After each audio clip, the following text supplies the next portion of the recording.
Gonna max my simp meter. I gotta follow all the female characters unless they're too young.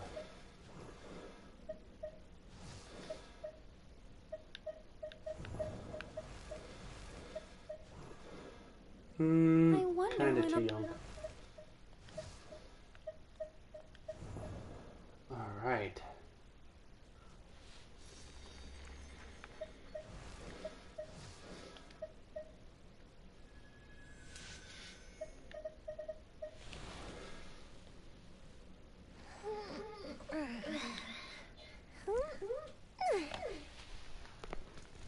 Oh, that's so cute.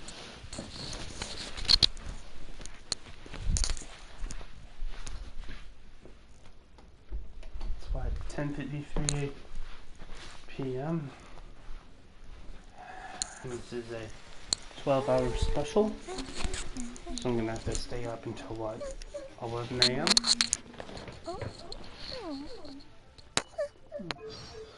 I played with those in 4th of July. For your story. Yoimiya's name is renowned throughout Mizaka. She is the most skilled pyrotechnician in Inazuma and is known as the, quote, Queen of the Summer Festival, end quote. Yoimiya, who has inherited the mantle of, quote, Naga Nohara, end quote, is able to give people an unparalleled experience with her ever-changing and spectacular fireworks. In addition to being a craftsman, she is also the, quote, heroic sister, end quote, in the eyes of many children. No matter how big the problem is, Yoimiya always has a solution to save the day. Be it the illusions of fear or the shadows of cold reality, they will all dissipate under the starlight magic of Yoimiya's fireworks.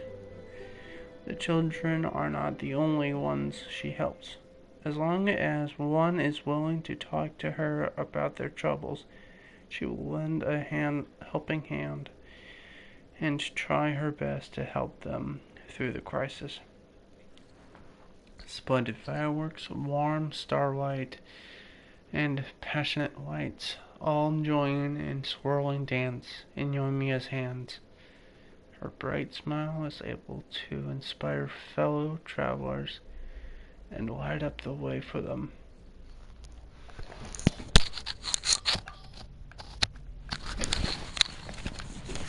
Well, I have my amber replacement.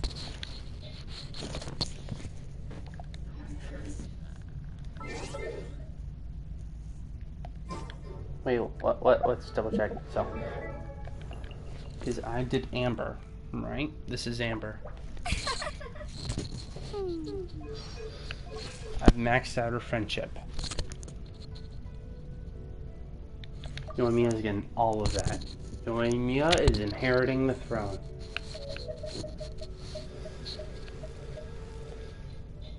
Okay. Let's start with everything Amber has.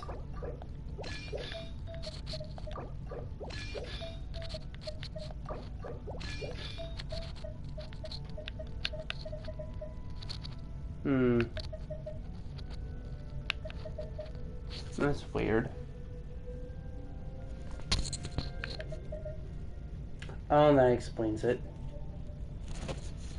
Should I go for crit damage percent HP? Nah, these are more promising substats.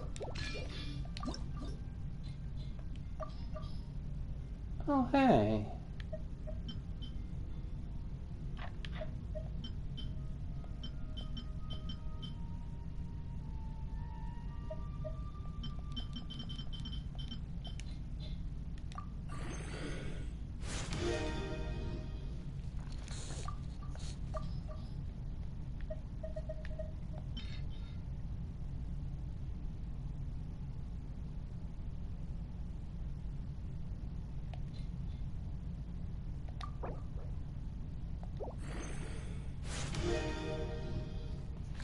Yeah.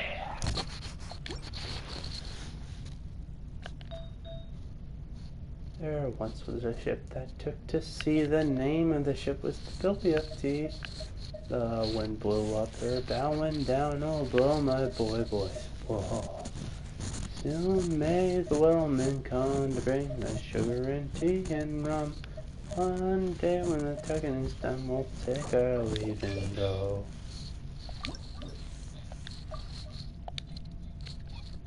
Had not been 2 weeks from shore and down on her right well before. Swore I did not whale it.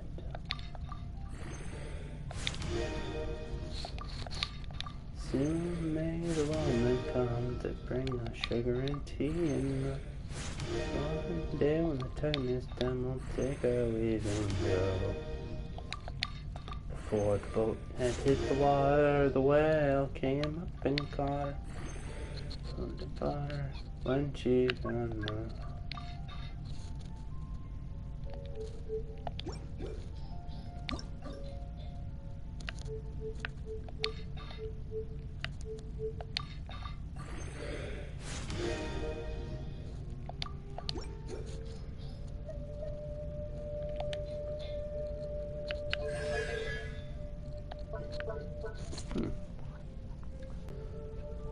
And the portion of the materials used. Oh, really? Guaranteed refund portion. So, decoration, ornament, and landscape furnishings. Or in other words, anything with the Serenity House. Jenny Yokobori.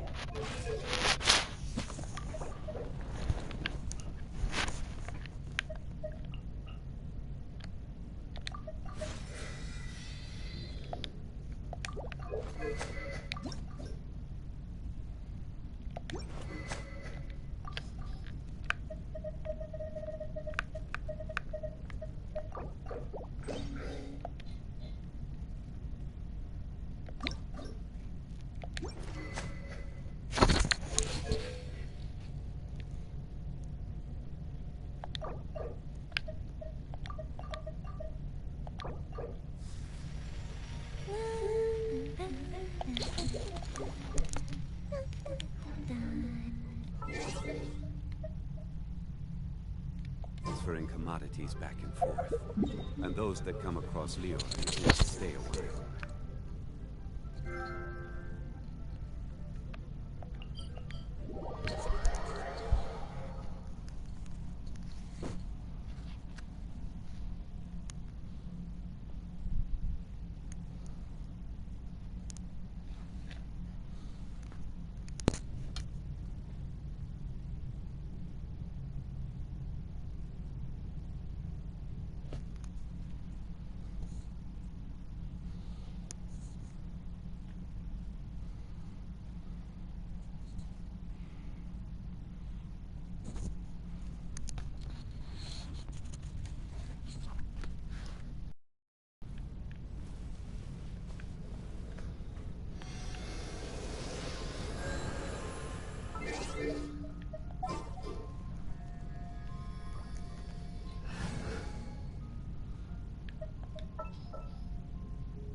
Let's go out and play.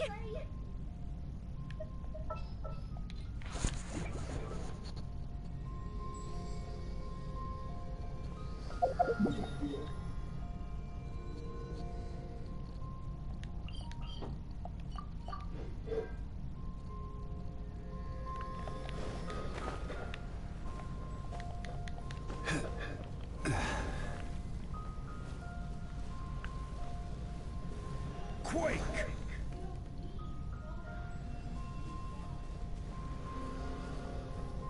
Crumble!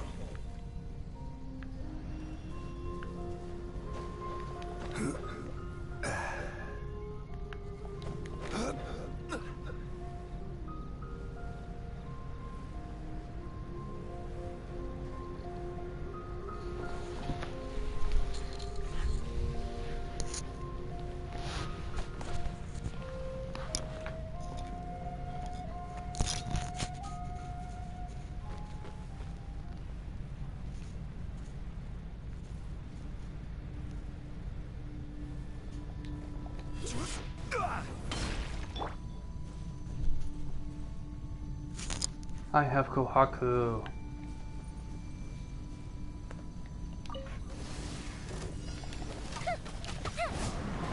Oh, gotta watch it.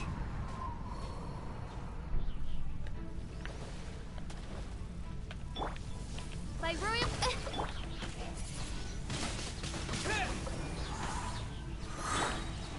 Solidify!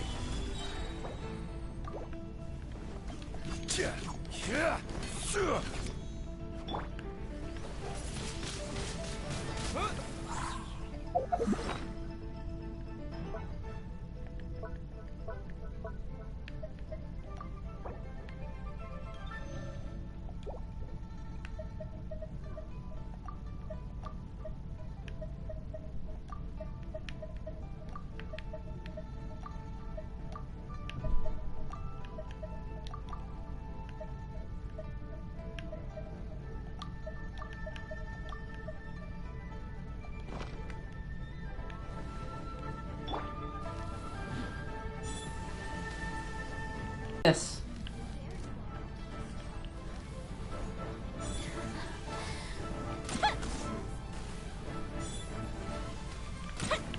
Blink.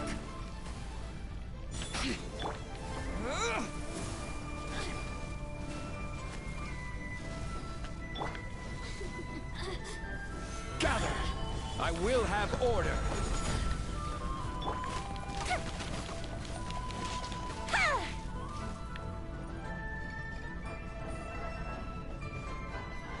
Fire hazard.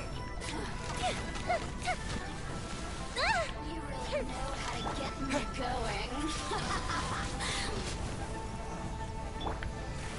Gather!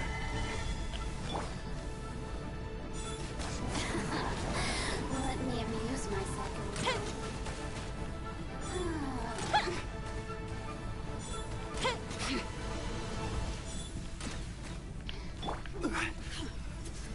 Solidify!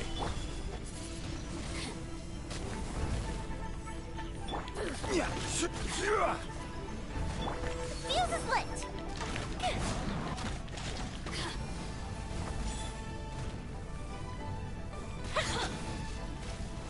Uh-oh. Uh-oh.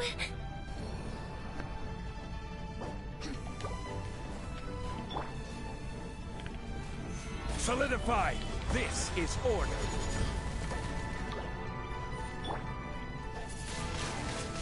Windblade!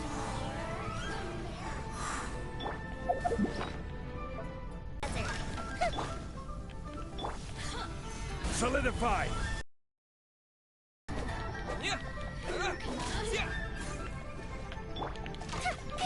Over here.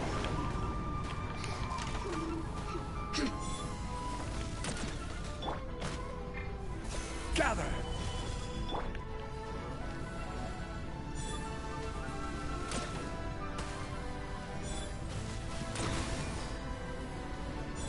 Let me amuse myself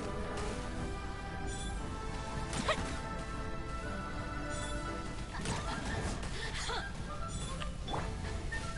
Stabilize! Shine no longer.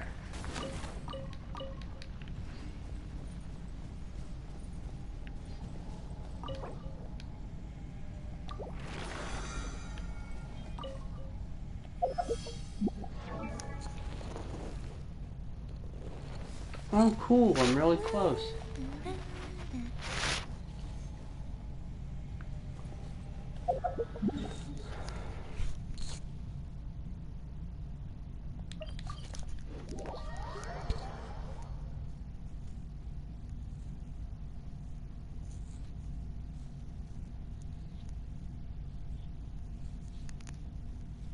All about that grind, no trouble. All about that grind, no trouble.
It's 80 resin.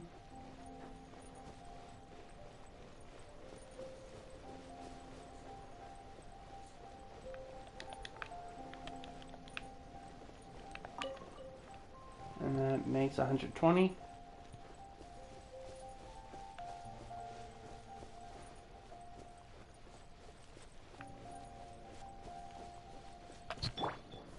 Stabilize.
I'm gonna need about 2 more knuckleweed. And then things start getting difficult.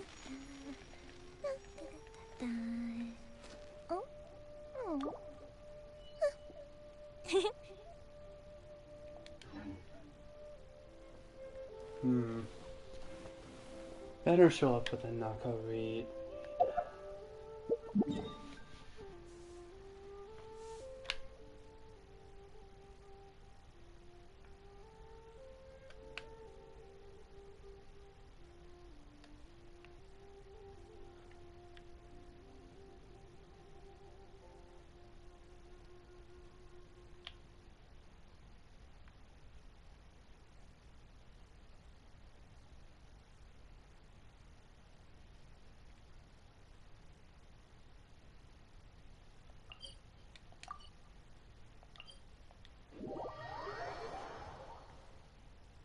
I know I can buy it. That's for sure.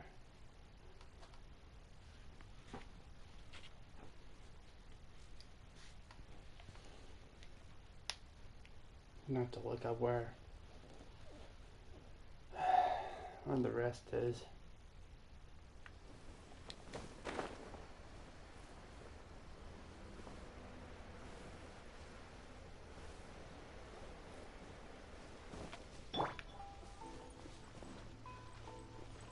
You! The warrant.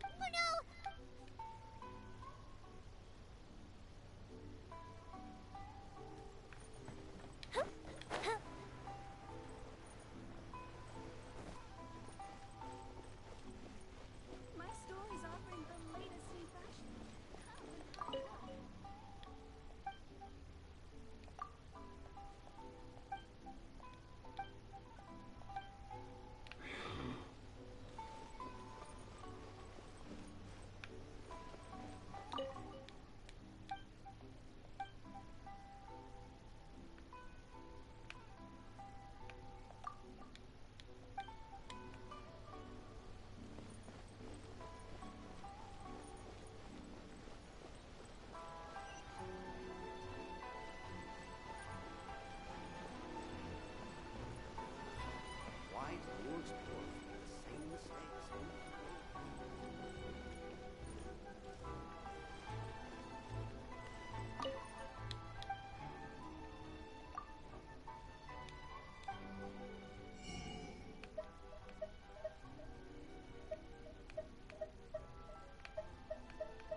Ad Astra.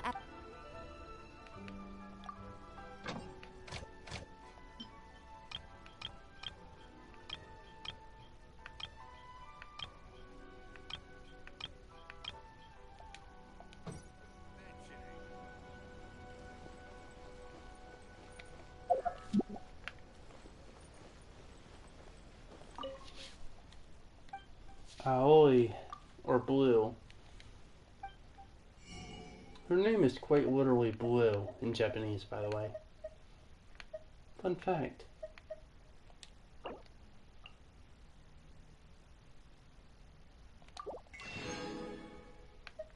Ah, here it is.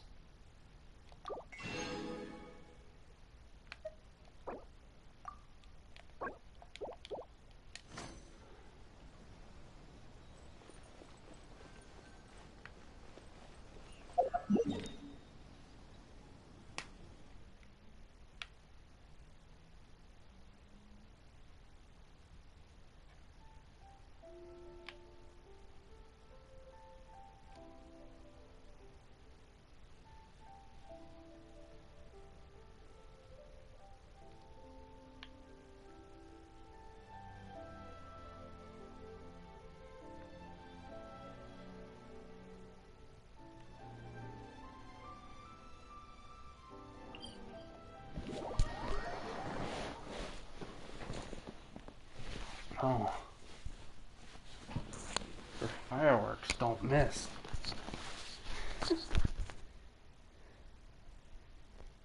The aiming ability of Amber. She's basically a better Amber. Time for a light show.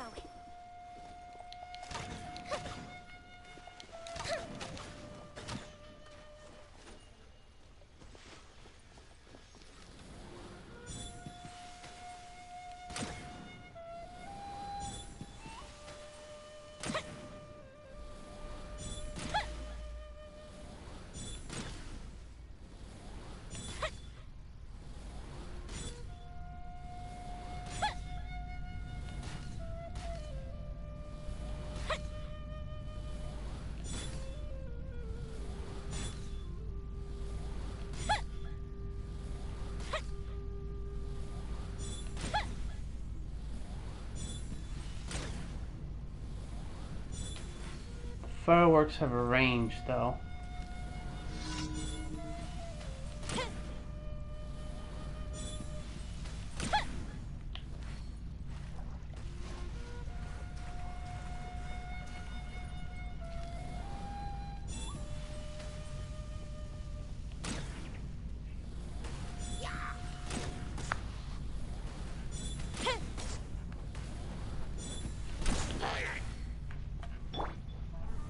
Stabilize!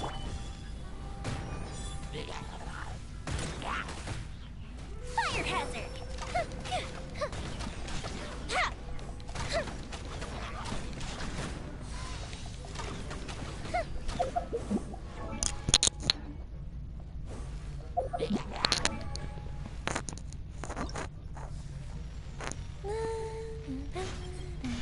The higher they fly, the louder the explosion.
Oh, it works.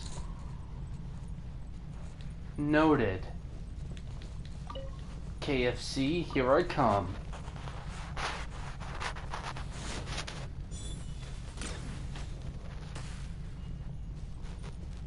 Oh, cool. I even got fruit.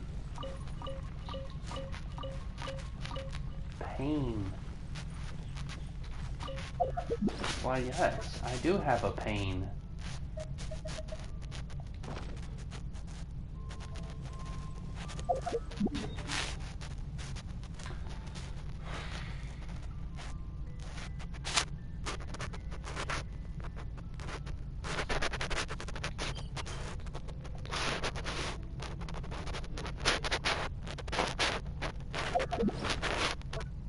Whoops.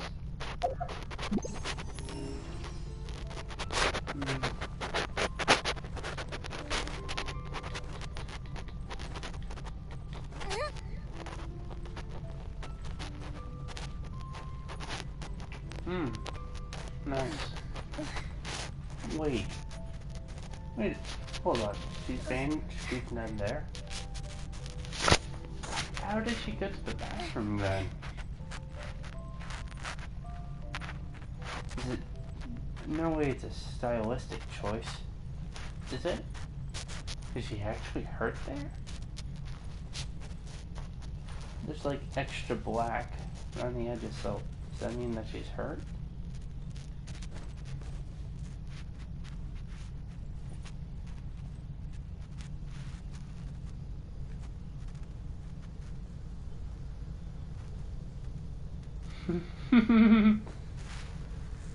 Hey.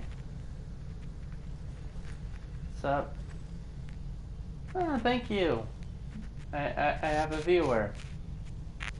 This is Yoimiya. We're reaching the 30-minute mark. The goal is to have a live stream that lasts about 12 hours.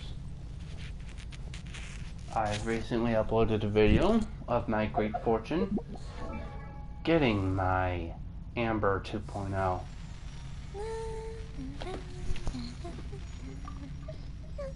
Now this is Amber 2.0, and this is my previous Amber.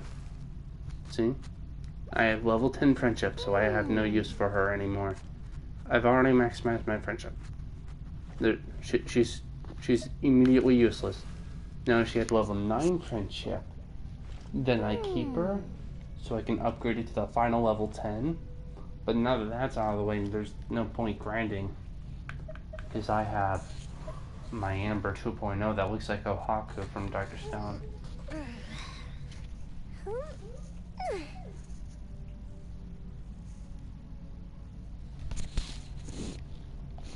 You sub nice. I'm not quite familiar. You support? You substitute? Or is it like sub? Anyway, I'm leveling her up, and usually the goal is to get her capstone. To have her ascend normally at the very end. I'm speeding her up with the regular books I already have. Come on, treasure. Where's... Gotta fight a bunch of hilly trolls.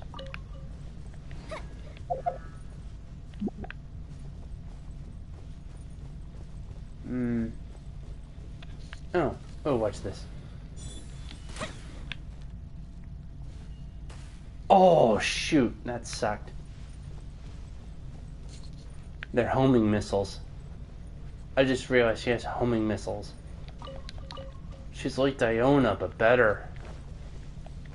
You don't need your burst to use the homing missiles. It happens every time.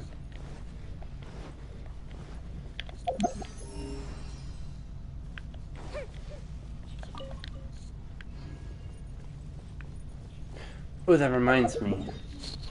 The KFC challenge.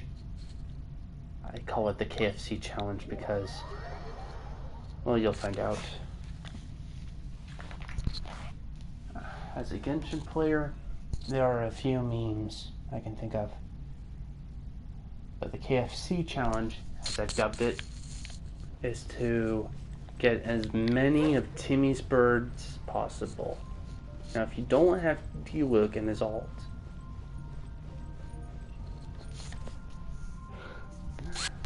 oh, you are? Hmm.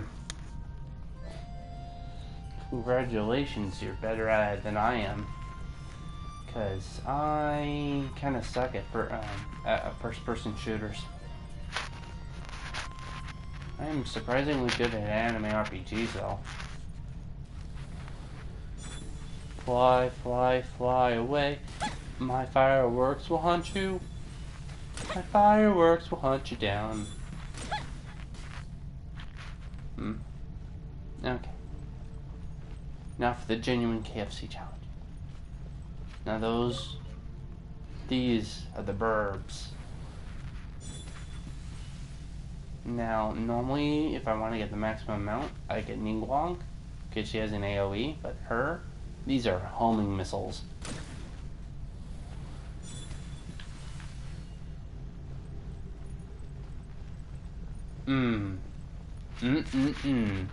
Roasted, too, by the flame.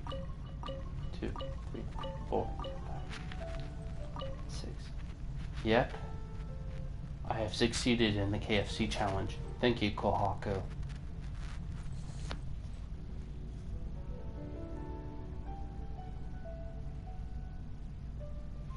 Oh yeah, I have. He's the YouTuber is in terms of relationship, it's like a distant little cousin. I know him, but I'm not living with him or anything.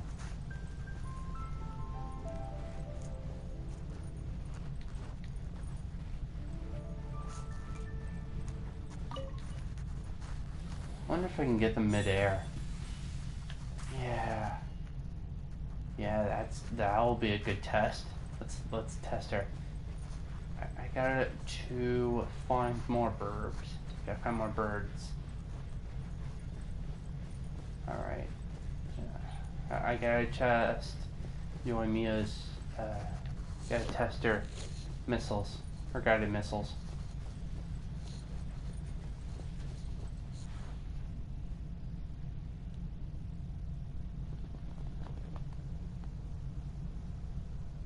Oh, really? Oh, I'm actually a bit glad to hear about that. Fortnite stream, because it, in one of his videos, said he's going to be streaming with you. That's how I found out about his channel. Yeah, sometimes we stream together. Well, technically, he doesn't exactly have the equipment settings to live stream. Oh, alright, they're mid-flight. The frick? Why'd they go straight down? What made her arrows go straight down? That is confusing. Ooh, crystal fly.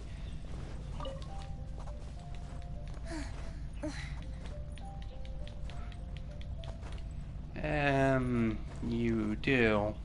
I suppose there's nothing wrong with it. It's just that, I happen to know the YouTuber, and he's rather young. Homing missiles. Yeah!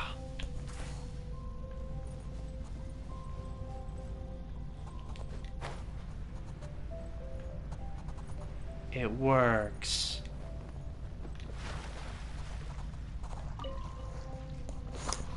Yoimiya would be an excellent hire for KFC.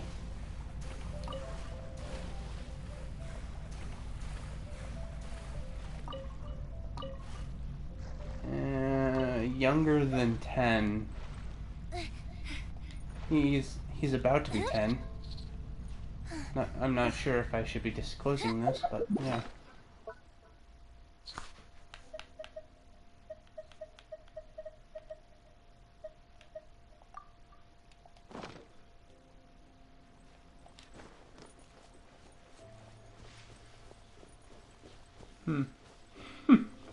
Ooh, I remember that spot. You see in the top left corner, what was it? The Star of Solomon, 6-pointed star.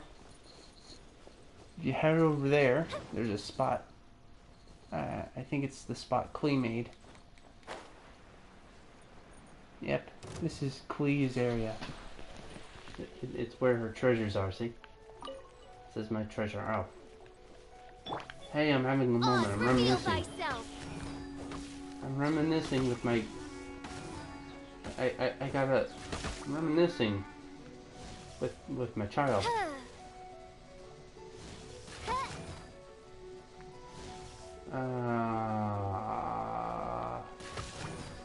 I don't know how to interpret that. Am I supposed to take that as good news?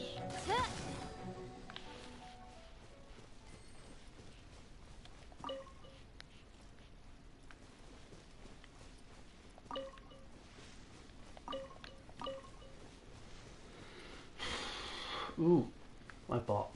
Lights. Pretty lights. Give me. Ah. Maybe they'll like Yoimiya because she has fireworks.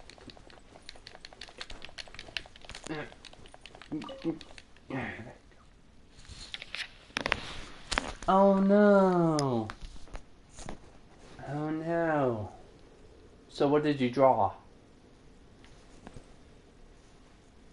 Oh, am I supposed to rue something? And rue the day. Because there should be a space in there somewhere. You should talk to a friend. Or a well-meaning therapist. Because if someone admits that they're bad, then they have the potential, like a lot of potential to be good. Either that or they don't mean it. The good ones know they suck. Now where was I? I keep losing my train of thought. We can do this. Oh hey, there's more. Hi, welcome everyone. This is a 12-hour live stream, and we were about to meet the 45-minute mark, which is 3/4 of 1/12 of when this video is going to end. My Yoimiya, she's level 39.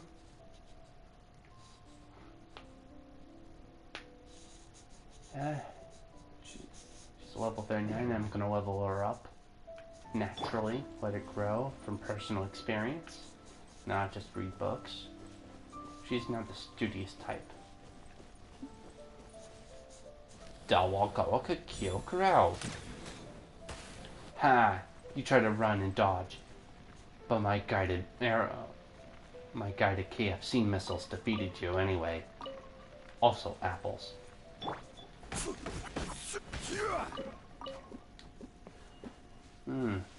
Lag. Understandable. Glad you're back though. Ooh, hilly trolls, finally. I wonder if it's protecting something. Usually you can tell if hilly trolls are protecting something by activating the compass.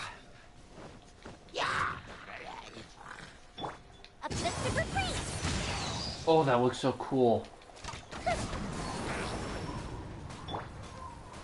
Stabilize.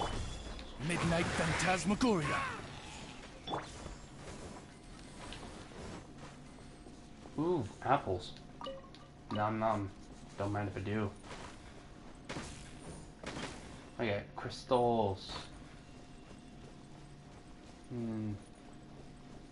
What's left? Ooh, birds.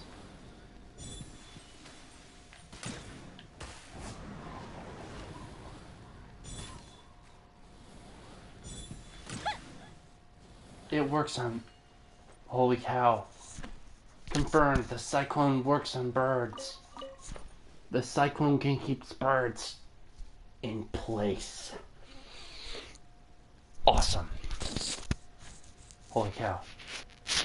This bow was perfect for Amber 2.0. Homing missiles. Trapping your targets.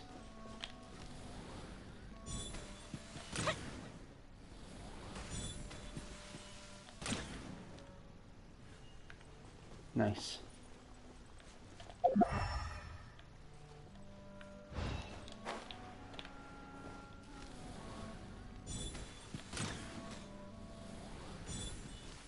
Oh, ho, ho, did you see that?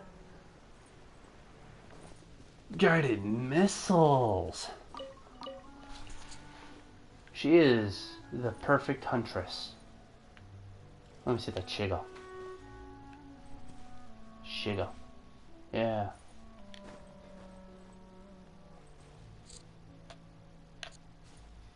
Yeah.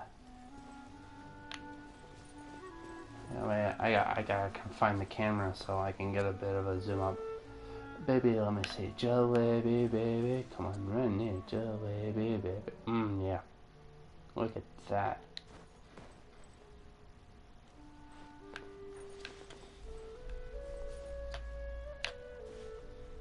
Yeah. Yeah.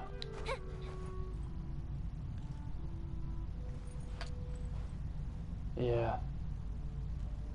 Yeah, it's confirmed. She's my waifu now.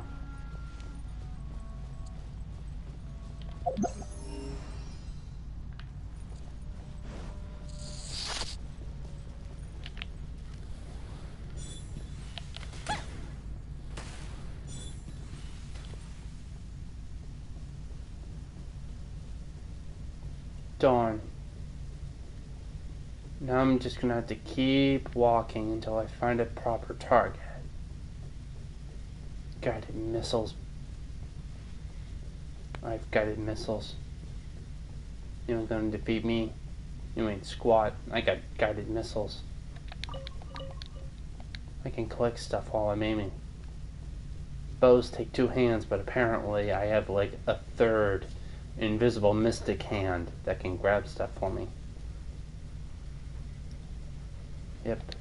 The invisible hand of the market. The second I let go of R2, oh wait, the R2 button, I'm gonna, there's gonna be like fireworks and stuff. Can I jump? Oh, oh, that sucks. Okay. Be cool if I could jump and keep my aim. That happens in Horizon Zero Dawn.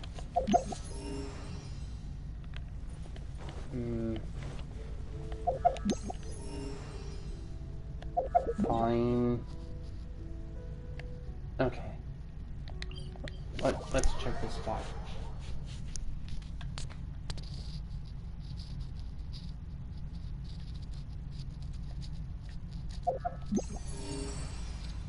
I do as the crystal guides. Must follow crystal.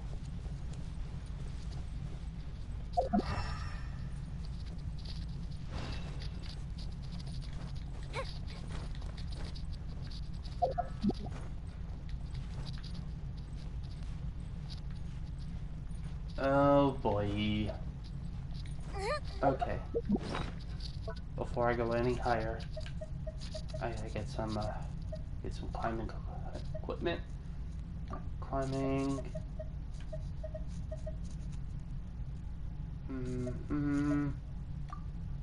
Increase stamina. Okay. Sprinting. Okay. Whew.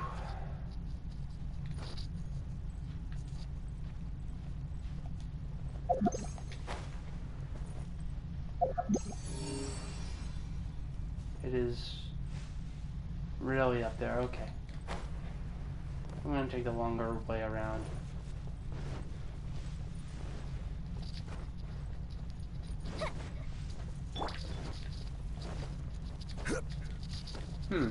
Fun fact. I've noticed that Zhongli is faster than shorter characters.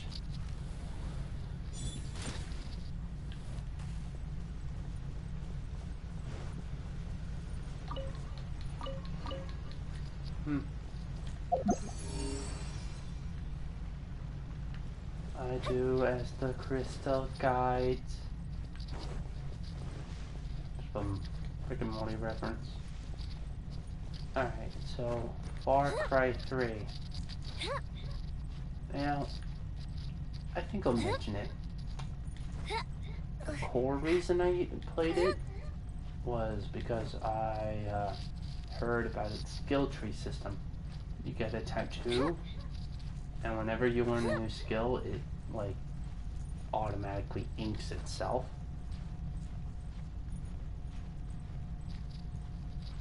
So could you imagine like a tattoo, like once you hit an achievement, it just lights up and grows? Is that scary or cool? I don't know. What'll be the difference? Okay. Ooh, that was a close one. Oh, hi there. Alright.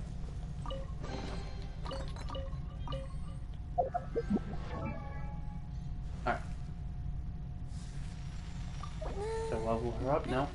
Okay, good. Good. So I'm gonna need about 3,181 more XP. Greetings. Meet your doom.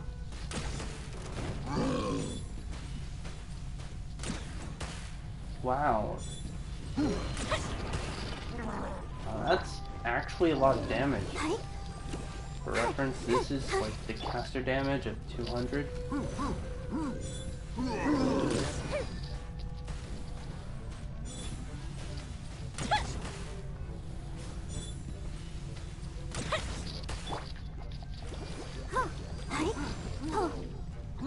Let's dance.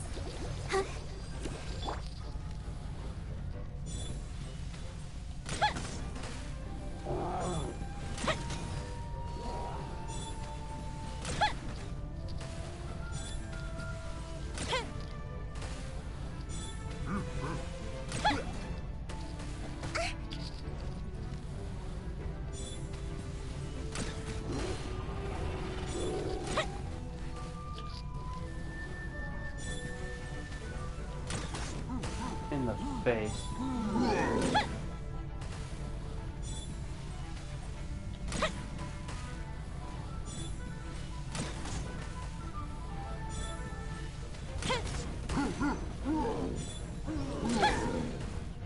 Alright, time to get serious.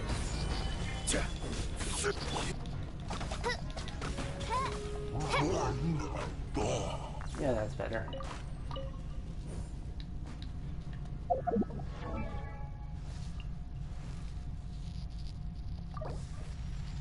Huh.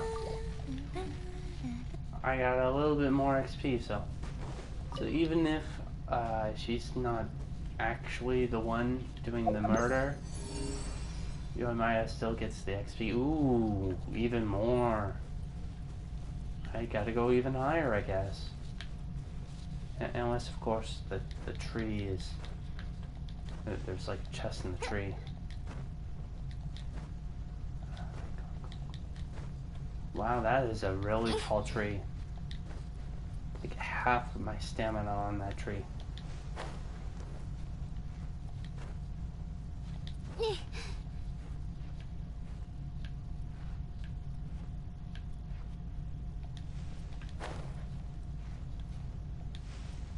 Wow, I just go right through the branches. Okay.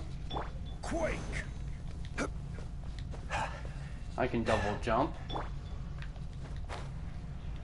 Then glide.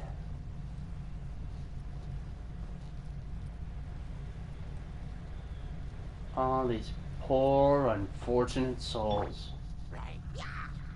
They're about to get their ass kicked.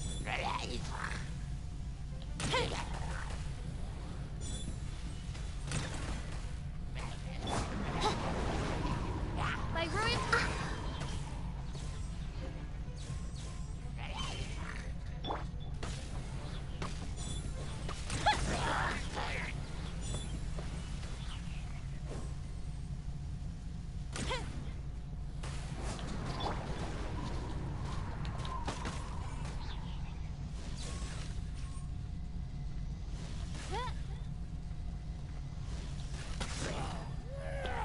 Nice.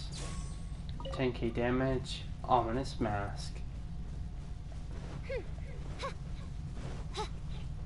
Alright, now to check Yoimiya's stats.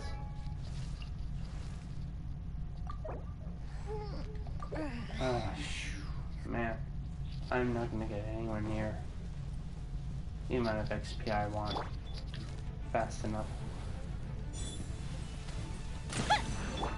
Oz, reveal thyself. It's a good thing you can get elemental mastery from artifacts. Because even if you're level 1, your elemental mastery can be like super high. Did you know that? Okay, I gotta go really high up now. I mean, it's not my favorite thing to do, but okay.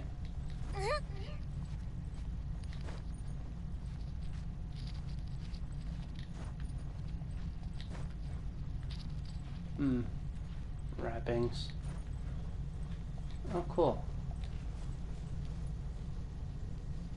The ledge is flat enough for me to recover some stamina before climbing.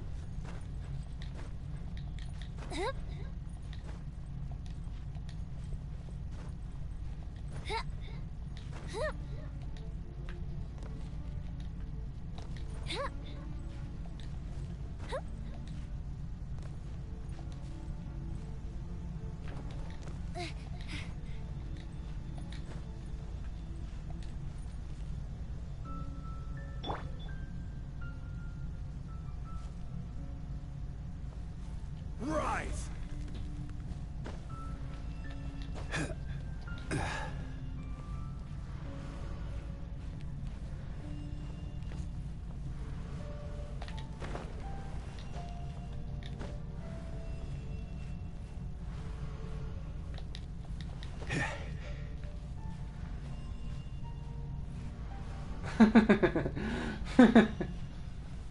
Oh, this is hilarious. Look at his feet. Oh, he's Spider-Man.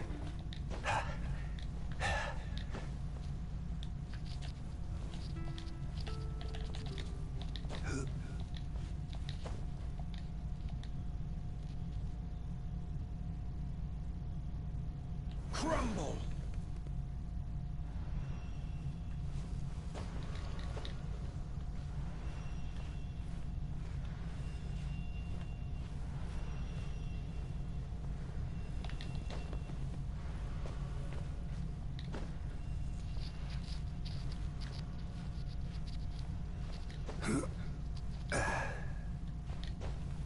Yeah, this could be a good spot.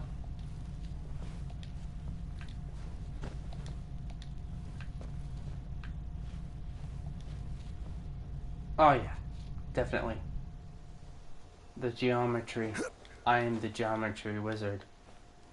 Hitting Genshin geometry to maximize my stamina. And my climb game. My climb game is awesome. I follow the compass.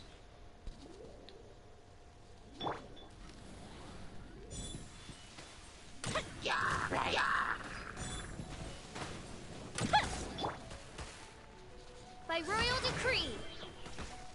Yeah. Good to be back. Oh no. He dropped his stuff.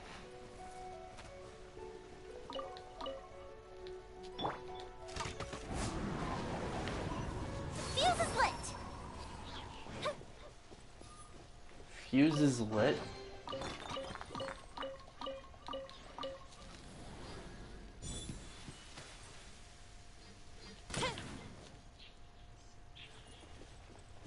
Alright. Ooh, there's even more. I have to note the location. It's gonna be tough climbing back up here. So yeah, that's gonna be real handy. It's a surprise tool for later.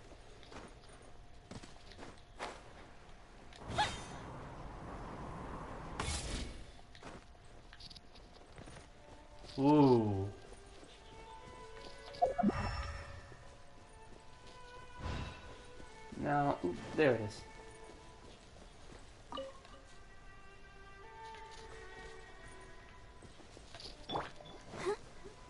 the show begins.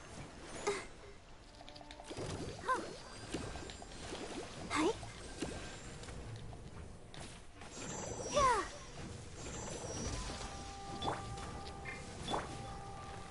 Stabilize!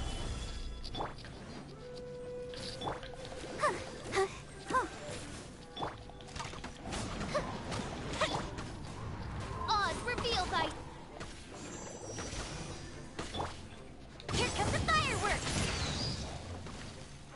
Fire hazard! Ugh.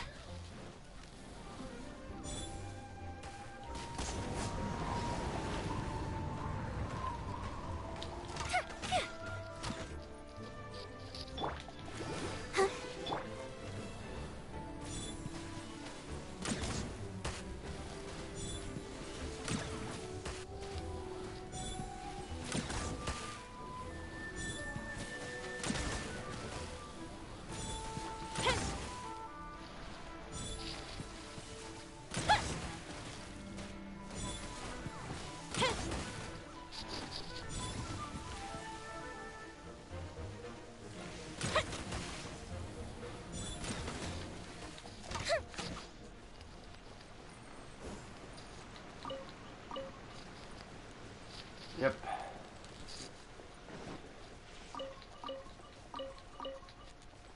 Alright.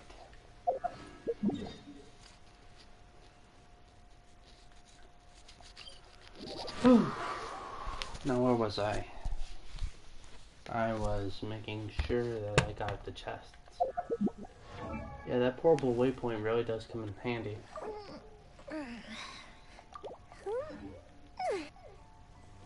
Alright. Yeah, I have to go like straight through it, huh? Okay.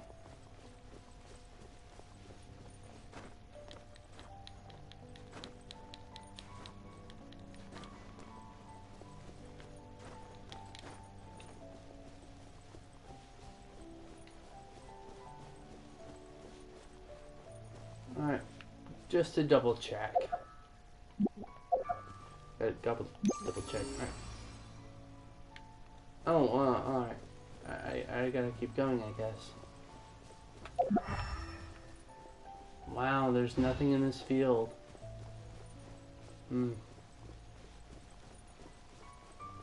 Feels weird and strange.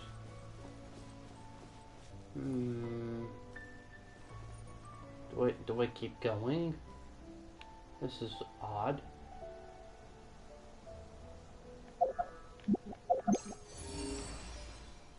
Oh, I gotta go down, okay. Oh, there it is. Duh. It's... Shadow Raven, let night fall! I will have order! Well, that was easy.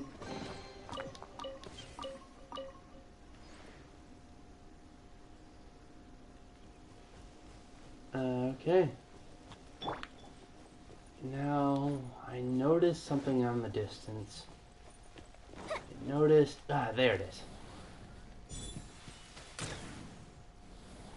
Huh, the homing missiles doesn't work on the...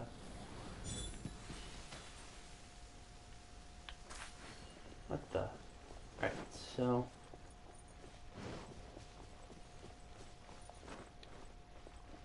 What the... Wait. That should be activated by now. Oh, come the frick on.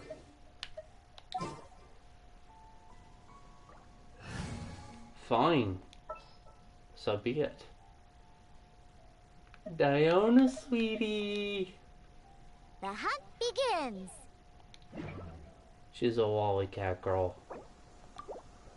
Don't judge.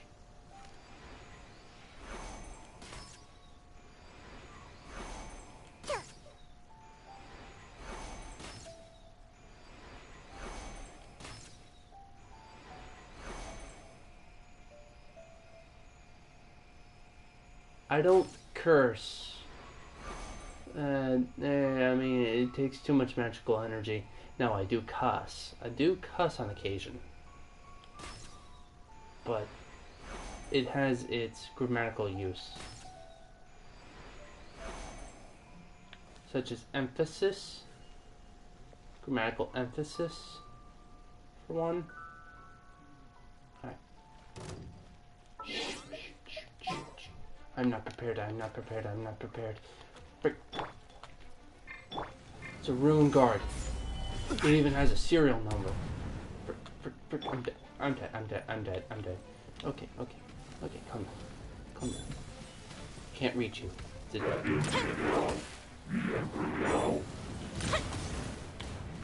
okay.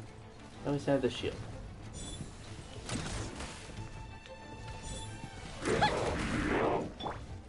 By royal decree. Ah.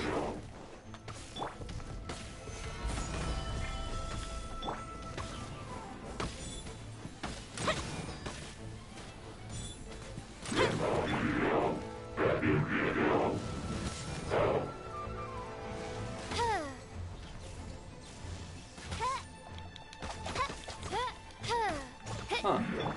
The fuse is lit.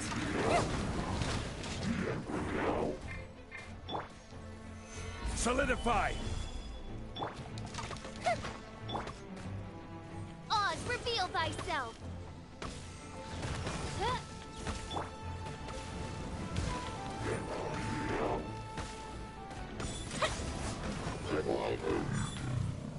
Oh, cool. Alright. Now what's left? All three are lit, so something should happen. I don't see a fourth. That's weird. What's back here? There's something. Oh, there's hidden stuff here. I just know it. I just know it. I gotta get a bird's eye view for this. Wait, can I sit? Oh man, it'd be so cool if I could sit. This is clearly an amphitheater.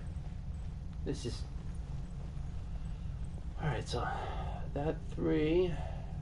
Now if I follow the line, it's either over there or down there. Normally whatever shows up would be somewhere in the vicinity.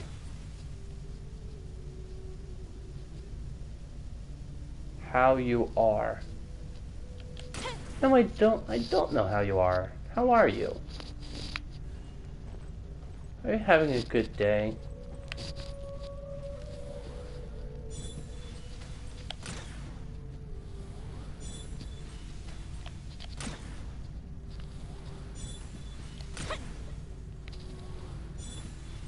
Oh, the homing missiles did the work for me. 90-degree turn. I am so proud. I love my Yoimiya. I'm gonna max out her friendship level and I'm gonna keep using her and I'm gonna max her out. Her and Fischl, tag team. Anime tag team. I got my JoJo's reference. I got my Dr. Stone reference. 10 billion% awesome. I'm not gonna move 1 millimeter to your cause unless it's for those two girls.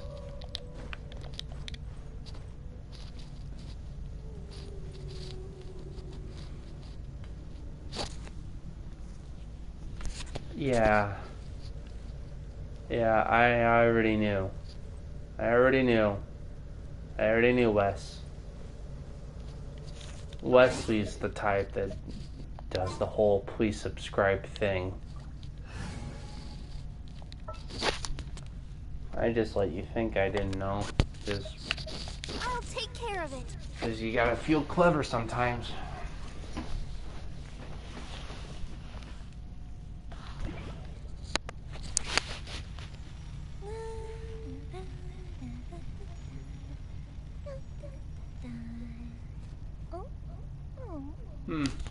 Do you remember that? 4th of July? I think think we used a punk to make one of those go off. Oh hey, we've reached the 1 hour mark. I am 1/12 done. Okay, so all 3 are there. So something should happen.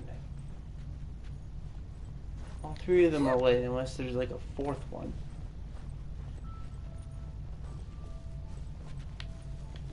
Okay, fine. I'll just use the compass. All that wasted.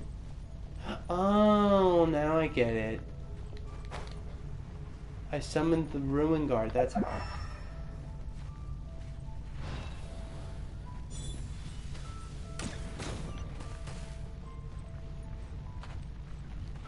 Let's dance.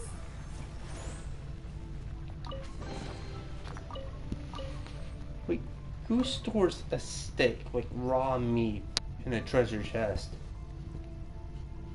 Waiting to be opened for like 5 years. That's disgusting.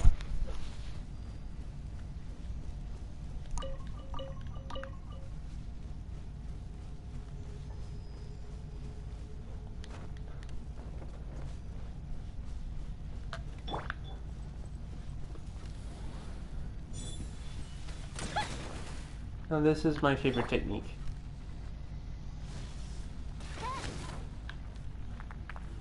Overload explosions. It's a great way to mine. Oh hey, the compass still works.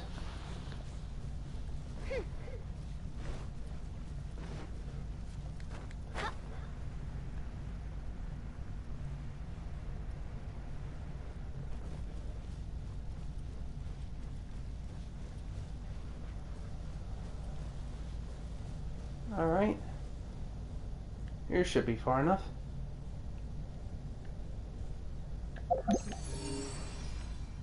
Oh, I overshot it.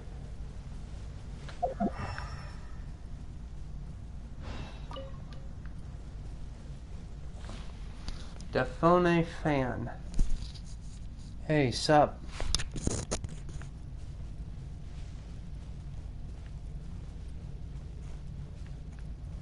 No.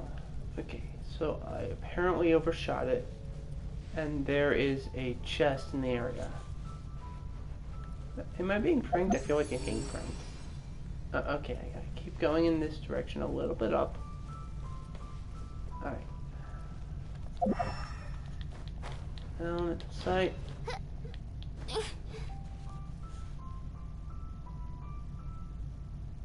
Oh. I guess I'll have to look into that.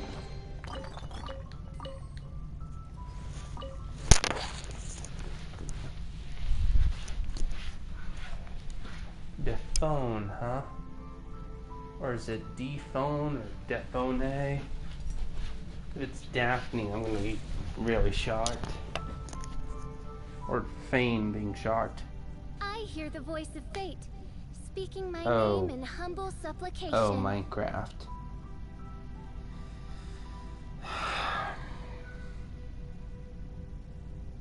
I prefer the kind who are able to make a word processor in Minecraft.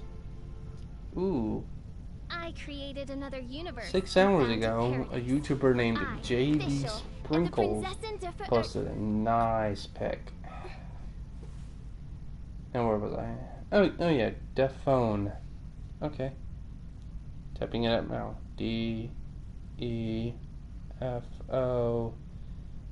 Oh, I got Def Leopard before that. Oh, yep, there it is. I do worry about the 110 well-being of my retinue videos. during my impromptu absence. 1/4 I'm sure the good 100k people of the subscribers. Adventurers Guild are absolutely fine, mein Fräulein. Okay, cool. Alright. Yep. Minecraft. Yep, I you're created another totally universe truthful. and founded paradise. For I, official, Ooh. and the princess in Alright.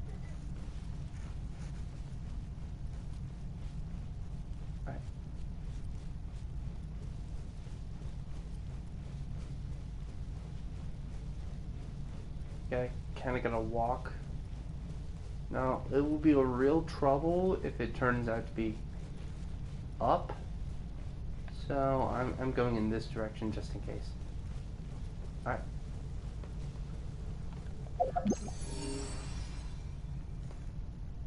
Back and down. Oh, there it is.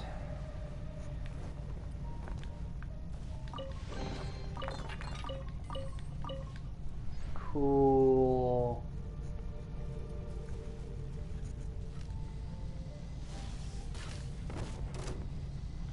Explosions.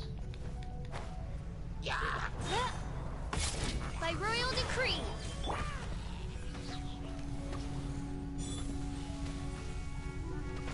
Greetings, I too am an archer.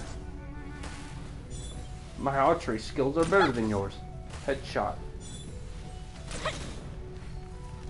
Lighter, please.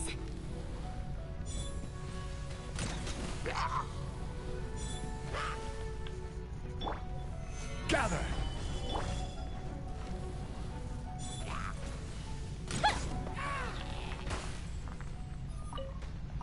Ooh, sharp arrowhead. Very valuable. I need a lot of arrows. Firm, weathered, sharp, doesn't matter. Just a lot of arrowheads. Oh. None in the vicinity. Ready, steady, go! Alright. If you like, I can make this more interesting, and you can tell me what you want Yoimiya to do. Want me to hunt something, go somewhere, do a commission? Up to you. Ooh, that reminds me. I better see about the Wolf of the North.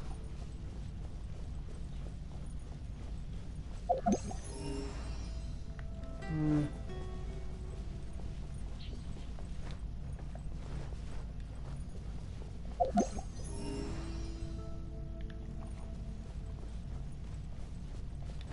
Up and away.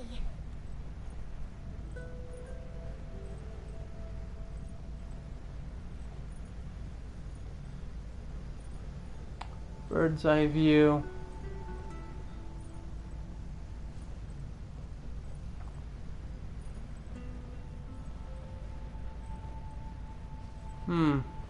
Nice, but how did she get to the bathroom?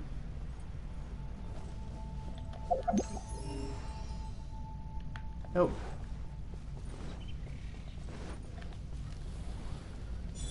Guided missile.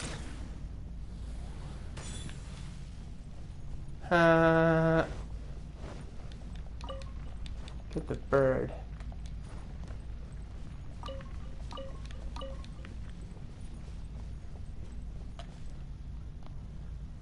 Wait, hold on. Ooh, someone's outside. I can hear him outside.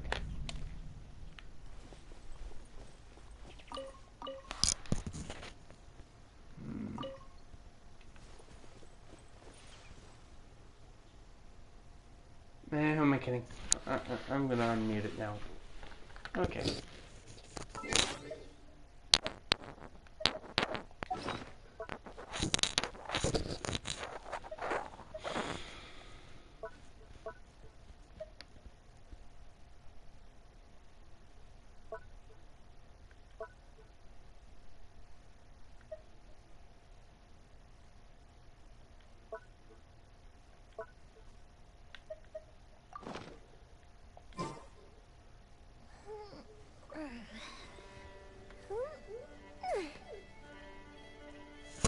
Now wait for her idle animation.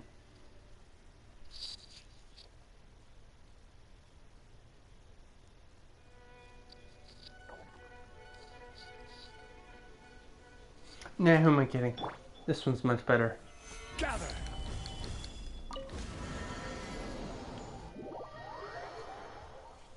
If only I could time that better.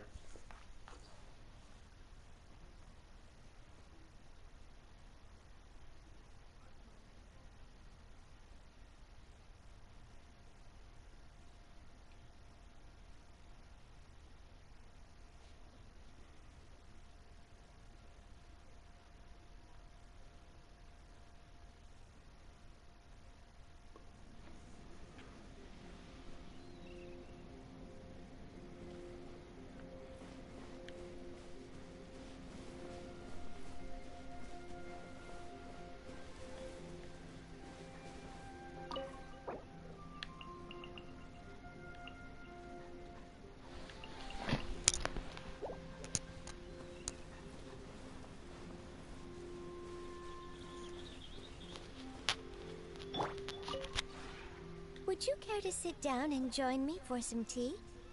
Sure.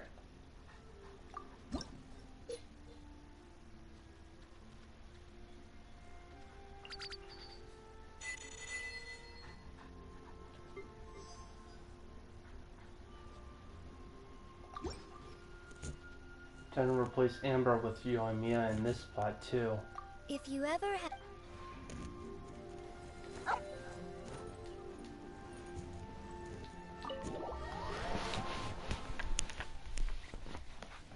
Power creep.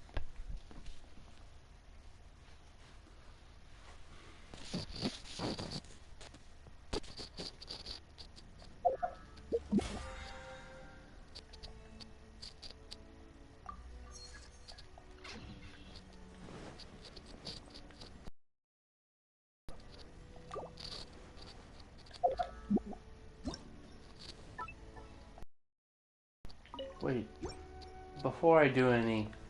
Alright, I gotta test Amber. Oh, hey there! It's so good to see you! I've maxed out.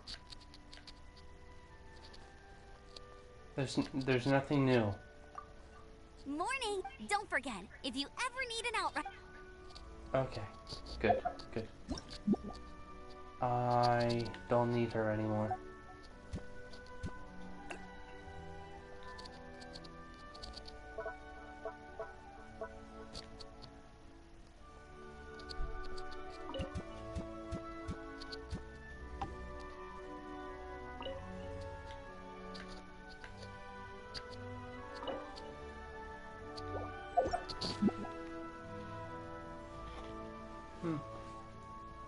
And they've moved away.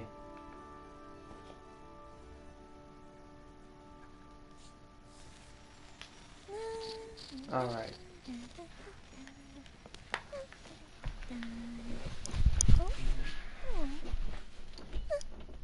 Hey. Aw. Wait, what? What the frick are they doing? What the? Are they making room for a third car? The I'm about to reach the hour 30-minute mark. Ooh, almost tripped on the chair I'm sitting in. Alright.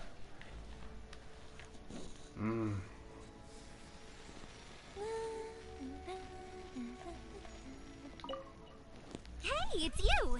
How are you doing? If you want to pass the time, you can't go wrong hanging out with me. Pretty good. I'm surprised how awesome your place is. This is an Adeptus relic from Liyue, right? It's incredible. I thought you were joking when you asked me to get into this pot. I had no idea what to say. I didn't know if I should object or just follow along. What was your objection going to be? Something like, are you blind? I can't squeeze into that. Paimon told me that she had the same reaction when she first saw the pot. If she couldn't get in, there would be no chance for me. Who would have thought that a little push from you and poof, we're in here. A wide open view, fresh air, it's such a nice place. Glad you like it. Of course I like it. I could easily live here forever.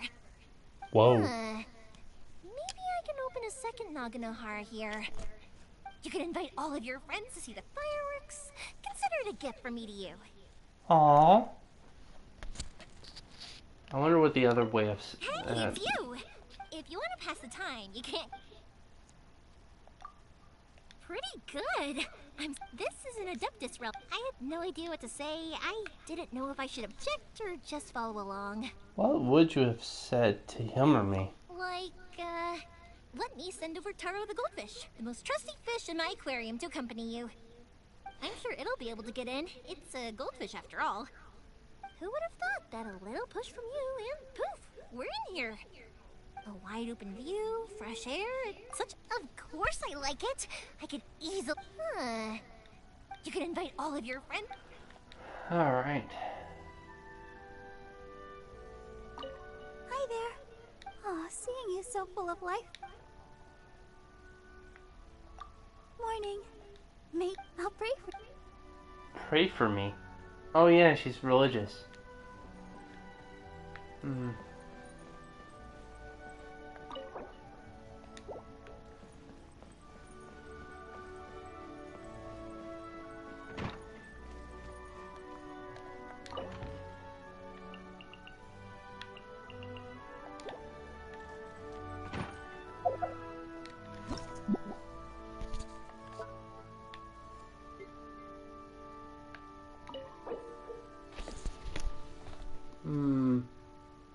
Close, but not quite.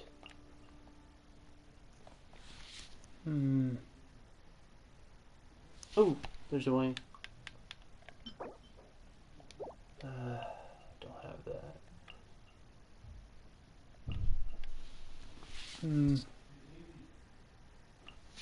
Oh. Someone's calling me. See you soon.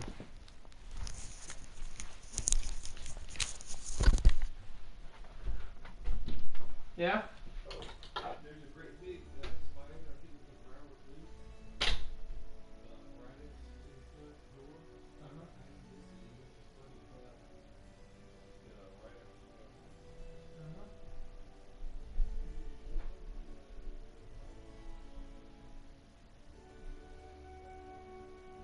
You want me like open the door, catch it, and close it? It's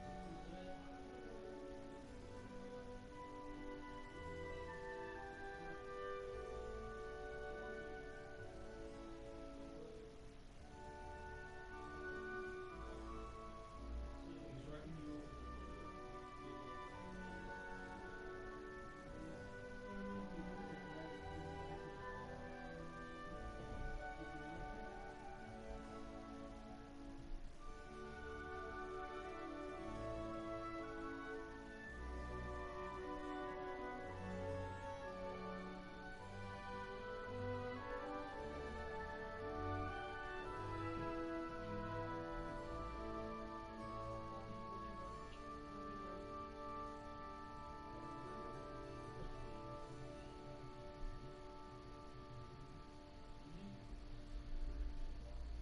I heard that one. I did.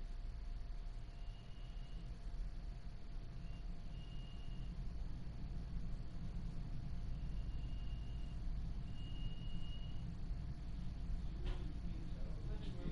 Let him grow. Let him grow. Good girl.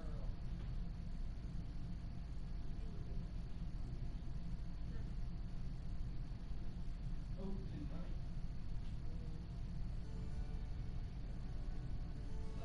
I guess.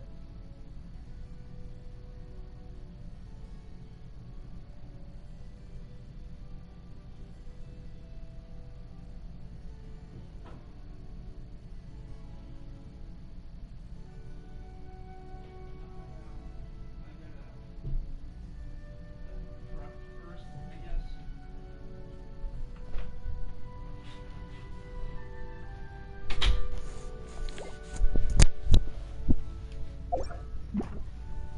Alright, to those still listening, I have a midnight chore to do.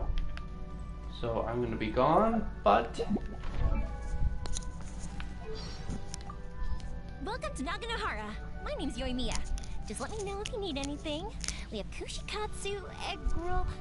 Wait, no, we're not a restaurant. Oh, we make fireworks. Like these, see? Sparkling, crackling little fireworks.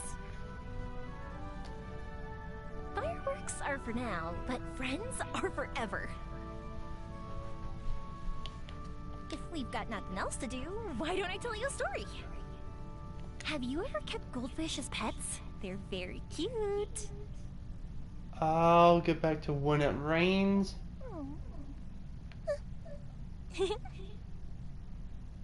Now's the best time to test our fireworks out.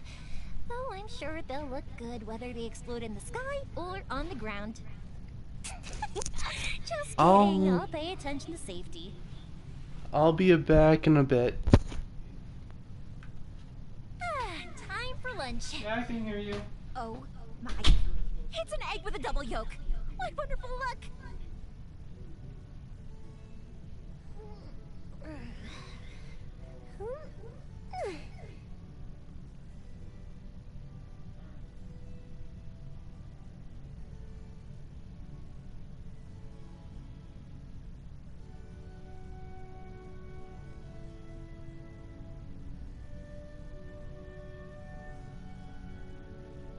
Fireworks are for now, but friends are forever.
If we've got nothing else to do, why don't I tell you a story?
Have you ever kept goldfish as pets? They're very cute.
are for now, but friends are forever.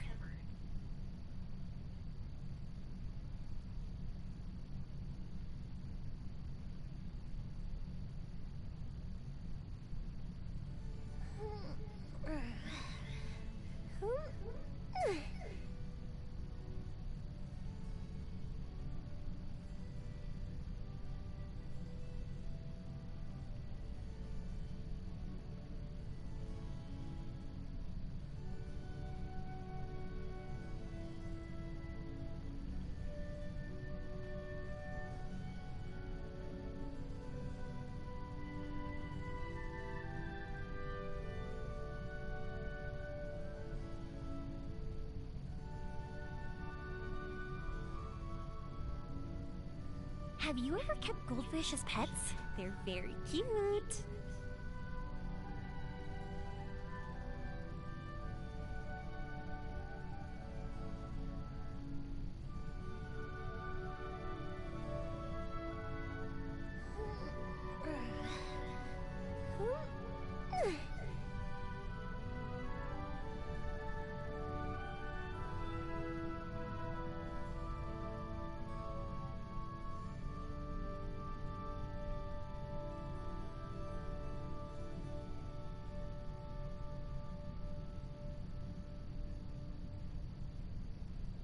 Fireworks are for now, but friends are forever.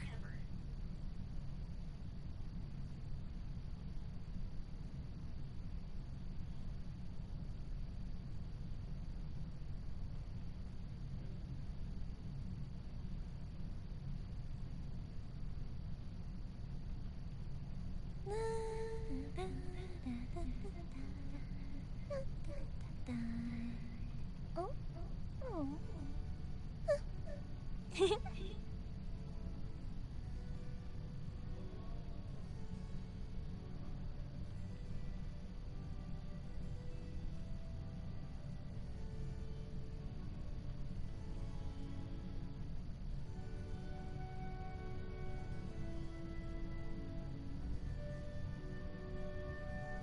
If we've got nothing else to do, why don't I tell you a story?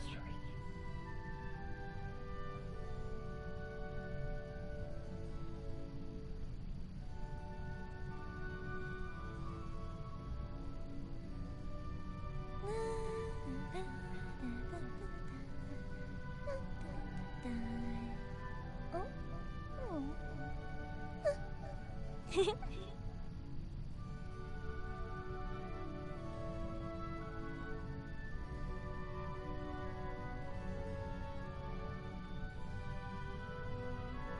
Fireworks are for now, but friends are forever.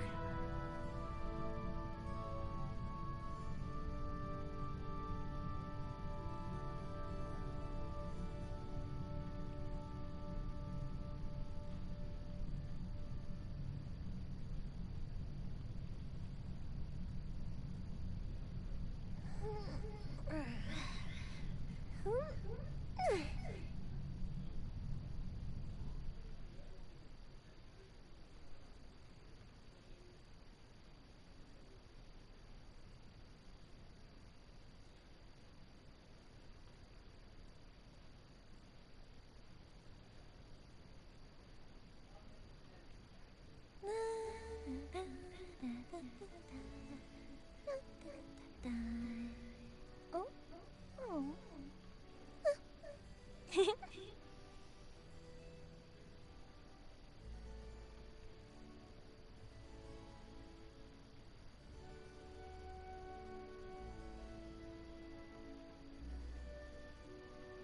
If we've got nothing else to do, why don't I tell you a story?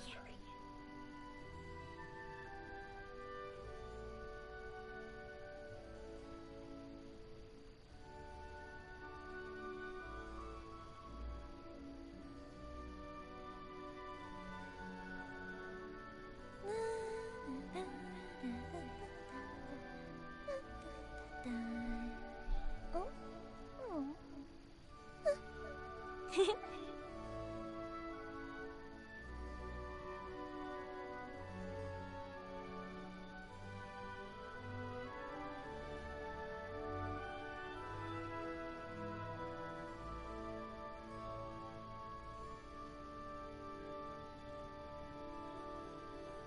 Have you ever kept goldfish as pets? They're very cute.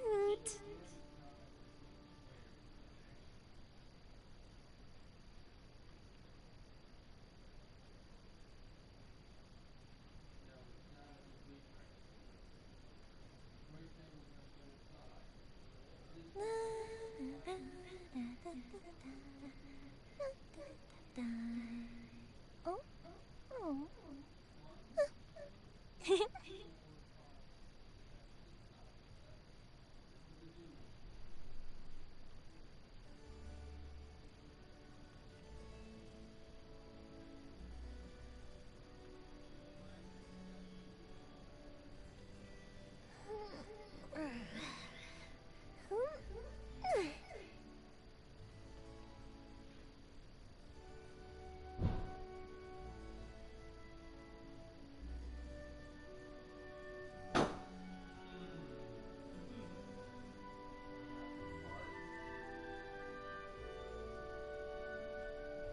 If we've got nothing else to do, why don't I tell you a story?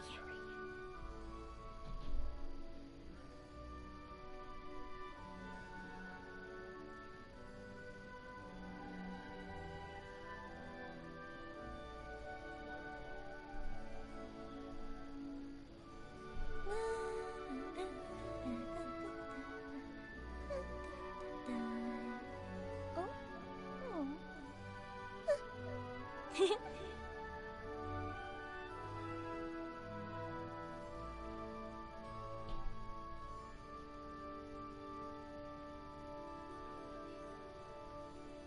Have you ever kept goldfish as pets? They're very cute.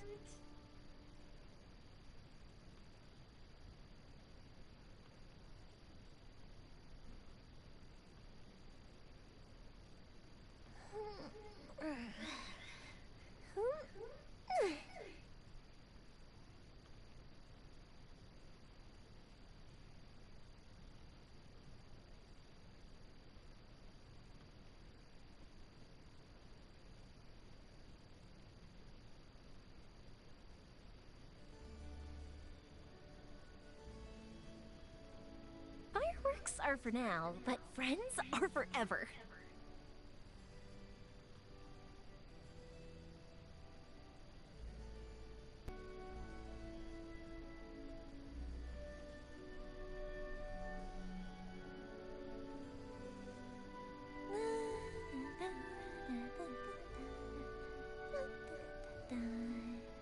Oh, oh.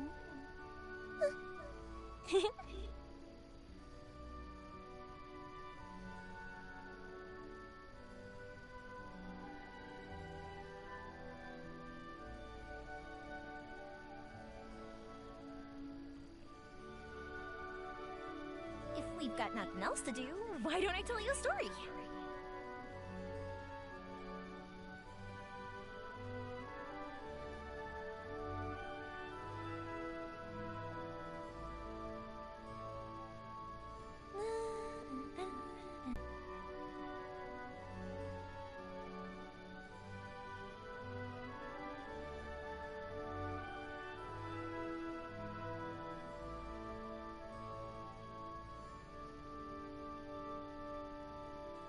Fireworks are for now, but friends are forever.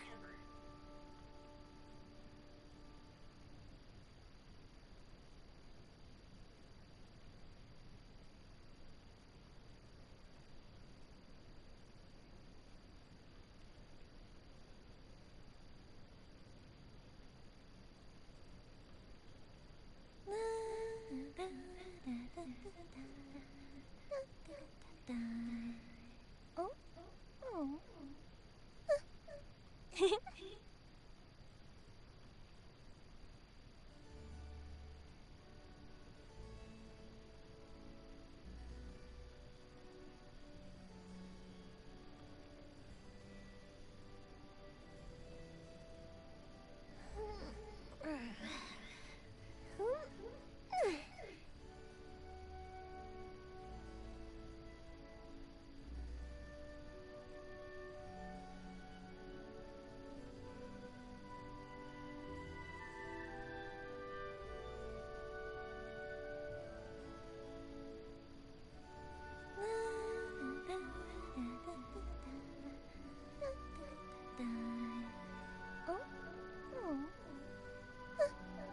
If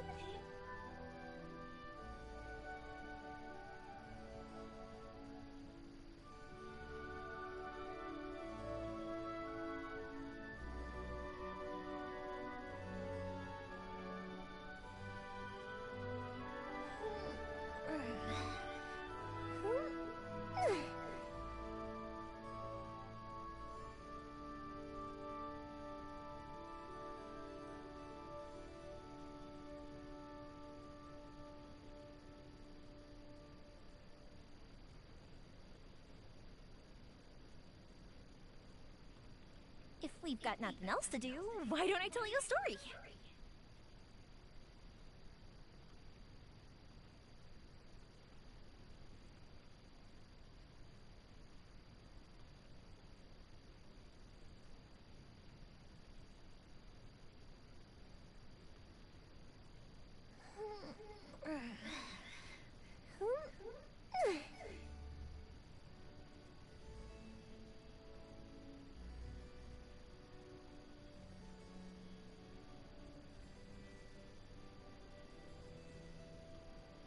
Have you ever kept goldfish as pets? They're very cute.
Oh? Oh.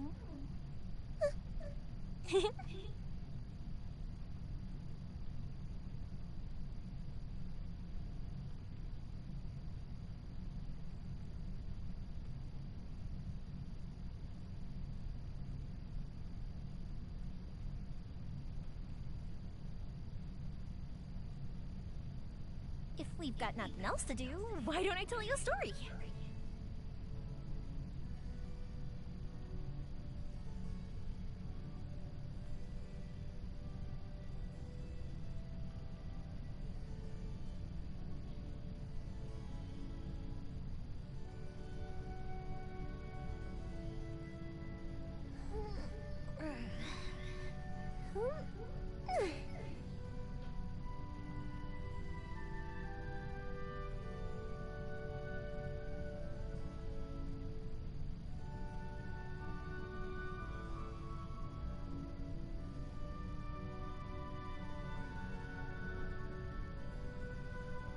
Have you ever kept goldfish as pets? They're very cute.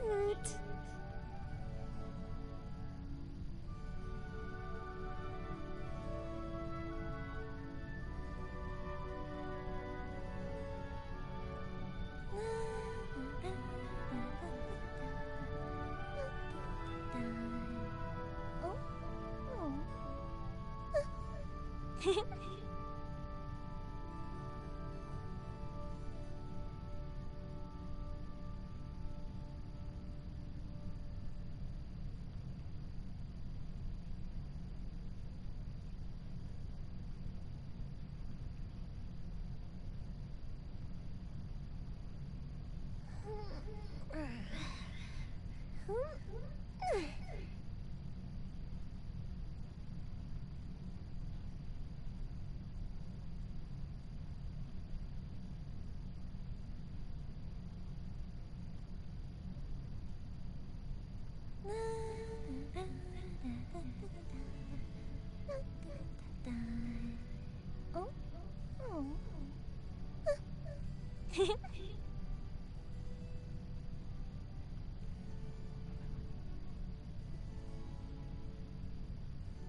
Fireworks are for now, but friends are forever.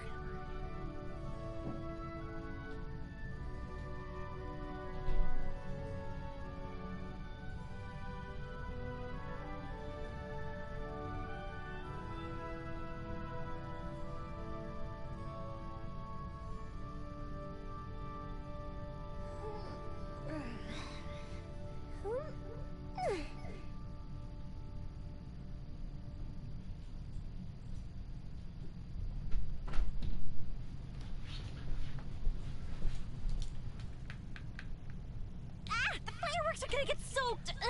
Let's find shelter quick! Oh, we're not going to make it! Watch me make a snowball! Pew!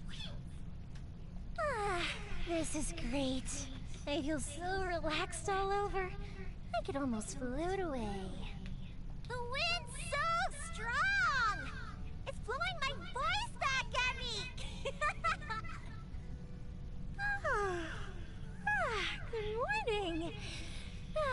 morning air is the freshest. Come on, take a few extra breaths. It will make you smarter.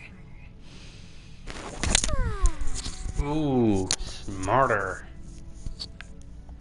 Time for lunch. Oh my. It's an egg with a double yolk. What wonderful luck. Huh. Now's the best time to test our fireworks out. Oh, I'm sure they'll look good whether they explode in the sky or on the ground. Just kidding. I'll pay attention to safety. Question time. So, what should you do after watching fireworks all day?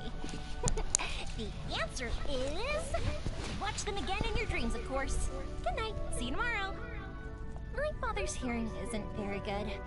When I was young, he would always smile no matter what I said to him. And so I thought everything I said was correct. So I kept talking, and he would keep smiling. Later, I found out that he was smiling because he couldn't hear clearly. But as long as he's truly happy, I'll keep talking to him. Ooh! Let's have a game of rock, paper, scissors. On my Rock, count now. paper. Rock, paper, Scissors. scissors. Woohoo! I Rock. won! I won! No, I won. I didn't change my choice halfway. Why would I ever do that? Fireworks are for now, but friends are forever.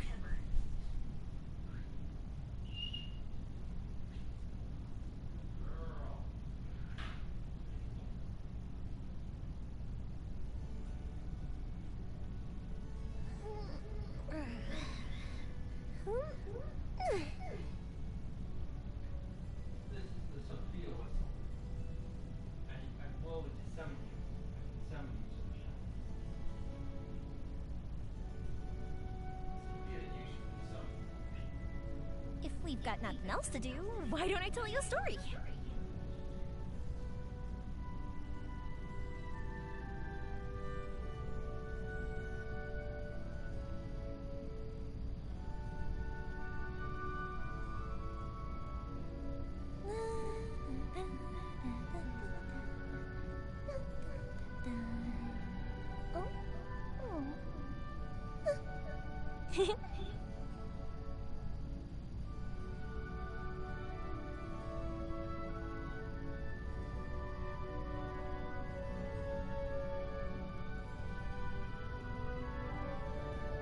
Have you ever kept goldfish as pets? They're very cute.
If we've got nothing else to do, why don't I tell you a story?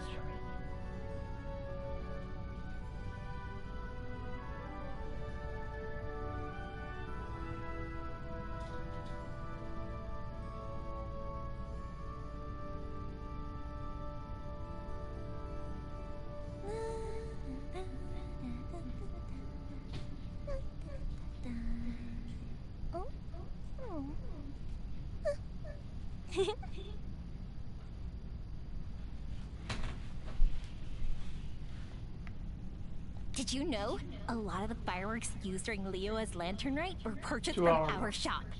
I made them to order before asking Beto to ship them to Liyue. Exports like these aren't allowed under the Sakoku decree, but how can there be festivals without fireworks? Wait, what? Hold up. A lot of the fireworks used during Liyue's Lantern Rite were purchased from her shop? Made them to order before asking Beidou to ship them to Liyue. Whoa. Lore. When the last sparks of the fireworks have disappeared into the sky, they turn into rain and snow and will fall upon the earth again, nourishing the land and nurturing humanity, so that someday they can be sent up into the sky again and display their magnificence.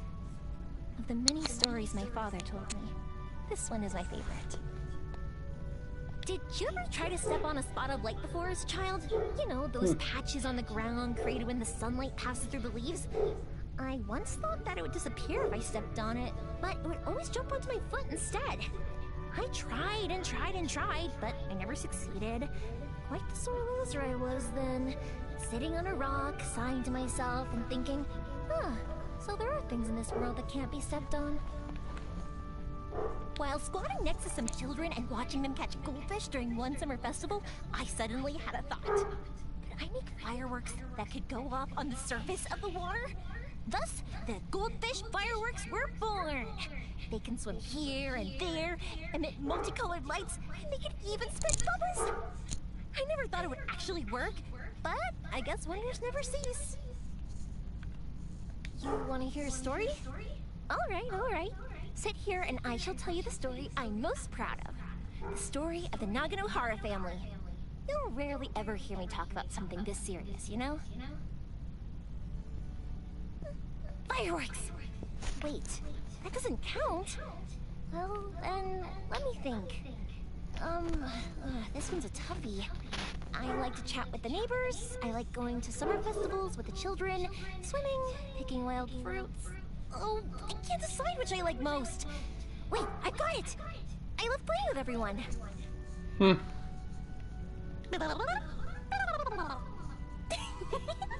I'm copying the sound that Paimon makes while disappearing. Wait, what? That's a thing? I just thought that was a video game thing. It's real? The novel I've been reading for a while finally reached its end, but the heroine lost her memory and the planned wedding fell through. That's so sad. I prefer snacks to entrees. I always go from stall to stall during festivals, eating as I go. By the way, are you any good at making snacks? I'll trade the dongo I made with you. Here, have the big ones. Nice. Milk never fails to start some real fireworks in my stomach. Crackle, kaboom. You know what I mean? But I can handle dishes and snacks made with milk for some reason. Maybe the little ceiling in my stomach is just pickier than most.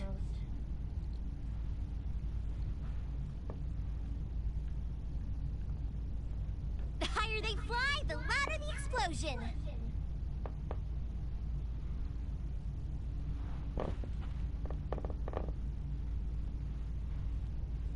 Fireworks are for now, but friends are forever.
show.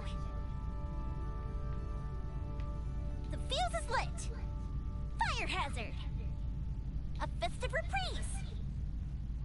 Goldfish of doom. Wait, what? Here come the fireworks. Up, up, and away. Oh, hey, that's Superman's catchphrase. If we've got nothing. Uh-oh. Uh-oh. Oh, that hurt. Gotta watch it.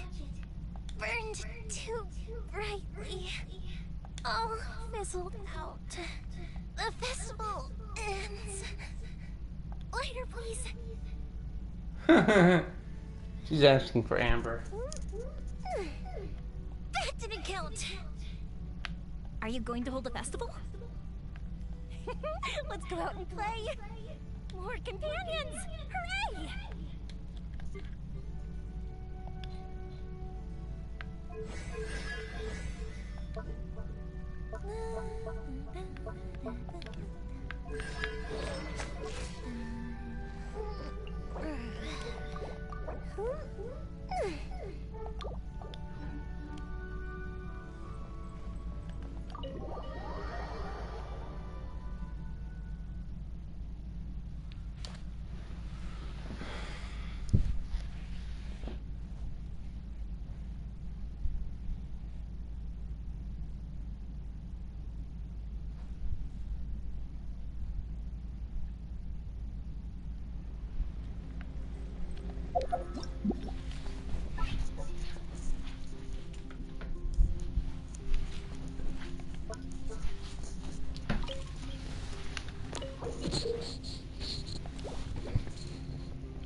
Hmm.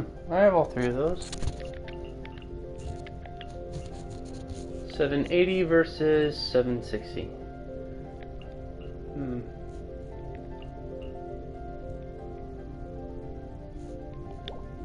I have a maximum of 2 sets available.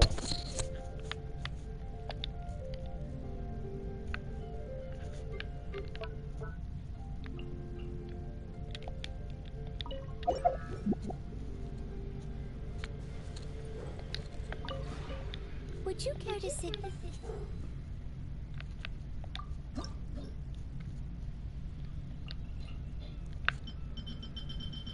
Yes.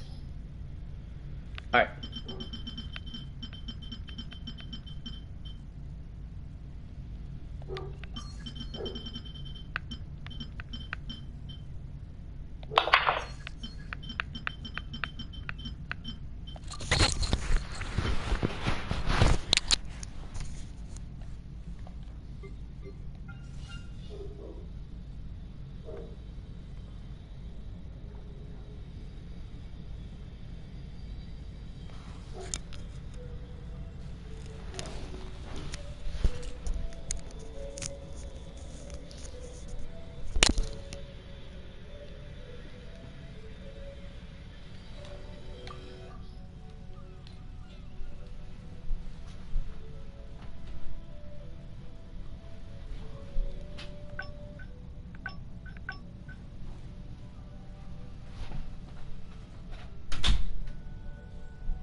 If you ever have...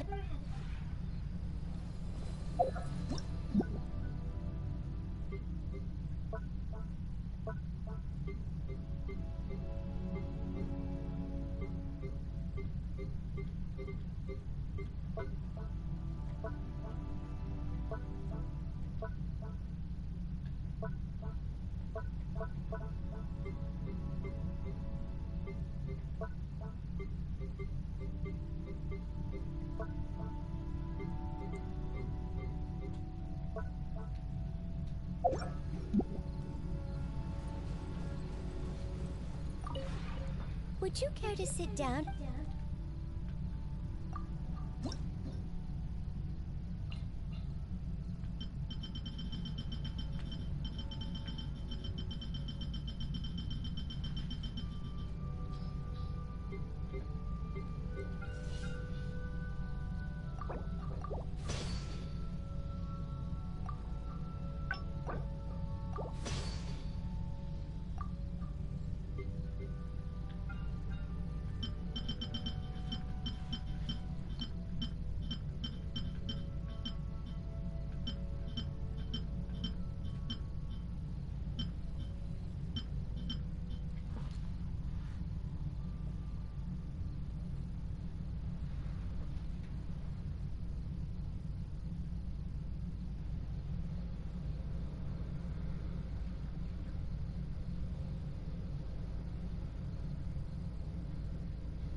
I've mainly focused on the backyard, so I'll have to leave that.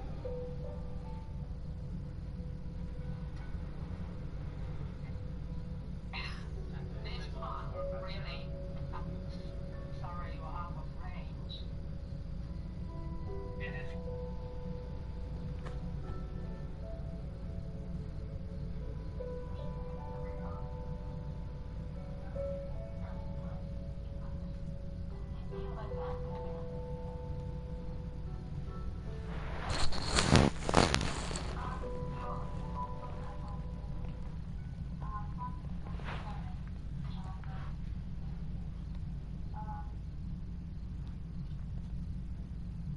Oh. Formed often in competition with each other. Pretense of mimicking ordinary life. Here, directly. Formed often in.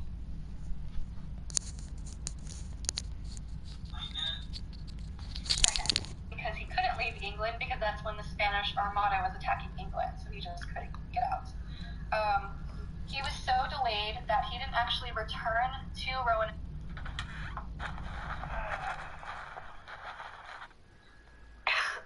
This pawn.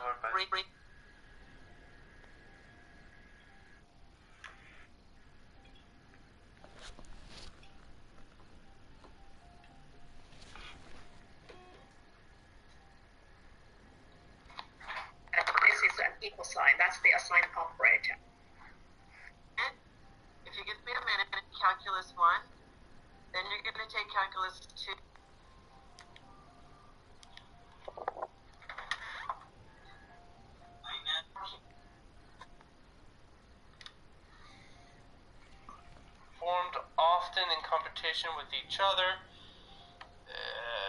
We'll shoot that. When I was alive, I believed, as you do, that time was at least as real and solid as myself, and probably more so. I said 1 o'clock as though I could see it, and Monday as though I could find it on the map. And I let myself be hurried along from minute to minute, day to day, year to year, as though I were actually moving from one place to another. Like everyone else, I lived in a house bricked up with seconds and minutes, weekends and New Year's days, and I never went outside until I died, because there was no other door. Now I know that I could have walked through walls.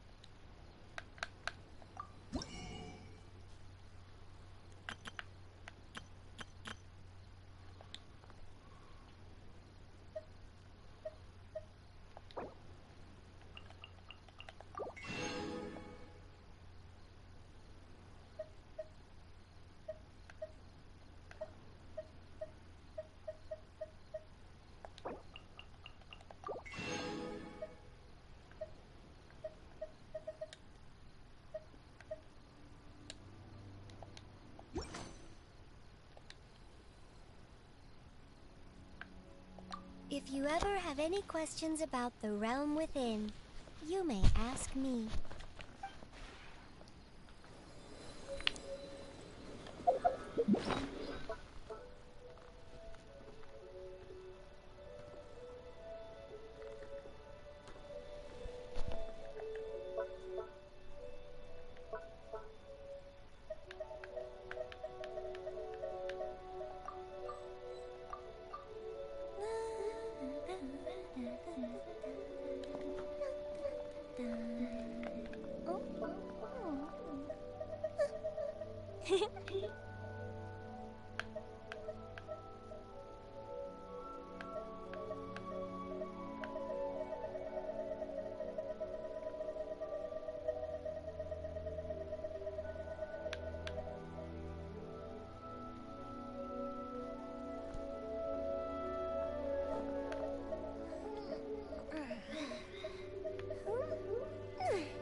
Fancy.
870 versus 810.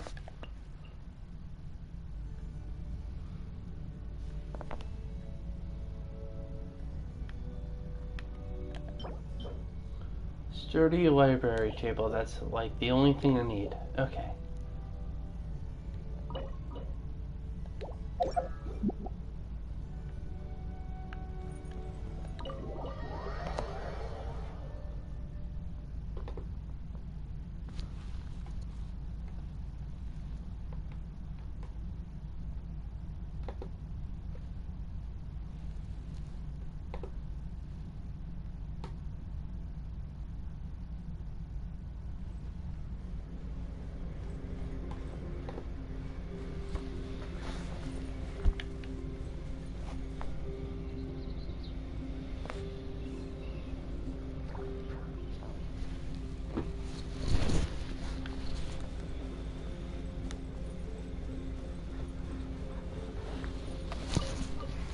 If it isn't my favorite client. It's been a while. How are things? By the looks of it, nowhere near dire enough for you to be needing my services. A shame. No more to be made here.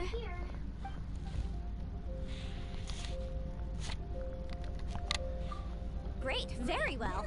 I feel right at home, actually. Maybe you've forgotten, but this whole subspace creation thing is nothing new to me.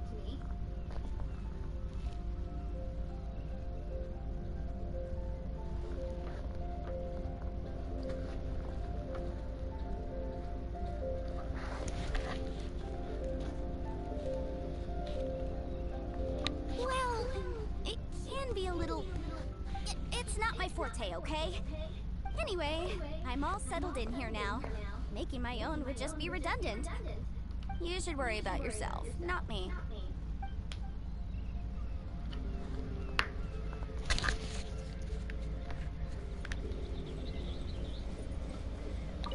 It's been a while. How have you been?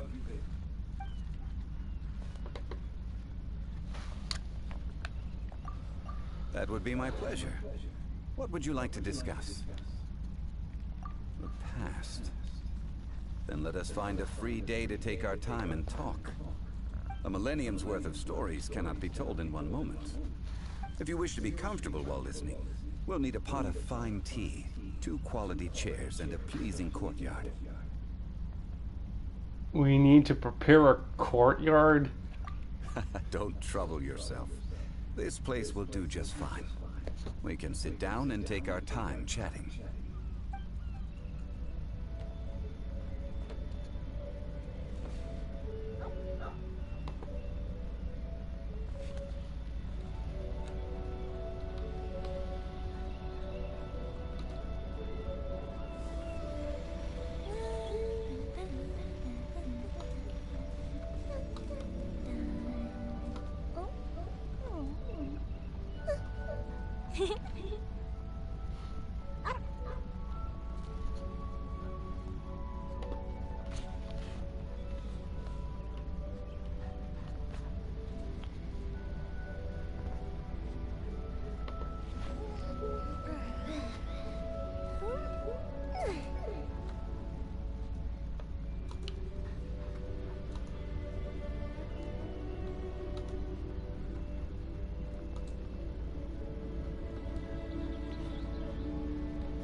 Have you ever kept goldfish as pets? They're very cute.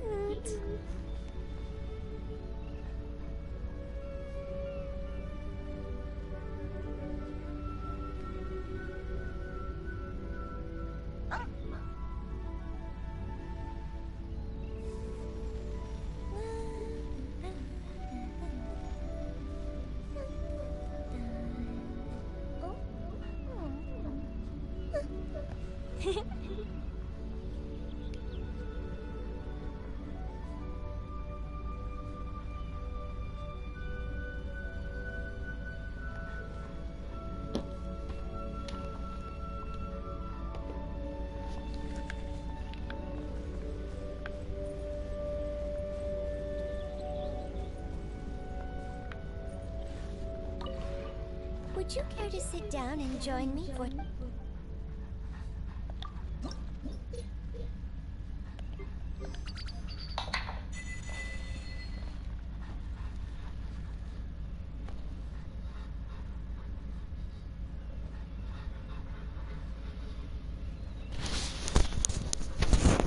Hmm.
If you ever...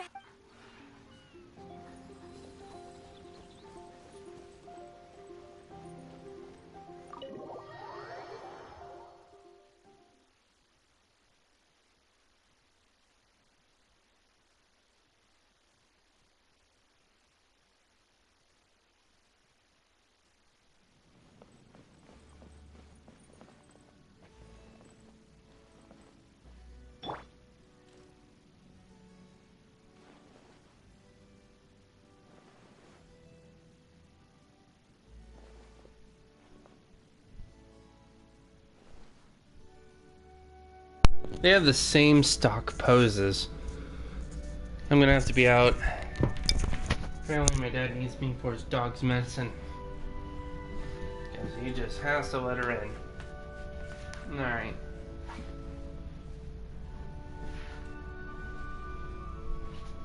I created another universe and founded paradise. For I, Fischl, and the Prinzessin der Verirrt...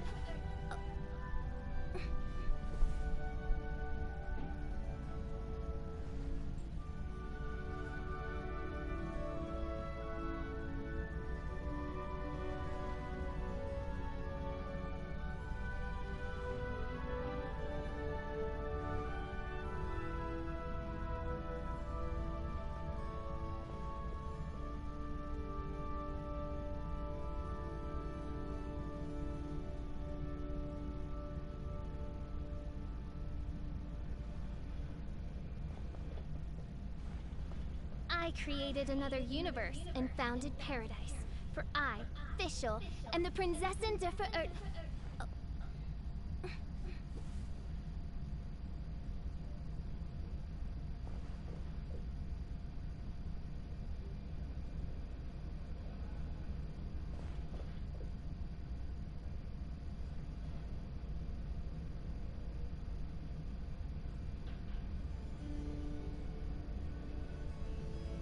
I hear the voice of fate, speaking my name in humble supplication.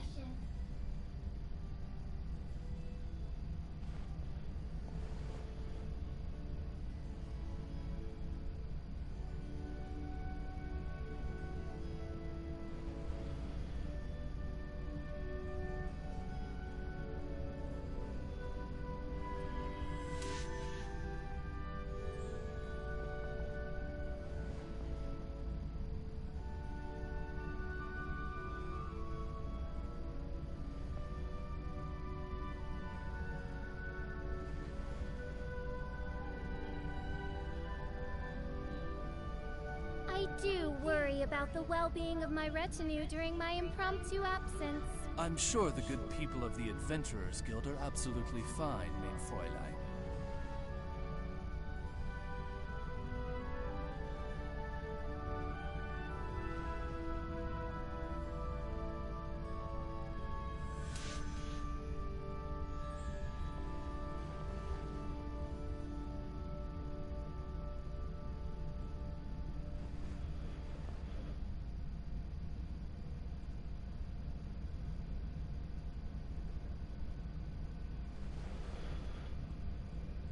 I created another universe and founded paradise. For I, Fischl, and the Prinzessin der Verirrt...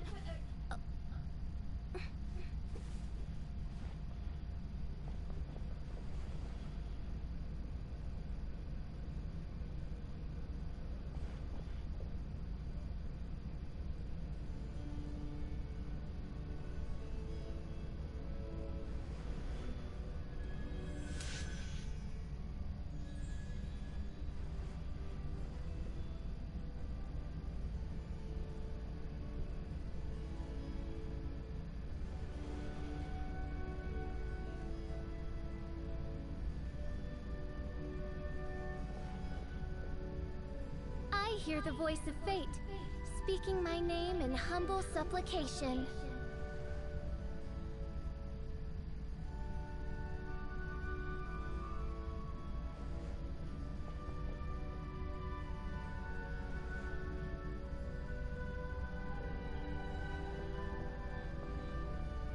I created another universe and founded paradise. For I, Fischl, and the Prinzessin der Verirrt...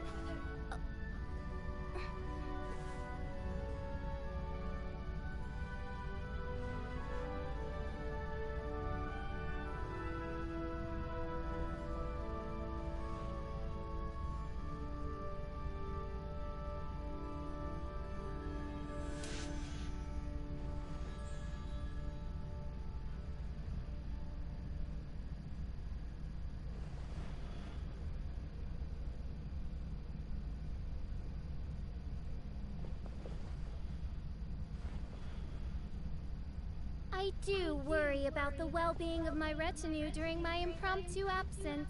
I'm sure the good people of the Adventurers Guild are absolutely fine, mein Fräulein.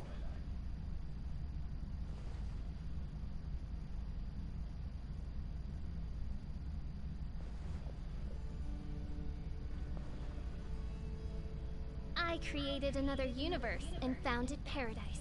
For I, Fischl, and the Prinzessin der Verirrt...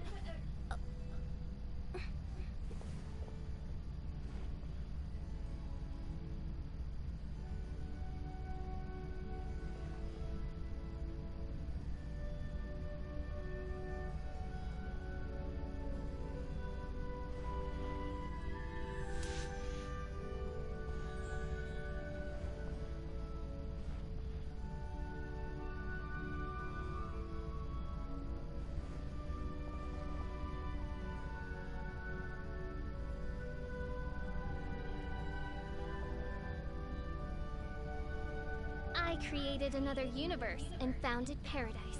For I, Fischl, and the Prinzessin der Verirrt...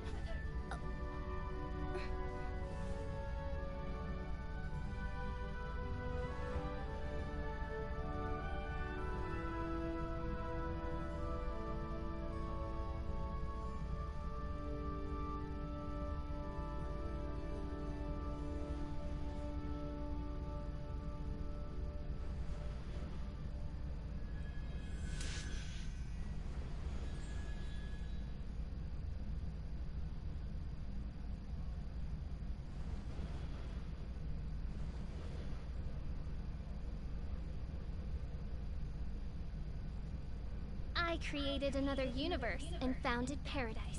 For I, Fischl, and the Prinzessin der Verirrt...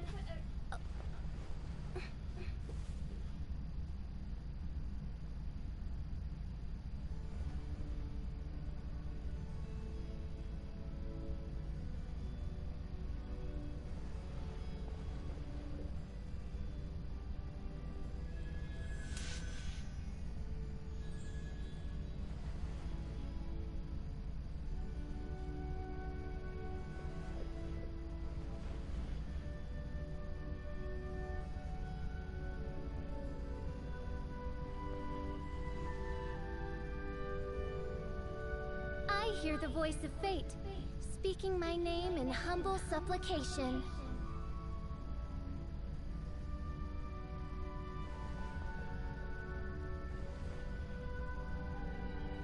I created another universe and founded paradise. For I, Fischl, and the Prinzessin der Verirrt...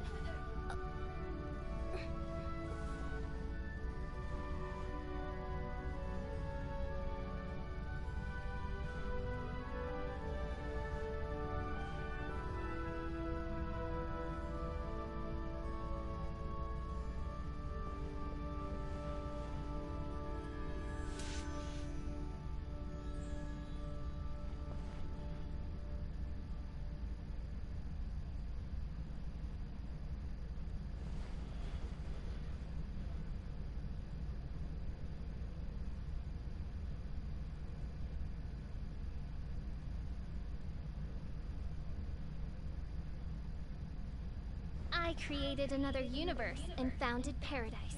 For I, Fischl, am the Prinzessin der Verirrten.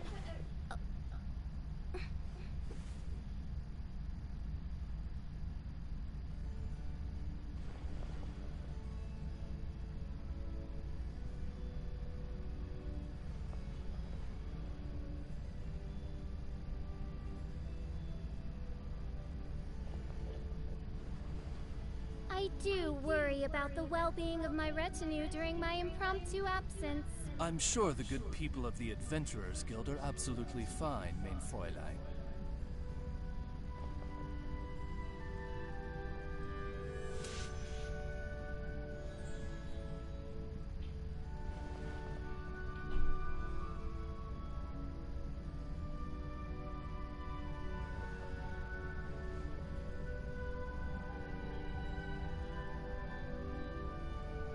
I hear the voice of fate, speaking my name in humble supplication.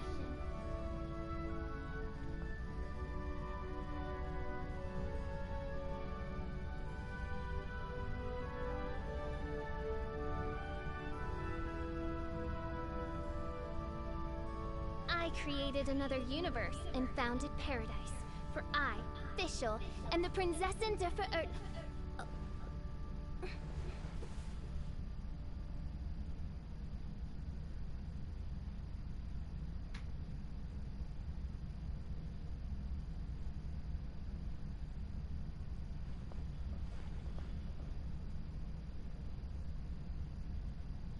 I do worry about the well-being of my retinue during my impromptu absence. I'm sure the good people of the Adventurers Guild are absolutely fine, mein Fräulein.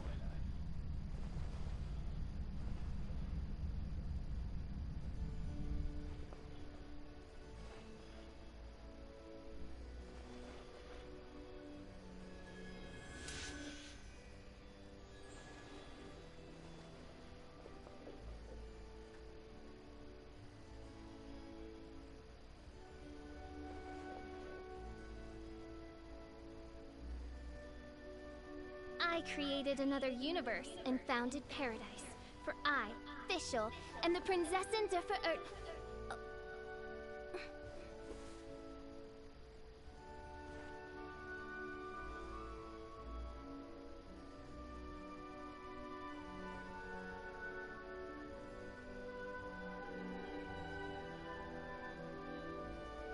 I hear the voice of fate, speaking my name in humble supplication.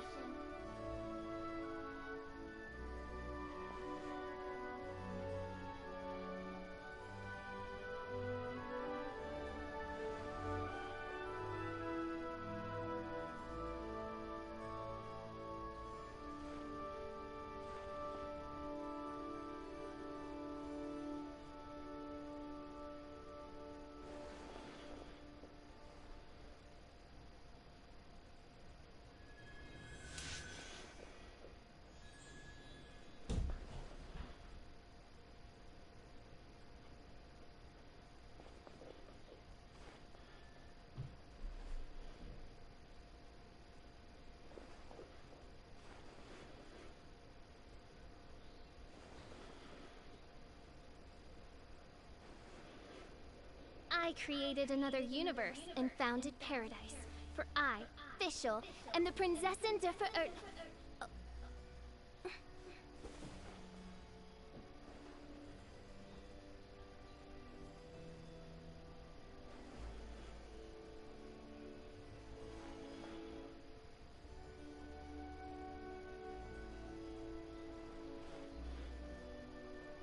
I do worry about the well-being of my retinue during my impromptu absence. I'm sure the good people of the Adventurers Guild are absolutely fine, mein Fräulein.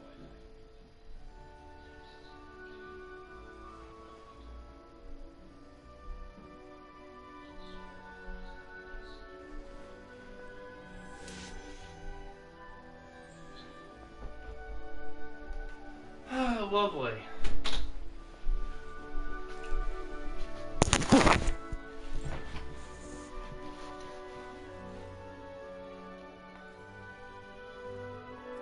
Ooh, artifacts. Hi there.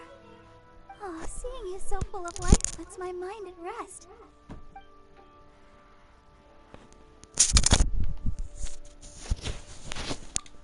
Oh, I love it here. The scenery here is so different from Mondstadt's. I find it really refreshing. And here I can sing at the top of my voice without having to worry if I'm disturbing anyone. It's the best way to practice.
It sure is nice of you to say that.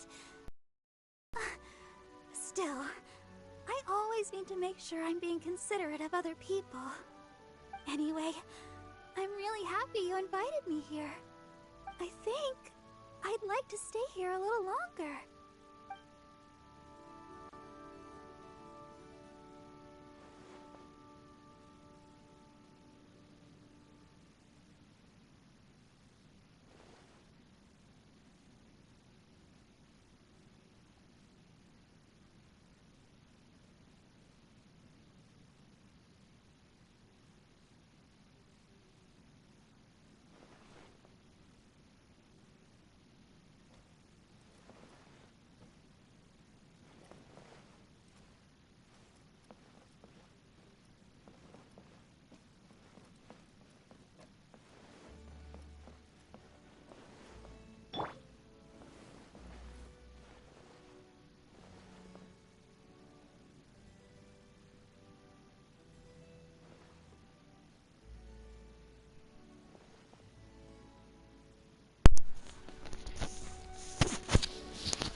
Osmanthus wine tastes the same.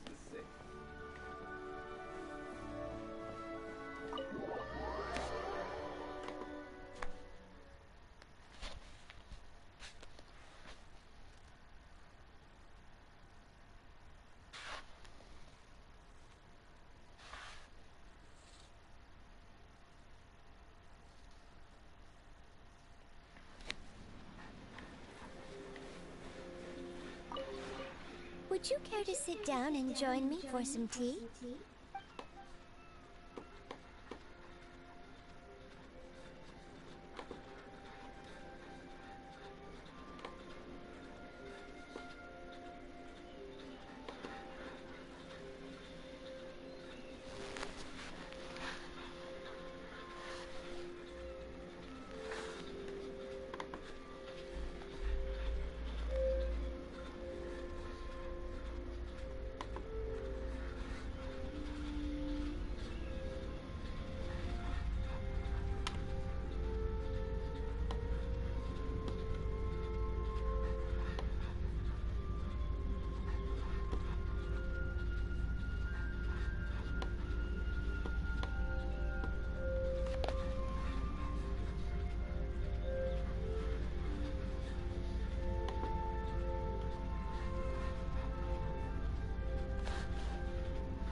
If you ever have it.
Every journey has its final day.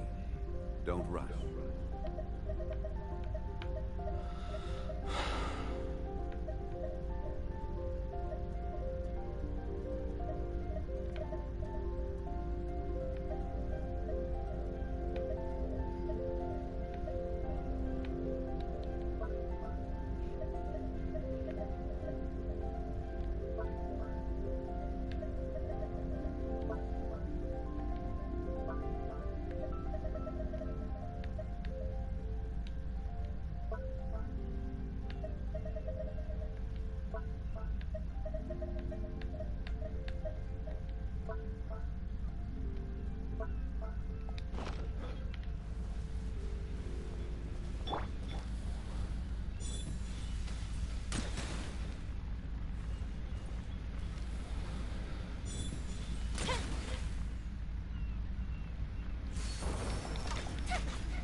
Number 120 original, New Jersey against New York.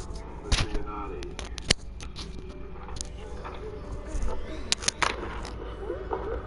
Thank you, Mr. Chief Justice, and may it please the court. In his final report, the Special Master concluded that New York's jurisdiction on Ellis Island is limited to the island as it existed in 1834, and New Jersey is sovereign over the portions of the island created by artificial filling of submerged lands in the years after 1834. Although we take issue with the amount of territory allocated to New York and with the recommended boundary line of the Special Master, we would first like to offer the court our reasons why we believe the Special Master's principal conclusion is legally sound and amply supported by the record. First, the Special Master correctly interpreted the 1834 compact between the states, which fixed the territorial limits and jurisdiction of New Jersey and New York along their common boundary. My only observation about that, and it helps your case, I think, I was a little puzzled that the Special Master did not pay more, put more weight on the Holmes opinion in Central. Well, we certainly did place a great deal of weight on the Holmes opinion, and we do think The Special Master didn't seem to think about it. It seems to me, on the sovereignty issue, that if New York is right, we have to overrule that.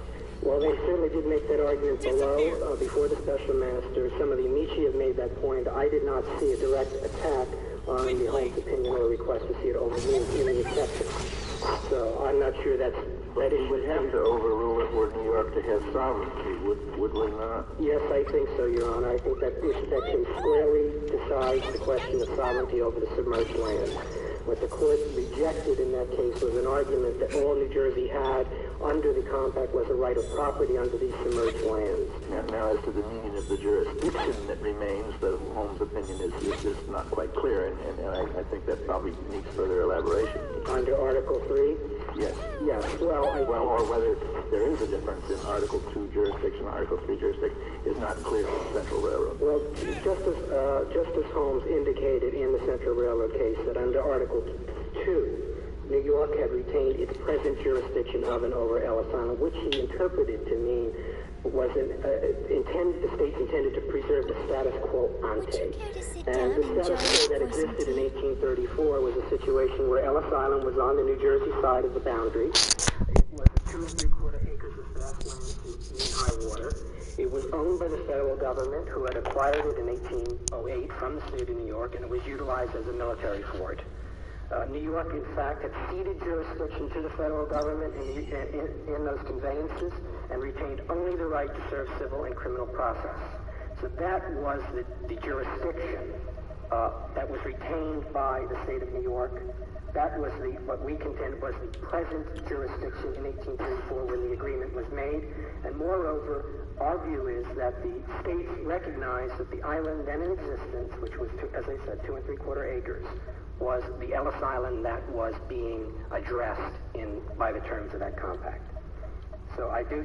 At least as to the land that was once submerged and has now been filled in, there was a significant argument made that Holmes was wrong, at least to the extent that he defined exclusive rights of property to mean sovereign. Well, I respectfully argue that Holmes was not wrong, and that he reached the correct conclusion. In fact, what he did in that opinion for a unanimous court was to base his judgment upon the prior decision of the New York Court of Appeals in 1870, which had concluded essentially that the territorial line was the principal and dominant purpose of this agreement, that the state of New Jersey was sovereign on its side of the boundary. Well, that part I understand, the equation of boundary with sovereignty. Yes. But Holmes also said something about exclusive right of property. Yes. There was a three-way division that was offered in some of the briefs of the property right and the public access right and the governing right. The argument was made that all New Jersey had was a sovereign right of property, and he found that that actually supported the notion that New Jersey was sovereign in this territory. And he said that the ownership of submerged land was indicative of the division of sovereign territory, and actually further and supported the notion that this was a line not only of territory, but of jurisdiction and sovereignty. So I think what Justice Holmes said... property means jurisdiction, and exclusive jurisdiction doesn't mean exclusive jurisdiction. Oh, burn! Would there have been a clearer way to say that one of the states had governing authority? Well, I think than to use the phrase exclusive jurisdiction?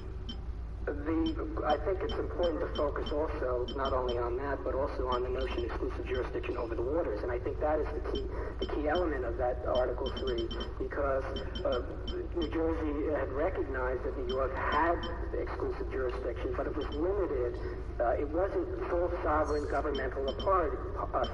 It was limited to control of the waters. And that's how the New York Court of Appeals interpreted Article 3 in 1870. Well, it was control of the waters. It also referred to the submerged lands. That's correct. And isn't there a fair argument to be made that when the submerged lands become, in effect, the basis for filled land, in place of what had been water subject to New York's jurisdiction, that same territory, now newly created above the ground, becomes subject to the same exclusive jurisdiction? Well, our argument is that is not the case, and we rely in that regard upon, again, the 1870 decision of the New York Court of Appeals, which said that although there was, in Article 3, a reference to jurisdiction over the submerged land, that was merely subordinate to and in furtherance of the power over the waters.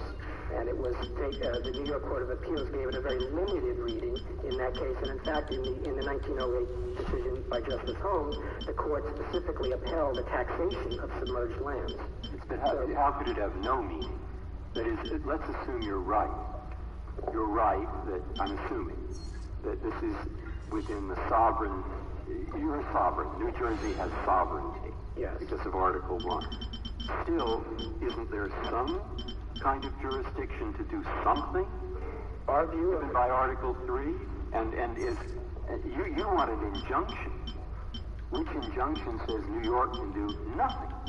Yes. All right. How can it be that they could do nothing when Article 3 says they have jurisdiction over the land, below the water, and the water?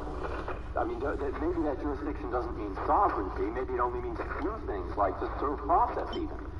But doesn't it mean something? Well, again, I think we go back to the decision of the New York Court of Appeals in 1870, and what the court said was that this was a jurisdiction over navigation. All right. And once the waters were filled, there was no basis upon which to exercise jurisdiction over ships and vessels on the water.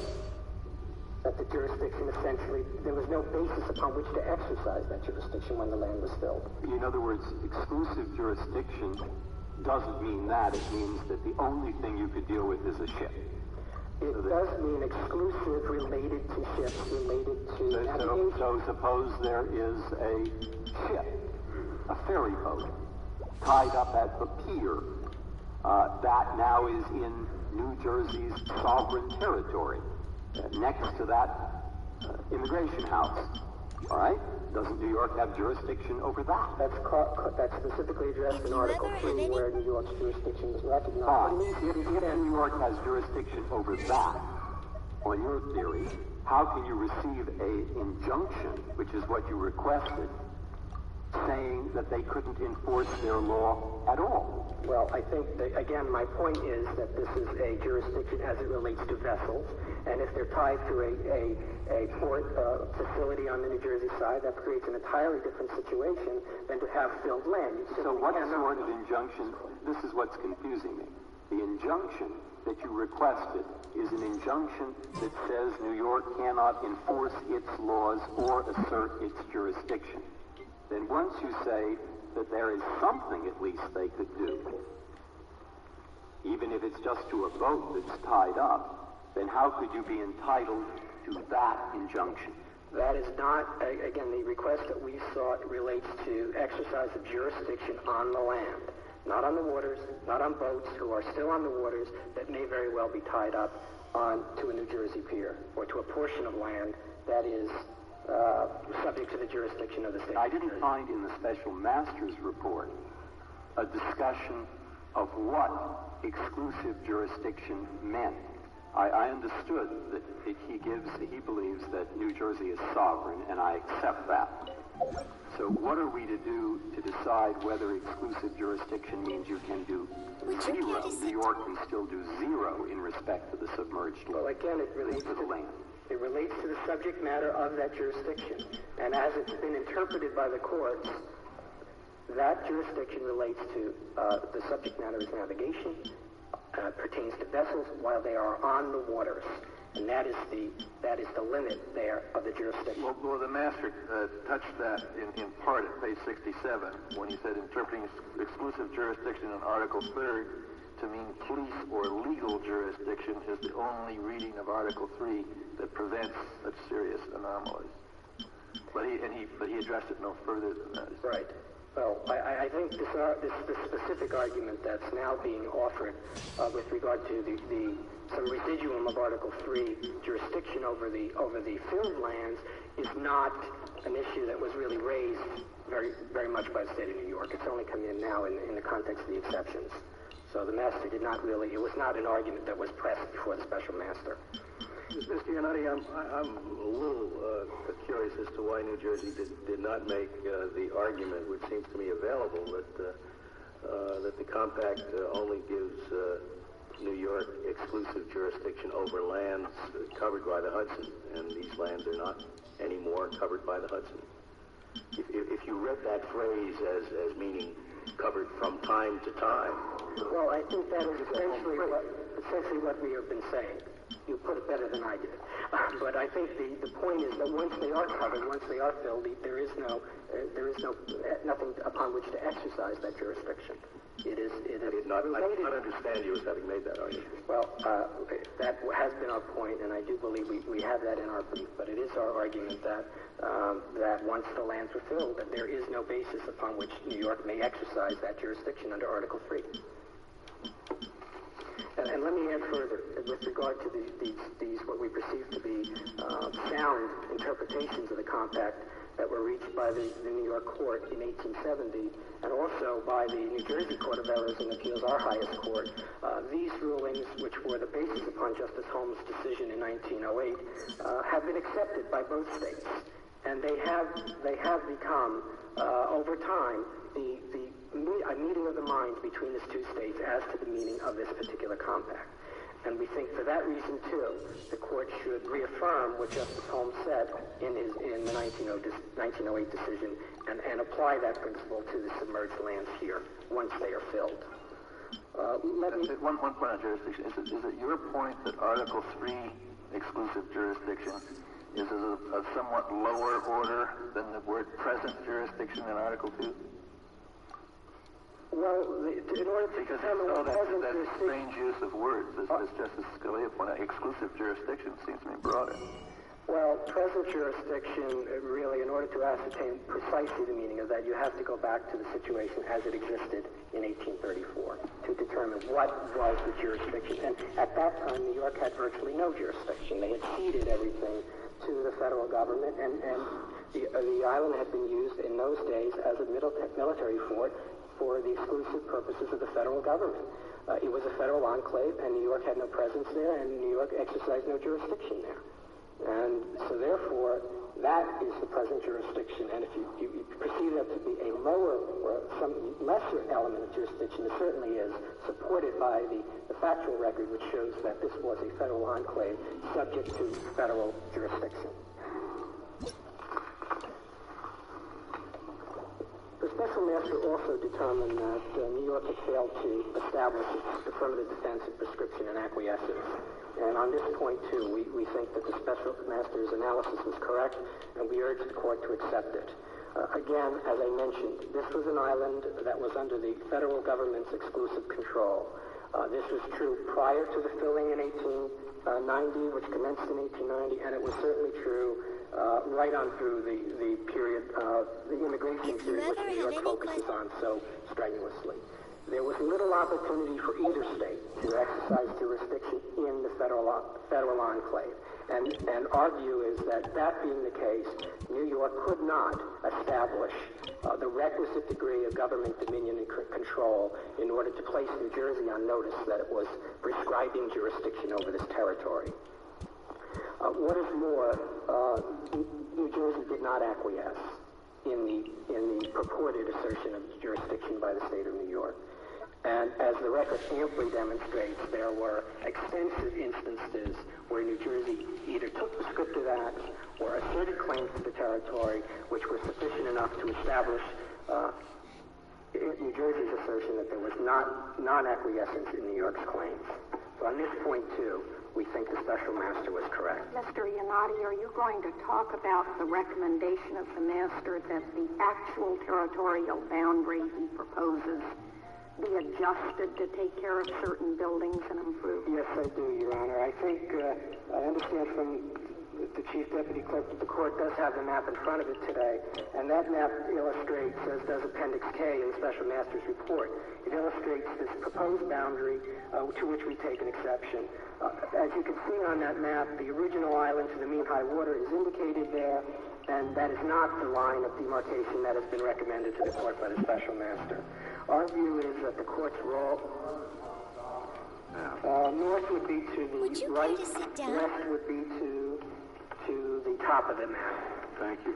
And the Special Master, of course, has completely departed from the line of the mean high water line from 1834, which is what New Jersey contends is the line which should be employed. The court has said that when the states make a boundary agreement, and when such an agreement is approved by Congress, that an agreement of that sort is a law, a federal law, and the court is without authority to depart from the terms of that agreement. And regrettably, that is what the special master has recommended here. We think that that is not an appropriate exercise of the court's power in this regard, that the court should abide by the boundary that was agreed to by the states. If there are practical concerns that relate to that in its implementation, that remains to the states with the oversight of Congress to make whatever adjustments might be deemed appropriate. Do you think we have any choice at all? You say we should. Well, I thought your position would be that we must. Yes, it is, Your Honor. I think if we look... Must because of what? You must because that is the essential role of the court in this case, to define the boundary. This is a case about boundaries, not about buildings. And the court... Well, isn't it also because we're bound by an act of Congress? Yes, I said that. What the court said in Texas versus New Mexico was that once an act of Congress or an agreement like this, which is approved by Congress, it becomes a federal law, and the court cannot enter relief that's inconsistent with the terms of that law. And for that reason, we think that the court is limited in providing relief, in this case, to the boundary that was agreed by the states, and cannot employ practical considerations to write or create a boundary, what the court may perceive to be a better boundary. That judgment has already been made by the states and recognized by Congress, and we think it ought to be respected by the court. May I ask you once more to clarify, because I'm still fuzzy about it, what authority does New York have and enjoy, those are the words of Article 3rd, as a result of that grant of exclusive jurisdiction? It has jurisdiction, a navigational jurisdiction over the waters, and it would pertain to vessels, ships, and passengers as they are on those waters of New York Bay and the Hudson River in this particular area. So with respect to the ferry going back and forth to Ellis Island, New York has control of that? Well, yes. So long as it's on the waters, then New York would have some measure of jurisdiction over that. Exclusive jurisdiction. What's some measure? Exclusive jurisdiction. Which sounds to me like only. Well, yes. We're not saying New Jersey would have jurisdiction over it, but the exact parameters of it, the extent to which they would exercise control, that has not been elucidated in any particular decision. But I'm not sure that the court needs to address the full extent of the jurisdiction of New York while a ship is on the water. Well, I assume they can exercise control to the maximum extent that any state can ever exercise control, isn't it? Within the subject matter limitation. What was the submerged land? What do you think they can do? The exclusive jurisdiction over the lands covered by said waters? It relates also to navigation. And for example, the case of State versus Babcock, which was an early decision by the New Jersey trial court in 1852, what happened in that case was there were vessels which were sunk on to the underwater land, and an action was brought in New Jersey for criminal action to prosecute that, and the court held that was within the jurisdiction of the state of New York. Thank you, Mr. Yanani. Mr. Manir, we'll hear from you.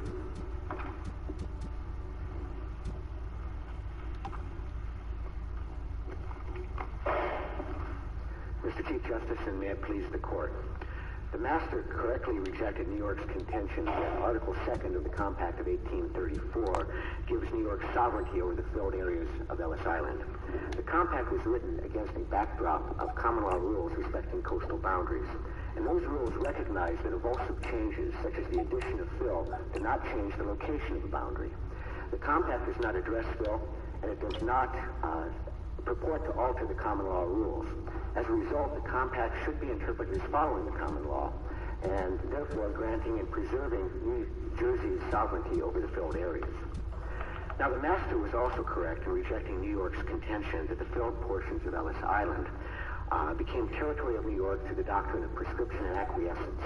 And we think the single most important consideration on this score is the fact that the United States exercised dominant and virtually exclusive jurisdiction over the island during the relevant time period. Now, the United States' presence is important for two reasons. First, the United States recognized New Jersey's claim to the filled lands by purchasing that area from New Jersey and by indicating in subsequent maps that it was situated in New Jersey. Second, the United States' dominant sovereign presence prevented New York from taking those acts of sovereignty that would have established its claim of an entitlement to the filled areas, and likewise would have put New Jersey on notice of the fact that New York was making such a claim. Now, New York also makes a claim that New Jersey is guilty of laches in this case, but that really adds nothing to New York's claim in this case at all. As this court indicated in Illinois versus Kentucky, the equitable defense of laches is subsumed within the doctrine of prescription and acquiescence, so nothing is added by making those types of charges here. Now, although we agree with the master's determination of the historic boundary on Ellis Island, we disagree with his ultimate remedy, which would reconfigure the boundary based on considerations of practicality and convenience. We think it's important to note at the outset that New Jersey asked this court to determine the historic boundary line. It did not request that the court redraw the boundary. Neither did New York make such a request as well. But equally important, the master's proposal would require this court to exceed its historic role. And you think our position would be altered if they had asked us to redraw the boundary? If they had, then I think you'd be faced squarely with the question of whether you have that power or not. And we think that you do not. I see. That's your point. I thought your point was that if they had asked us, we would have the power. No, that's not. But they have not even asked in this case. I agree with Joseph. What difference does it make, Mr. Lanier, at this point in the litigation, if we were to say that we reject the master's drawing of the boundary line because neither party ever asked for it? I mean, presumably there could be further some sort of an amendment to the complaint, and they could bring it up again. Well, that might be the case, but we think that ultimately the court lacks the power to draw that boundary in any way. Then it really doesn't make any difference whether they asked for it or not. Ultimately, it does not, but we do think it's significant that neither party asked for it, and this court does not often grant relief that neither party requested. Now, in the past, this court has decided boundary disputes based solely on its interpretation and application of relevant law. And the court explicitly recognized that limitation in Washington versus Oregon, where Washington had asked this court to change a boundary based on changed circumstances, and this court refused to do so. It refused to do so even though the adjustment would implement an underlying policy that Congress might have preferred. As that case indicates, once this court determines the location of a boundary, its judicial role is at an end. But that case involved a variable boundary, a boundary that would be here today and someplace else tomorrow, as opposed to what the special master has done here. He has fixed, or has recommended fixing, a boundary that would not be variable. That's correct, but in this case what we're saying is the historic boundary should be fixed by the original contours of the island, because that's what Congress and the parties intended by virtue of the Compact of 1834. I'm just suggesting that there's a little space between the Washington and the Oregon case and this one. That might be, but we think ultimately the general principle at stake in Washington v. Oregon does control here, which is that this court should respect the power of the political branches to determine boundaries and draw those boundaries.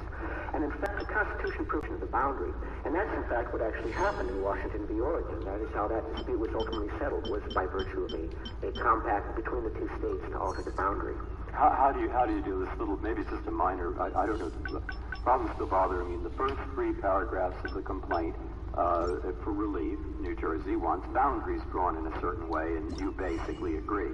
That's correct. Assuming that right, what do we do about paragraph 4, where they ask for an injunction that no New York law at all can be enforced on the filled land? That's what was disturbing me, because of the concern that I had that exclusive jurisdiction might mean something in respect to that filled land. I think that takes us back to the suggestion the United States made at the point when the complaint was first filed in this case and the court asked for our views on this matter. And at that point, we explained that there might be a number of issues that can only be resolved in a specific factual context. And so those issues are simply not ripe at this point. We think that...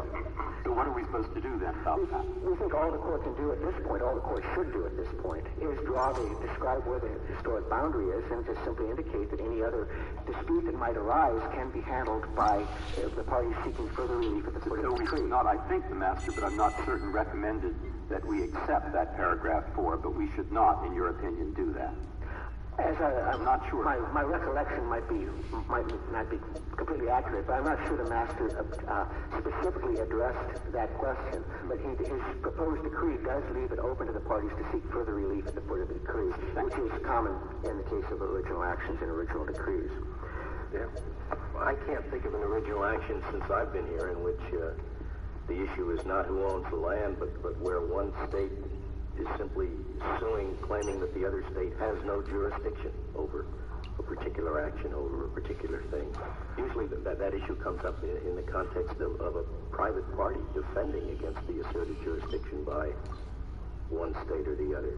That is correct, and this case is unusual insofar as that the United States owns title to all of the land in question. I understand, but you're saying we don't have to decide that question now because the states can come back later.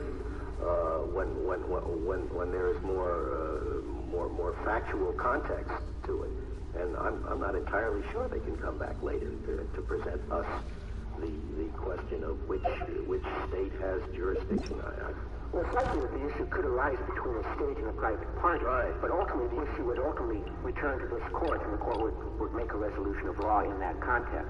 Whether there would be a direct clash between two states over a particular power of regulation is perhaps less likely. It would actually require some situation where both states purport to have the power to regulate over a particular area. And I think that's likely to occur in this area simply because the United States does have title and continues to exercise dominant control. In view of that, what practically is at stake? I mean, you said the United States has been there since it was a fort, and now it's continuing.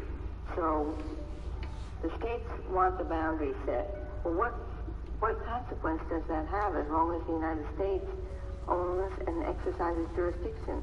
It has some modest consequences with regard to certain activities, such as the collection of tax revenues and the like. Even if the United States has exclusive jurisdiction over the entire island, which is not something that we're asserting, but even if it did, under the Buck Act, the states can still collect certain types of taxes from activities that take place on the land. For example? Sales taxes from concessions on the island would be one example. Both states would have no doubt claimed some interest in the renovation of the southern portion of the island here. But ultimately, we think that Congress will make those determinations, taking into account the concerns and considerations of both states. Much of what's at stake here, and I think we indicated this at the time that we filed our initial amicus brief in response to the complaint, is a concern over a notion of the sovereign boundary as it relates to the history of the two states. And the court has allowed these actions to proceed, and we do think that's a significant question. But the practical implications are likely to be limited. Is the jurisdiction of the United States limited to certain purposes? Could the United States build an office building for renting out to private developers if the United States wanted to? Well, our perspective on the jurisdiction on the island is as follows. The United States has exclusive jurisdiction over the original 3 acres of the island that was granted by New York in 1800. As to with respect to... Now, when you say exclusive, you mean exclusive jurisdiction is defined in Article 3 of the Compact, or some other meaning of exclusive? No, we need a more conventional description of really exclusive jurisdiction. Really exclusive jurisdiction. As described in the Interdepartmental Study on Legislative Jurisdiction in 1957, which deals with this issue quite comprehensively. But as with respect to the field lands, the United States has concurrent jurisdiction over those areas. Thank you, Mr. Lanier. Mr. Spurlock, we'll hear from you. Mr. Chief Justice, and may it please the Court, the Compact of 1834 and the events thereafter show that all of Ellis Island is in New York. No other interpretation of that compact or of those events makes sense. I'll redirect the Court's attention to Article 2 of the Compact, which we think is the key here, and to which very little attention was paid in the arguments of the United States and New Jersey. Where do we find that? The appendix to our main brief, our brief on exception. Page 51.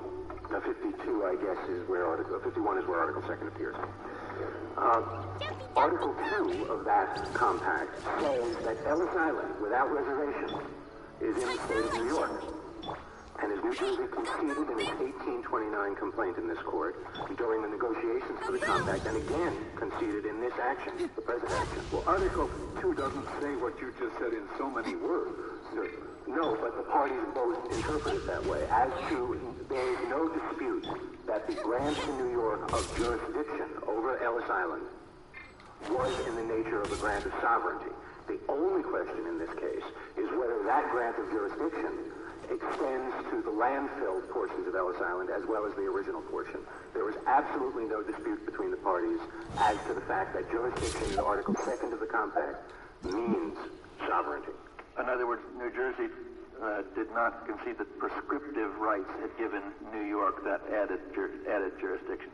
In other words, prescriptive rights played no part in New York's jurisdiction over the original island. Correct, Your Honor. The compact itself, by its own force of the language of Article 2, and New Jersey concedes this, gave New York rights of sovereignty over Ellis Island as it existed in 1834. Well, but it doesn't say sovereignty in Article the 2nd. It doesn't, but in fact, that's how it has been interpreted, and there is no disagreement that that is what jurisdiction in that article means. And the only question is whether that jurisdiction, which is of the nature of sovereignty, is sufficient to encompass the landfilled portions of the island that got added after 1834. I find it interesting that that provision also uses the magic words exclusive jurisdiction, which later turn up in Article 3. And where they're used in Article 2, they quite clearly mean sovereignty, don't they? I too find it. And shall also retain exclusive jurisdiction over the other islands. Yes, and the reason that there's a distinction, by the way, between the retention of jurisdiction as to Bedloes and Ellis Islands and the exclusive jurisdiction without qualification over the other islands in the Bay, which was all the islands, is that Bedloes and Ellis had a measure of jurisdiction ceded to the United States, and the Special Master made that clear. We go a long way with the Special Master, or can go a long way.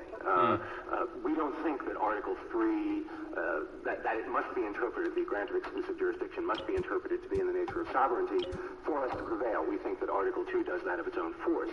And we think that's because that the compact intended, with respect to expansion of the Article 2 islands in the harbor, what the compact intended is clear from what was happening in the harbor at the time, from the structure and purpose of the compact. What was happening in the harbor at the time is that landfill was in wide use. As the Special Master found, and the parties have joined issue on this in their briefs, Ellis Island actually had landfill on it at the time of the compact. There was also substantial landfill on both. Can I interrupt you with just one question then, both of us? We can't ignore Article 1 either, can we? No, you can't, Your Honor. The boundary is in the middle of the river, and now the portion of the river between the middle and the shore of New Jersey has exclusive jurisdiction in New York under Article 3. But how can that be, how can you say there's a boundary there if exclusive jurisdiction Article 3 means what you say it does? Let me try to parse the first three articles of the compact for you, because I think their structure proves our point. Article 1 of the compact establishes the sovereign boundary between the states as the midpoint of the bay, with, as it makes clear, certain exceptions. The first of those exceptions appears in Article 2, which gives the islands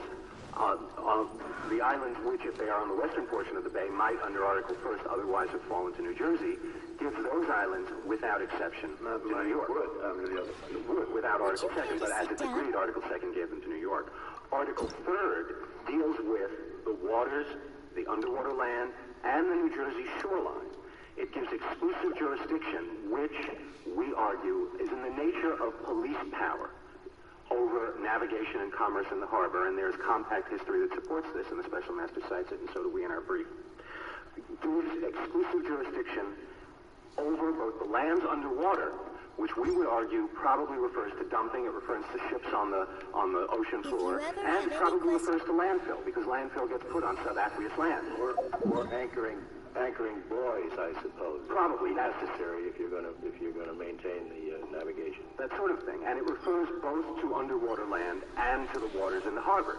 Now, New Jersey says that exclusive jurisdiction is extinguished as soon as there is more land, there is new land put in the harbor, but that seems most improbable. Jurisdiction over navigation and commerce obviously entails jurisdiction over both the waters per se and the lands in those waters, used as anchorage, used for docking, used as storage areas, used for lighthouses. And that New Jersey's, as I understand it, New Jersey's answer to that argument is that New York, through its courts, had already held that the whole point of that is simply, in effect, a navigational commercial jurisdiction. And when something was not on or moving over the water, that was the end of it. What's your response to that? Conceding that arguendo, that's Article 3. We still have to deal, we think, dispositively, with Article 2, because this case is... Hey, I see you're up.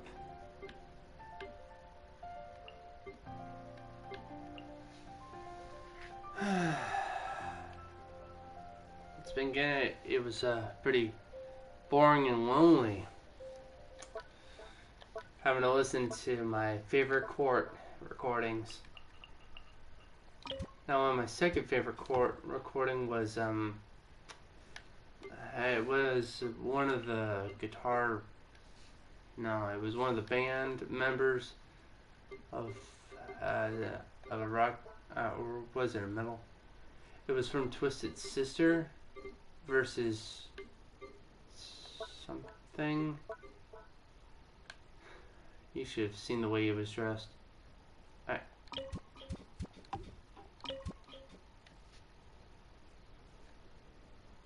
Yeah. Yeah. Just gonna put that up. Yep, the mic's on. Alright. Suppose it has been quiet.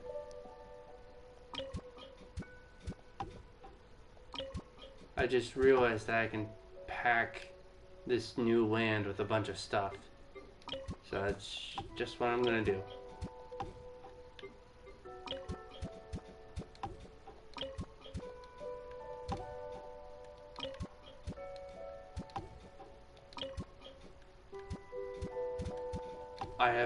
I have all the houses.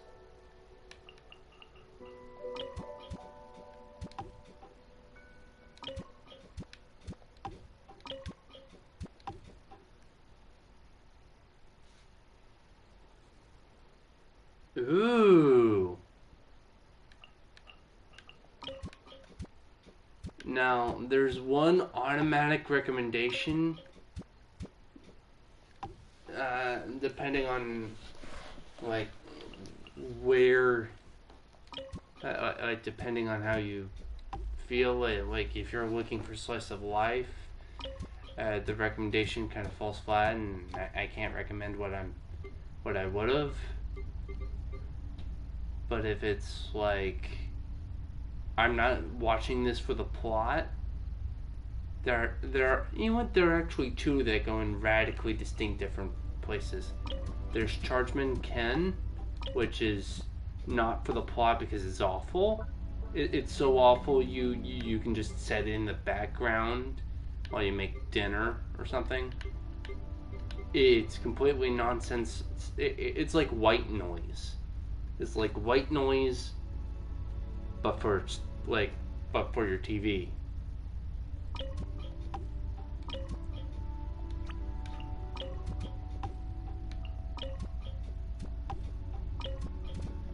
And then there was High School DxD.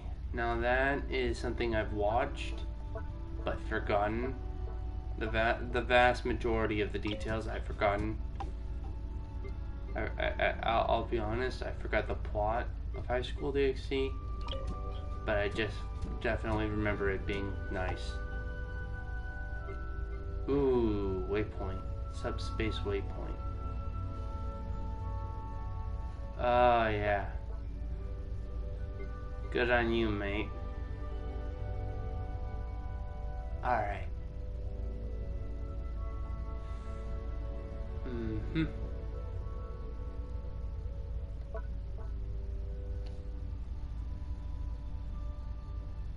A sledgehammer for your brain. Like, in a good way, or like, in a...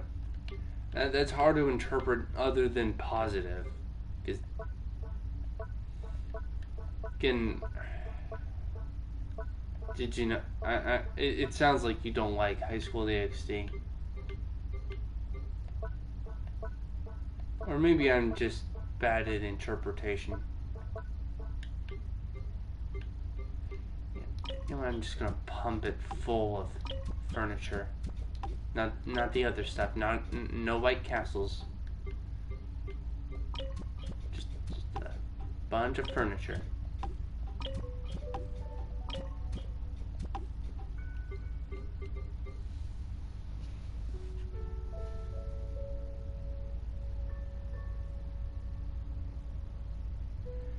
Yeah, I guess. I recall my heart was actually racing towards the end where Rias was kidnapped. It, it was just terrifying that someone used his space to get her to. Whew. I'm not gonna go in that much detail. Ooh. Nah. Alright. I'm gonna keep going until I reach the furnishing limit.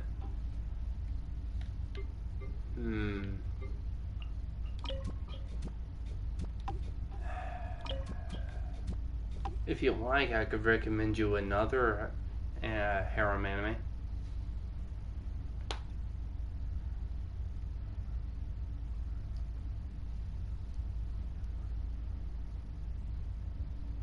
With decent story. Yeah. And there's a limit. Ooh. Legitimate question. Alright, so about the limit. Was it around the time where it was like poked? You know, like poked the spot to get the reaction? And you're like, I don't care, just do both. He was like so focused on picking which one.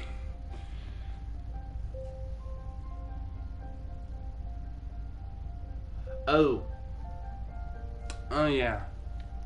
Let me think of I'll think of something a bit more wholesome then. In that case.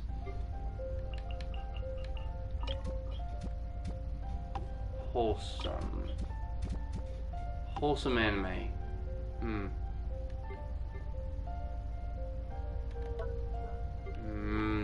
Any particular genres? I've been through a lot.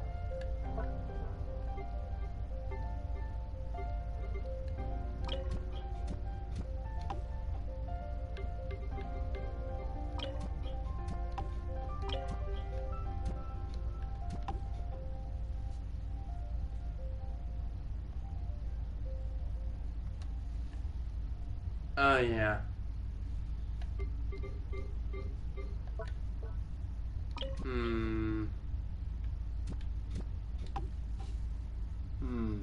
I can't recommend the. There are different kinds with the Demon King in the anime title. There's one where the guy has V's on his cheeks, and there's another on how not to summon a demon lord.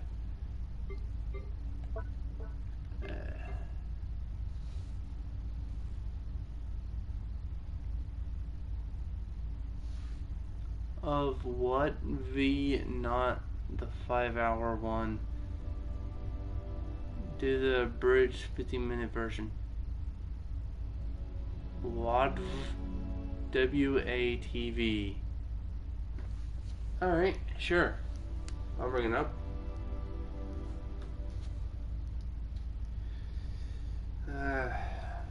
It beats the boredom of listening to a Supreme Court case, number 120 original, New York versus New Jersey. Wild Arms Tonight Oh! Wild Arms Tonight Venom. Typing Venom review and 15-minute version. Okay. Filters, duration, over 20 minutes, apply. What the frick am I looking at? There's a bunch of worms and snakes in a tree. What the frick? It's like cheese and what huh? The frick am I looking at? Anyhow.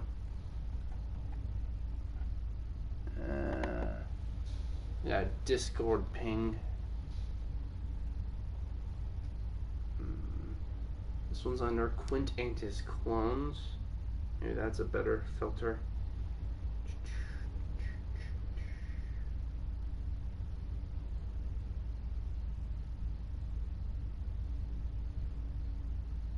I wonder why it's capitalized each word. It's like quaco, caquo.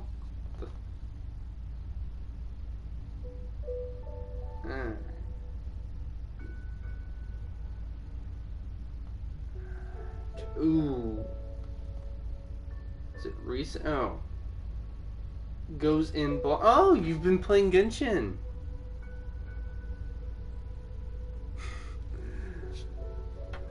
Alright, I won't. Ooh. I noticed you changed your profile pic. Just getting it now. It's new. Ah, thanks. I'm still not too far into the game, but even so, you up for it? I can probably only do one for like 10 minutes, so you'll have your character. Oh, no, thank you. 10 minutes. I'll nah. By the way, what time is it? Like, what's your time zone? Just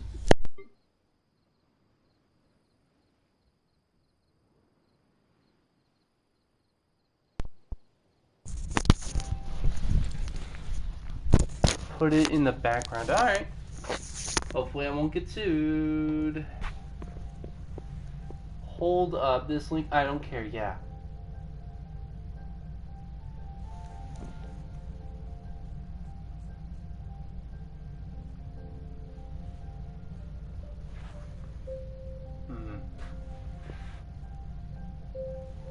Greetings, comrades, and hello, everyone.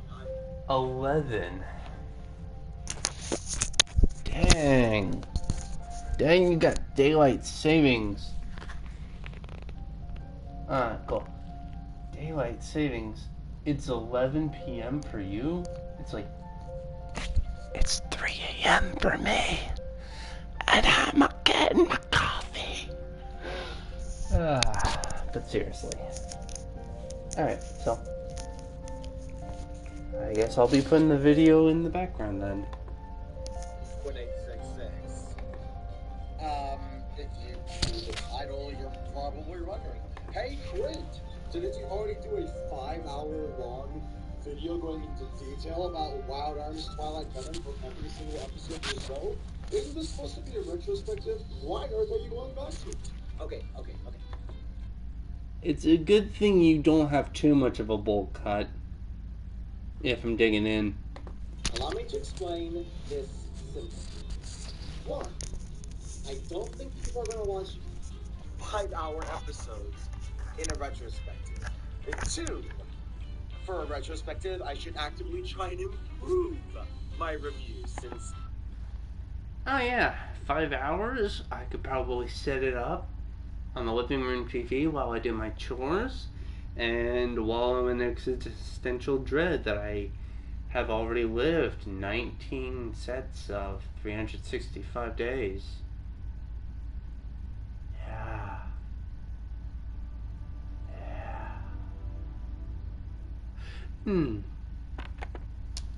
Wild Arms' extended edition, I'll call it, was 5 hours long, and I don't want to make every single retrospective episode that long.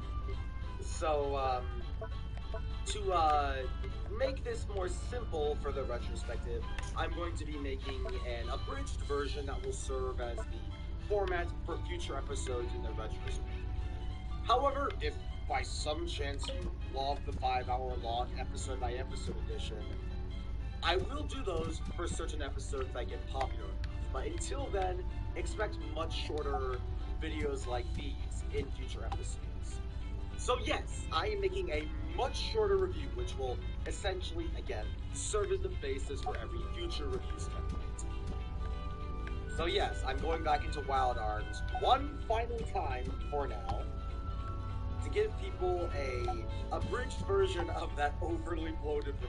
So let's waste no time, like a good 5-hour version, and get into the series straight away. What do you think you're doing, kid? This isn't some kind of game. Listen here! I'm getting sick and tired of you calling me a little kid, understand? What is up with that? Huh? I know I look young for my age, but I'm 25 years old. Don't let it fool you. Section A, the characters. Wild Arms, when it comes to its characters, fit right with the RPG tropes when it comes to the typical party, as it should. Since Wild Arms is a PlayStation 1 RPG game, and a pretty well-known one at that. Wait, it's PlayStation 1? Oh my god! I had that! I had a PlayStation 1. But then I lost it in the move. Darn Anna Welch. Looks like Final Fantasy 7 and all the other ones are pretty popular, but Wild Arms Twilight Venom has characters that fit most of the basic archetypes when it comes to your party members in an RPG. We have Cheyenne Rainstorm, who is the quick I think the last time I played on my PS1, it was with my mom. Little lore there and backstory for you.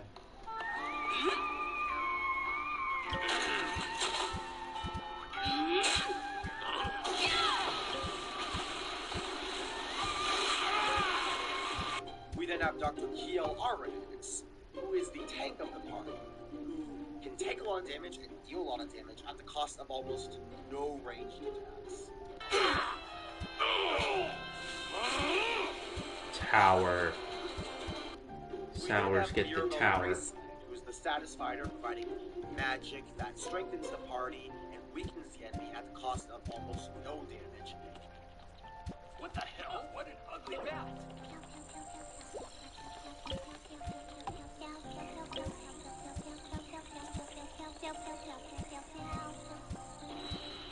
Ah, yes, very good. Such good boys. Now then, where would I go to find the chief?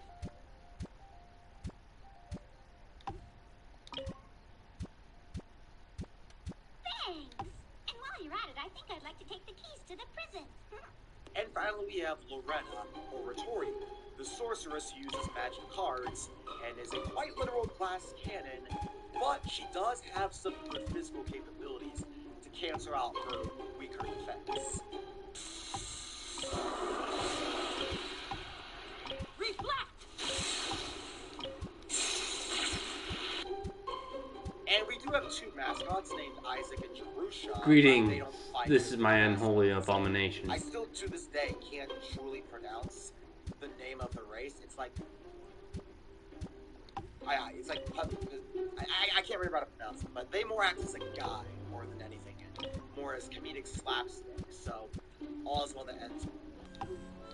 You're finished talking to yourself. Isaku. Don't call me that name!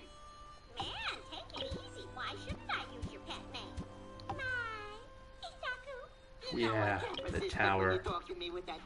This is... Give me a break. You're such a big pushover. You haven't changed a bit. Now, all in all, these characters sound fine for, RPG parties. You got your quick one that, you got the quick one, the defensive one, the status one, and the powerful one. Pretty basic, and I appreciate that. How about the villains? Well, ironically, Wild Arms doesn't go for the whole Sephiroth gig, or the, Kefka gig, or the Shadow Queen gig when it comes to armies. So there's always a big mastermind who controls the other villains, or the other main villains. Wild Arms doesn't really do this. The main villains are actually, essentially, counterparts to all the players, and in theory, this is great. Every villain I do as the crystal guides clearly counter one of the other party members. We have Keanu, who is Keanu Reeves? The king of Cheyenne's race. obviously rival Cheyenne because he's the king of Cheyenne's race. Naturally, this is the result of a payback for reviving the King of Evil. King of Evil? Are you the evil king, Keanu? I was known by that name 10,000 years ago. 10,000? We have Zabriskie, who was a co-worker who sent Kiel to prison. Rivals Kiel. Oh, yeah. I'm glad to see you, Kiel. Well, it's a good thing you've never been John Wicked before. 9 years since we last met. Fortunately, they give you a moment of rest so you can keep fighting and not die. Just pad it out. I mean, they couldn't afford like 150 different people just to pad out the endless fight stream. Just like we used to do in the old days. We could discuss arms. We have this masked woman who rivals. Finally, I've reached my furnishing limit. Save changes. Pour this on the burnt body? Yes. Then I will provide you the information you're looking for. Why is it that you know where the hook is when I couldn't manage to find it, even though I've been constantly searching for it for the last 6 months? Let's not ask any unnecessary questions. That would definitely be the safest way for both of us. You should think only of achieving your goal. Now, I leave it up to you. And we have Loretta and Irving Valeria, people who let their desires get the best. Loretta's desire for greed and Irving Valeria's desire of beauty. Mr. Zabriskie. Mr. Anderson. It's beauty. It seems you've been living And 2 lives. This blue wolf creature that obviously rivals Ayazaki as the obvious animal or mascot. The masked woman is a close second. Yeah. Valera is so cringe. Oh yeah. That reminds me of a movie. I think it was Valerium. It came very close to the name. Fireworks are for now, but friends it's are very forever. sci-fi.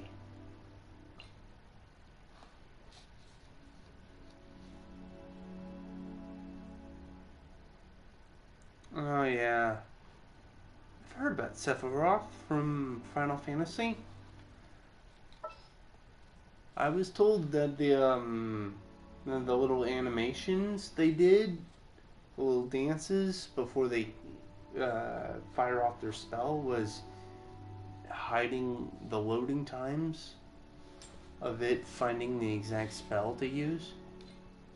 That was a nice touch. We've got nothing else to do. Why don't I tell you a story? Break the promises we have between us.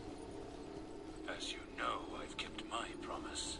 Now it's time to keep yours. Now, all these characters yeah. are all decent in concept. Would you care but to a sit lot of down? them have some very questionable moments, and even just questionable execution overall.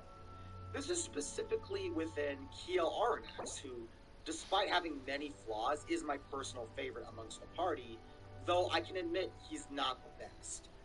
There's a difference between being the best and being my personal favorite. Kiel, for the big tanky dude, you'd expect, the guy has all the defense, the big dude of the party, he'd do the most fighting. Sadly, Kiel never truly gets a fight scene. Now, that's not to say he doesn't fight, but there's no real fight scenes where he really is the focus or does that much to begin with. And this can even apply to the villains as well, like Irving Valeria, who is so bad. His lines, Irving Valeria's lines are just. Zabriskie, do you know what the most important factor of all is? It's beauty. The frick? My plan has to be beautiful from the very beginning right up to the end. And I don't want anyone to destroy it by using forceful methods. Beauty is a fragile thing, easily broken into pieces. It's not beautiful. Beautiful plan, beauty. Beautiful, Zabriskie. My plan has to be beautiful. Beauty is a fragile thing. No! Refrain from raising your voice, Dr. Zabriskie. It's not beautiful. It's not a beautiful way to live. Oh, I called it! Oh, I called it. I saw that one coming. Refrain from raising your voice. It's not beautiful. Saw that one coming. Enough said. Hey, what do you mean? How do you know that? Tell me. Come on, don't you remember? You told us yourself. That's right. You was Is bragging that the voice about of it last Moogie? night. What? Would you care Did to I sit also down tell you and about the join me plan for to some tea? assassinate Valeria? You sure did. You were kind enough to go into great detail about it, too. Yeah, that's for sure. He was giving us all kinds of details. Like he really believed he was the sniper Gogol. Yeah. We had so much fun last night. I know. I gotta say, you were pretty funny. You and him were drinking like there was no tomorrow. I had no idea you were such a sentimental old... That's it. I'm never drinking again. Dang. Loose tongue when you're not sober, huh? Blinker fluid, the most normal drink of all time. Wait, what? Okay. With the disappointing execution of characters with good content. That sounded like either lighter fluid or breaker fluid. If you insist. Honestly, I don't watch any of the older animes anymore. Any of them with the art style of Sailor Moon are out. Come to think of it, I can actually judge an age of an anime just by their art style. I can do that. That's a thing I can do. I can tell how old it is. You can tell from Astro Boy to Speed Racer to Sailor Moon to Fruits Basket, all the way up the line, up to Hunter x Hunter, Jobless Reincarnation even. You can tell.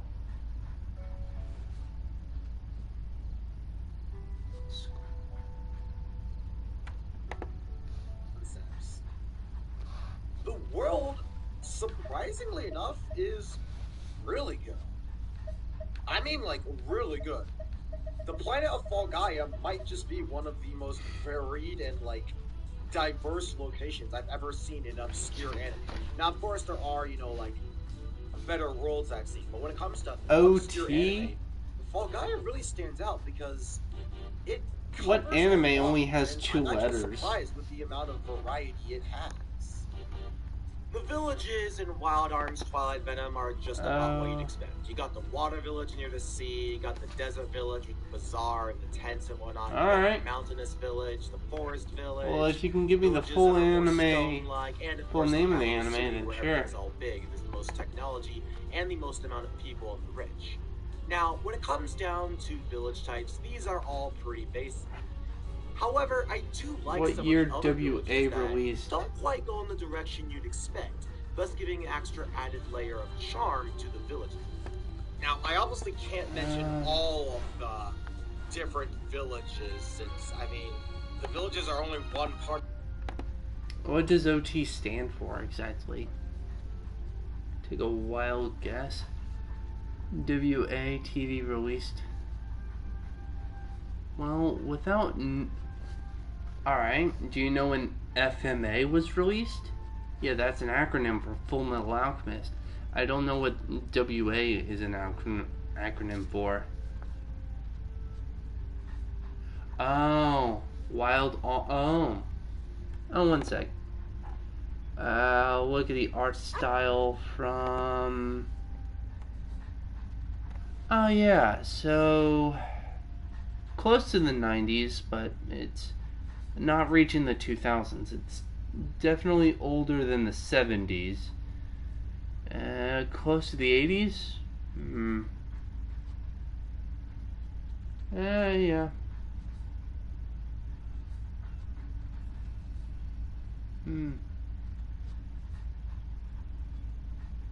I'd say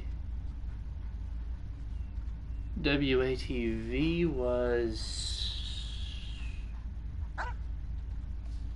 It's slightly better than the 90s, but not quite. 97. Yeah, I got it right. It was in the 90s, and it was better, so it was in the late 90s, 1997.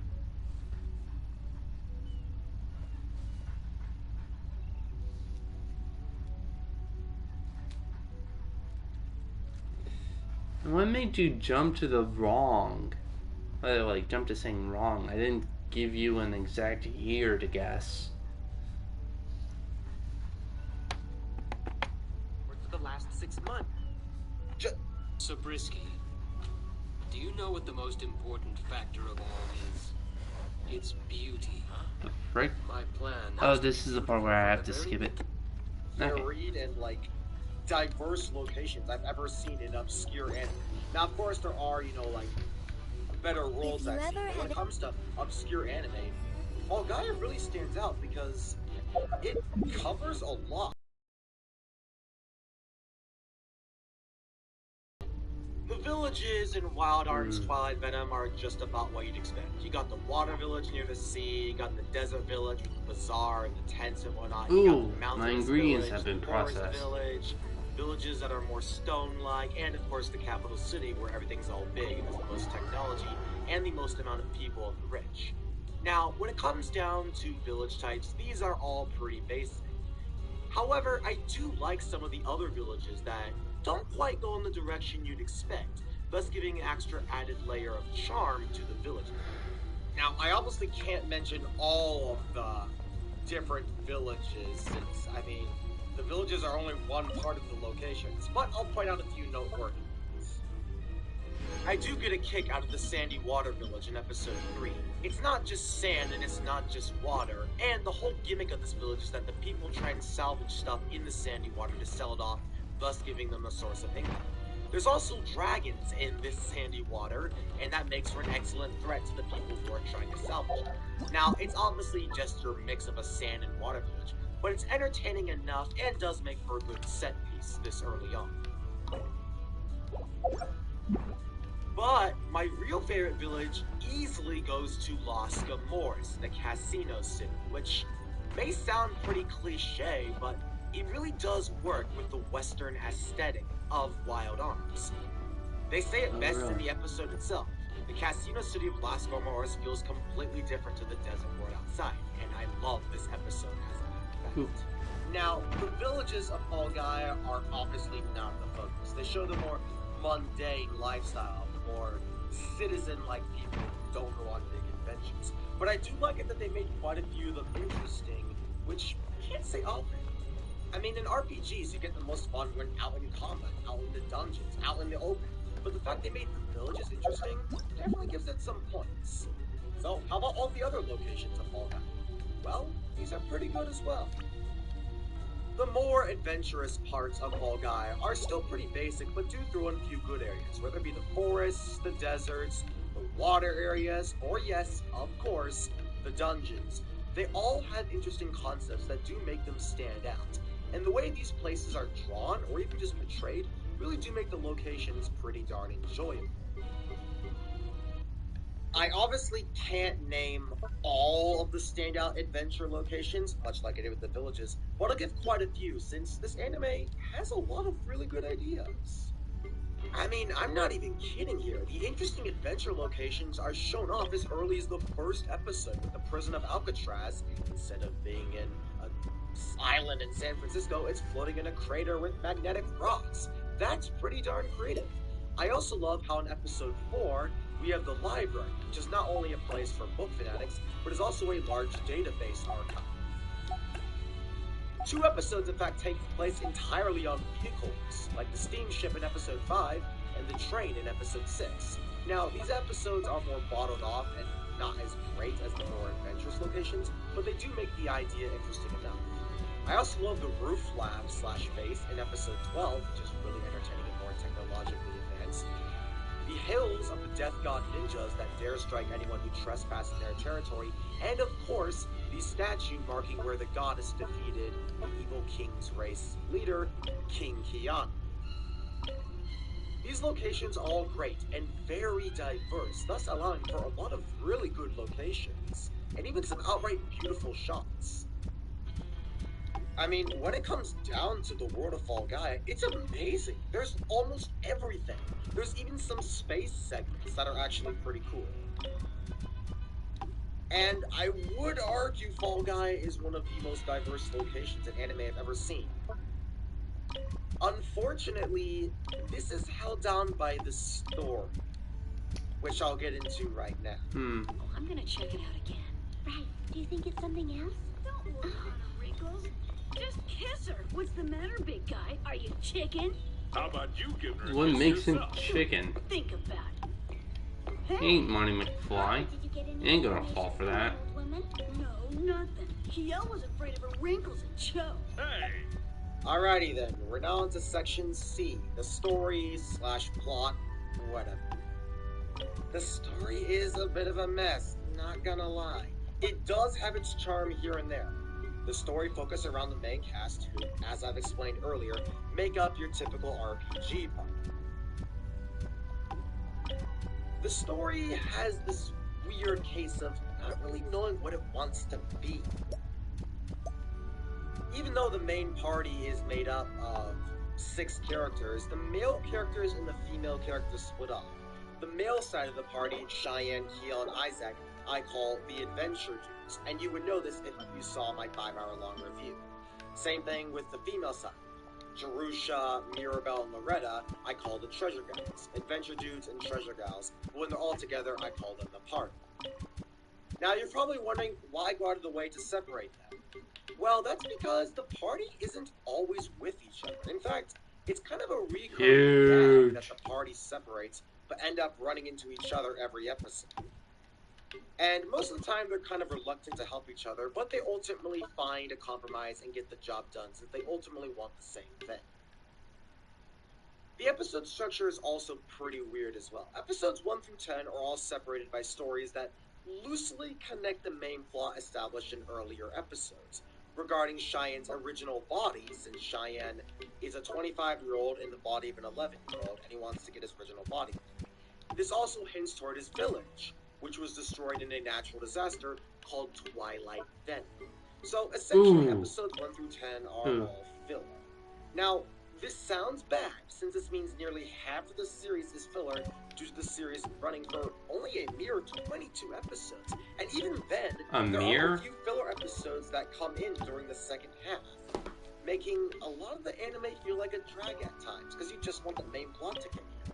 And while it does kick up and you feel hyped as they've been building it up pretty subtly and also not so subtly throughout the filler episodes, the finale ends up being more disappointing than the filler episodes, ironically enough, due to the fact that, while yes, there are more antagonists and the stakes are higher, it does so many things wrong that the filler episodes end up being more enjoyable, ironically. There are good moments in the main story, and that's what I think was the ultimate problem. Set the books on fire. The second half being the more story-driven half.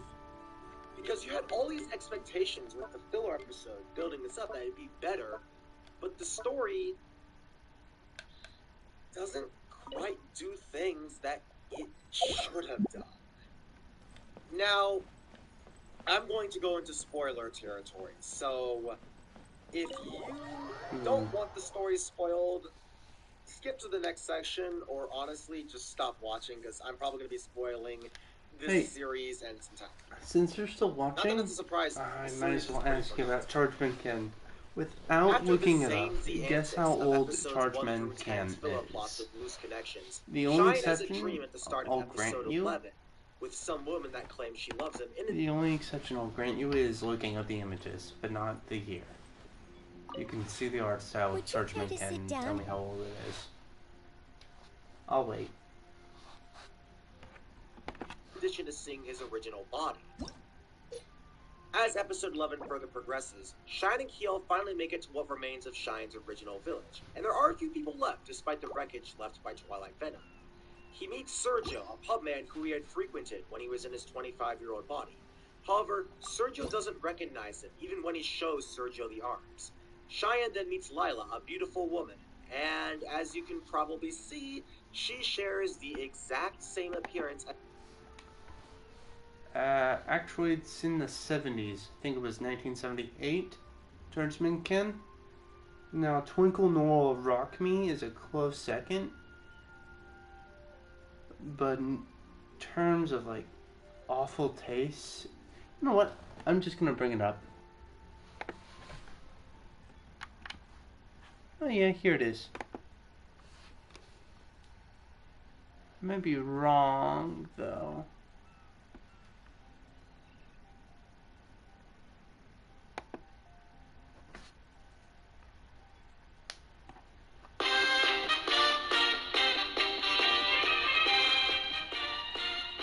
Don't worry, you don't have to focus on the plot.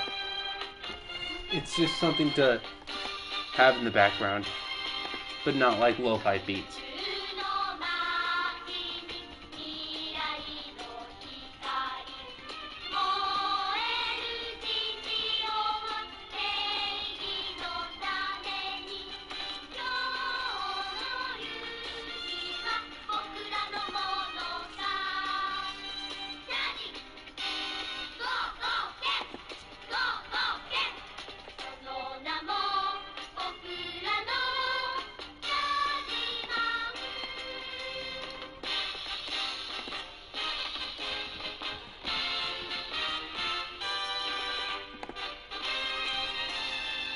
Oh, actually, I'll give you a little bit more credit.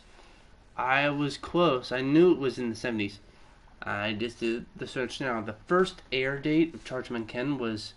You're not going to believe this. April Fool's, 1974. So it was literally an April Fool's joke. Alright.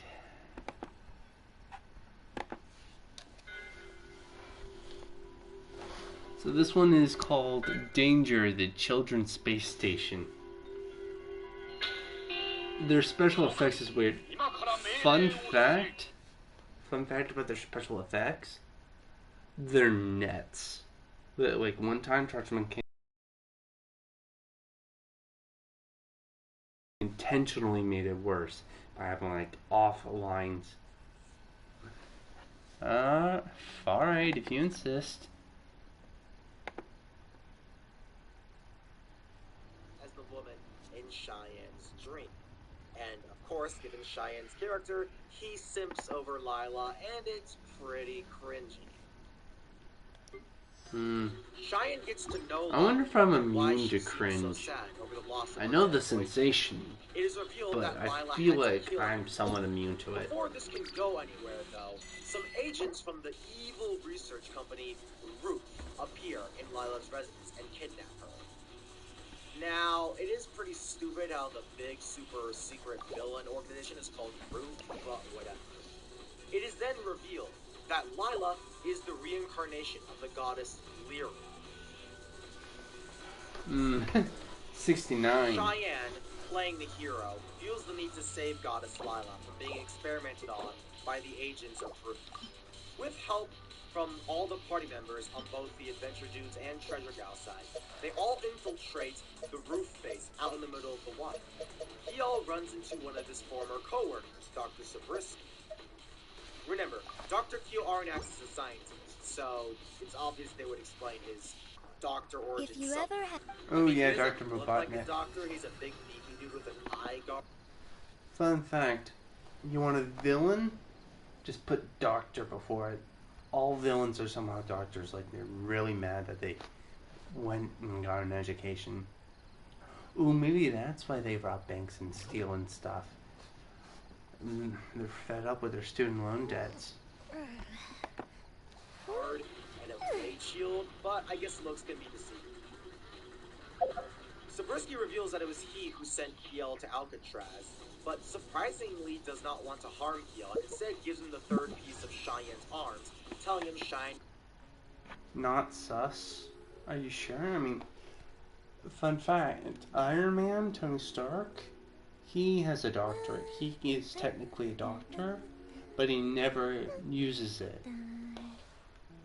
I think the only exception is Dr. Stephen Strange. He's a medical doctor. And has PhDs, I think. And he actually calls himself Doctor Strange. That's like the one Have you ever exception. kept goldfish as pets? They're very cute.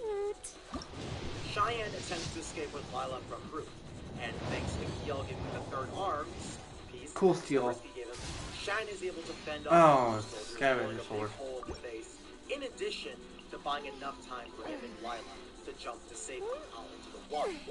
However, despite Cheyenne using all three of the arms fused together to cause a big blast, that doesn't stop tragedy from striking.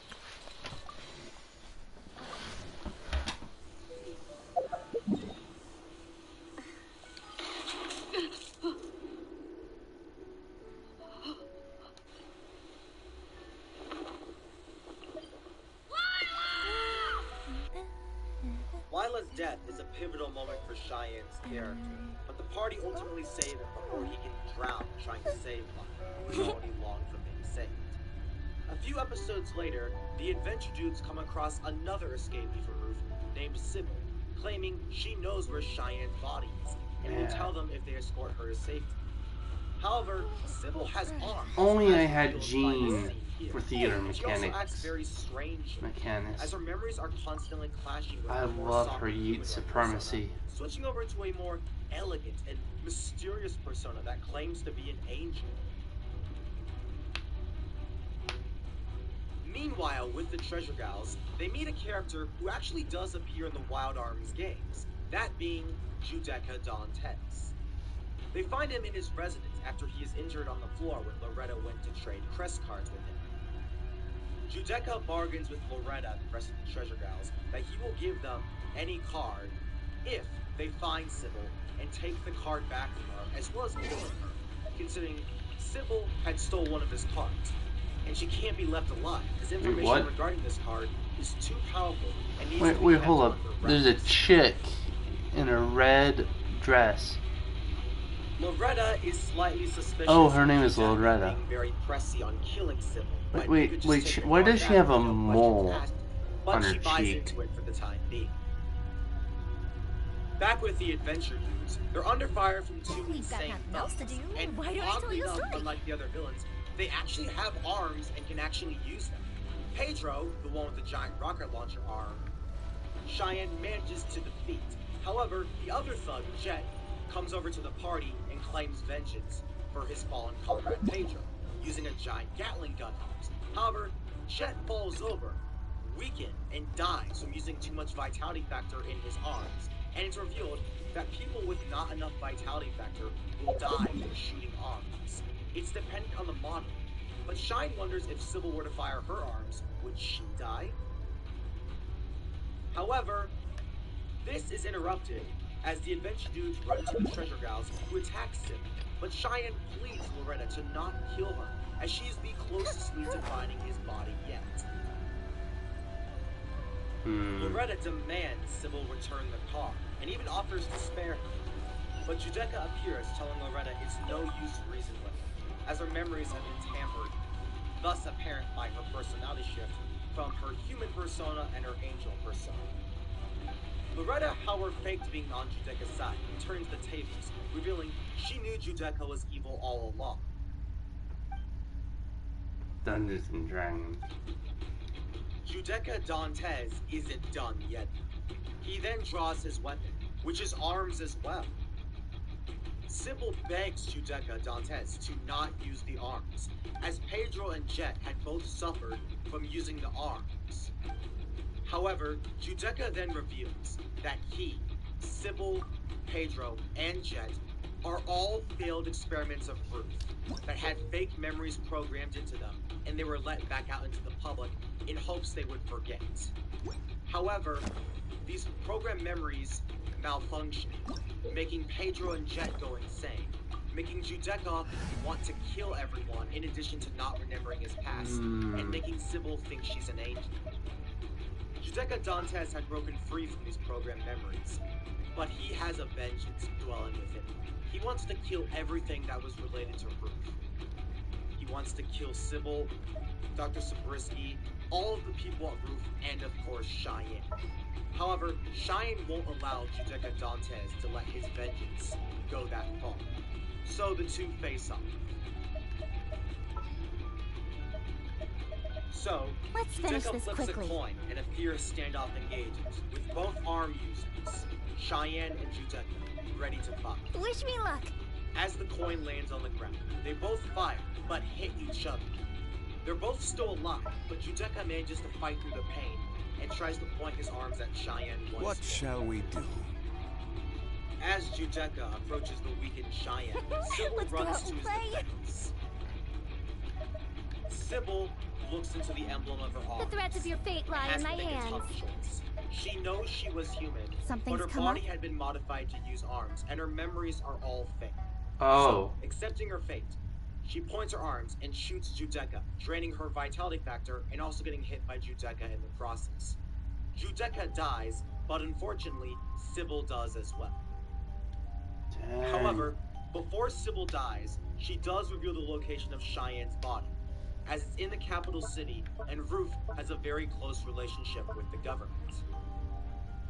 The group buries Sybil and start heading to the capital, where the election is being held. Sybil's death left an impact on the whole party, though she did manage to give Cheyenne the information he wanted before she died, so her death was not in vain. After episode 15, where Sybil dies, we then cut to the capital city with our group of main antagonists. The candidate, Irving Vold Valeria, has a plan to ensure he becomes commander, with the help of Dr. Zabriskie and Ruth. We see Irving Vold Valeria's many cringe lines, and see how Dr. Zabriskie and Valeria aren't quite on the best terms. Even so, Zabriskie and Valeria talk about their experiments with bodies and arms, giving us more exposition to what's going on. Meanwhile, the scene then cuts to a vat chamber with Cheyenne's original body in it. We then see the masked woman, who was shown back in episode 4 pulling the strings, finally return. And I'm grateful because the masked woman is actually a pretty good character, all things considered. Have you ever kept goldfish as pets? They're very as this cute. blue wolf creature, Luciad, follows her. Keep note of it. The masked woman looks at the body of Cheyenne and calls it Keanu, the king of the evil race. Now, to quickly go off topic here, I was pretty hyped at this. The masked woman appeared in episode 4, and I was genuinely wondering if they were ever going to cover who she was. So I am glad she came back. I do like the scenes with the masked woman, as she really is the best of the villains. So she's shooting down these creatures that are actually the same race as Isaac and Jerusha, and the entirety of the roof crew is looking at her almost in awe, almost idolizing her marksmanship. Luciad is watching too, keep note of that. Meanwhile, Dr. Zabriskie and his assistant go up to one of the bodies and tries to get it to fire arms. However, much like Pedro and Jet, it suffers from the effect of using too much vitality factor. So far, Cheyenne, Judeka, and the masked woman are the only people that can seem to fire arms. Meanwhile, back with the masked woman, she suddenly drops her arms, having a mental breakdown. Much like Sybil, Judeka, Pedro, and Jet, her memories are all muddled, causing her to switch personas. She then takes off the mask, revealing the masked woman is Lila. Now, this would have been a good twist, but sadly they revealed her hair earlier in the episode. It's over. I have the high ground. However, this version of Lila actually has the goddess's power. The Lila back in episodes 11 and 12 was a mere clone, much like the bodies Zabriskie tested earlier in the episode. This is the original Lila, who has the goddess's powers, and the memories of the goddess are programmed into her, though she switches over to a more humanoid persona. The entirety of the roof personnel worship her, as they think she really is the goddess. However, Lila demonstrates her powers by, I'm not kidding here, mind controlling one of the guards, thus showing she has her supernatural abilities. Wait, what? She can mind control the She then guards? goes to her signature weapon, which is her own. Should that be hot? Should I find when I that saw odd? this, I was like, damn, this is gonna be awesome, because with Lila being revealed as the only other arms user other than, obviously, Shine himself, I figured that Lila was gonna be the big final fight. And rightfully so, as I said before, we don't have a lot of other characters that can use arms. They give Lila this evil impression, they make her the master that was on screens back in episode 4, and now she has a weapon. It's the perfect setup, and plus, you know, RPGs, they go and fight big, powerful creatures, whether gods or monsters. So, of course I'd expect Lila to be the final boss. Then, one filler episode later, the very last filler episode, that actually is a good filler episode, not gonna lie, happens, where Cheyenne Hi, traveling mustache. It's been a while.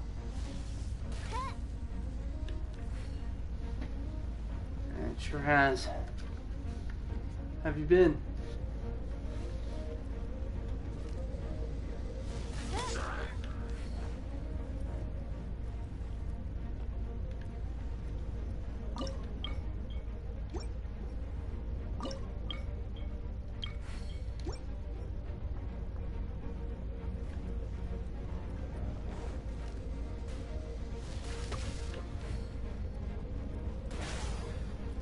Ooh, that's cool.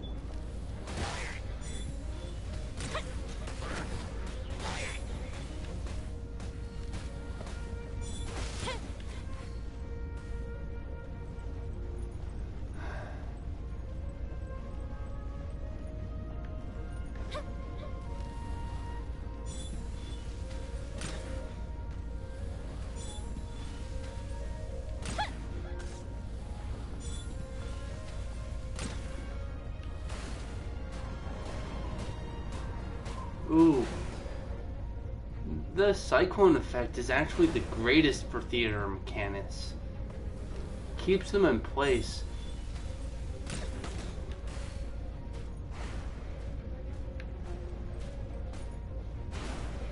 I made a great choice. The background vid, huh? Well, Quint insists.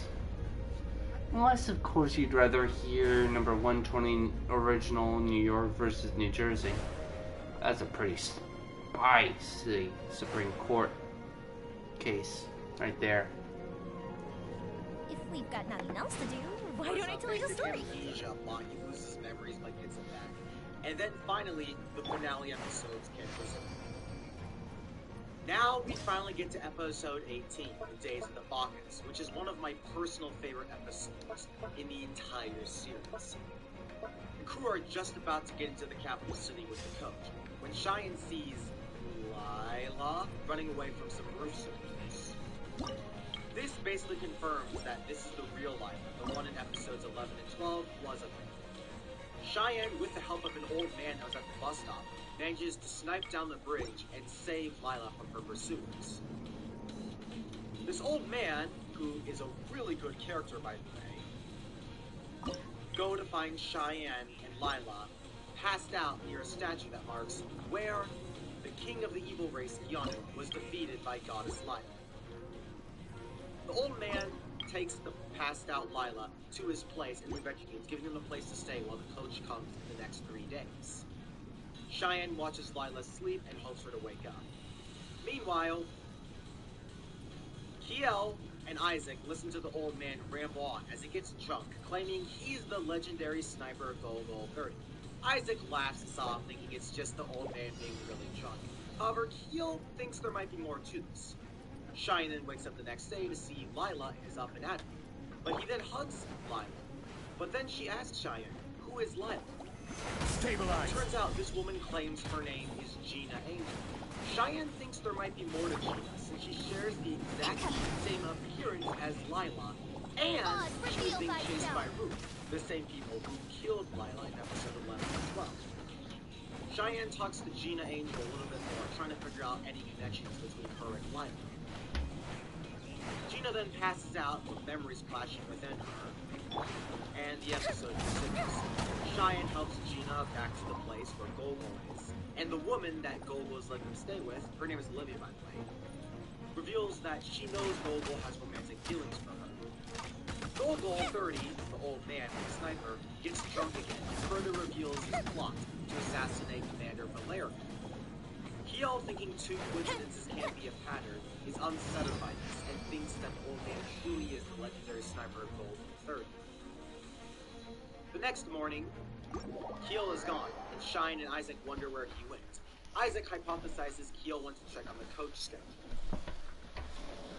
However, as the day comes closer and closer to noon, Gina escapes, and Olivia asks Cheyenne if he can find her. So, Cheyenne gets lost and tries to find her until he thinks to look towards the statue. And this is where one of the most pivotal scenes, and literally my favorite scene in the entire anime, happens. So are these cutscenes? And it's all combined together in episodes? Okay. For those who saw my 5-hour-long review, you're probably thinking, oh, this again?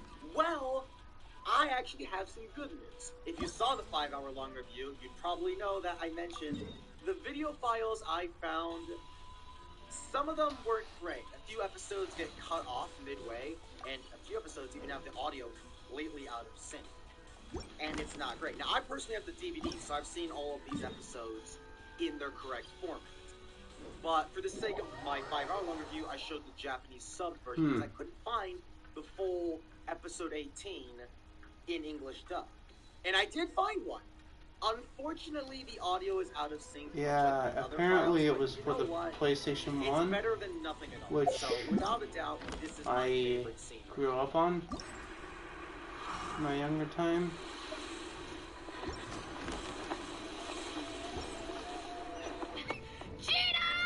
Gene! I wonder where she went to now. Huh? Oh no! She might be there!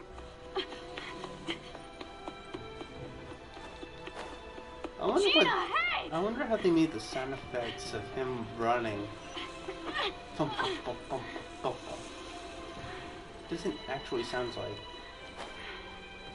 Doesn't actually sound like footsteps. I was so worried. Gene! I thought you might have...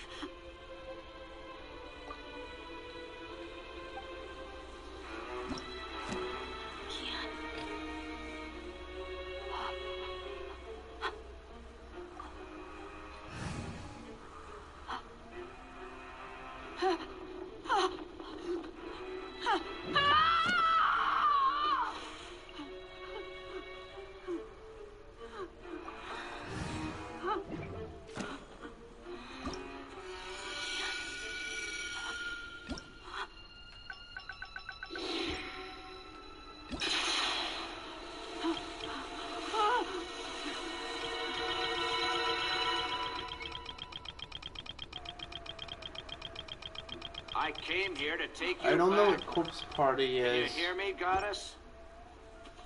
Goddess?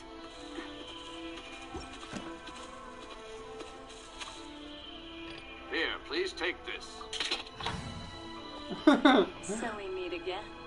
How nice. The audio is out of sync. Was that intentional? Gina! Wait! What does he mean by goddess? On the hilltop of Golgotha. Yes, this is the perfect place for the goddess to be revived again. And Your with my Highness, super tiny now glasses. is the time for you to reawaken. Lift the clouds of confusion from your mind and return to us, goddess. Please feel free to try it. The target is King Keanu, king of the evil race. Yep, Keanu Reeves. Don't think anything further about it. That's very good. Shoot, Goddess Lila. Goddess Lila? Shoot the evil King Keanu. Ooh. Oh, that makes this better. I'm going back to Roof now. Because after all, I am the leader of Roof. It can't be.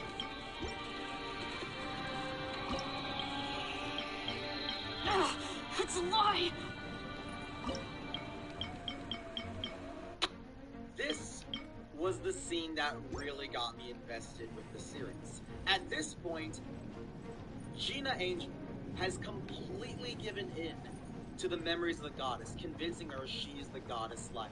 She dons the mask and takes the gun that they've been building up this entire time and shoots away the side of the statue that symbolizes the evil race King Keanu. And Shine can do nothing but look in horror as the harsh truth is revealed to him, with Zabriskie and the Roof Soldiers taking Gina Angel, who now thinks she's the goddess Lila. This was an excellent setup, and I really do love this scene. And what's even better is that episode 18 Agreed, bad anime. has a really good action sequence. The gunfight, It certainly sounds like a bad anime. The legendary sniper, and Keel team up to take down the Roof Soldiers storming the house is, without a doubt, one of my favorite fights, in addition to being in one of my favorite episodes. This is also the closest we ever got to a fight scene where Keel was the focus. However, I argue Gogol 30 was the focus since, one, this is the only episode he appears in, and Gogol's entire relationship with Olivia was essentially the basis for his character arc. You're right, there is worse. Like Chargeman Ken, Twinkle Nor Rock Me. Sad to say it, Gogol unfortunately dies. And it really was sad too, since I really liked Gogol 30 as a character. Thankfully, Kiel stops the Roof Soldiers before they can kill Olivia. But Gogol, damn, I felt so sorry for the old man by the end of this. But the fact that Kiel saved Olivia, and the fact that Olivia, when she buries Gogol, uses his sniper rifles in a cross-like pattern, really did move me. So with all that said out of the way, we have episode 18 that really does nail the build-up to the climax extraordinarily. Finally, during episodes 19 and 20, Kiel pretends to betray the party in order to get Zabriskie out of Ruth, thus allowing Valeria to actually hire him instead of Zabriskie. Now with Kiel having all the knowledge of Zabriskie's research, he manages to meet the fake King Keanu in Cheyenne's body, in addition to giving Keanu the 2 arms that Cheyenne didn't have, but he let Cheyenne keep first out of sympathy since he didn't want Cheyenne to hate him. It's clear that Keel's betrayal meant a lot to the party, since Keel kind of acted as a father figure for Cheyenne. But that's regardless of the circumstance, since we know Keel is going to come back at some point. Keanu decides he's going to kill Zabriskie and Cheyenne, since they are the only 2 things that Increases opponents. Nearby opponents have their movement speed increased by 20%. When they are defeated, gain extra. And how even Lila doesn't want to screw with Bouchet, even with her goddess power at her hands. Bouchet, of course, is pulling the strings, trying to get something out of Lila. And it goes without saying, things aren't exactly gonna end. Ooh. Also, Valeria was using Lila as a Roll an overload. political influence in order to get elected. Bonus Valeria was damage. going to use goddess Lila in the election by having her appear on the stand, then having someone he hired assassinate her, then Valeria himself killing his own assassin, so he could be viewed as a hero that saved the world. Jeez.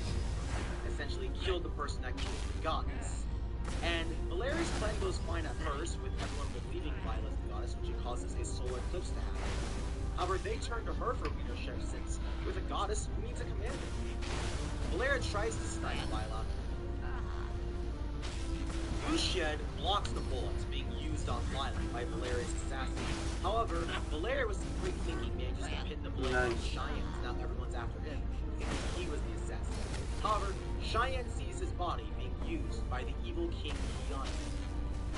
Cheyenne then goes to fight Keanu to get his body.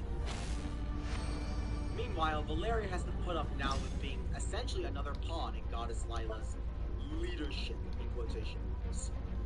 This then leads to an epic showdown, where Cheyenne and Keanu fight, both arms users, with Keanu having Cheyenne's other 2 arms, giving him more power, but Cheyenne winning the card of mobility. Zabriskie tries to convince Keanu to stop, as he's not the true King evil, and he only programmed fake memories that were like the King in order to expose the truth about what's been going on in the planet of Malgana. However, Keanu is so stubborn, truly believes he is evil, even though his memories are fake, that he kills Zabriskie and then points his gun to Cheyenne to try and stop anyone from taking the body that he believes is rightfully his. Final fight is really good, all things considered, and I do enjoy it. But there is a problem I have with it, and I'll get to that as we get to the next episode. The fight with Keanu and Cheyenne is definitely what the other action scene should have been. We see both sides of the fight are evenly matched, unlike the other fights which are either lopsided or just not that interesting. And this fight goes on for a decent long while, which again, the other The fights hilly trolls stand no chance. way too short. I also like The little how mages, Cheyenne maybe. can't just use his usual tactics, since if he shoots people, then he'll Big damage his numbers body go beyond burr. repair, and Cheyenne is not the type to throw away his chance to get his body after coming so far. Cheyenne really uses interesting tactics like throwing shells to fade fire, putting his hat to his head on an oil drum to allow the fight to extend further, giving him more space to be done. Cyclone. Darusha, who had been shot in an earlier encounter, is being brought with Isaac, Loretta, and Mirabel to the forest of their home so Darusha can be revived. However, her soul might get possessed by another spirit, but there is a chance she may survive with her personality down. So, Isaac brings Darusha to the same to be revived. And as she awakens, a spirit speaks through Darusha's body. This spirit claims to be the living leader of the planet of Volga. Kiel, however, is going through some research and has revealed that everything that has been going on, the evil race, the goddess, even Twilight Venom, was all a fabricated story regarding the Space Federation army of Earth trying to colonize on the planet of Volga. And all the people on Volga are mutants that look a lot like humans. So characters like Kiel, Loretta, Mirabel, all the other characters we thought that weren't human were actually the mutants, while Cheyenne, since he was human, Keanu, since he was human, Lila, since she was human, are the actual arm users. It was a pretty good twist to see that all of the humans were actually the arms users, and the mutants were actually the people we thought were humans. That's a good twist. However, really? The Space Federation twist comes out of nowhere, and to be fair, yes, there are other stories that do the government hid the secret. I mean, Professor Layton versus Phoenix, right? And Oh yeah, that actually reminds me of there actually was an anime that did that too.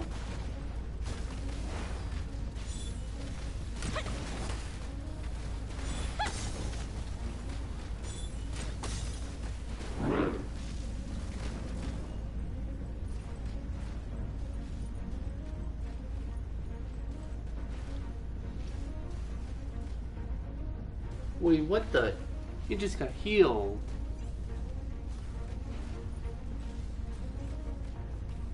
Oh no, you don't. I just completely invalidated your entire thing. Oh, there's more. Alright.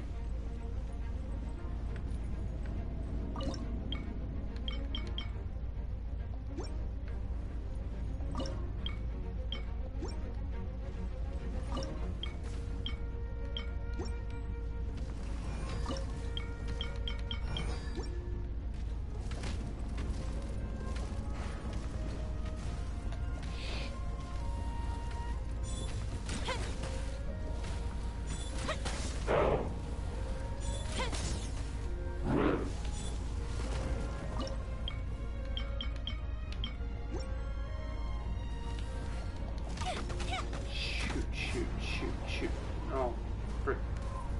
No. I'm dead. I'm dead.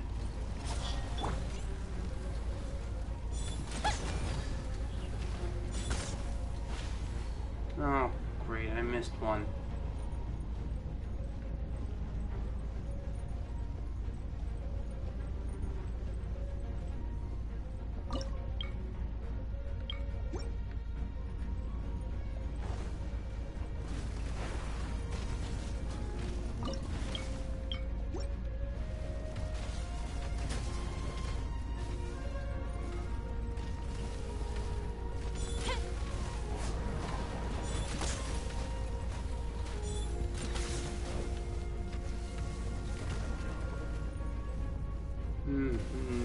I don't think so.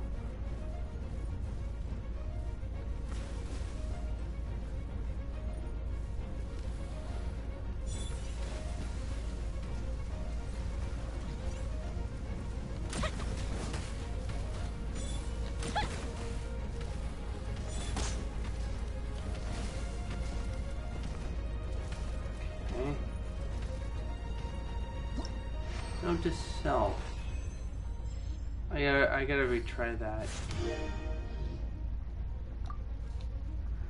I gotta remember to.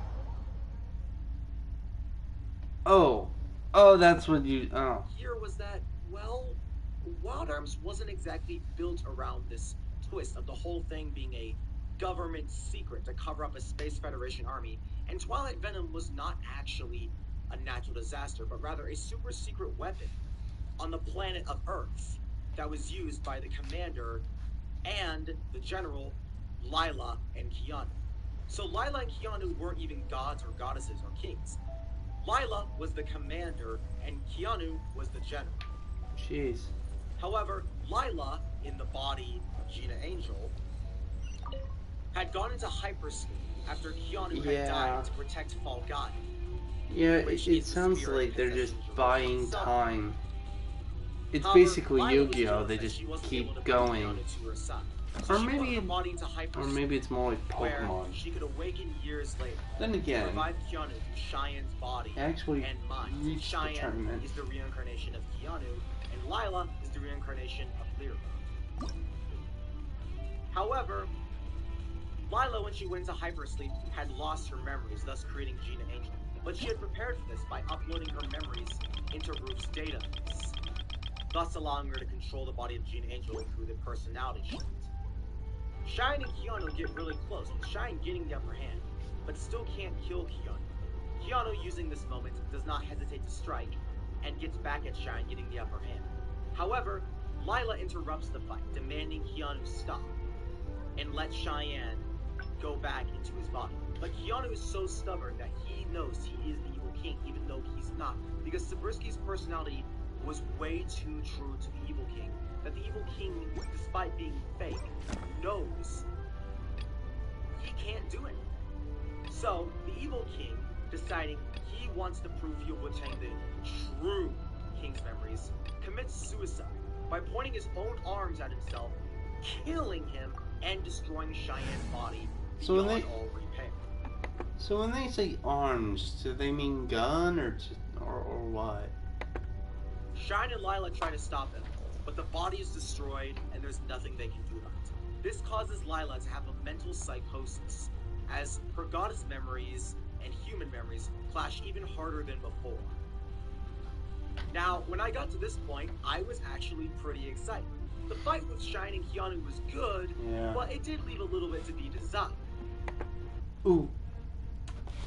That actually reminds me of two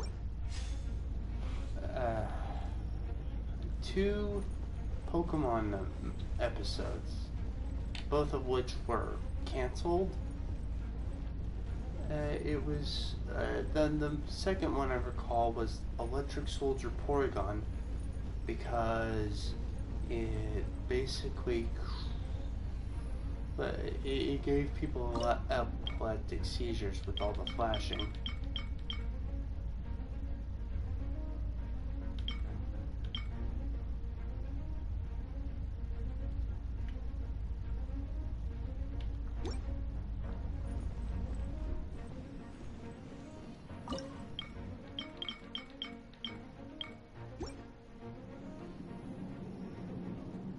Yeah.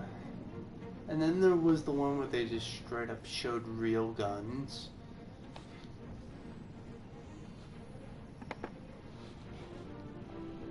However, the anime misses a really, really big chance to make Lila the big threatening final boss she should have been. Now, Keanu was a good fight, but really, I was disappointed by the final episode not really having a big final fight with Lila, which is an absolute atrocity, since they built up Lila this entire time, from episode 4, being the masked woman, the clone dying in episode 11 and 12, her having this big honking gun they revealed in episode 16, her finally getting into her goddess memories in the impactful statue scene in episode 18, her taking Valeria's leadership right out from under in episodes 20 and 19, and now, during the final 2 episodes, she's not the final boss? I mean, how do you do that? Keanu, it's what the video game should have been. There's 2 phases of the final boss. Keanu would be the first phase, Lila would be the second. But they didn't do that, and it's such a letdown. Instead, it's revealed that Gina Angel had finally broken free from Lila's control because the real mind of Lila was in a vat inside of the roof base back in episodes 11 and 12, and it was controlling the body from a distance of Gina Angel. Valeria, now with his arms, tries to kill Lila for ridiculing him in front of this crowd, but Luciad, now finding that Lila will not desire anything ever again, decides it will destroy Valgaia by transporting itself to the ruins of Earth and using the base on Earth to cause another Twilight Venom and destroy the planet of Valgaia. However, Cheyenne tries to convince the true Lila to stop, but she simply won't. However, Cheyenne finally manages to put the true Lila at ease by telling her he might be the reincarnation of Keanu, but he isn't Keanu, and he's grown too attached to the people he's with. This finally causes Lila's spirit to finally be at rest, freeing Gina Angel for good, and also making Luciad finally go to Earth to cause Twilight Venom to happen again. However, as these shots from Twilight Venom fire from Earth above, Cheyenne is given all 3 of his arms fused together by Kyo, and Kyo reveals that all 3 arms can be used as a weapon to finally destroy the base on Earth, thus preventing Twilight Venom. But Cheyenne would be using a ton of Vitality Factor in doing so. Cheyenne, however, has his resolve stronger than ever. His original body is gone for good, and there's nothing he can do about it. However, he has everyone he wants to protect here. Luciad transports away. We don't truly know where Luciad went, but it is heavily implied Luciad went to Earth to activate Twilight Venom on the base, so he can destroy Valgaia. Yeah. But we don't truly know. What makes it a review exactly? It kind of sounds like you're just narrating what's happening.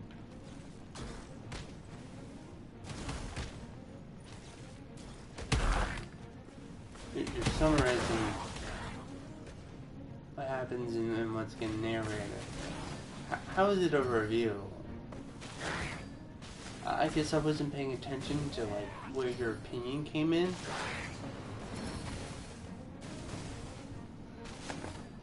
No. If that's what happens, since I mean Lucia does this whole as long as desire I was paying I attention. too will exist. But I mean honestly, it's kind of a letdown because we don't see Lucia get put in his place. But back to Shine. Using all 3 Oh, it works! Using all 3 arms, a giant hole in Earth to destroy the base, and supposedly Lucia along with it. But I mean, this ending ends on a happy note. Ooh, they're all Cheyenne obviously dies by the end. Even he can't use all 3 arms at once. It's much like every other arms user. At some point, too much vitality factor being drained into it will kill them. And I do like how they're all trying to root for Cheyenne. And Keel here, more than ever, shows his father-like figure to Cheyenne. And Gina, now that she's finally free from Lila's influence, hopes that Cheyenne will make it out alive, since she does remember the memories that she shared with him in episode 18. But honestly, despite this ending being really climactic and honestly cool, it's a very I don't know what that emoji means. big disappointment. Cheyenne burns up from using all 3 arms. What that does It mean saves the here? day, causing a hole to go in Earth, but it does destroy all the projectiles and the base alongside the Mini system. meteor result. Keo, Isaac, Jerusha, Mirabelle, and Loretta all go to a wedding, but Jerusha doesn't attend, thus infuriating Isaac. And after that, the post-credit scene reveals Gina, an older Gina, apparently by her hairstyle and eyes, waiting at her house as somebody approaches in the distance. Gina looks out for this person and recognizes him. This is, of course, who else could it be?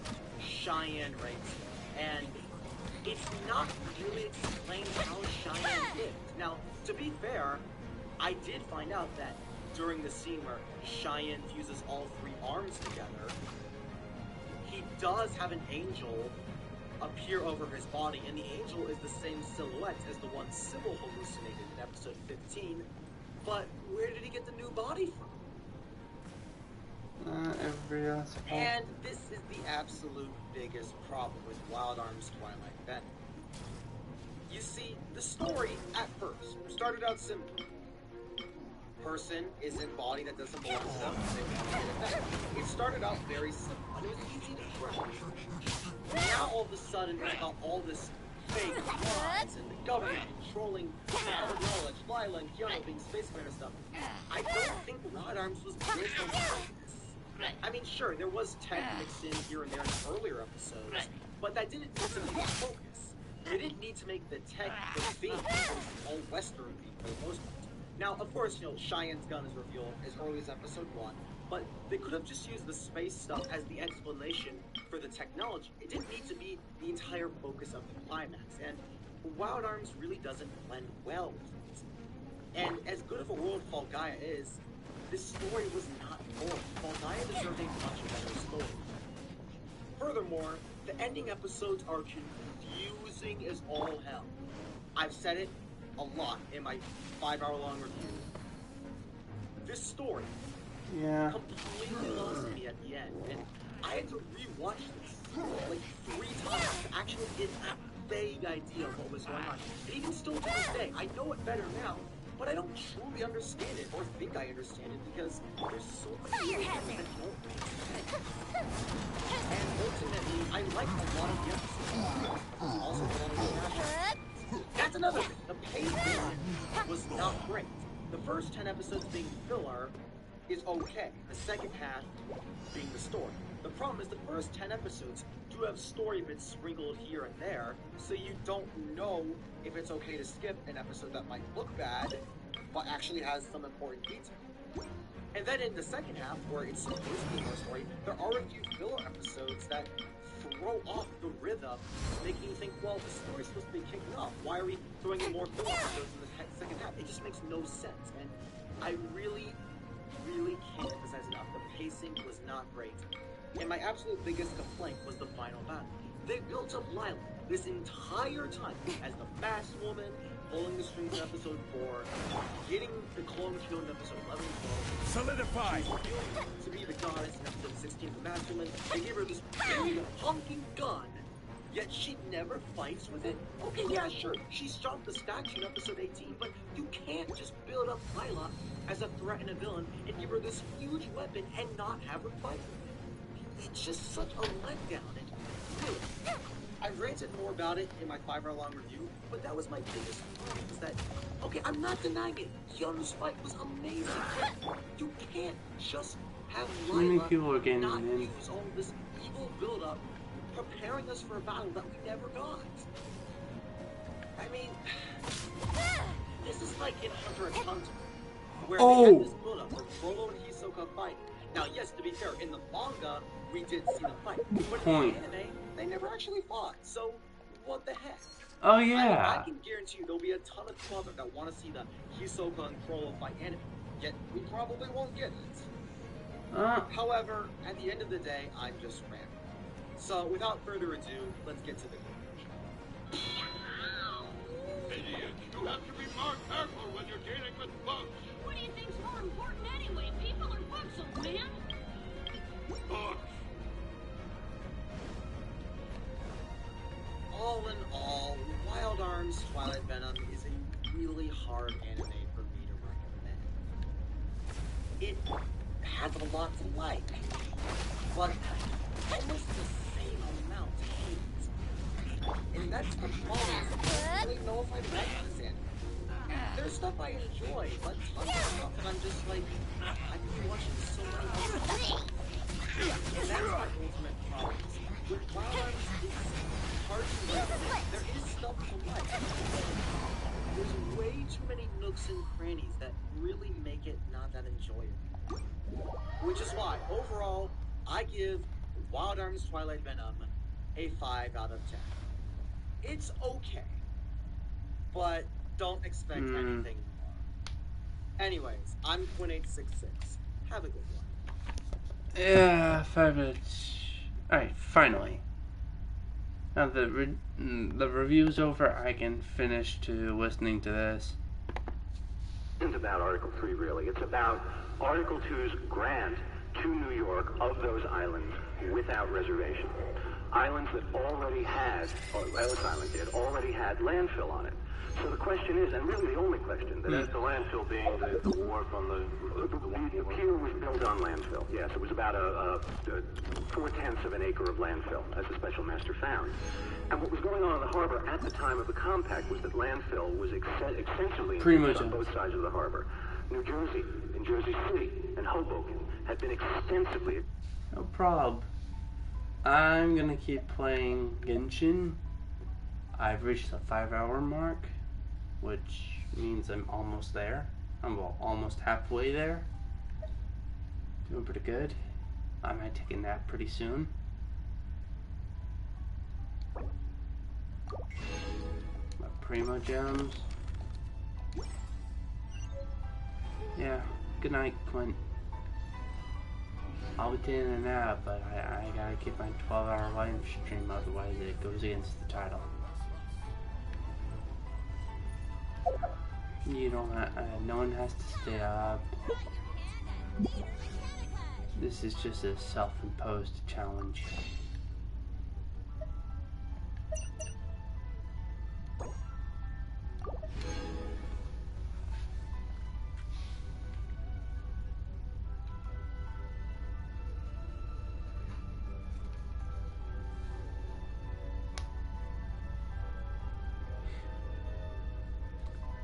Yeah. Good night, traveling mustache. Good night, Clint.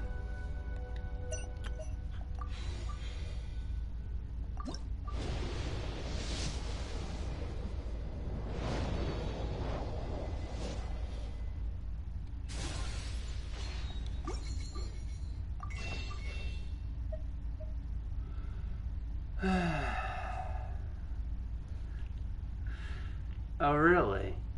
Neither am I. I'm just about to take a nap. I'm not actually gonna go to sleep.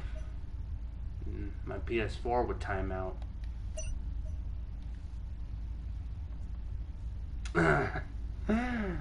Sorry for the misunderstanding.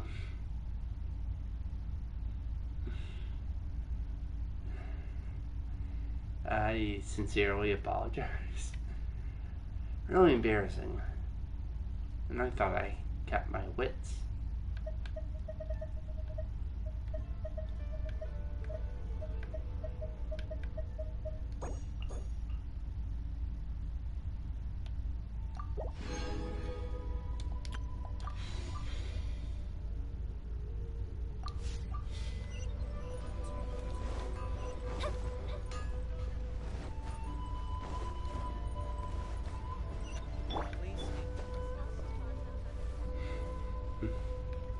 Alright. I won't. Daoshin. Ooh. Sparkly.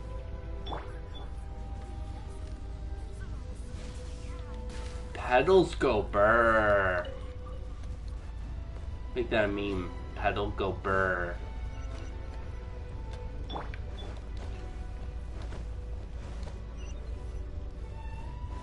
Wait, ooh, the day reset, so maybe I can purchase more for stuff. Give me stuff. Give me some weed. I know you have the good stuff, the good kush. Give me your weed. So apparently, you gotta light a joint for her. In order to upgrade her, to send her, you gotta light a joint with her. Alright. I certainly have enough, but not in that regard. I'm going to have to transmute about 4 more scrolls and get some more smoldering pearls. Right.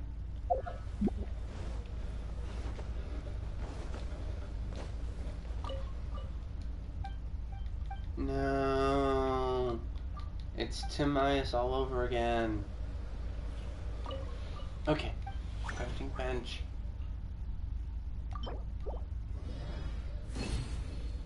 Okay, cool. Do the thing, do the thing, do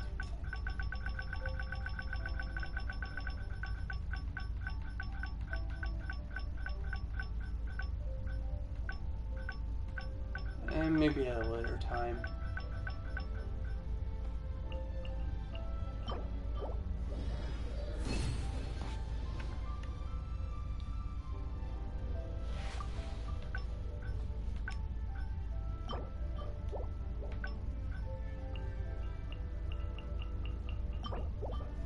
We need weathered arrowheads to upgrade my official, well, to increase their talents. You know, I just noticed, it's a neat little detail. So apparently there's just a little bit of blood on the arrowhead. Did you see that? Did you ever notice there's like a little bit of blood on the tip?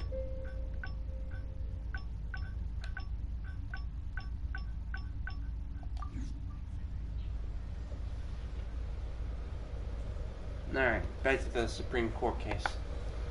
Expanded by landfill. 750 acres of made land, as it's called, in Manhattan Island by the time of the compact. The 4/10 of an acre that I mentioned on Ellis Island already. Moreover, as an 1836 coastal survey map that's part of the record very vividly shows, the water around Ellis Island was extremely shallow. It was a foot or two deep around Ellis Island at the most. Simply to get out. I don't know, it was discolored. The arrowhead was discolored from the rest.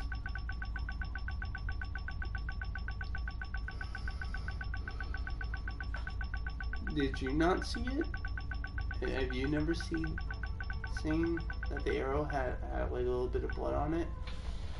Because you can see it on the tip, it kind of goes down just a little.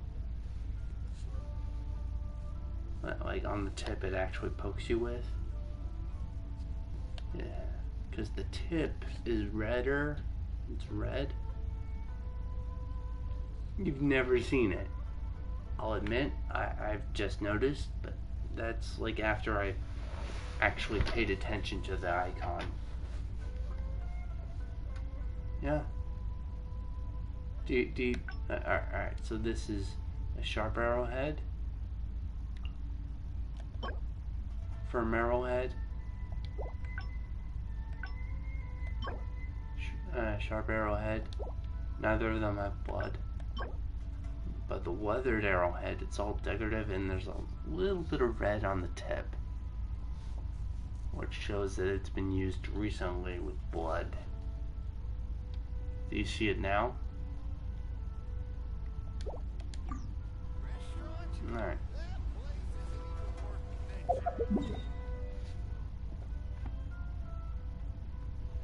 Alright, back to some court case. 3 feet of water, which is the minimum necessary for a barge to have gotten there at the time to supply the fort. They had to build that pier, which was between 60 and 100 feet out into the bay. So the use of landfill not only was foreseeable on Ellis Island, but had already occurred. Ooh. So it certainly was something that the compactors had in their mind, Ooh, and it is referred to in the compact. You made this argument to the special master, I take it. Yes, Your Honor. And he rejected it, in effect. He did. And wherein do you disagree with his rejection? I disagree with it because he said the evidence of landfill, that landfill was used, well, he agreed, frankly, with us that landfill had been added to Ellis Island. He agreed with it, but he made nothing of that. He disagreed with us. He said the evidence that landfill had been extensively used in the harbor was ambiguous. And frankly, Your Honor, it's overwhelming. But that's not all he said. Didn't he also say, if you were to take your position, then you could extend forever? And we're not talking about just a little filling in. We're talking about enlarging that island 9 times. Well, there are two answers to that. The island was tiny, and it's still tiny. It's still less, even with filling, than 4/100ths of a square mile. But beyond that, we think the compact addresses that. There's a very elaborate system of checks and balances in it. First of all, just as a practical matter, if Ellis Island or any island in the bay gets extended too far in the direction of New Jersey, it's New Jersey. And that's in the western direction. If it gets extended to the east, true, it was very shallow around Ellis Island, but very soon there was a sharp drop-off off the Jersey Flats, which is what Ellis Island is on, into the main ship channel, which was 20 feet deep, and which would have been very, very hard to fill. Moreover, there was, as I say, a system of checks and balances. On the one hand, if New York had wanted to fill any of those islands, they would have had to buy the subaqueous land from New Jersey, which had, under Article 3, an exclusive right of property in that subaqueous land, and that's what we think it means. We think property means exactly what... Why do you say that if the island is extended too far toward New Jersey, it's New Jersey? Because they're islands. New York was given the islands, and we think once they stop being islands, they stop having Article 2, Article 2 apply to them, but somehow or other they became annexed to the New Jersey shore. We don't think that they will. Stabilize! Well, suppose Ellis Island is still an island until it touches the New Jersey. Very much so, and that's why we still think it's New York. So it could extend over all the way right to the New Jersey shore, and even though it's ultimately connected, the boundary then would be the New Jersey shore. Yes, if it somehow or other. That isn't much of a check and balance. Nowhere to hide. I mean, one check and balance, as I say, is that to fill anything, we would have had to obtain the right to fill on the subaqueous Solidify! land. That's true of any kind of fill you put in. Anybody. That was a check that New Jersey could apply. No, we're not going to sell you this land to fill on. Well, could New York condemn it? Frankly, I don't see how New York could condemn it. It is a subaqueous land, and so far as it was subaqueous, They just had a property right. No. Under Article 3, it had a property right. We concur that under the first article, the article that establishes the boundary, that territory, as I've already indicated, that territory was sovereign territory in New Jersey. So New York was not in New York. Insofar as it was Ellis Island or any island. New York was not in New York. Do you hear yourself? New York, when it became above water and part of those islands. Mr. Swell, here's what troubles me about your argument. We do not normally, when an island is referred to in a compact of this sort, or in any interpret that to mean the island as it may exist from time to time. I mean, that would have solved a whole lot of our cases if Solidify! we interpret a reference to an island. All of these are motion cases where we have to decide, where was the original island and so forth. If we simply interpret island to mean as it may exist from time to time, boy, all those cases would go away. Why should we give Ellis Island that strange meaning in this case? Well, the meaning isn't so strange. You're interpreting, of course, a compact, which is both a contract and a statute, and this compact gives Ellis Island, including the landfill, as I'll explain, to New York. Not only the landfill in wide use, so the commissioners would have known about it. It was the island then. I mean, it might have been filled, but that was Ellis Island at that time. Well, here's the question, Your Honor. Could the compactors actually, knowing that landfill would probably be added to those islands, could they really have imagined that as soon as 5 feet were added to that pier, 5 feet of landfill added to Ellis Island? Whatever that may have provided then, what Article 2 clearly does, uses the word present, to preserve the status quo, what was at the time is valid as to anything else as far as I can tell. I think it preserves the status quo as to the scope of New York's jurisdiction. That is, Bedloe's and Ellis, to which the phrase present jurisdiction is used, had already had a measure of jurisdiction ceded to the United States. I don't think it can be taken as a special limitation. And the special measure agreed with that, Justice. Solidify! The common law rule that avulsion doesn't change boundaries. Avulsion doesn't apply here. The common law avulsion is recognized in Shapley versus Meyer. Applies only when the default rule applies only when the compact doesn't address it. Well, I'm not at all sure you're correct that that is you're saying that some is nowhere to hide. The accretion if you don't know how it happened. Well, no, not at all. Then it's not a default. Stronger than I thought. I'm not saying that, Your Honor. I'm not saying the accretion. I'm not saying anything about avulsion. Stabilize. The compact deals with Ellis Island. Yes, but when you talk about what happens when an island is extended by landfill, As Justice Scalia points out, in a number of cases, we've had to try to analyze where were the original boundaries of the island, that sort of thing. Certainly, if this was a compact that didn't specify, you would think that it would follow the common law rule, that an avulsion doesn't change a boundary. You would, except that I am saying that it is a compact that does specify that the grant of Ellis Island, in its entirety and without exception, to New York, coupled with the foreseeable use of landfill and the great improper... But that's where the master disagrees with you about the foreseeable use of landfill. So you're arguing on a factual question. Well, I am, but of course this court has independent de novo review of that very thing. And I rarely second-guess the master on a factual issue. You very rarely reinvent the wheel, because generally special masters get the wheel right, but when the wheel's badly designed, I think you've got to go back and redesign it. And I doubt Oh, really? the language of Is that so, huh? Seem to me that That's the so portion hot of shot. whatever happens, it says shall retain its present jurisdiction and shall also retain. It's a matter of retaining what now exists, rather than acquiring what may be added in the future.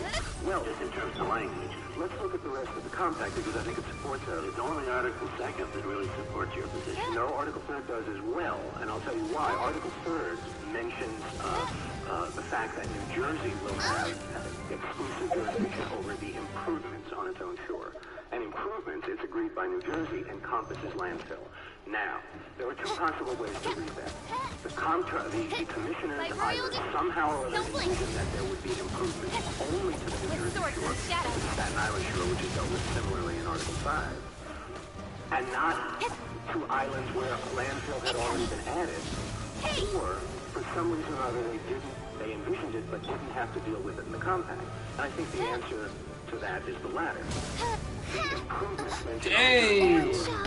over which Fish got killed. would have abutted over water and underwater land, over which New York had exclusive jurisdiction, and that might otherwise have given New York over the authority over the landfill placed on the New Jersey shore, or at least would have given New York the authority to stop it. Yes, and the grant of jurisdiction over those improvements to New Jersey assured that they could work out and make land on their own shores. Speed of light. If you lose on the point, suppose hypothetically you lose on Article 2. Suppose I were to think, no, Article 2 gives sovereignty to New Jersey over the field. Nowhere to hide. Well, then is there an additional point that you concede then? If the New Jersey has sovereignty over the field, that New Jersey law applies over the field. I don't, Your Honor, because I don't concede that New Jersey has sovereignty over the field. I understand that, but I'm trying to work out the phrase in the injunction. The state of New York is enjoined from enforcing her laws. If that's the recommended injunction. So what I'm trying to figure out is whether that you have made some argument. I didn't see it in your brief. Whether you have made some argument below, or whether you have conceded the point. If you're wrong about sovereignty, New Jersey is sovereign over the field, then New Jersey law applies to the field, not New York law. I believe the point is conceded. It is. What about the provision in Article 5 that the state of New York shall have the exclusive jurisdiction over the war, stocks, and improvements made reveal thyself. Staten Island? Stronger than I thought. Don't blink. The third provision I was talking about a moment ago. Again, you had Staten Island, over which New York had jurisdiction, sovereignty, and abutting Staten Island, you had waters over which New Jersey, just like Ellis Island. And not just like Ellis Island. New York had exclusive jurisdiction over those waters and the underwater land surrounding Ellis Island, but not the waters surrounding Staten Island. No. If you look at the compact, New Jersey was given exclusive jurisdiction over those waters. And New York didn't even have the navigation jurisdiction. Not in that small territory, and that's why the compacting parties had to sort out who had authority over those improvements. So when you see that in the compact, you have to say either they envisioned landfill on Staten Island in New Jersey, but not on islands where it had already been put, which seems to us most improbable, or they simply didn't feel they had to deal with it because there was no potential conflict between exclusive jurisdiction under Article 3rd or 5th and New York's sovereignty over the islands under Article 2nd. If you think that New Jersey's right, you must think Don't blink. that The commissioners who made the compact actually thought that when that 5-feet landfill got added to the pier, that would be New Jersey. That they agreed to balkanize the island. Notwithstanding having given them, without exception or qualification, under Article 2 to New York. And that is a very improbable conclusion. Now, I'll return now to our argument that, notwithstanding the compact, New York prevailed in this case by virtue of the doctrine of prescription and acquiescence. I'll recite some of the descriptive acts in which New York engaged over Ellis Island. Ellis Island was in the United States New York congressional districts, in New York Assembly and Senate districts. The United States and the New York censuses enumerated Ellis Island in New York. Ellis Island residents who have an landfill portion of the island voted in New York. The INS, which occupied the island throughout the immigration period from 1890 to 1954, thought, without exception, that it was in New York. Other federal agencies doing business on or with Ellis Island, including on the bill, thought that it was in New York.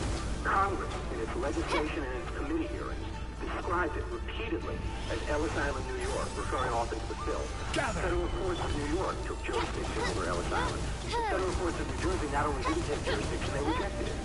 They refused it when it was proper. The New York Workers' Compensation Law applied both before and after the Buck Act was passed. New York City wage rates applied to labor on Ellis Island both before and after the Davis Bacon. The individuals who lived and worked on the island thought, as far as we have their evidence, that it was in New York. When people were born on Ellis Island in the hospitals that were on landfill, they were born in New York. When they died in those hospitals, they died in New York. When they married on Ellis Island, they married in New York. None of those things can be said of New Jersey.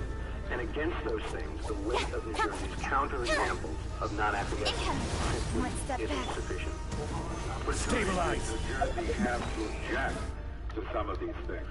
I mean, to what extent did it make any difference? Well, I think there's two different questions. The acts were certainly public. We're talking about things that were done by the federal government and by the New York legislature, so they knew about them. To what extent did it make any difference?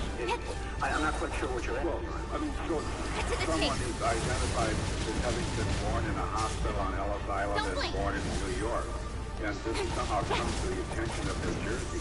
I mean, is New Jersey supposed to seek a correction of that record to show the person was born in New Jersey? If they think they're sovereign over the land, but I'm not saying that they. That's a very abstract difference with no consequences. I mean, New York and New Jersey were both seeking tax or something like that.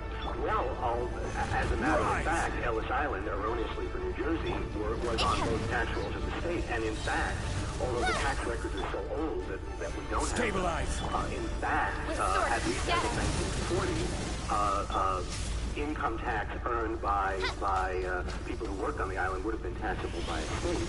It wasn't a completely abstract matter, and it would have been a question as to which state was entitled to it. Almost there. Yeah! Smells like animal It really wouldn't have made any difference in the operations of the state. Well, some are obscure, but some are as open and notorious, you might say. Are you saying that those acts put feet in pyrohydrostasis after being earlier? But if you say that, then is that just a Latches argument in disguise? It's not a Latches argument in disguise. No, it's not a Latches argument in disguise. I think that's a separate Latches argument. I'm not arguing at this moment that New Jersey should have filed suit, though I will later on. But no, all I'm arguing is that the acts of New York that I described, especially the legislative acts and the censuses, certainly were public acts as to which New Jersey was on notice. But isn't it the overwhelming presence of the United States throughout the period that stops New Jersey, or what is there to object to? The governing power, in fact, is the United States. And the one thing that is clear in this compact is that Congress reserved that hydra-headed word jurisdiction, the United States jurisdiction. As to that, Your Honor, as this court has often made clear, even when the United States has plenary jurisdiction, enclave jurisdiction over a particular territory within a state, there's a good deal of residual jurisdiction that can be exercised by that state. As the court pointed out, territory doesn't stop being part of a state just because the United States takes it under the enclave clause. The municipal laws of a state, to use the term that this court has used, laws designed to preserve the good order of society, remain in effect. federal law doesn't supplant them. And then there are all the areas where, by statute, state law applies. The Assimilative Crimes Act, the Davis-Bacon Act that I mentioned before, the Buck Act. In all those areas, state law would still apply. So there was plenty of play for New York jurisdiction.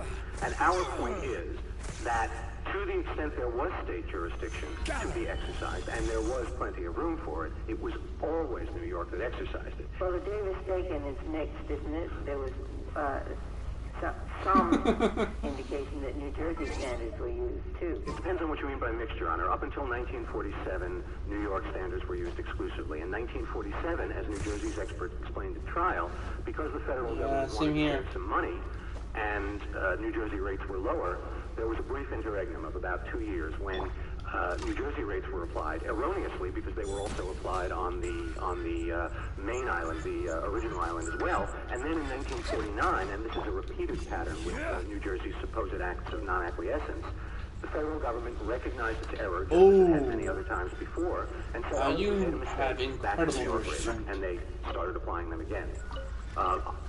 It's hard to call that mixed. I think all of that has to do with who they thought owned it and with zero whether the rates are higher or lower and whether they're seeking union support or not. Exactly, I have like zero. Don't you really think that's what's driving all the Davis-Bacon stuff?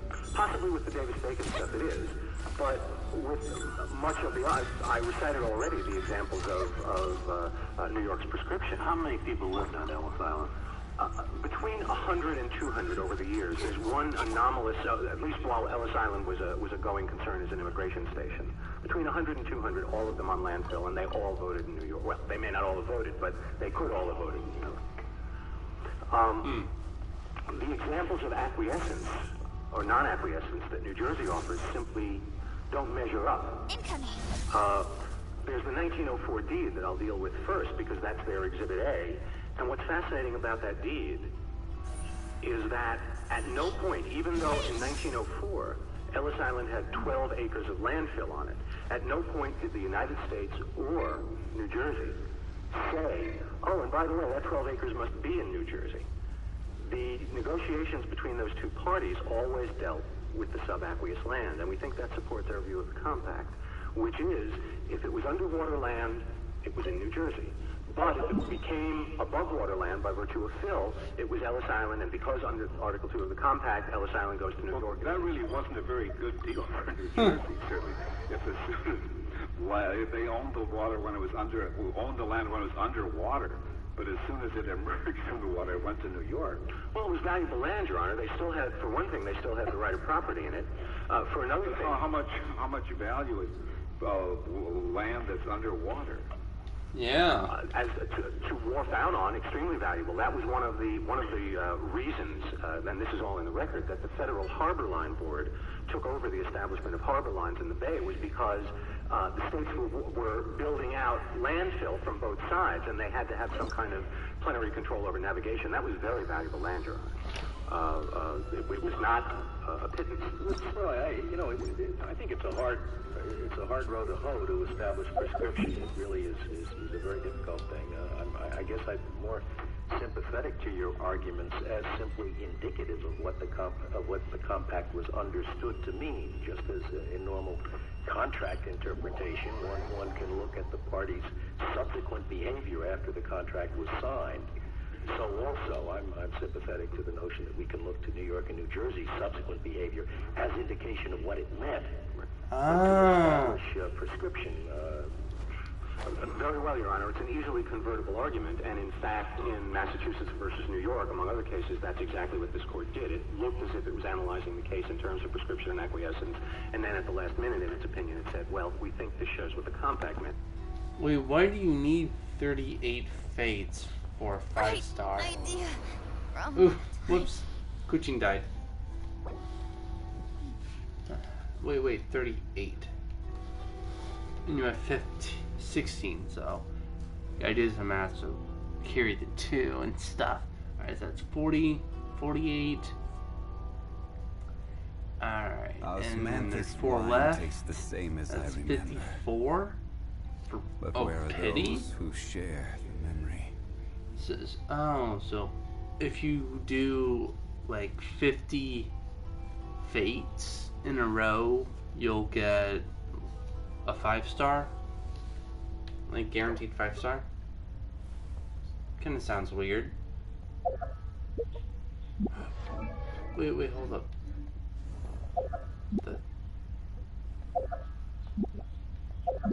What'd I do? The frickety frack? What the?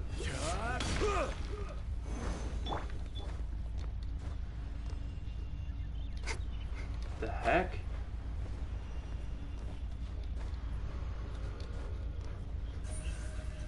Don't blink.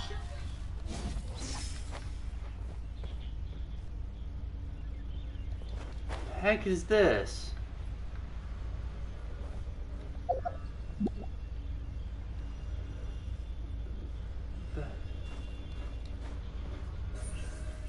Incoming. Alright. I know. It's a shame the Golden Apple Archipelago wasn't a permanent location. Sadly, I didn't get all of the chests there before the event ended. Although it was a summer special.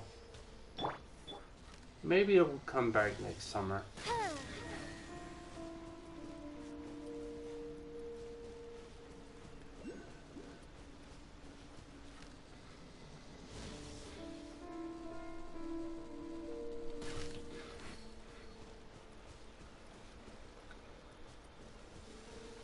And maybe in the theater Mechanus.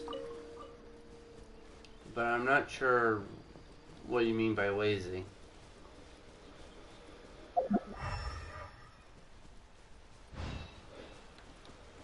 Was that a holographic butterfly? Huh. Odd. Petal Gobert.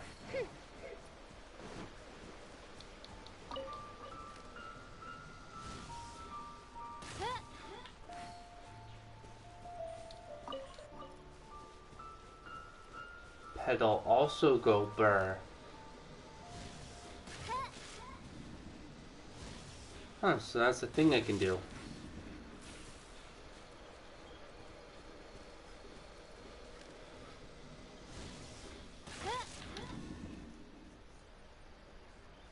Oh.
Ha ha ha.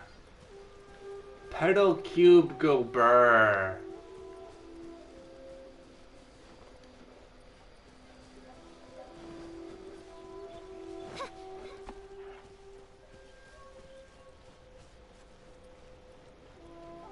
Pedal Cube go burr.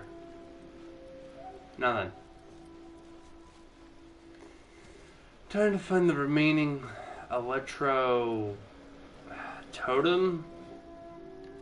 I'll call it a totem.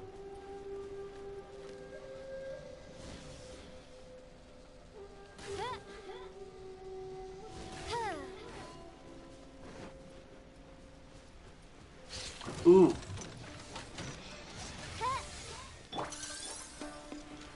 Stabilize.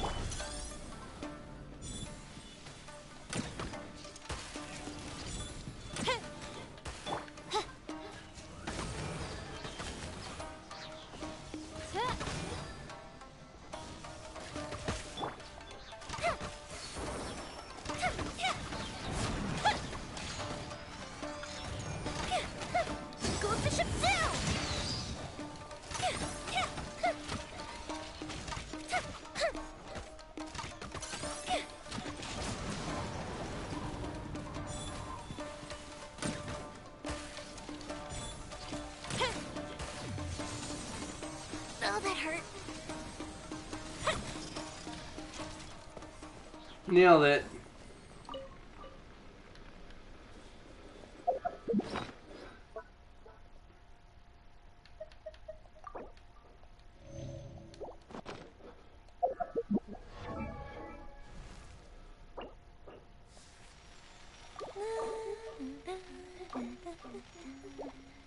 Yeah, that'd be a waste. Alright. Trying to find smaller denominations.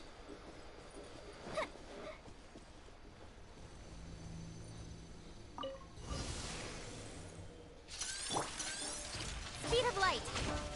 This is order.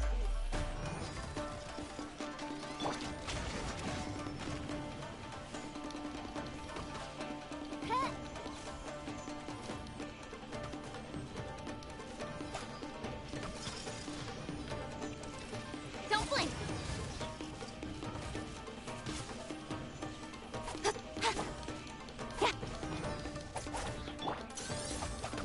Oz, reveal that.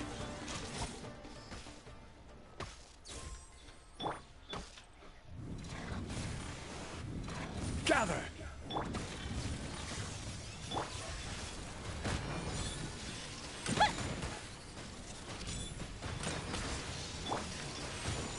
With sword comes shadow.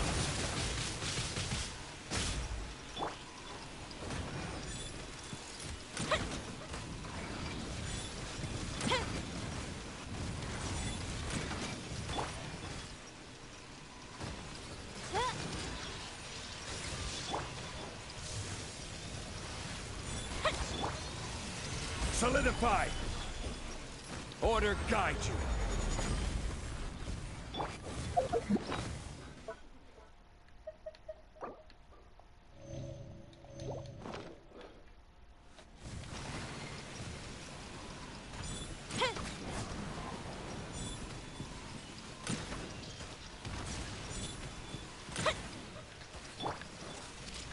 By royal decree.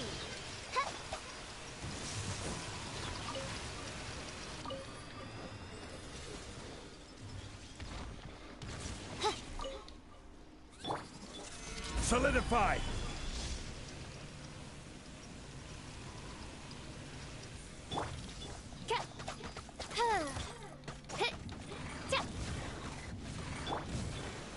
Here come the fireworks.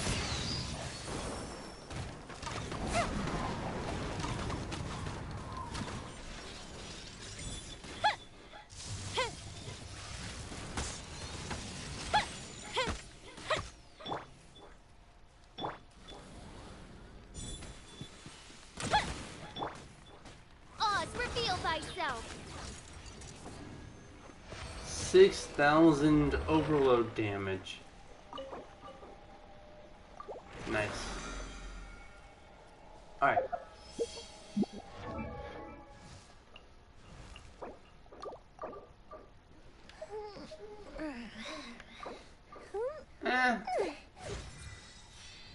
Better. Not a lighted joint.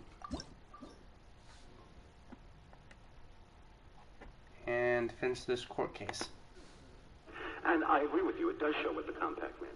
We're supposed to go back. I mean, I noticed the special master says that New York was unable to prove that the births, marriages, and deaths she documented occurred on the island, let alone the land-filled portion. So is it your thought that we would go back and read all the evidence on that, and then we'd come to an opposite conclusion? If you read even any of the evidence, you'll come to an opposite conclusion, Your Honor. I think that was the single biggest error that the special master made. The evidence is all that those... The marriages, it's ambiguous. The evidence as to births and deaths, they occurred, it is pretty clear, in the hospital. And the hospital was on island number 2. What the? No way.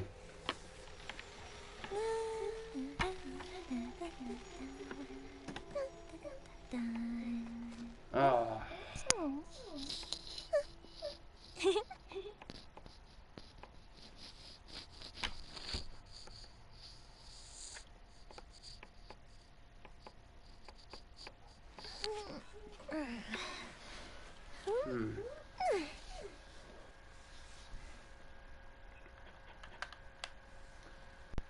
Oh, jeez. 6 hours.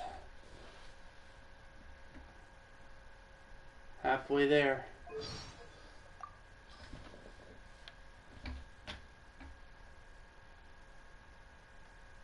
The higher they fly, the louder the explosion. Let me give this shooting fireworks straight into the skies with a boat business a shot.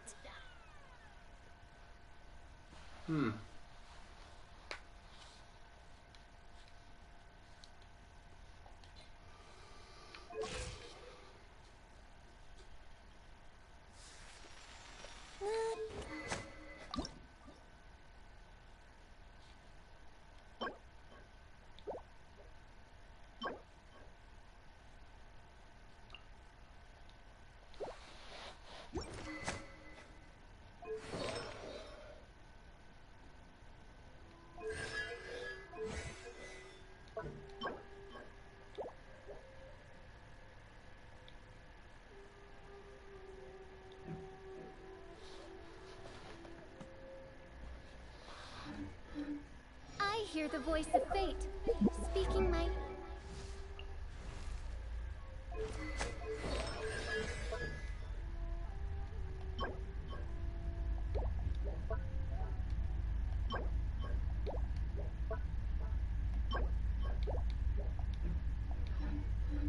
name in humble supplication.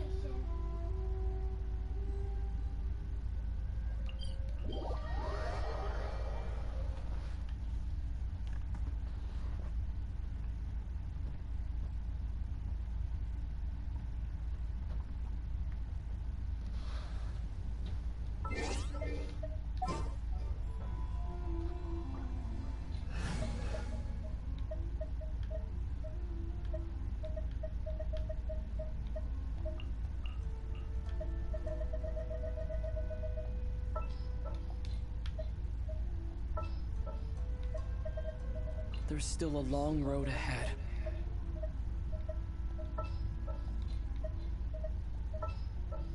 Oh! You've heard of it? The one with the KFC guy? What, the fork? Yeah. Yeah, I've seen it. Nice. It's alright, but I eventually lost interest.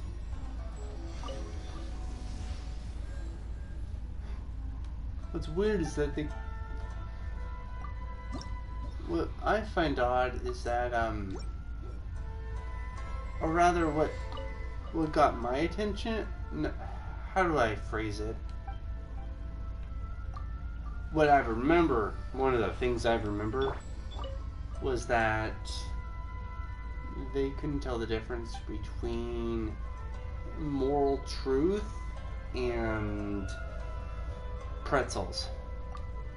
Like when they get to the good place, like the section, it smelled like pretzels.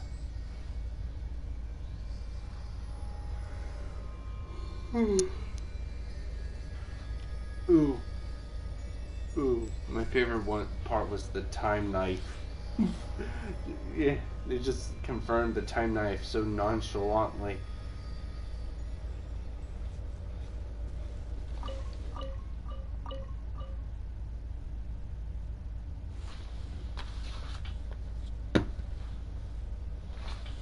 I heard that in the end, at the end, that I forgot his name, but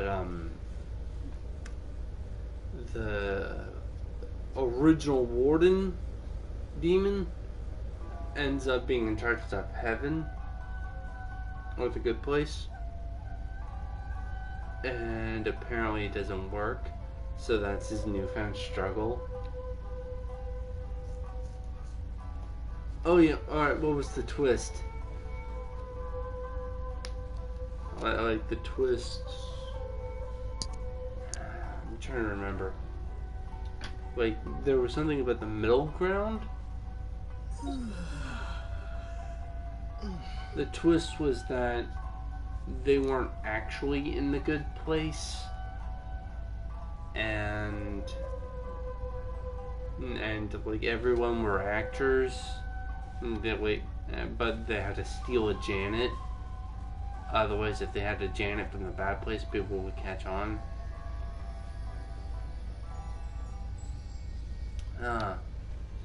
So after the first attempt failed, and they realized that they aren't actually in the good place, I remember a joke. So the guy in charge of like the fake good place, he just sent a copy of of like a TV show like Breaking Bad or something, and he couldn't tell the difference. All the while there were like multiple jumps, like multiple resets. Ooh, what did you think of Janet and her defense mechanism of like, please don't kill me, this is like this is my kids, and like, oh, now that you've stepped away from the button, this is actually a stock photo of the Nickelodeon kids. I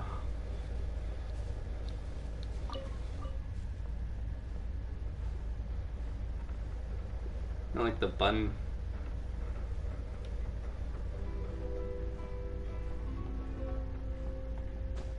Janet's reset button. I wonder how that works.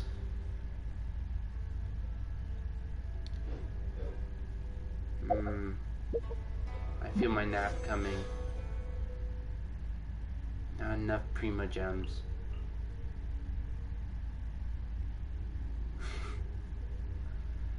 Yeah.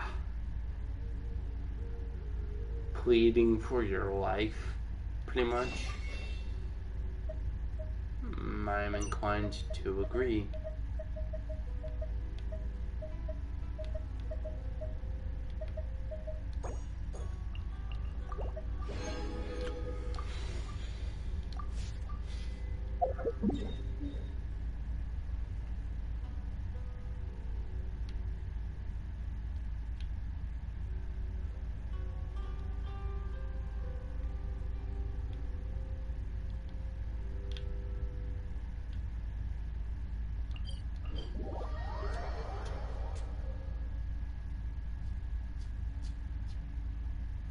Depending on if the person was good, though. Oh yeah, I forgot about that detail. Could you remind me what was the difference?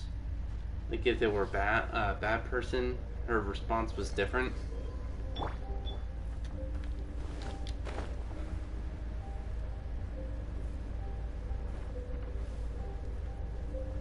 Like if they were good, would she not plead?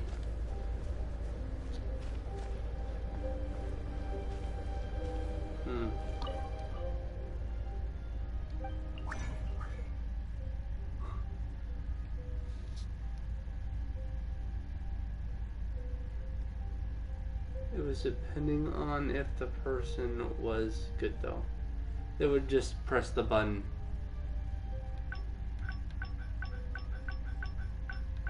Oh yeah.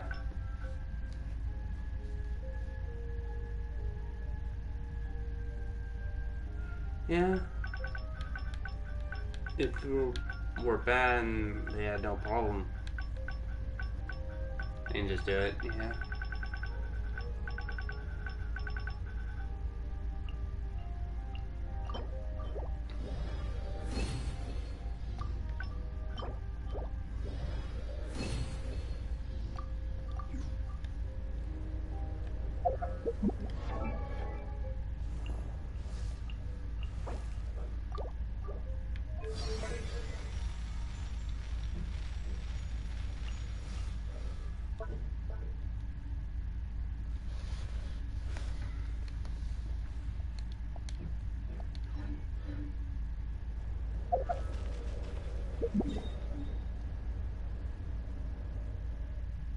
I so hope the wolf has recovered so I can get his stuff again. Ah, no.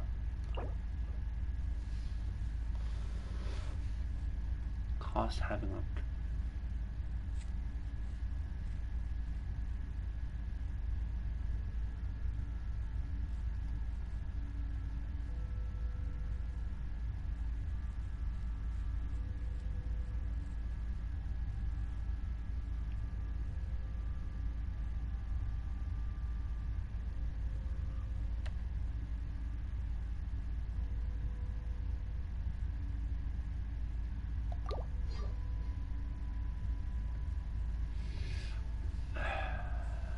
That's weird, so...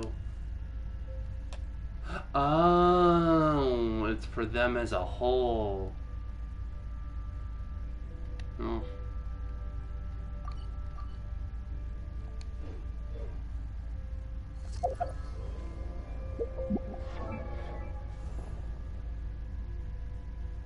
Osmanthus wine tastes the same as I remember.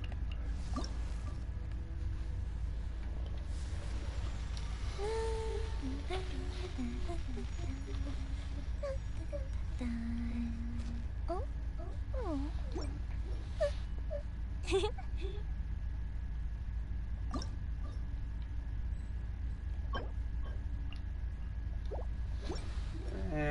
Do you have any recommendations for the knuckleweed?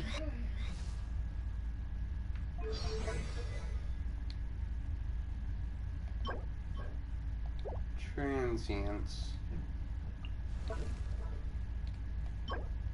Transients.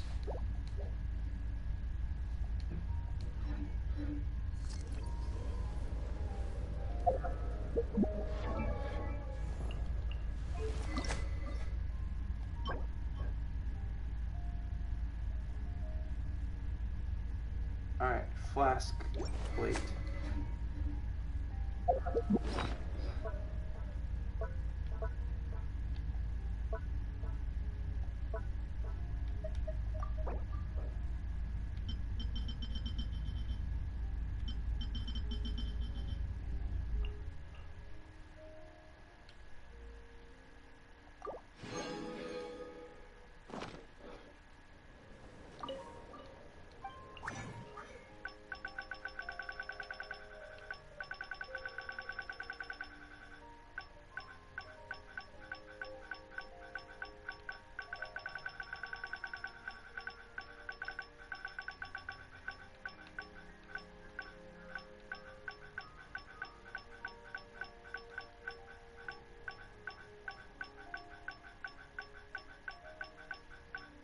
Oh, there it is.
Oh!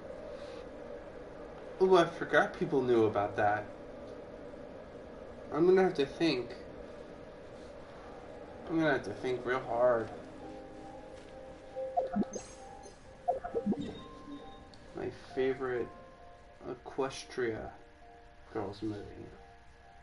Alright, so there was the Prom Queen one, there was the Battle of the Bands, the Memory one. I think I'm missing something. Ooh, there was a time travel episode where Sunset Shimmer was in the Groundhog episode, Groundhog Day. Kind of like that one. But movie. Right, movie. Oh, yeah. Oh, the camp one? There was also the Crystal Prep School. So I gotta think of that one. Alright, so not the first one, but it gets better. Crystal Prep, maybe. Yeah, the camp one's actually probably my favorite out of the three.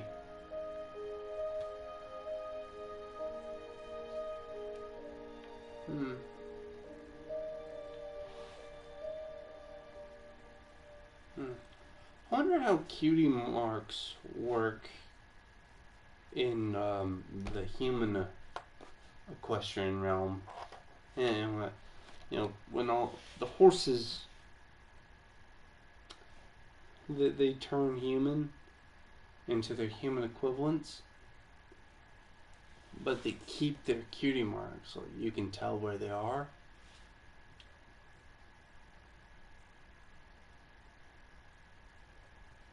Oh yeah, Rainbow Rocks. Yeah, it's not quite my favorite. It's definitely there. I guess I just like them in chronological order. They get better as it goes on.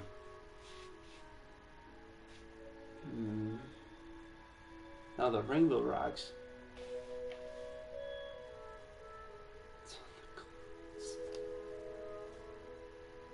Yeah.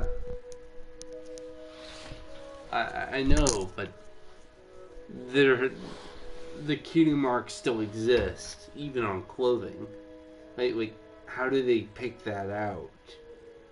Each cutie, like in the equestrian realm, where they walk on four legs and they don't have fingers, like their cutie marks are tailor-made to their cheeks.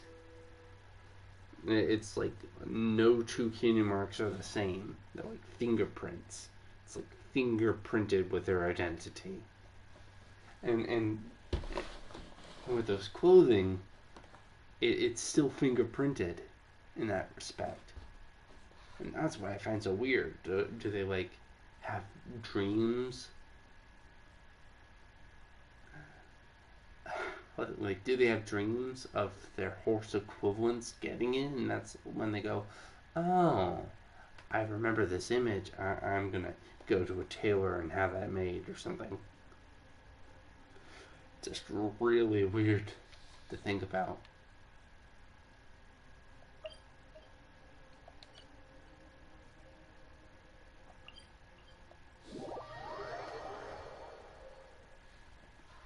It's weird when I think about it.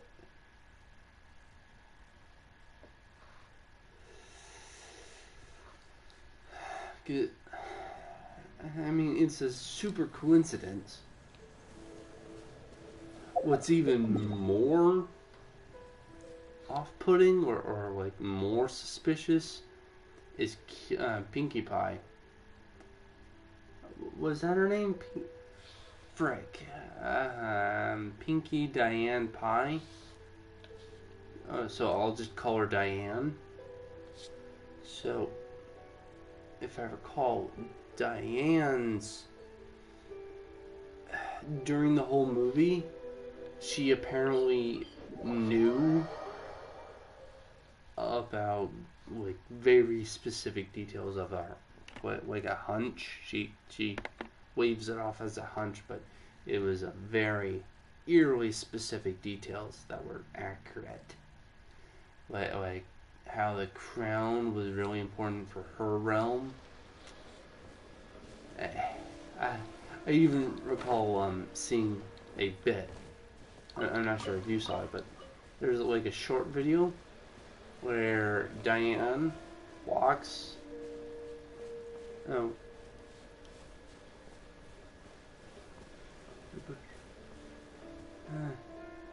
It wouldn't be shocked or... Oh yeah, good point. You make a good point.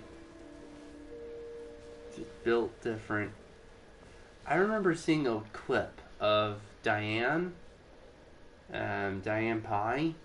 She walks up to the statue that's supposed to bridge their realms, and like a second Diane shows up, and they like switch lollipops, and they go into the other realm. Like they just decided to switch places to explain their knowledge. Oh shoot! I made a mistake.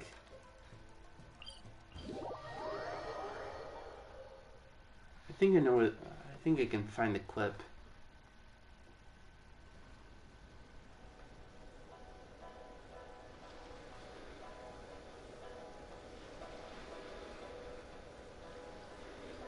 Every journey has its final day. Don't rush.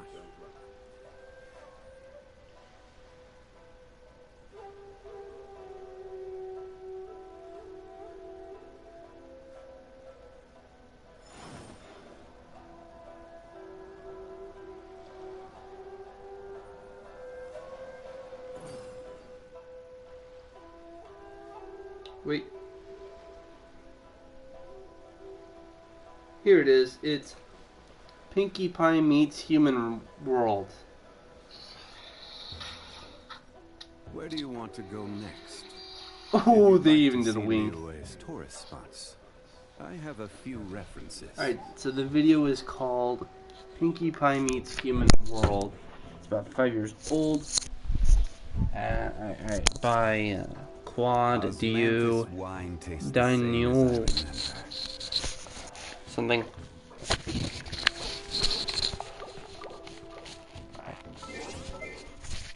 So I'll give you a play-by-play.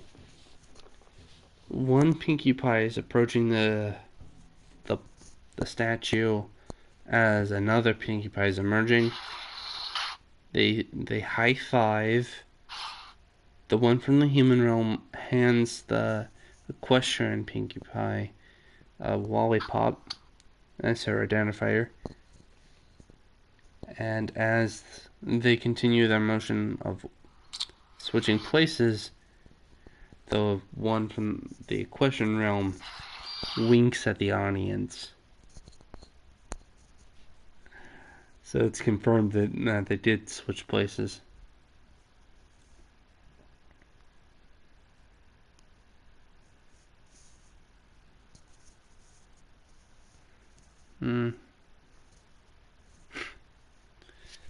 Dang.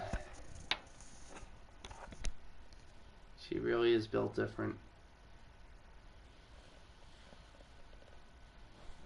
Her dreams. I think I remember one episode where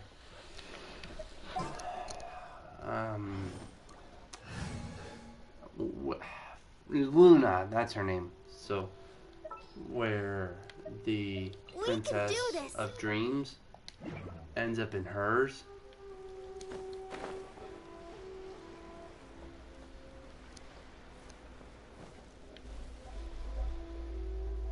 Crap. I will have my Krabby Patties. Krabby Patty.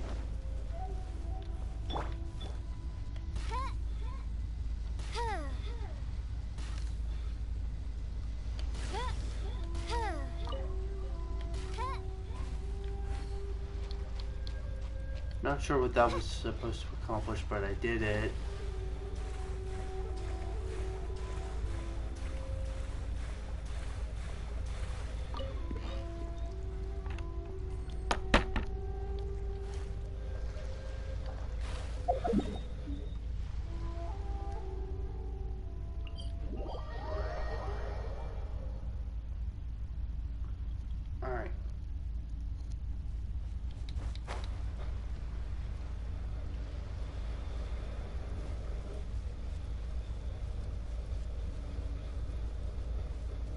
Wait, what?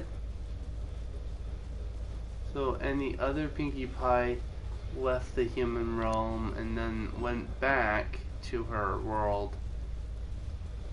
And the whole movie happens after that. Okay. it's gonna take me a bit to have that process that. What the? What's with the blood rust just oozing out of the place?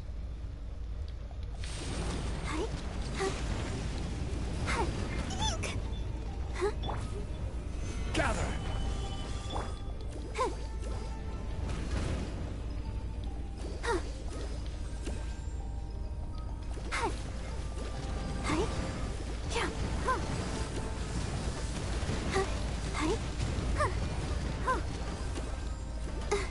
Man, this is way faster.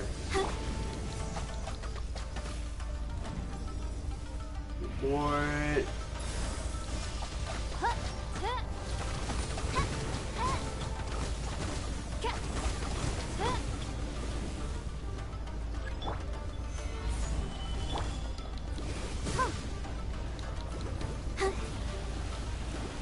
Go, Barbara, go!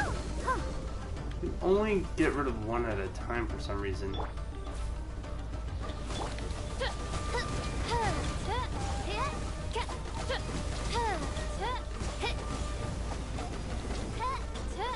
That's what, a fourth?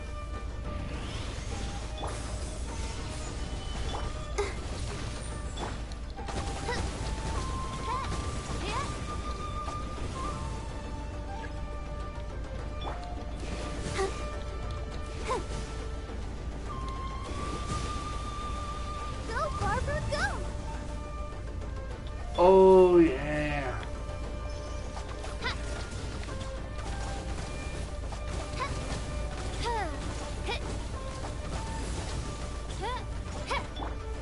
Let the show be. Solidify.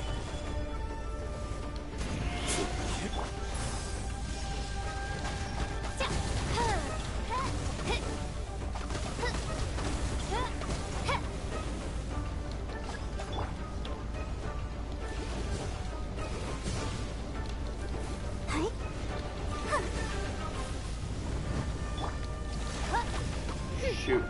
Oh no! Gather. Yeah. Hold tight.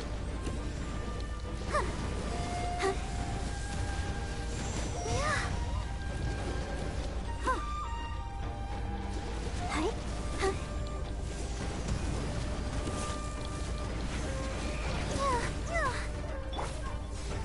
Gather. Tight. Yeah.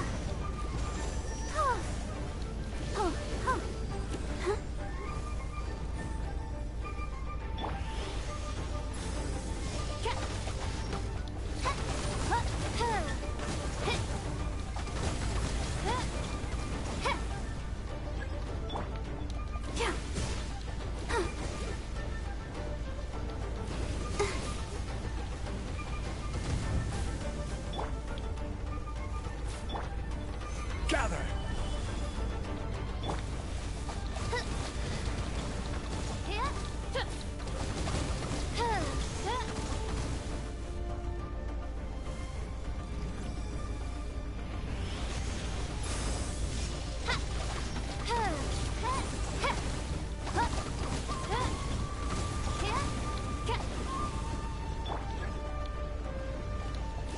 Go, Barbara, go! Tight.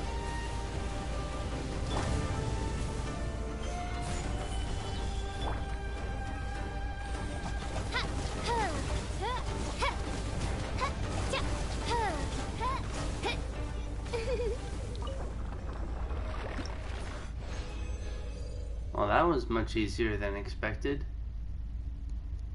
Ooh, hubba hubba. Rubba dubba.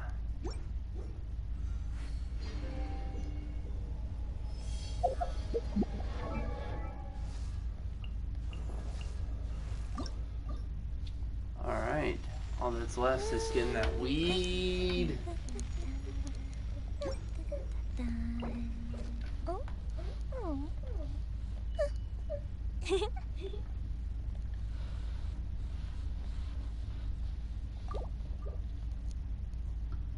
need some weed.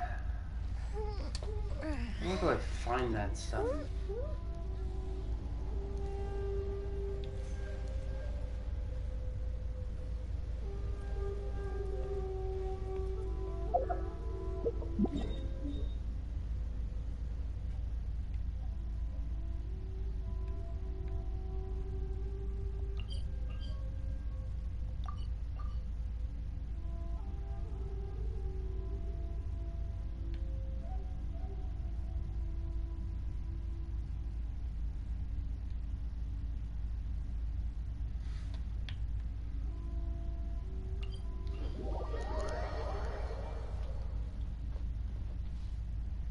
$6 hours, halfway there.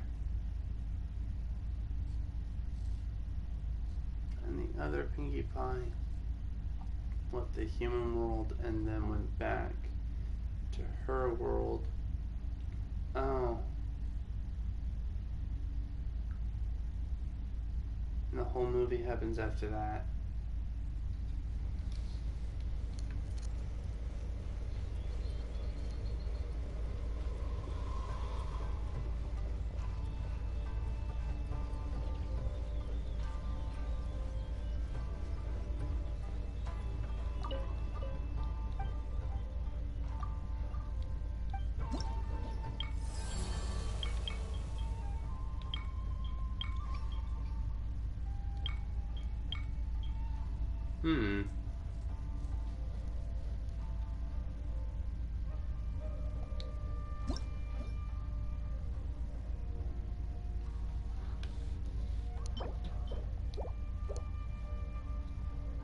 Yeah, it really is.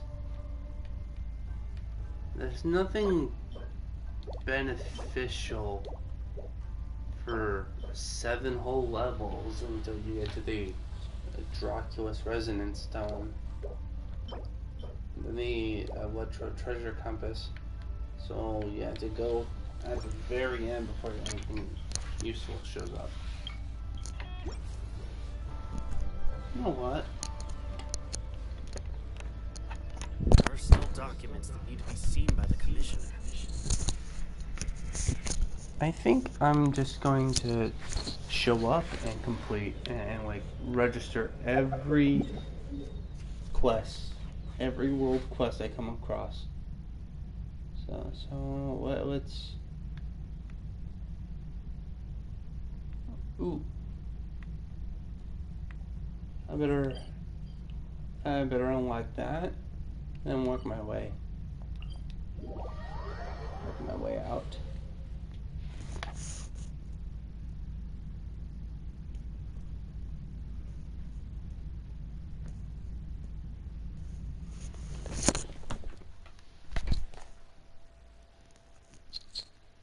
I wonder what Fontaine's gonna be like.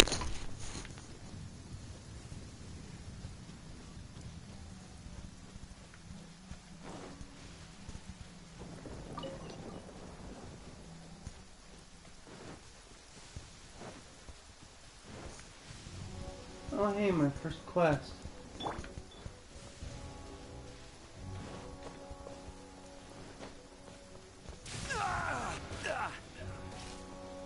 Dang, the Electro Archon got shocked. The shield stops me from flinching. That's why I have Zhongli. Greetings, person. I don't care who you are, or what the story is. I'm just gonna keep clicking on you until you officially register your little quest thingy.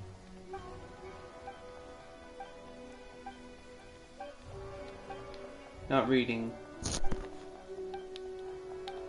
Letter Scoper. I completed a quest without my knowledge. Okay.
Actually, I know a little bit of Japanese. So, oni, instead of brother, this one refers to demon. And kabuto meaning helmet. So it's a demon helmet, basically.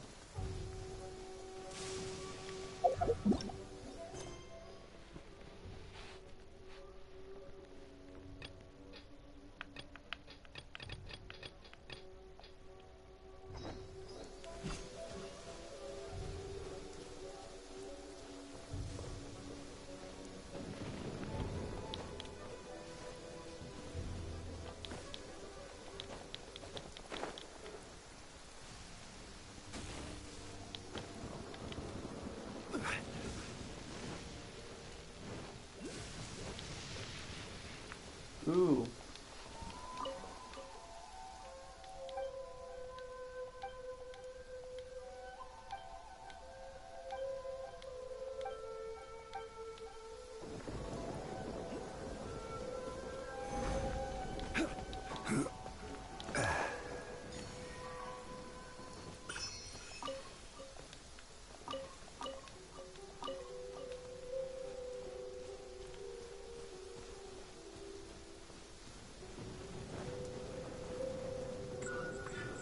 Stabilize.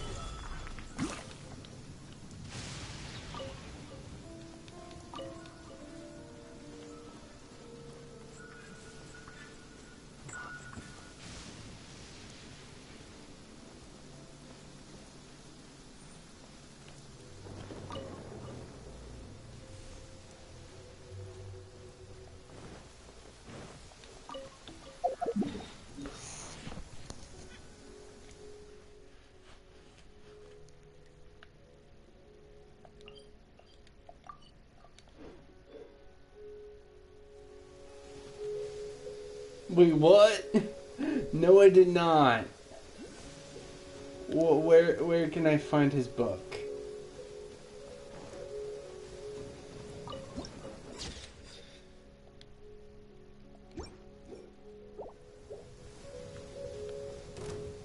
What's one more?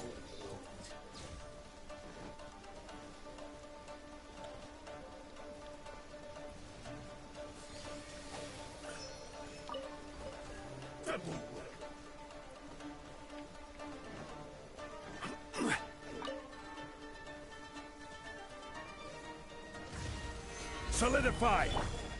Come on! We can do it! I will have order! By royal decree! As you wish, mein Fräulein.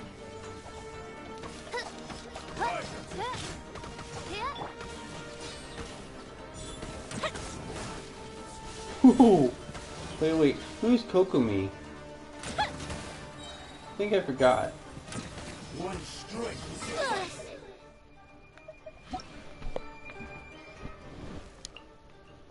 Oh, they included her. So much for a new Dendro character.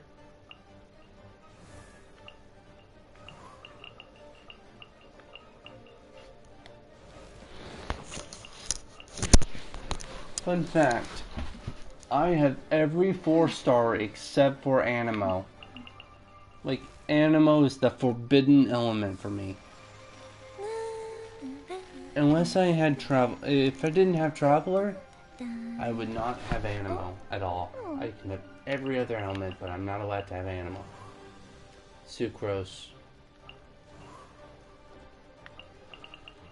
Come to think of it, if I could have my choice of any animal character, I would pick Jean for yeet supremacy. I would yeet all of my opponents into the water, and they would drown.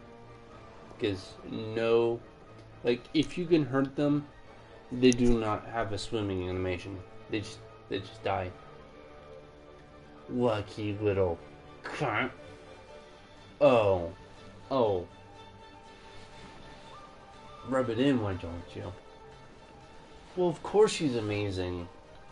She can drown everything. She is like the ultimate woman. Grandmaster of the police. She's like chief of police. And nice. But primarily her ability to just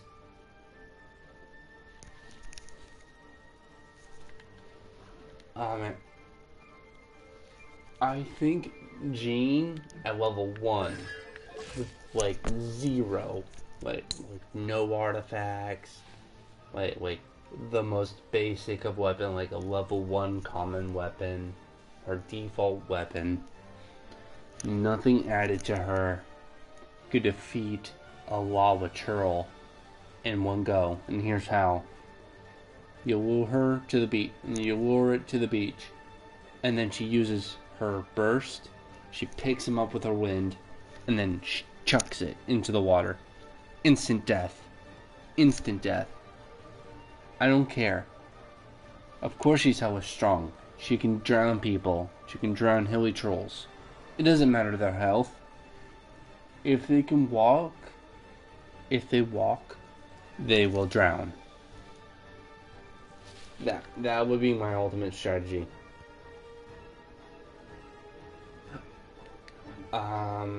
I doubt that.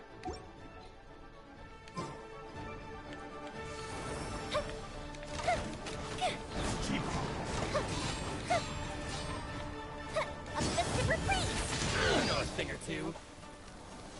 This will do. Oh. Fizzled out.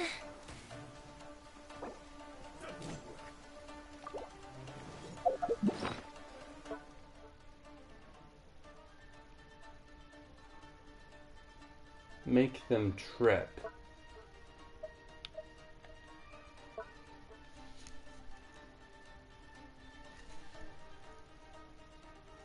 You can't even doubt.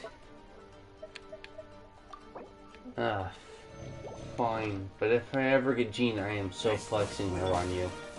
I'm flexing my Jean on you. Reveal by I'm gonna call her Apple Bottom. Cut down like this.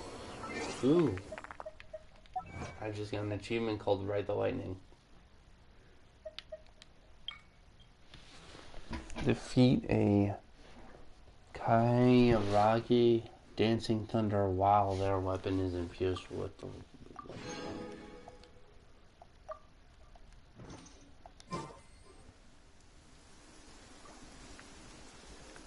Oh yeah, what about max constellation? What happens if I max my constellation?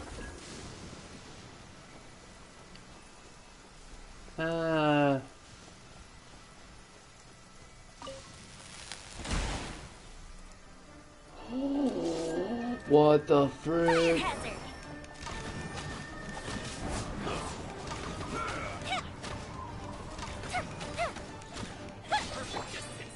by royal decree. Fall before me.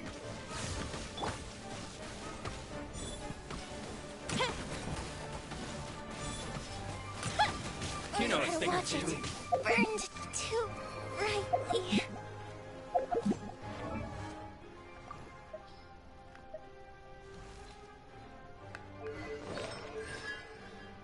I too have a constellation.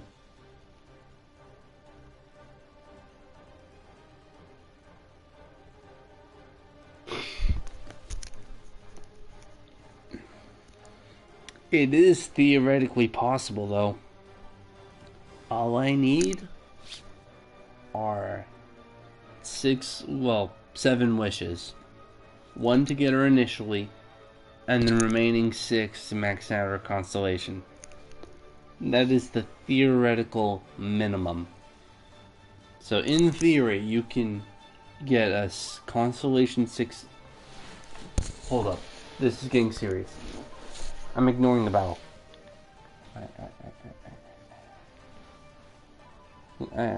Time to do some hardcore parkour math here. Alright, so 1 wish is about One wish is 160 primogems.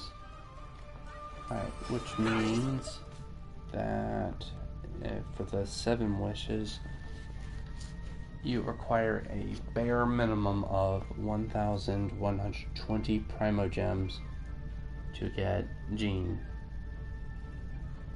You also need a refund better. Don't forget about 50-50. No.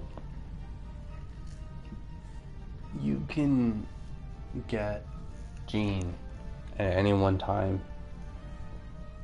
In theory, I think that you can get Jean consecutive times. You could theoretically get consecutive Jeans.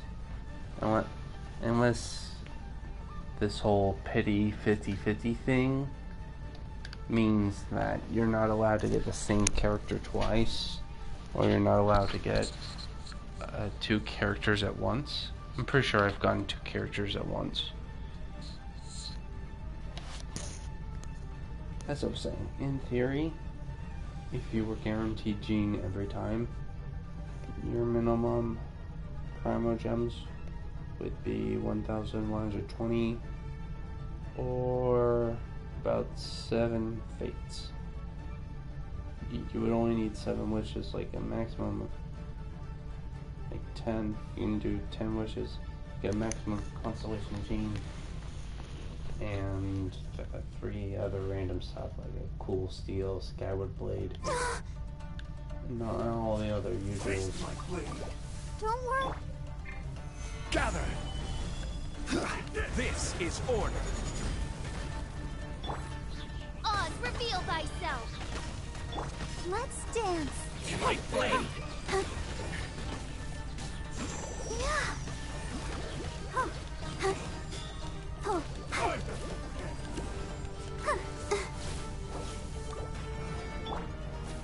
Stabilize. You win. Ooh, cool! I defeated the warrior guardian.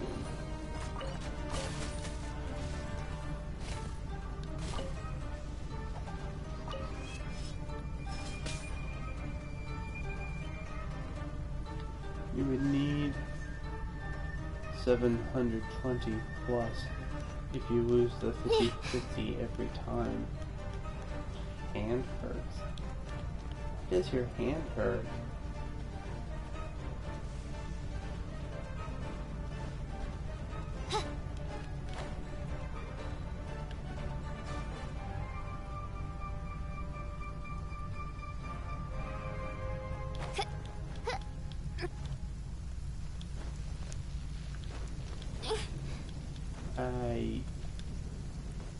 What have you been doing?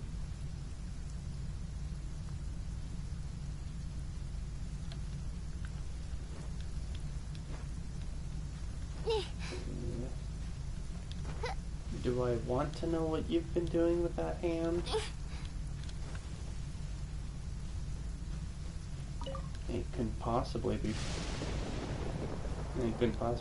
punching. Well, let's hope that you have stuff for friction burns.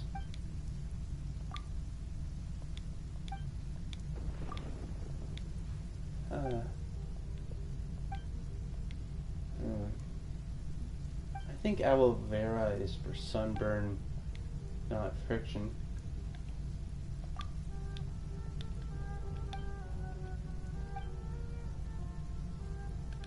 But, that might be worth it.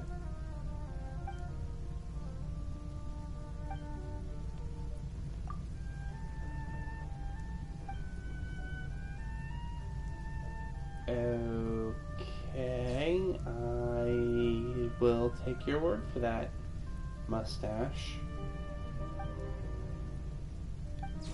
I won't bother asking.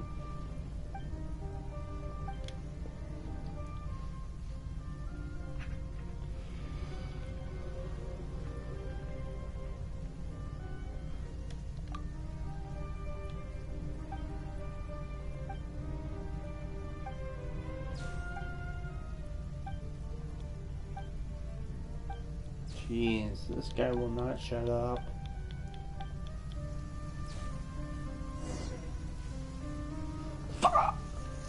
Narcoweed stuff. Seriously?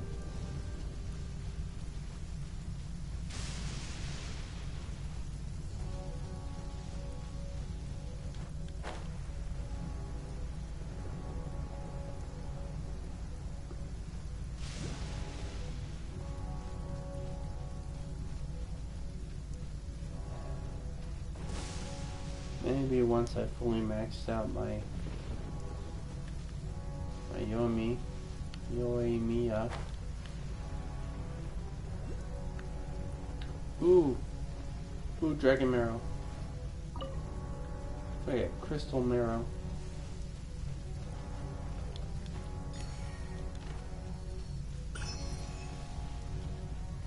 Let's get down to business.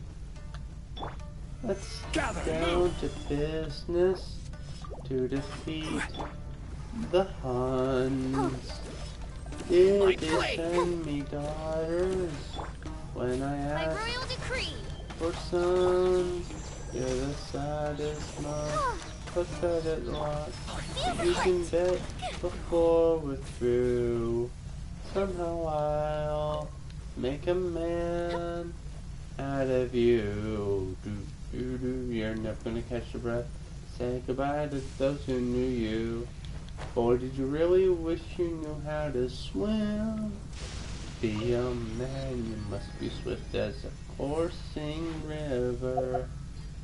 Da-da-da, with all the strength of a great typhoon. Mysterious as the dark side of the moon. Judo. Time is racing forward till the Huns arrive. Heed my every warning, and you might survive. You're saddest and pathetic lot. You can bet before we're through. Somehow I'll make a man out of you.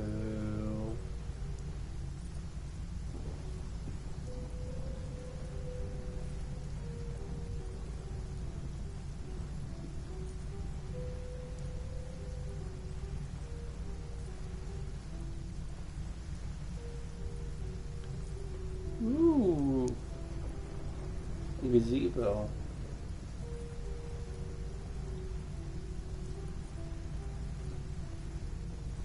I wonder if I have a key to the gazebo. Gazebo key. Yes, I do. I have a gazebo key. Let me in. Okay. Ooh.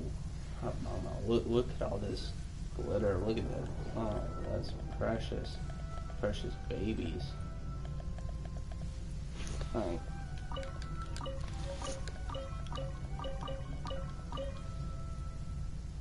Mmm. Yes. Delicious. Delicious knowledge.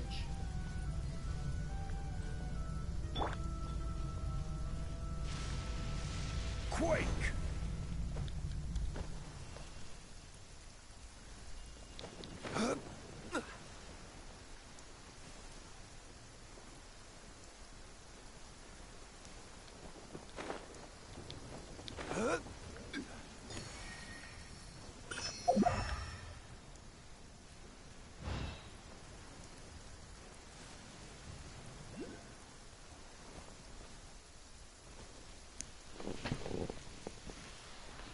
Alright.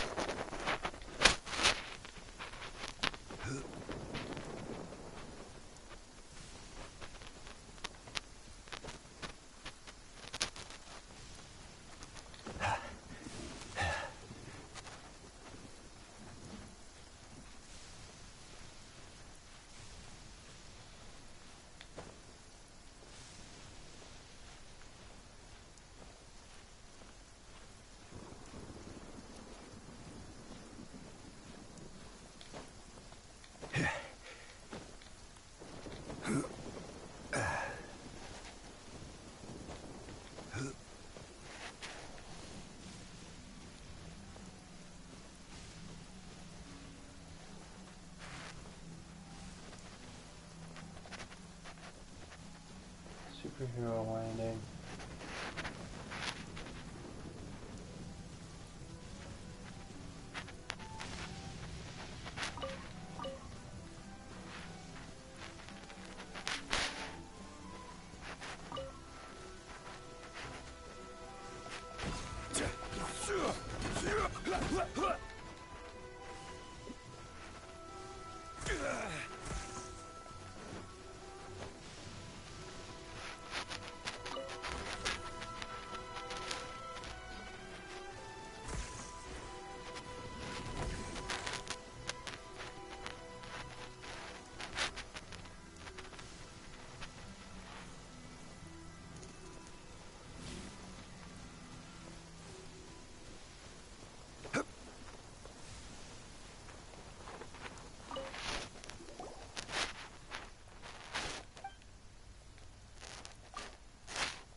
Oh, that's cool.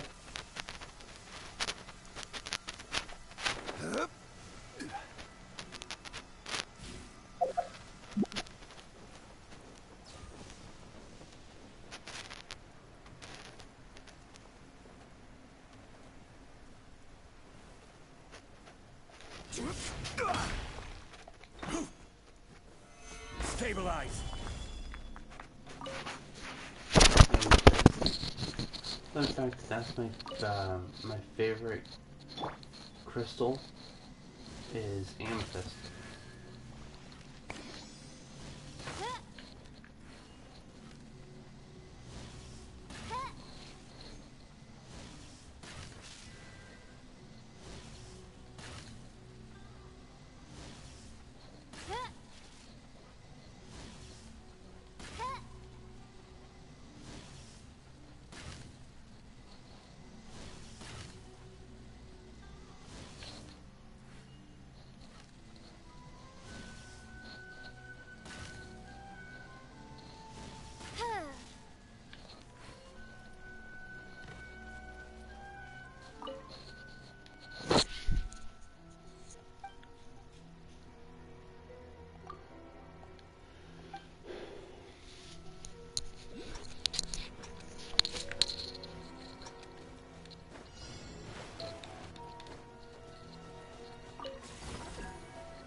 Hark!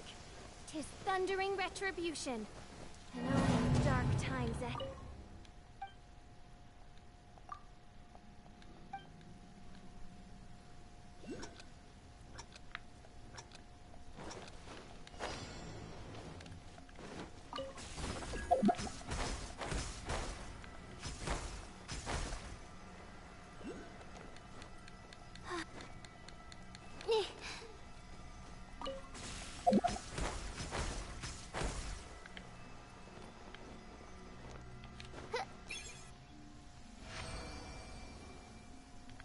Alright, I did the thing, kid.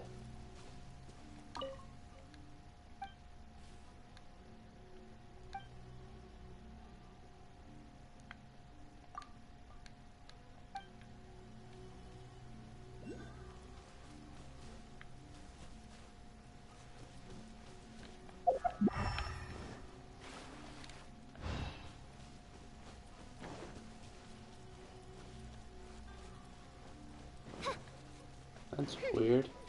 But if I get close enough, it should count. Yeah, I thought so.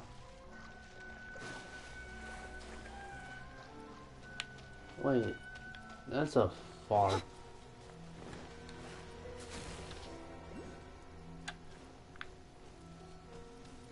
Oh, I didn't realize ceiling moved that far away.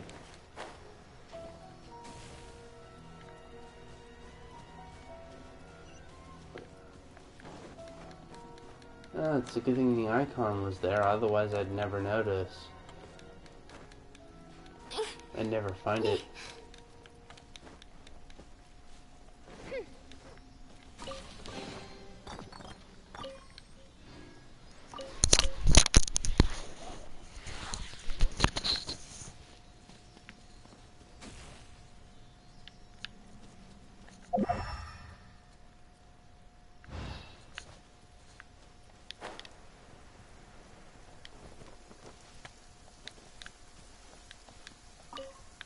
Finally. I'll have to keep this on the map.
Freaking gerbil.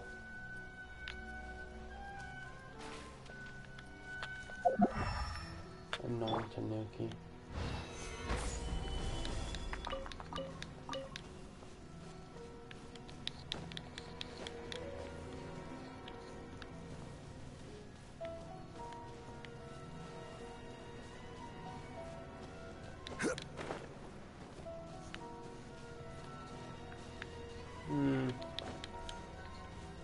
You know what? I'm gonna find my way out using the Electrograna, or whatever the, yeah, this thing.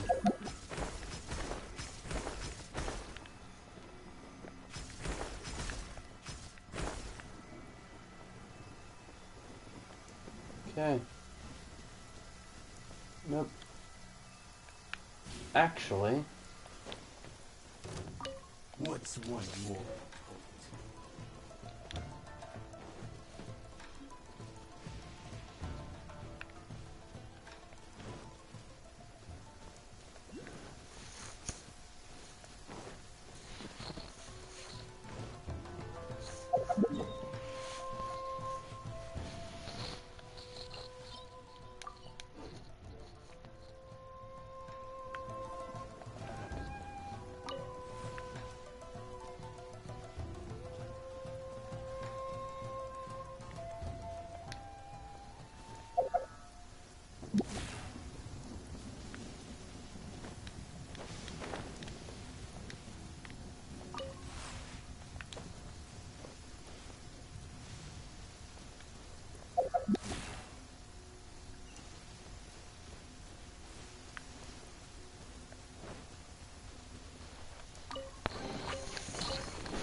Ah, it's the Sealy.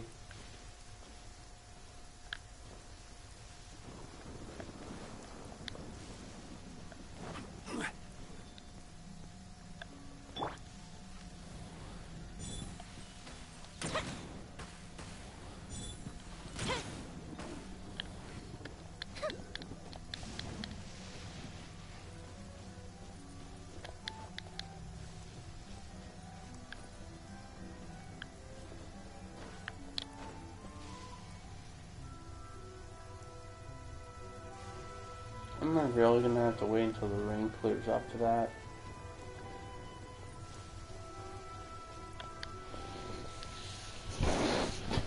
Seriously?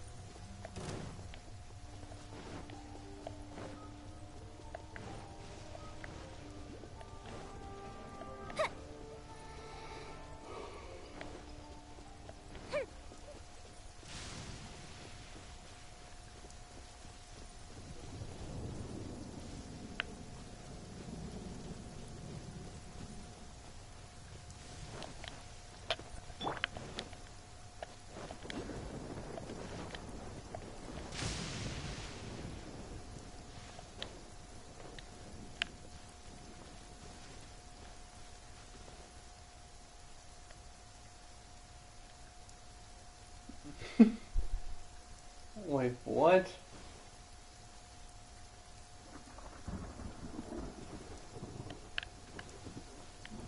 Does it matter which one you use? I mean, what counts as other? For me, the right hand could be the other hand because I'm left-handed. And vice versa for someone who's typically right-handed.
Gazebo. Yay, I have rain protection. And money.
Let's just go.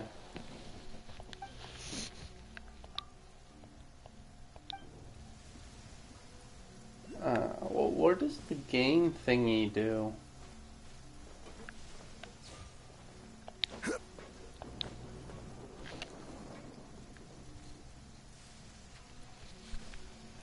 do you get past these gates? There's more further down.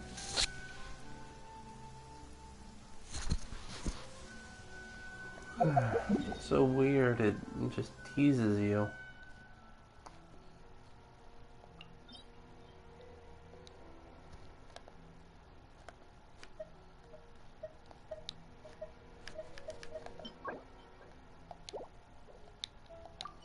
Guide to light.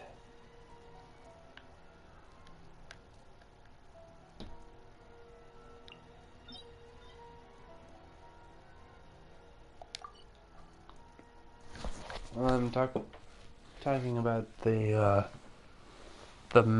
mesh, you know, the jail wall thingies. You can see it, but you can't reach it ever. Because I don't know how to get rid of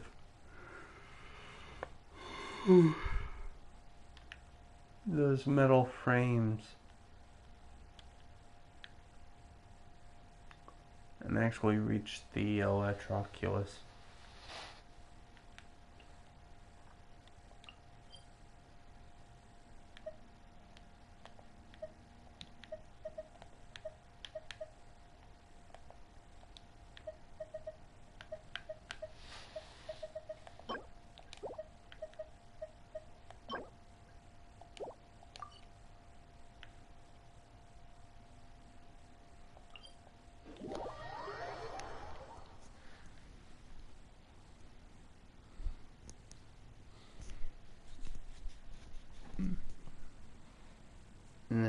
A metal grid. Not letting me get my purple orb. Grass is a plant that enjoys a moist environment and is best picked after it rains. If you should choose to pick any, be sure to store them appropriately.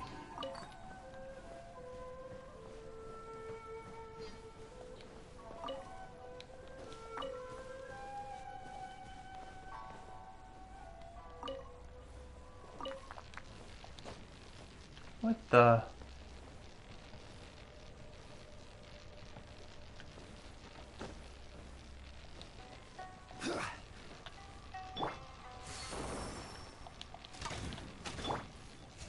I summon thee! Oz, reveal thyself!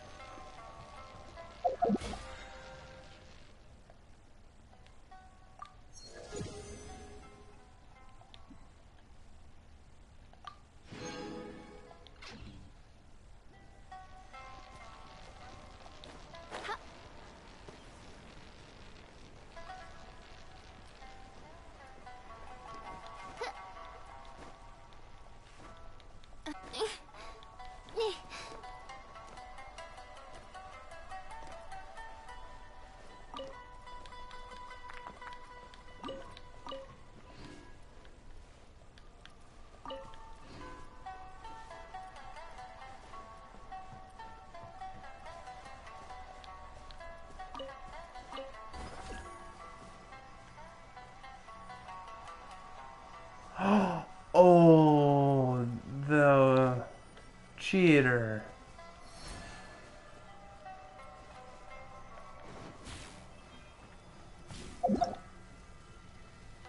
So much for being clever.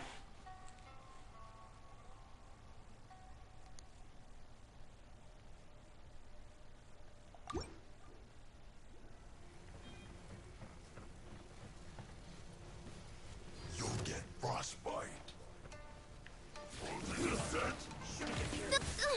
The insubordination! Order guide you. Stabilize. Oh, by royal decree! You're not going anywhere. It's time for a flash free. Frozen food.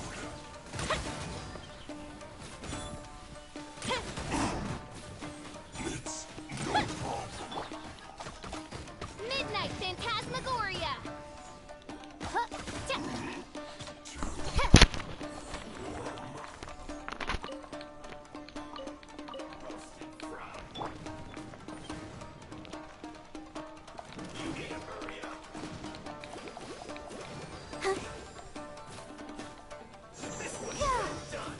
I'll protect us. Unfortunately.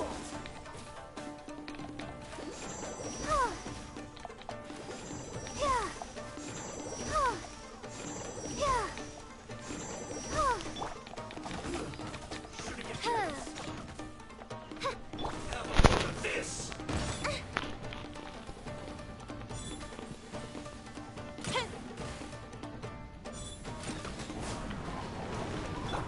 Let's move. Shouldn't get careless. I summon thee!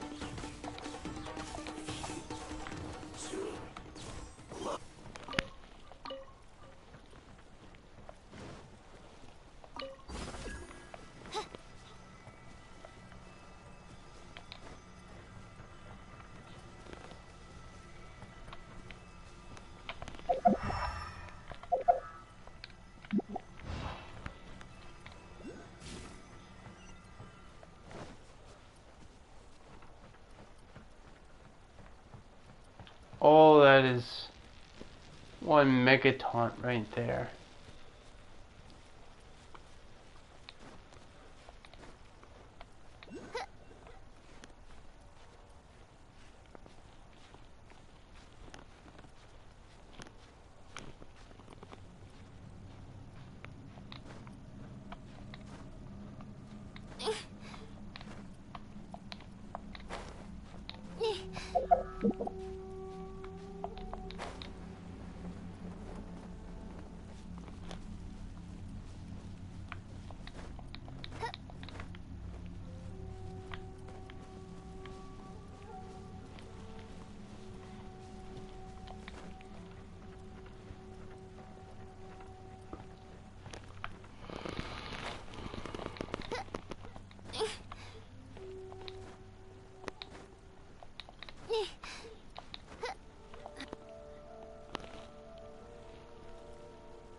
A personal shrine.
Oh, cool.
Oh, it's a cinematic. Oh, you're getting this on camera. You watching this?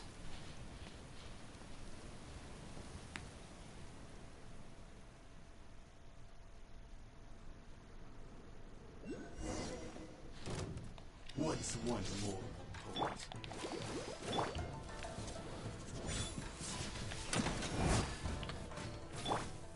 Oz, reveal thyself!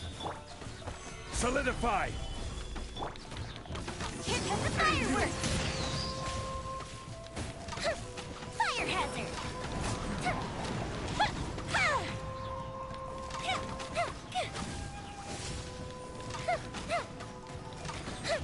You win.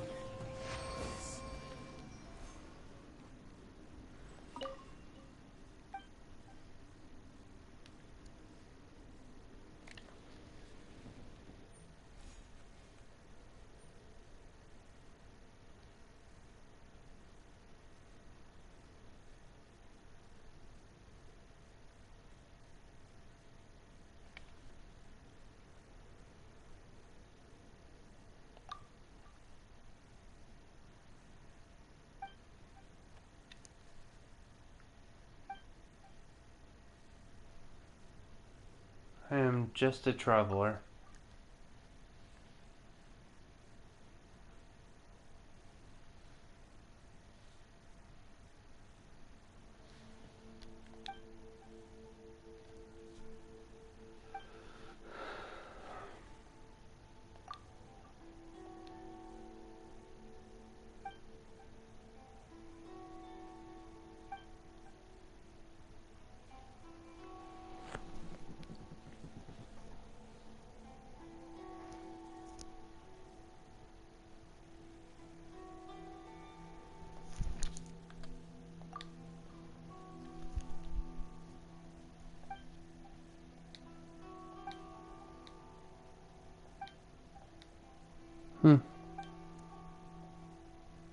Maybe he lost his vision.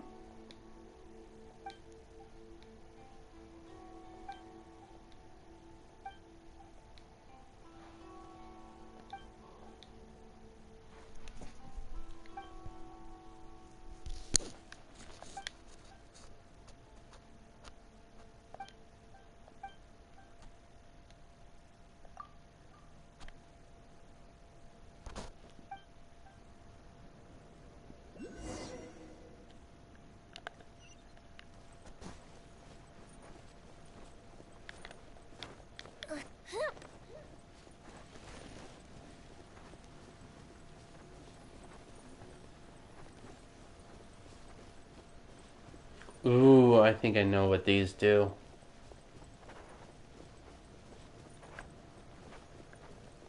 Yep, they blow up with electro.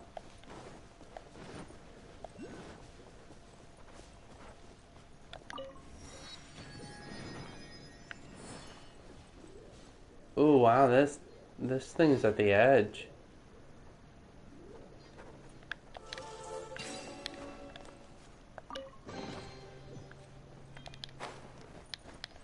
You had to pretend that you were about to jump off the cliff. That's the secret. You just kind of gotta slip right by. You gotta do that.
Oh. Okay.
Time to light up the country.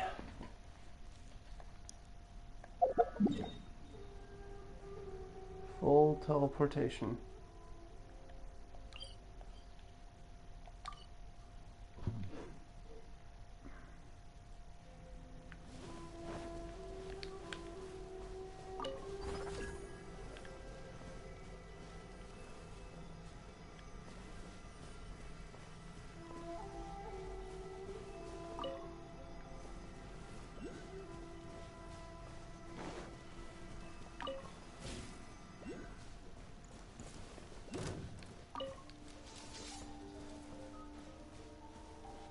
One destroyed will suffice.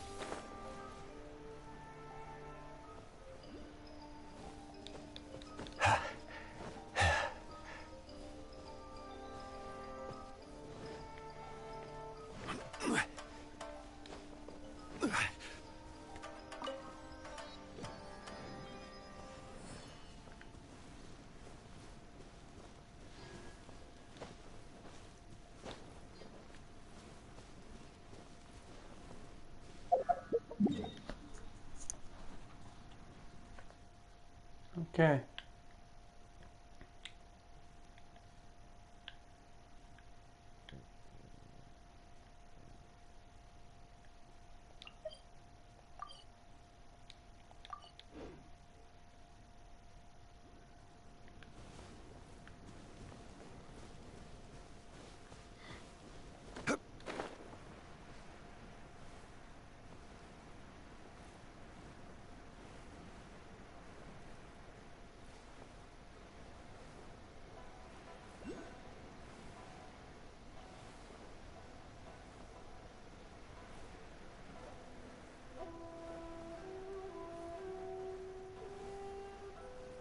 I'm Zhongli, the T-poser. I shall T-pose over you all.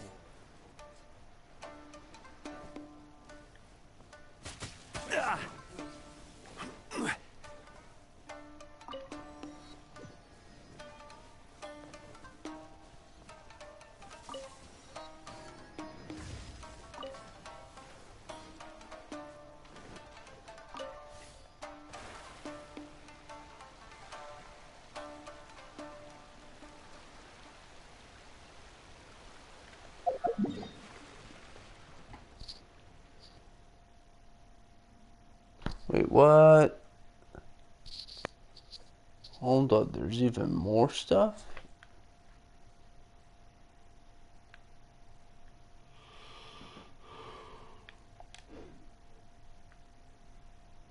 I don't believe it.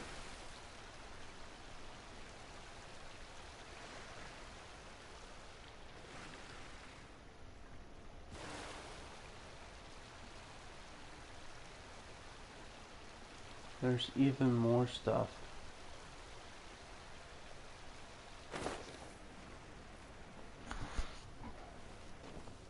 Beyond the boundary. Stabilize. Even more to look forward to.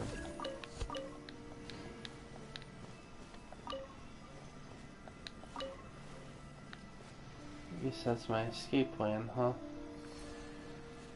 Alright.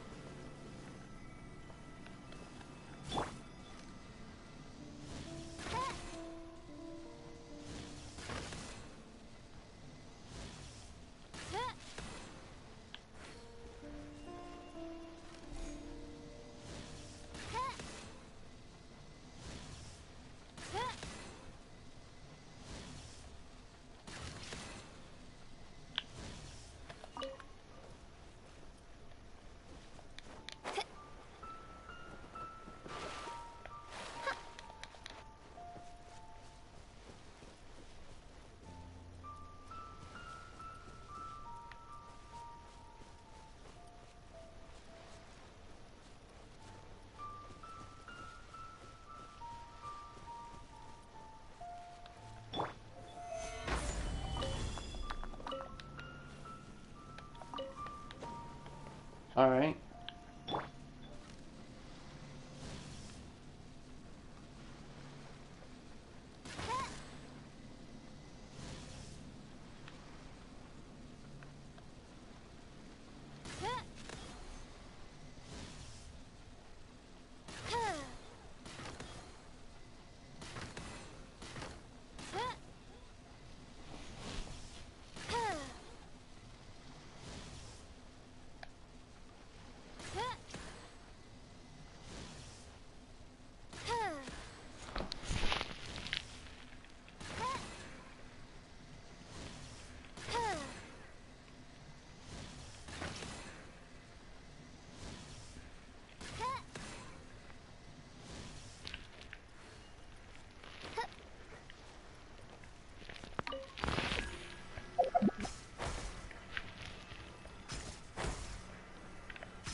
Gather.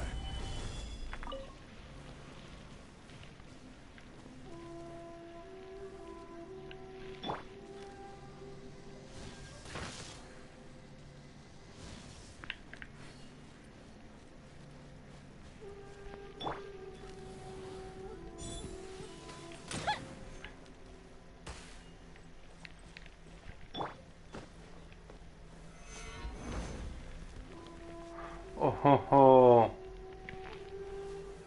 Rise.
This is taking longer than I expected.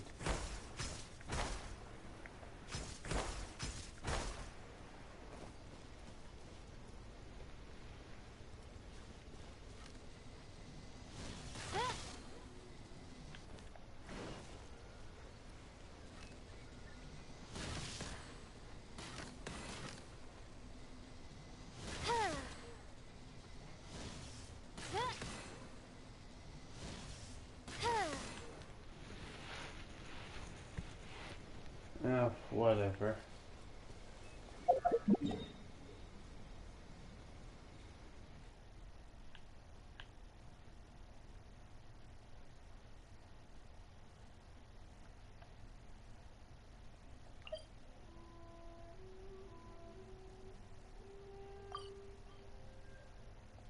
Like that. This is under water. Yeah. 7.5 hours. And the thing is, the live stream says it's a 12-hour live stream, so I gotta keep going for another 5 hours. I don't expect my audience to stay. It'd be nice.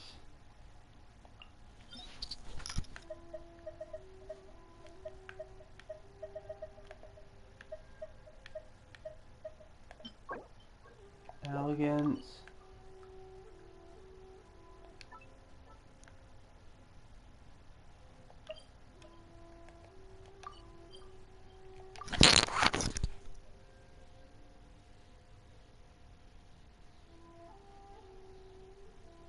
Alright, so I'm looking for transients.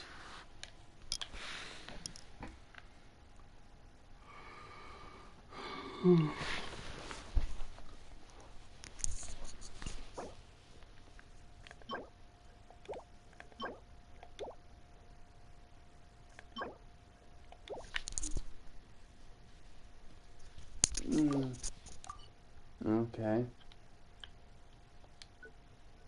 Alright, fine. I guess I'm headed over here, so the closest one is...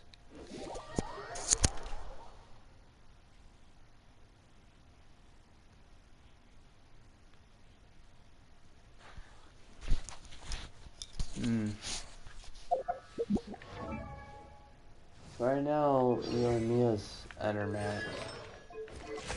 But I have to find a way to ascend her.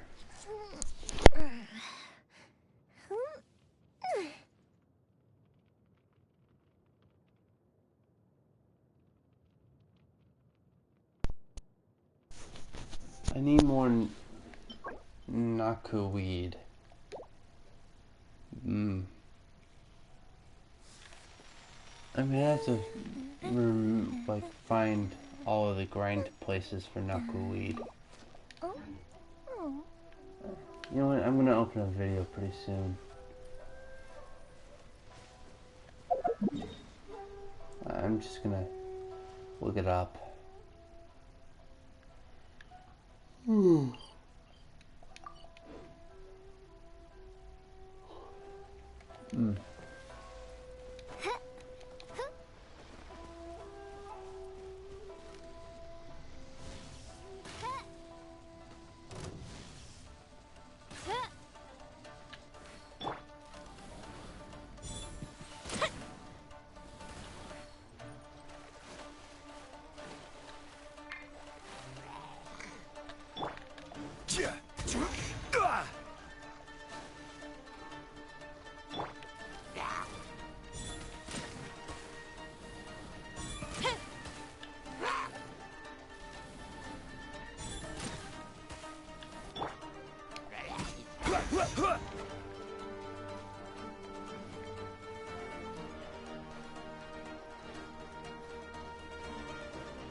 Alright, I'm going to show you the theoretical what I would do if I had Jean. I'll go with a low-level sword character. Chivalry will never die.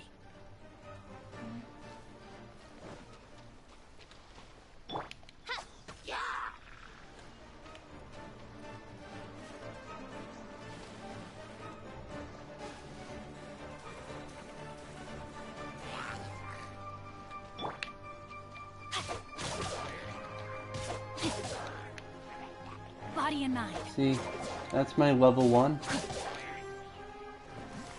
So that, not a scratch on me. That would be my level 1 Jean. Eat supremacy on them, on the Holy Trolls.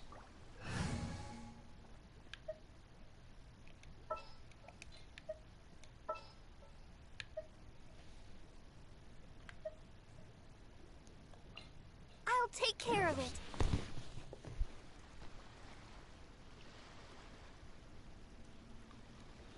So it's not like an abstract thing. It's something I can actually do.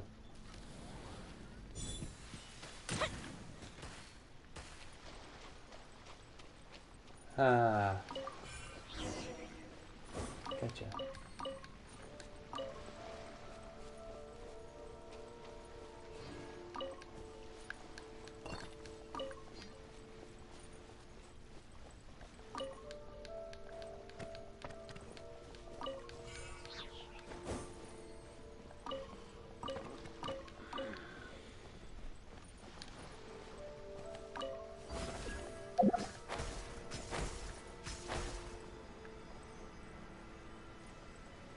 Oh, hey, I was already here.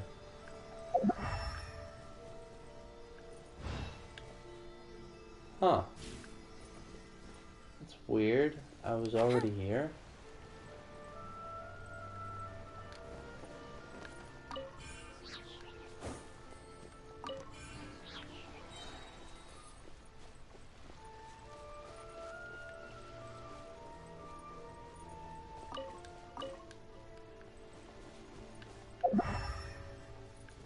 I'm supposed to look for a sword, huh?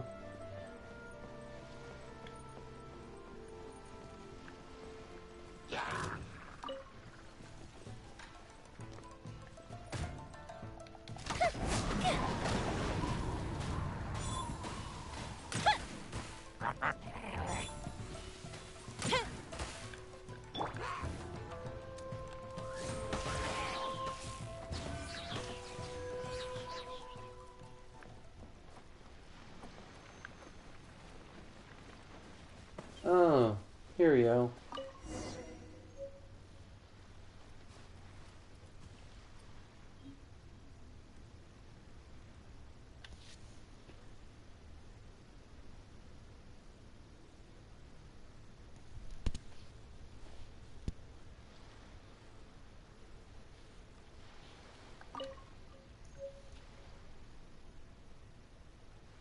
I created another universe and founded paradise.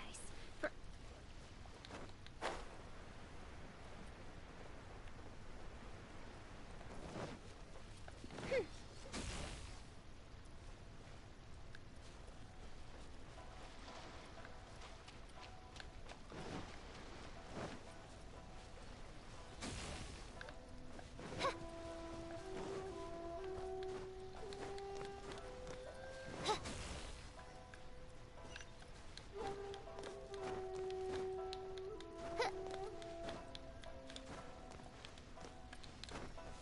Awesome.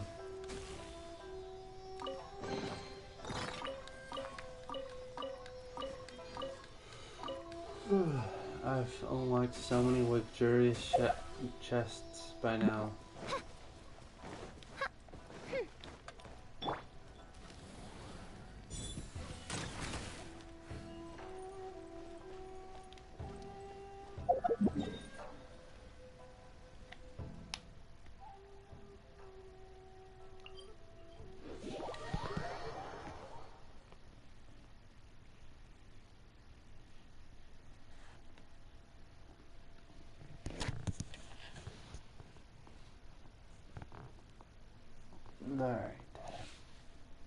quest.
Let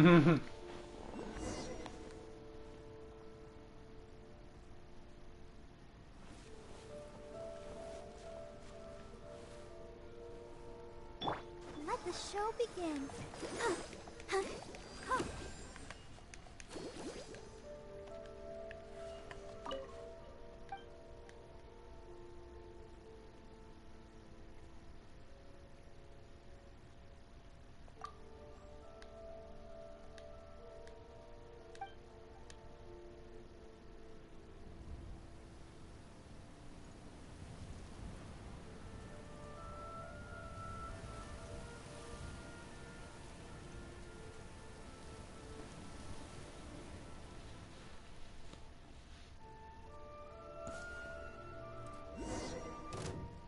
Let me try you. Gather! This is order. The fuse is lit! A festive retreat! Listen over! This will end you!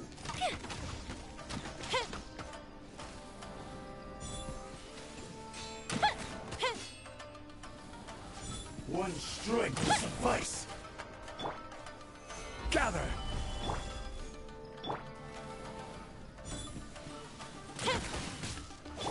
By royal decree.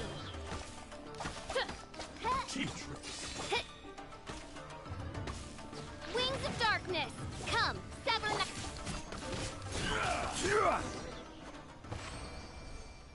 5 seconds to spare.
Jeez Louise.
It's just a bunch of stragglers. Nothing to fear.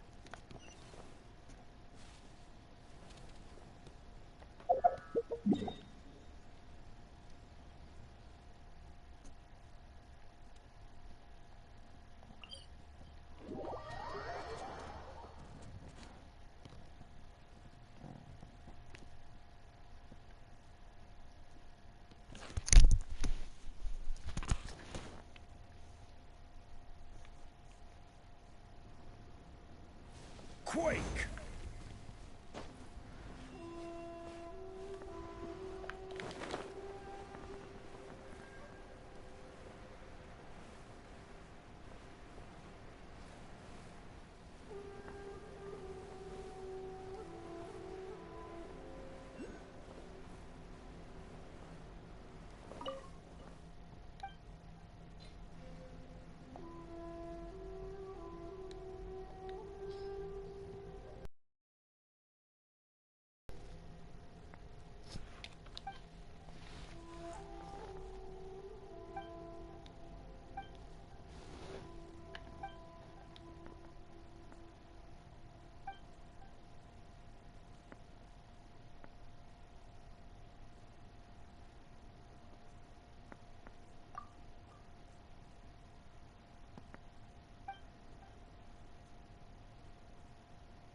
Am I gonna have to defeat Masanori again?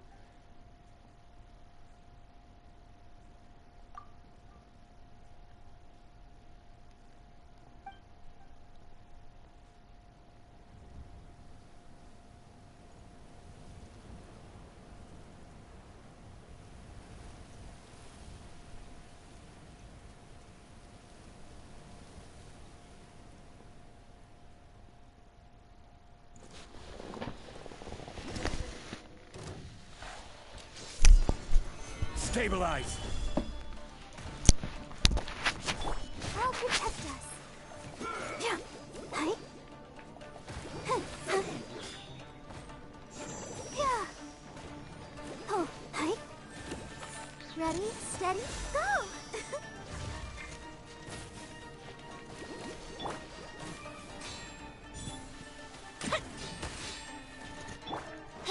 Oz, reveal thyself!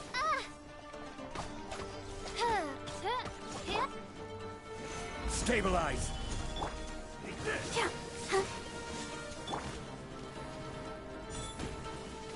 Cheap tricks!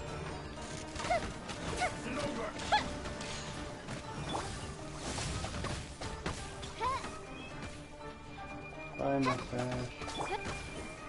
Stabilize! End you! By royal decree!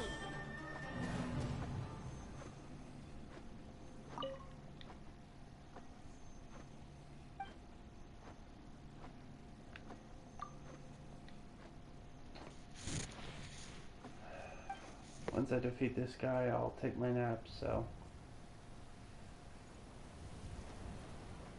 I'll be back and I'll be RB as well.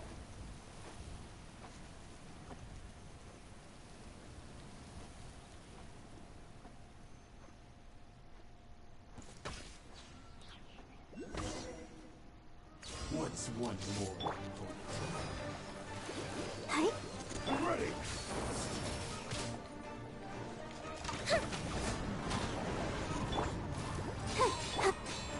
Solidify!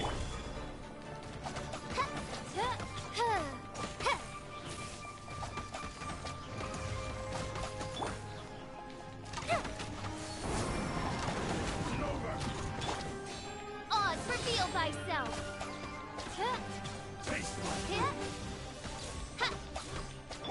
Order guide you. Rise!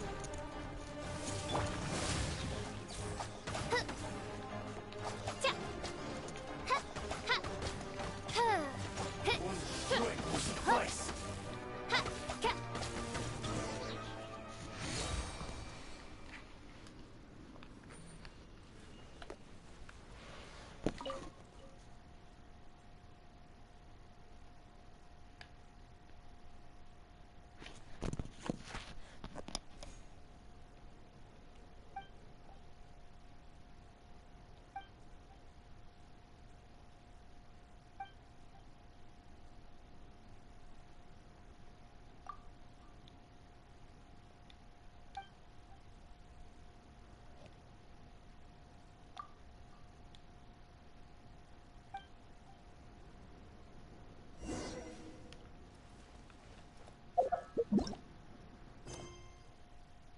Jeez.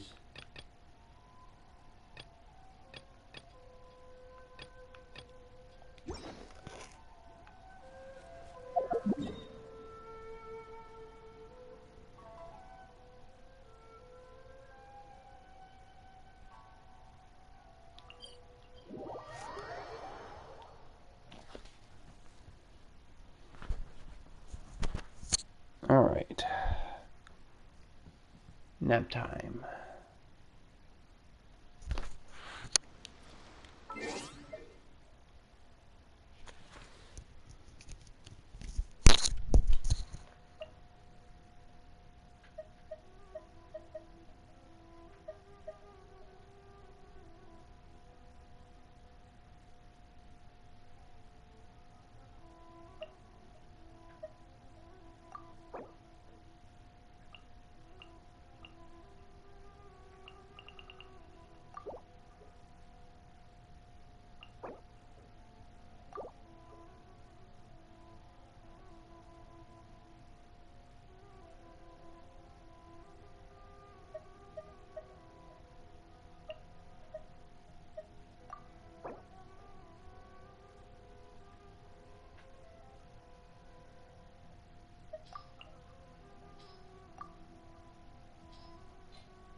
created another universe.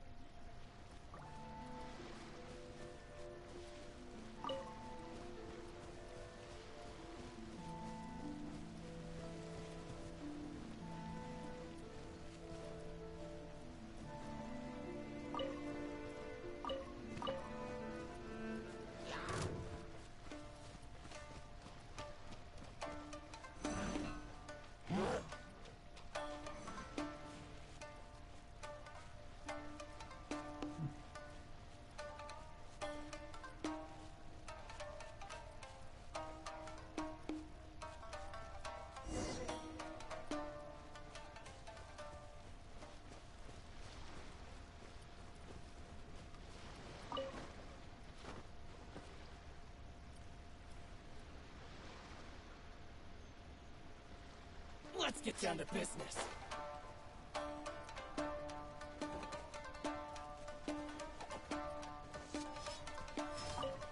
Taste my flame.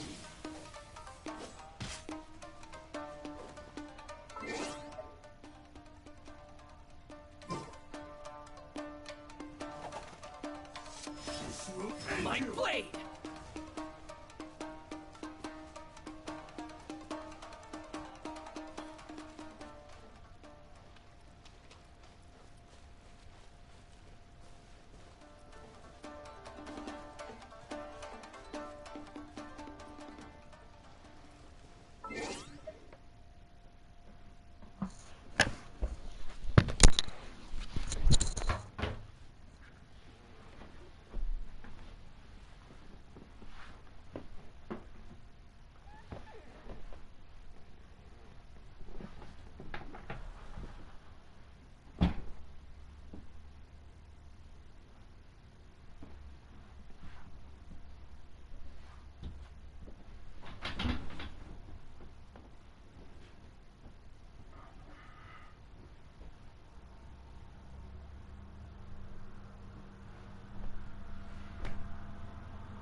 These bombs, so heavy.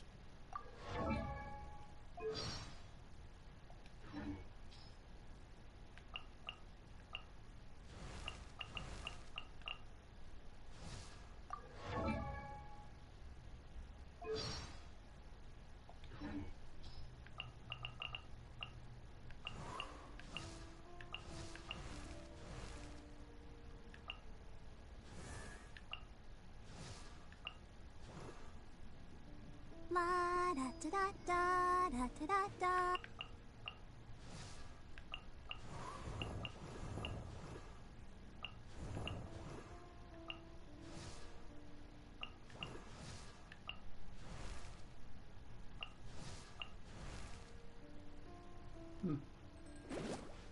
Listen to Christmas.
Silly churl, Billy churl, silly Billy.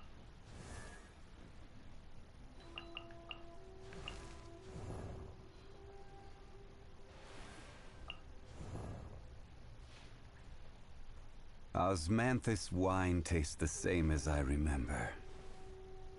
But where are those who share the memory?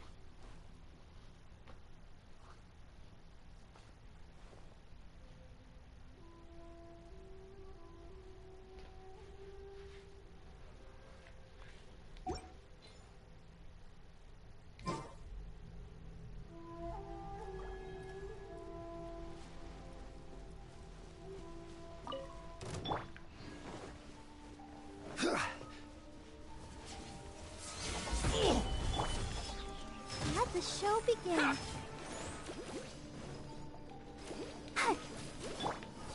By royal decree. Fire hazard.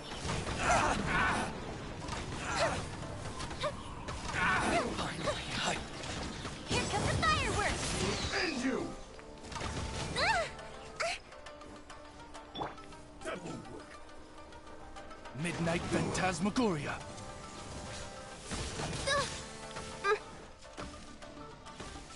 One strike will suffice.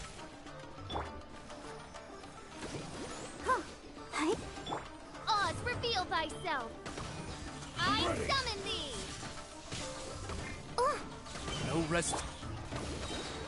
You win this battle.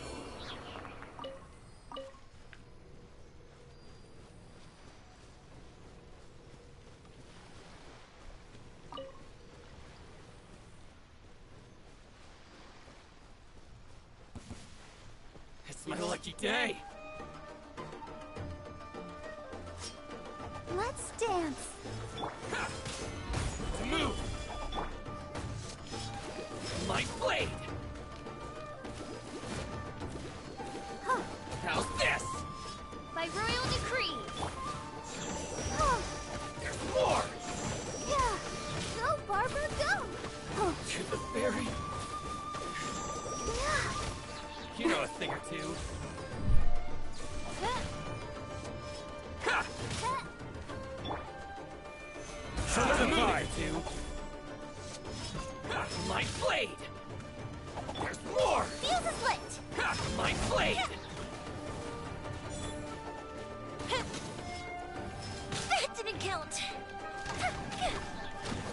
Uh-oh. Odds, reveal You know a thing or thyself. two. Finally, my blade. The festival ends. Let the show begin. Finally, no.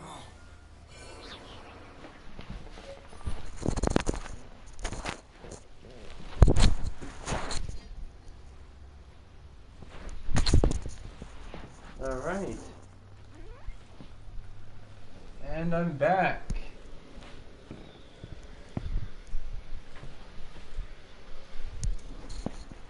So, 9. We've reached the 9-hour mark.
Stabilize. This is order.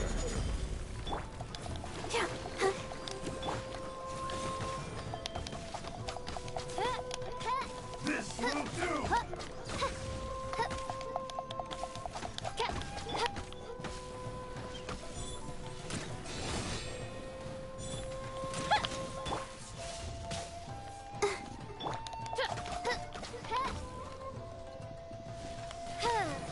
I'm ready.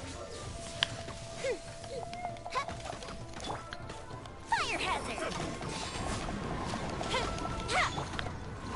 By royal decree. Insubordination.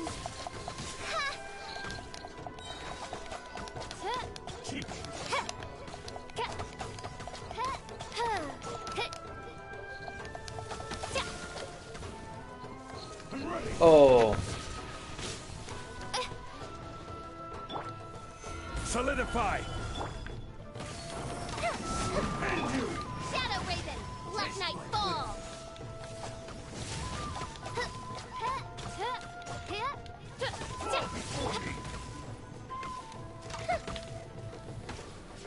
One strike will suffice. Take this.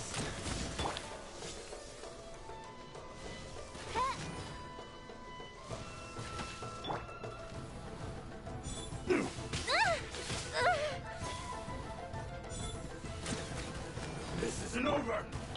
Oz, reveal thyself. This realm is no home for a princess.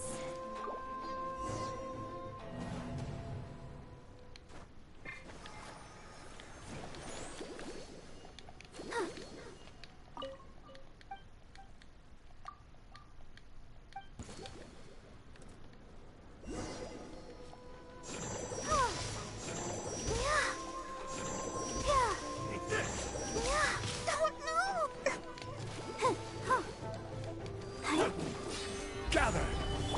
Time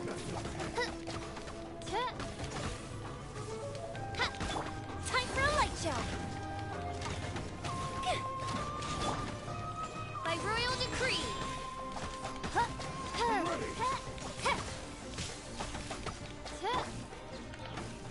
Stabilize. Dost thou wish to witness my true power? Let's dance.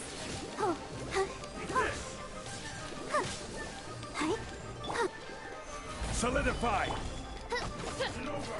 Cheap tricks. I'm ready.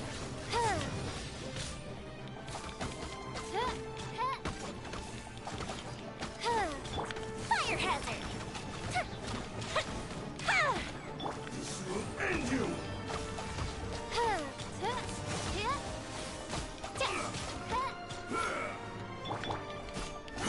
Yeah. Gather. I will have order. Fuse is lit.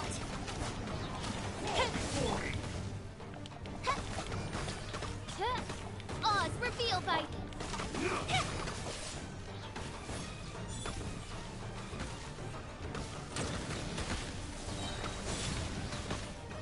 A festive reprise.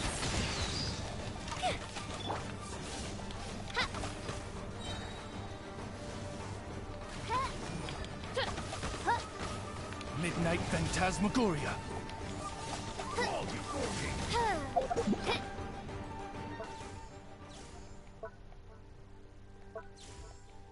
If I fail one more time.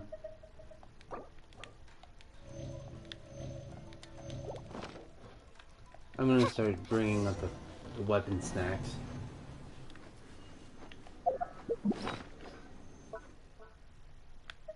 Alright, weapon snacks it is.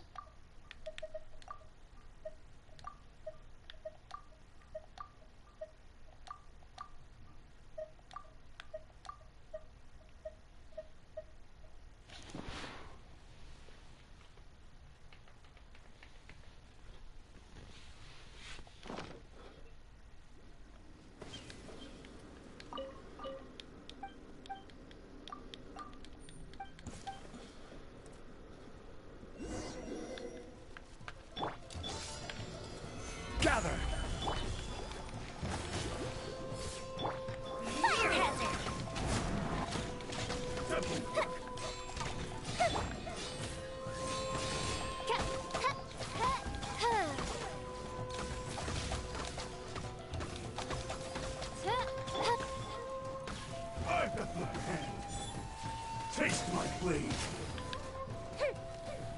Cheap tricks.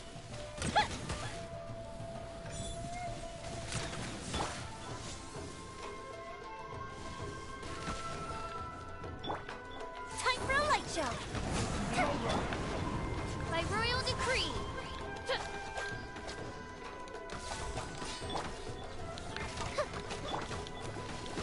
Let the show begin. Oh. Oh.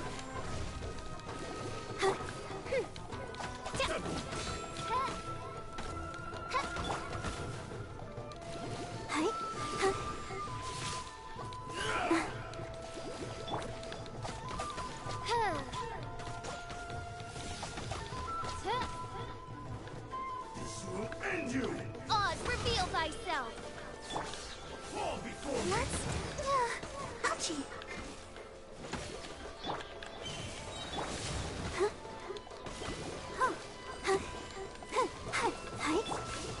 Shadow Raven, let night fall.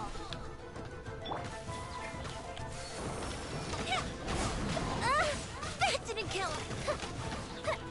This is order. Fall before me. Solidify.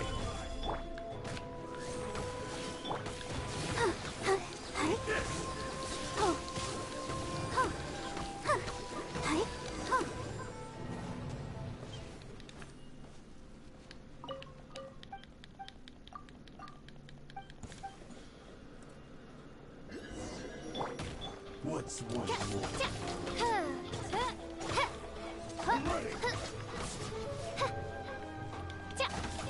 By royal...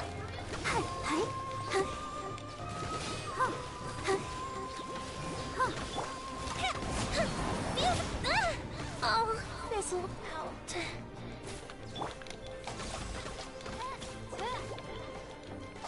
I'll protect us. Gather. Yeah.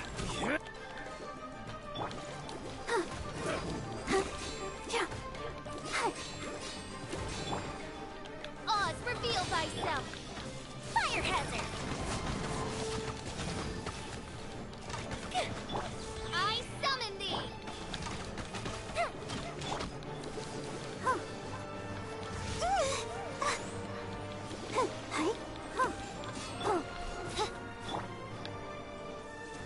Time for a light show.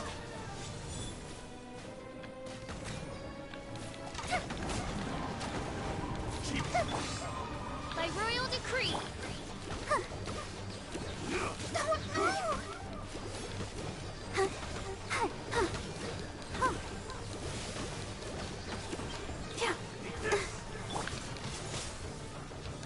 As you wish, main Fräulein. This will do.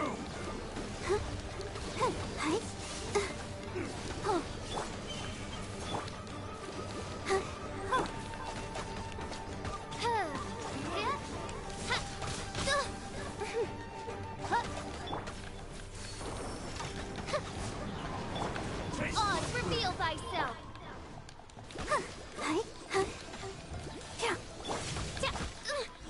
Insubordination. Ready, steady, go.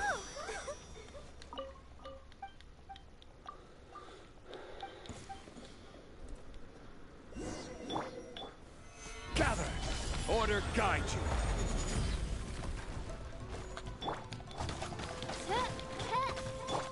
Fire hazard.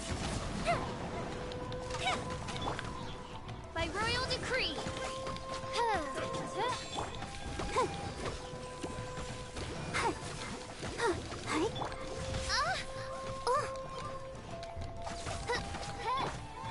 Stabilize. Cheap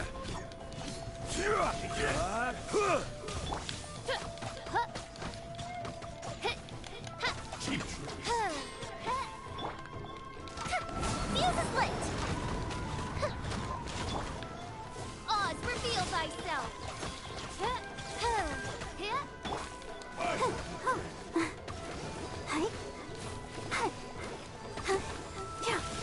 Go to ship down. This will end you.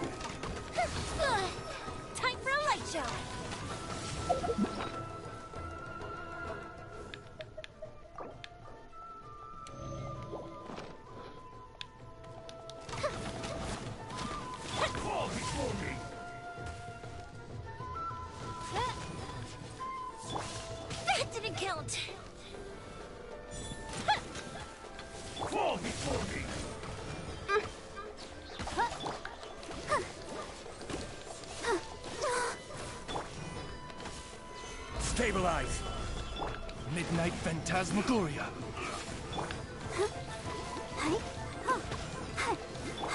Fire hazard! One strike will suffice.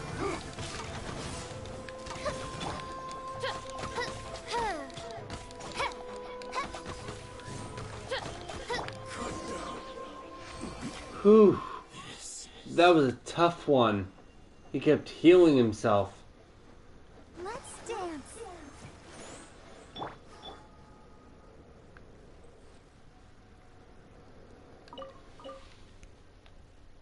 I have truly been defeated.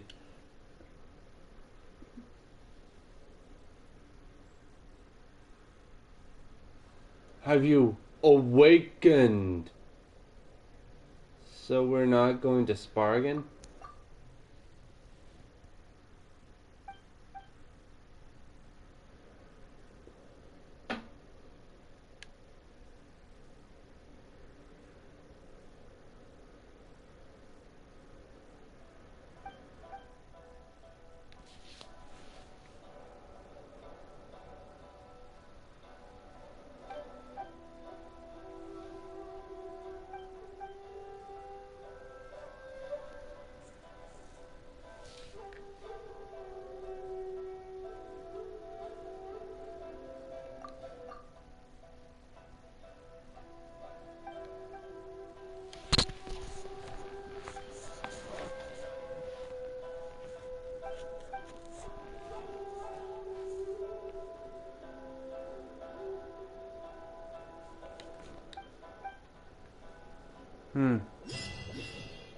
Why we fight? Well, I get some primo gems out of that. Help Masamori return to his senses.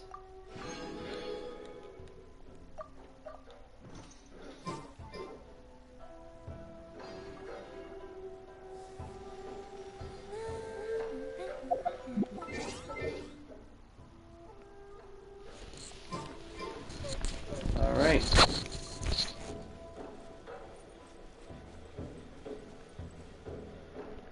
They'll protect us. I'm gonna look up some Naku weed locations. I created another That way I universe can found in paradise. ascend my Official. Yoimiya a And the bit faster.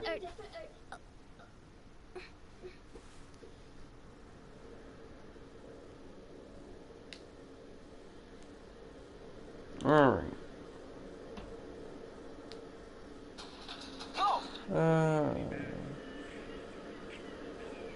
I do worry about the About the well-being retinue of my retinue during my impromptu absence. I'm sure the good people at the Adventurers Guild are absolutely fine, main Fräulein.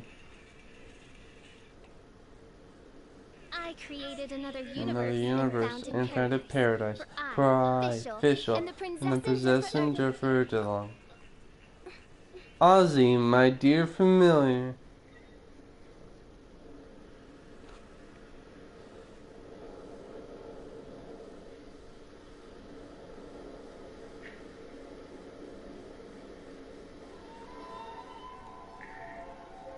So I'm moving down by the eastern side of the mountain to the Trail of Torii Gates. Alright.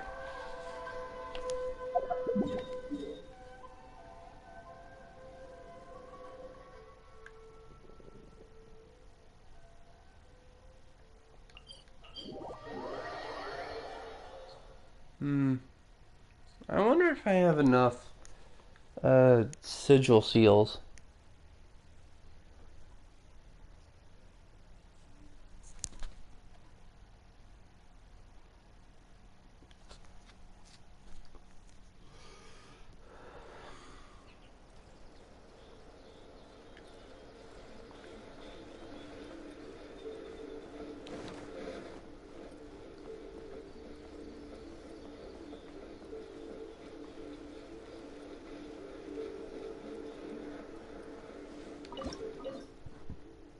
Ooh, cool. I have enough.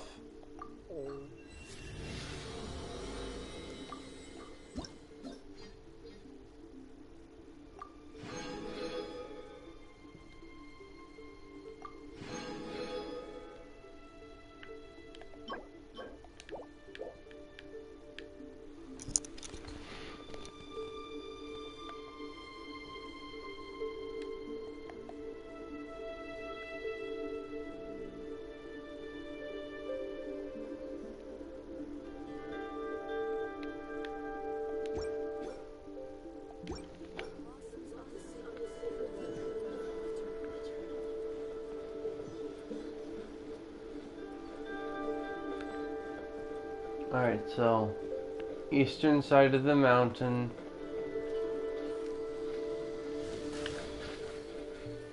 Pedal go burr.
Huh?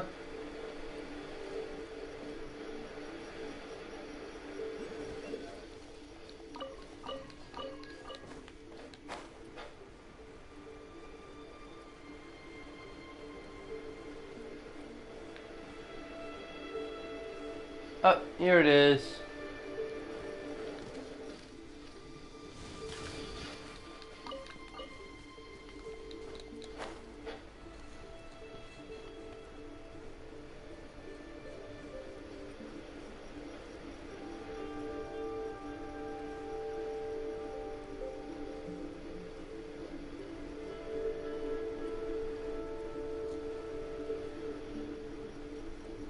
There they are. Alright.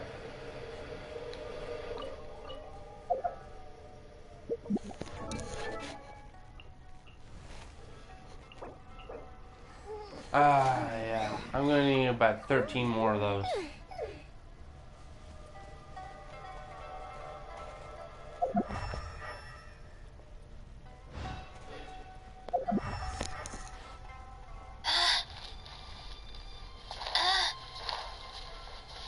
Wait, I'm supposed to jump back on the other side. Alright, so I'm gliding on the other side of the canyon. Oh, I see it now.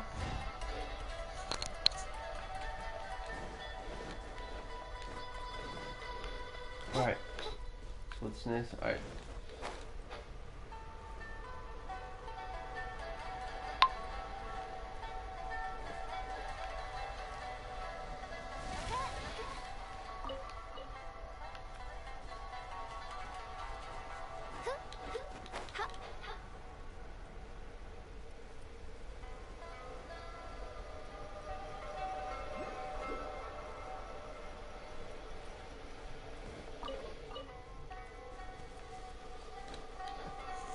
Alright, what's next?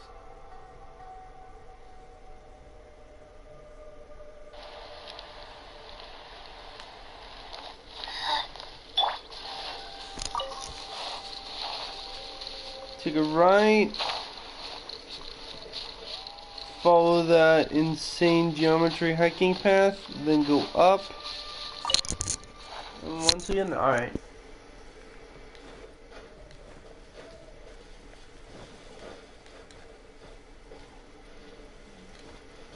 Oh, hey.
Quake!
Towards the chunks.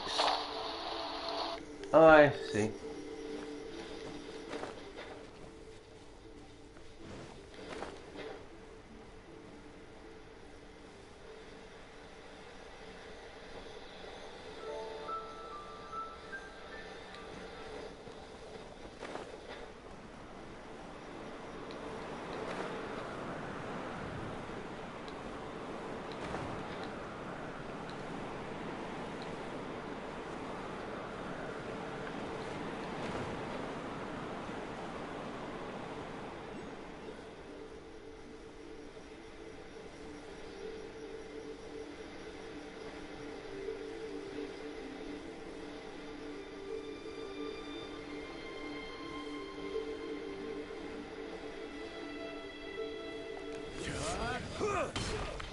Oh, took it a split second, but I did it.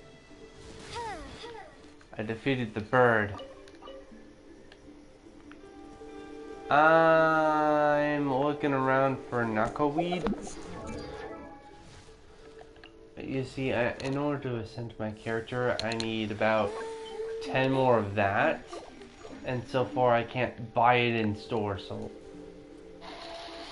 Alright, so blue... I gotta look for the blue chunky mountains in order to get it.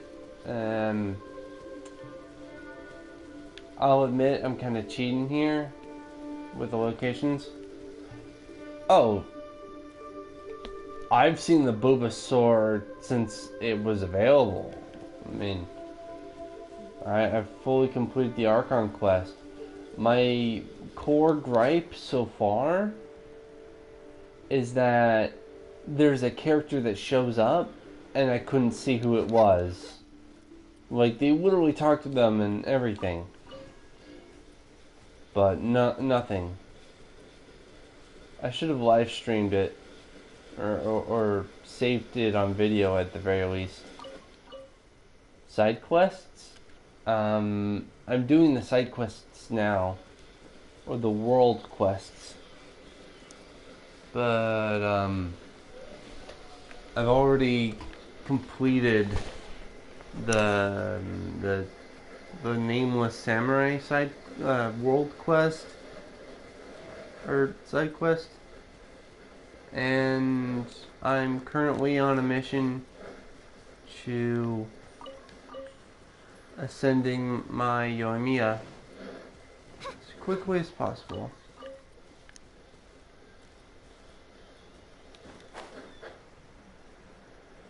Trouble is,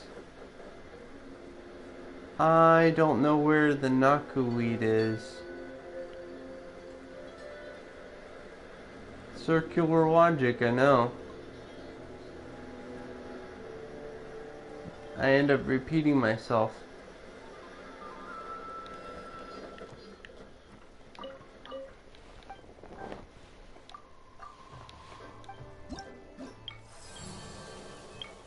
Oh, coolsies.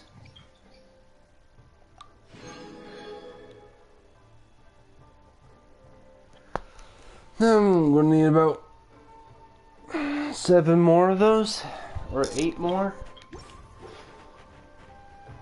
Yeah. How many? Ooh.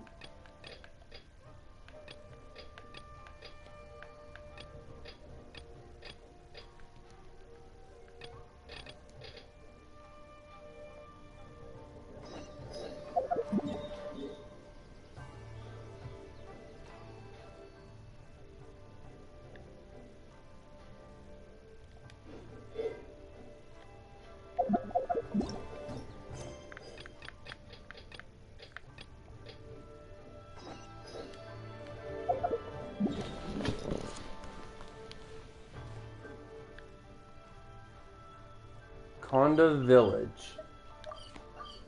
Wakanda.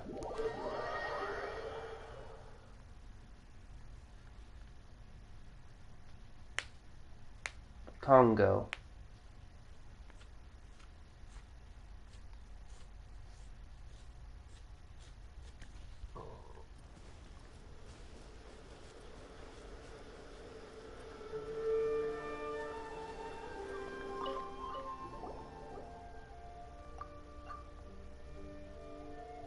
Dansuke, huh?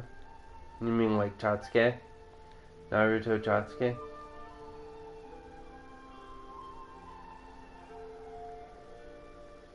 Place to rest. Oh boy.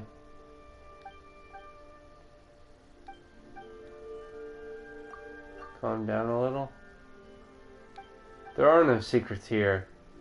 If you're looking for secrets, I just could learn secrets of this.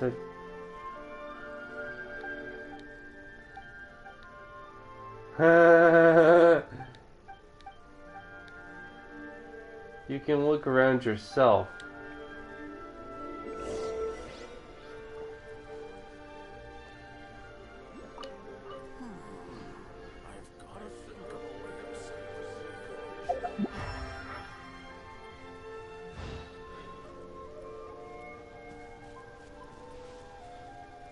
Oh hey, it's Tejima! He lost his vision. Same old, like, waiting for her most of my life. Still can't remember her voice.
The Hillgay Symphony.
So is there anything you want me to do?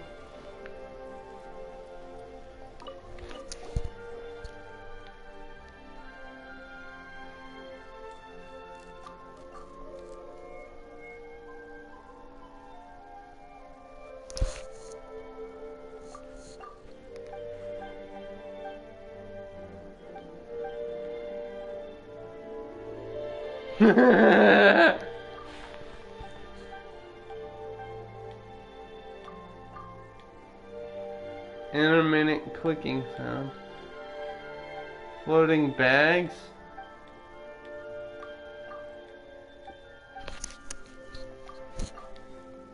Kondodenski.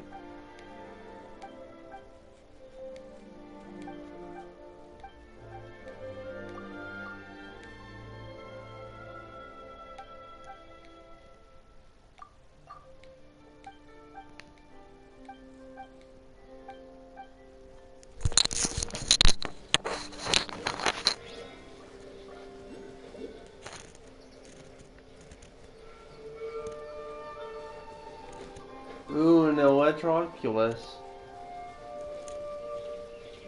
Must be up this tree. Wait, you know how to make crepes? What's the recipe?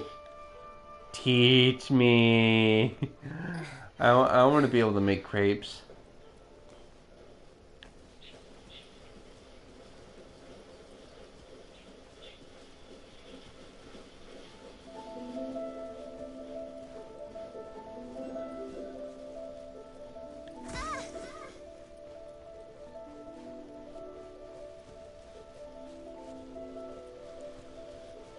Well, I don't even know the ingredients to crepes, so please. So, could you enlighten me?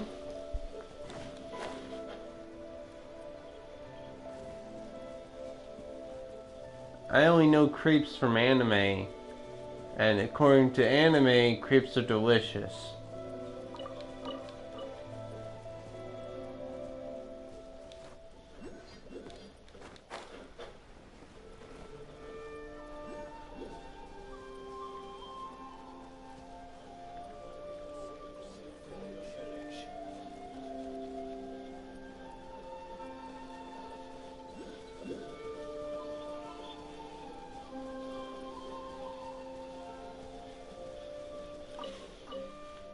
Nobunaga.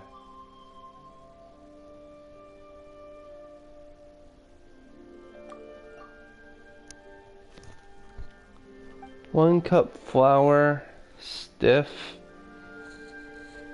it into a large bowl. You mean I get like a filter? And I kind of like shake it through, or add a pinch of salt into the flour.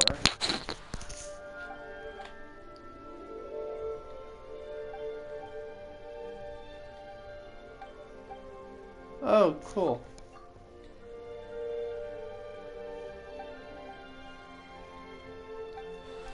Pinch of flour. Oh, salt into the flour. Okay.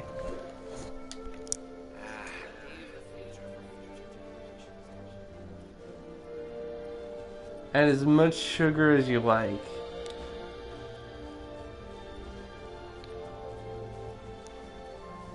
I'm probably gonna put in at least a gram. What the frick? The frick is wrong with you, small child? Are you collecting bird eggs?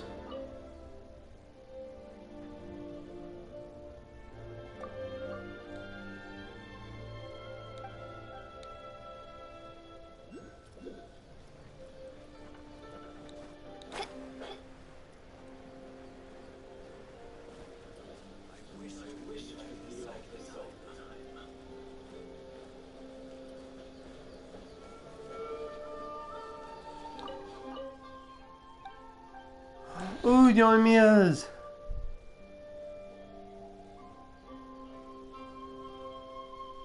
Cascade doing?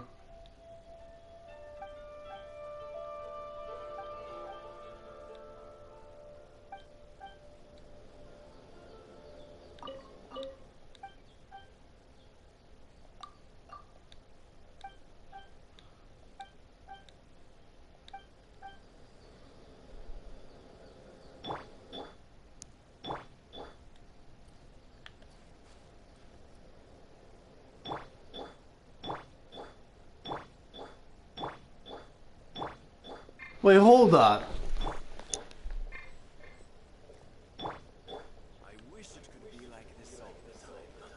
I need a height comparison over here.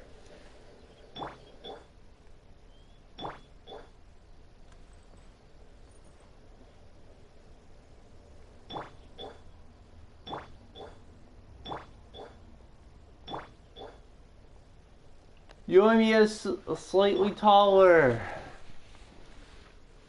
And Fischl is apparently in high heels. 2 eggs. Mix your eggs. Add 1 cup of milk. I need some milk.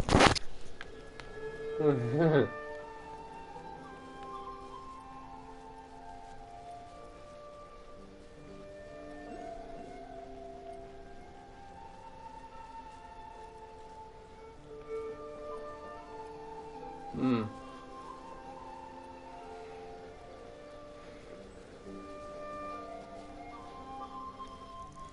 1.5 cups of milk.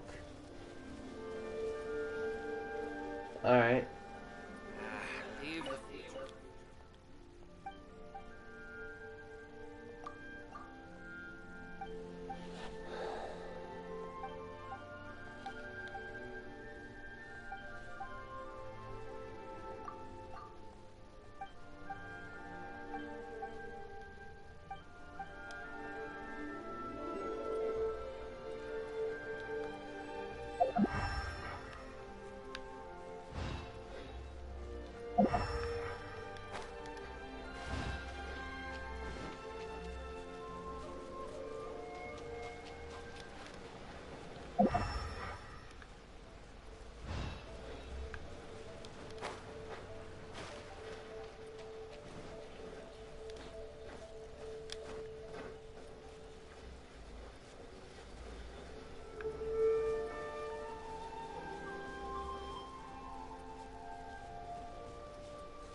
And you'll pour some of the wet ingredients into the dry ingredients. Not all, but some.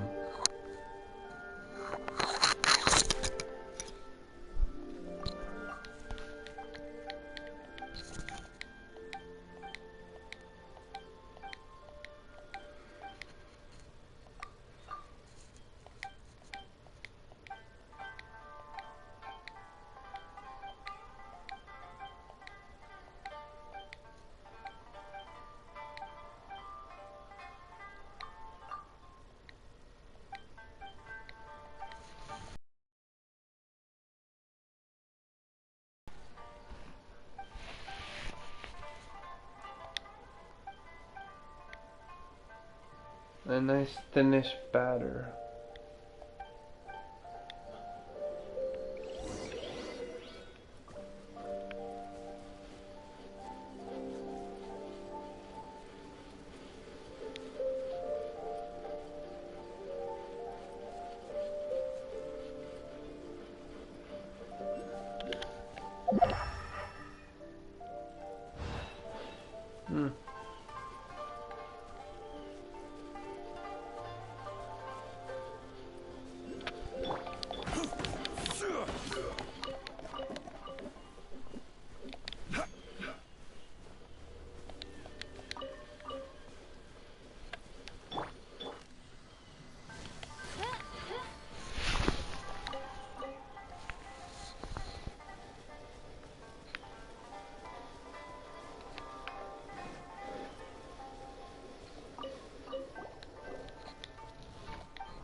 Stabilize.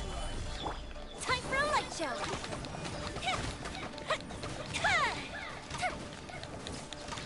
Ooh, pancakes. Now I know from experience pancakes are pretty good. They're steady too.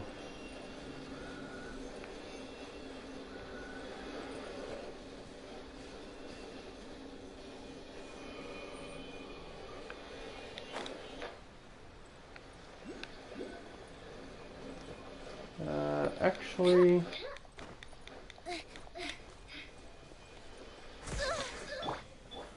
stabilize.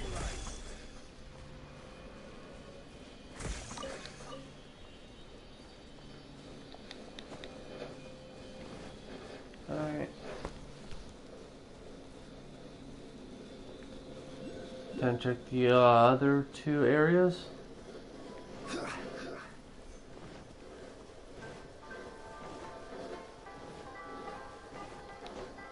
So apparently Zhongli can make sonic booms.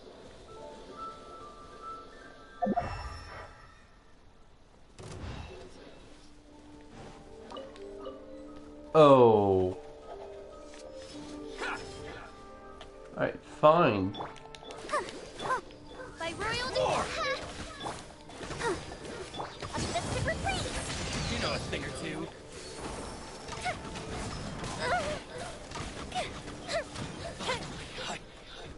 No.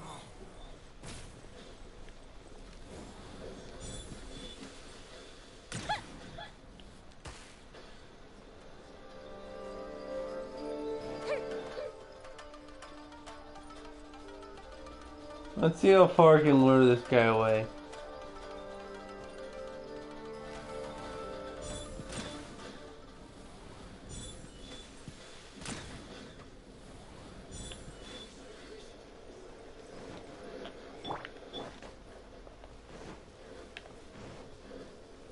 Sonic boom.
Oh, I missed it. Up there it is.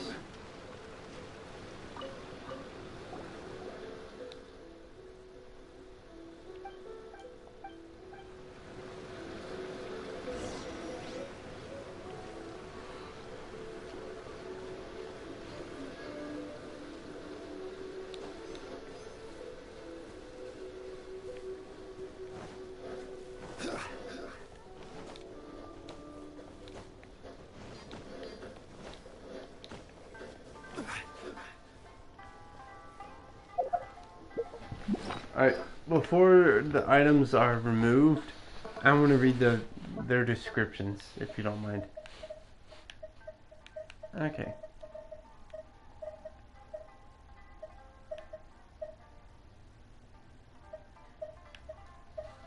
Single touch might break it.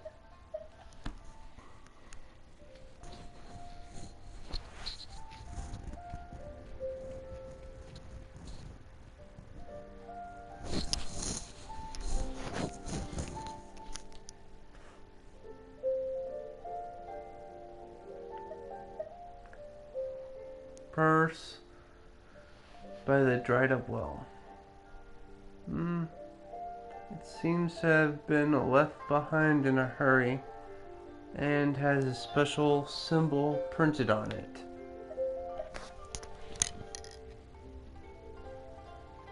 Both sun and rain have beaten down upon it.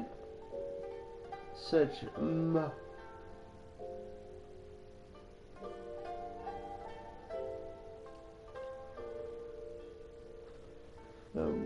this was once a shogunate received for goods and the payments thereof.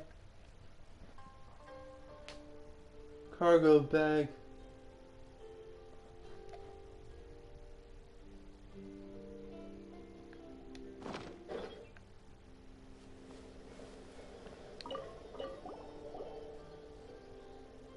We found the evidence.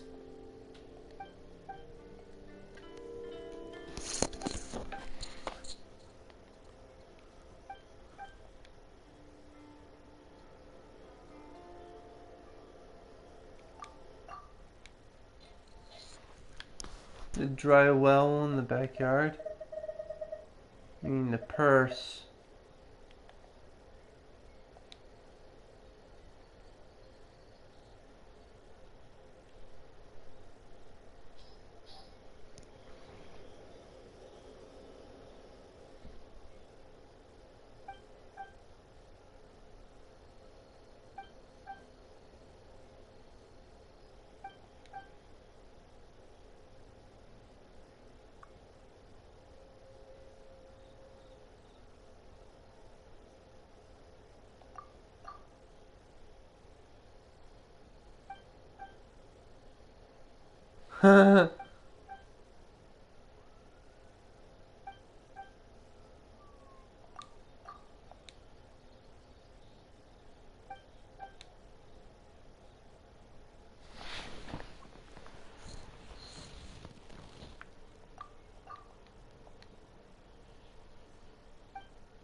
I just want to reach the end of whatever this is.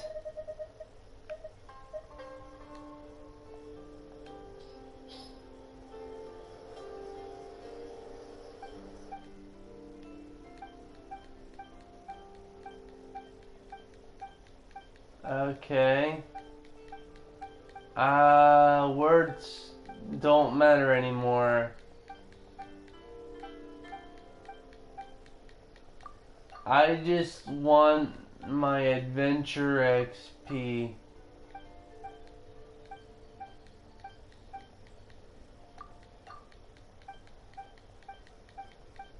I just want my adventure XP.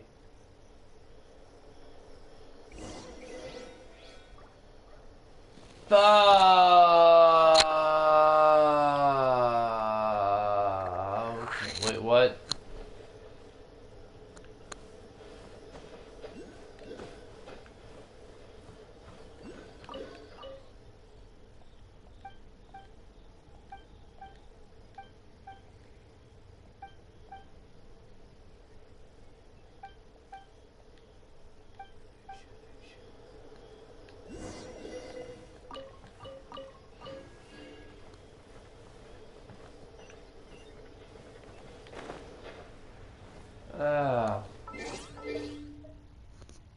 That answer your question?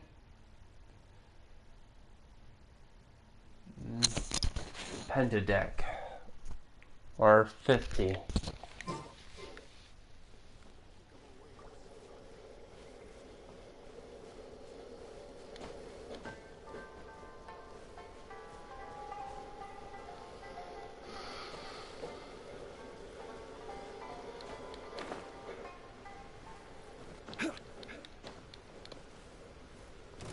Let's get down to business. Suffocate!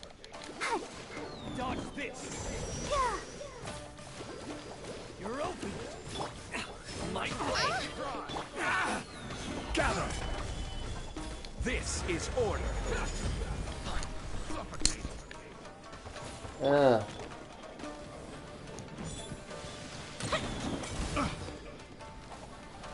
Have a little taste! Fry! How's this? Oz, reveal thyself! My blade to the berry! Let's dance! Fry! Picked the wrong test subject.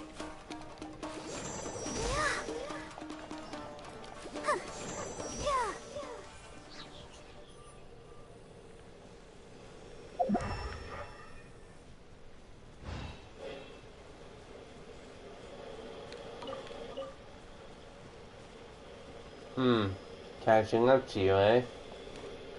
What day are you, then? If I'm catching up to you, that means that you are at least AR-50.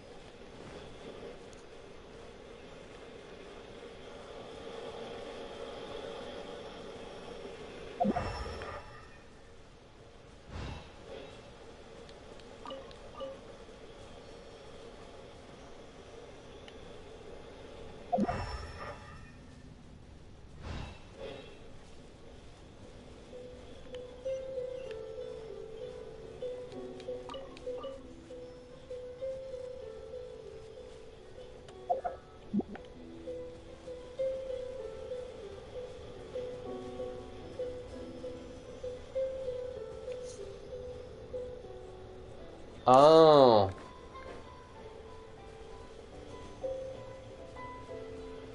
Oh, you're currently world level 50, huh? Well, I haven't done my commissions just yet. So I'm probably gonna be... Okay. How much resin do I need to have? It's 6,000. So I'm gonna need about 7,000. If I recall, ARXP is about 5 times your resin, so you're gonna need at least 1,000 resin, or I am.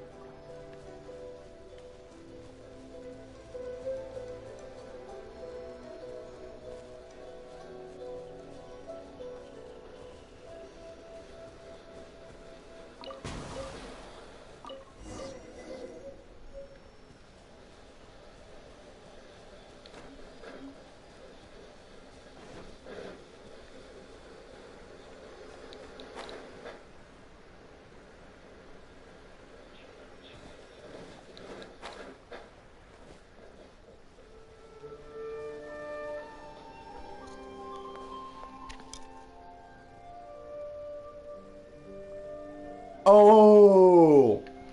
Well, guess what? I still have the Hangout quests too.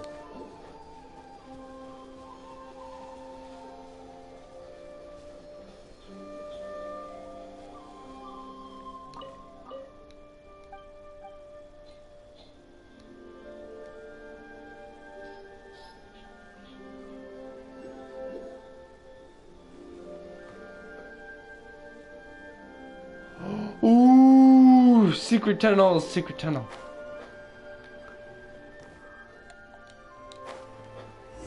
Secret tunnel.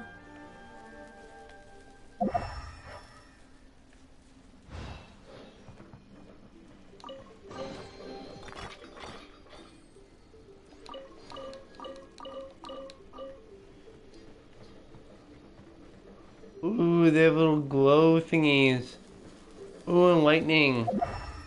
Oh, it's electric based.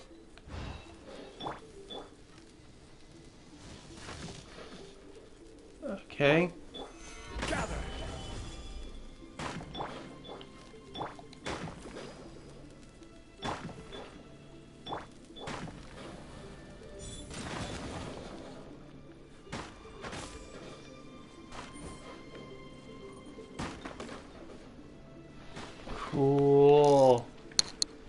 cool. It's a secret passageway that I might have known about if I had read the quest.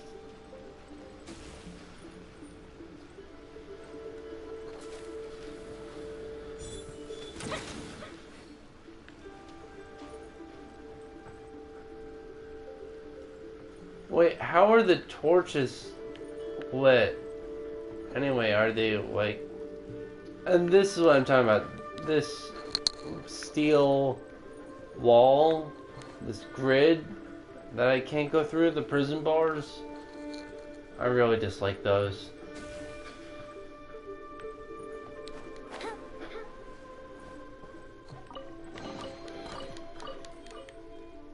Wow, that's some treasure, alright.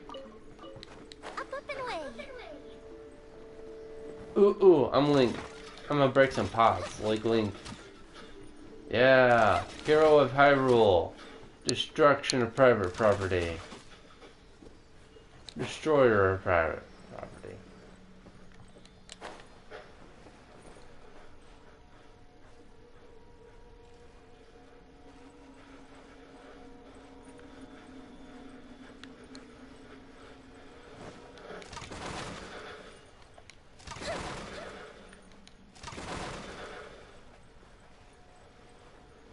Wait, I gotta make sure of something.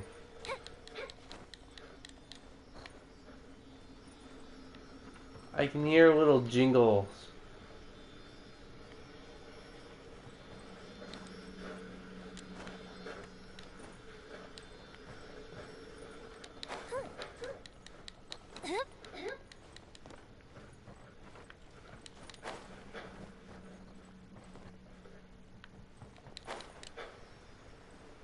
Thought so.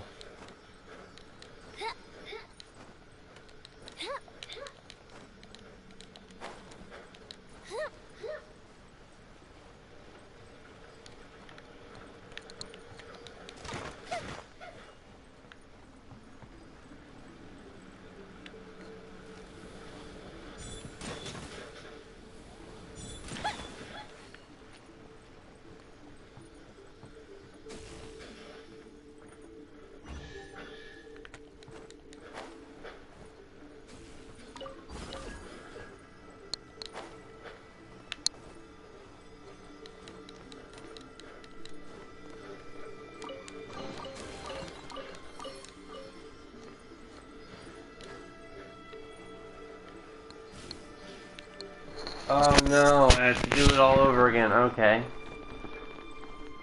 Alright. Weird, there's a whole lot of Inari. Up and away. Ain't that weird?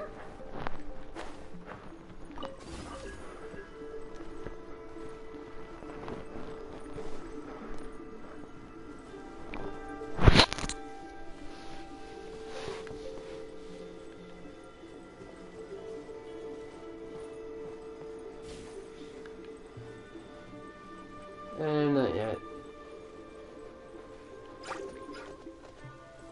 Fire hazard.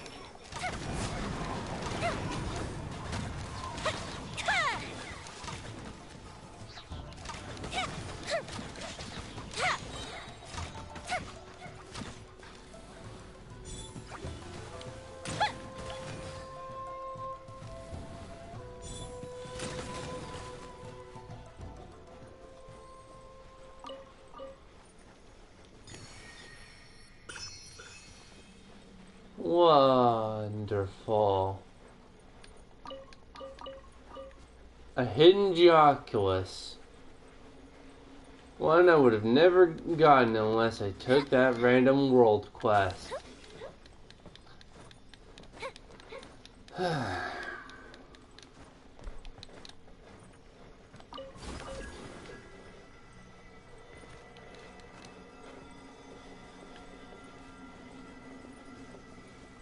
Ooh!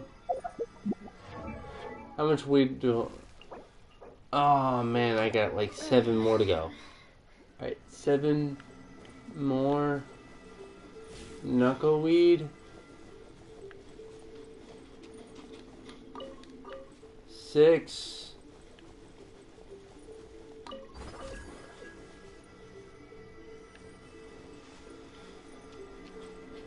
Ah, this is disorienting.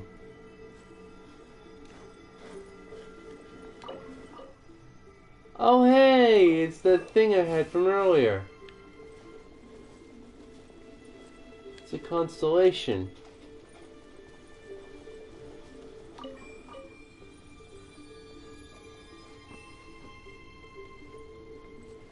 I'm supposed to...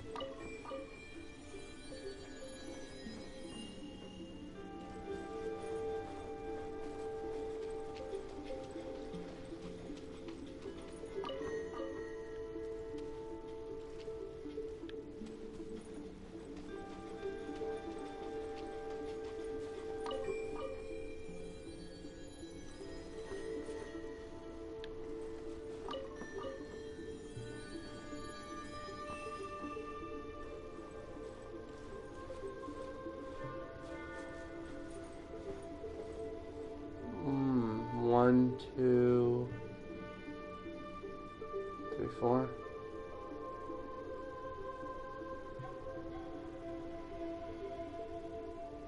One, two, three, four.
Alright, fine, I'll do it the other way.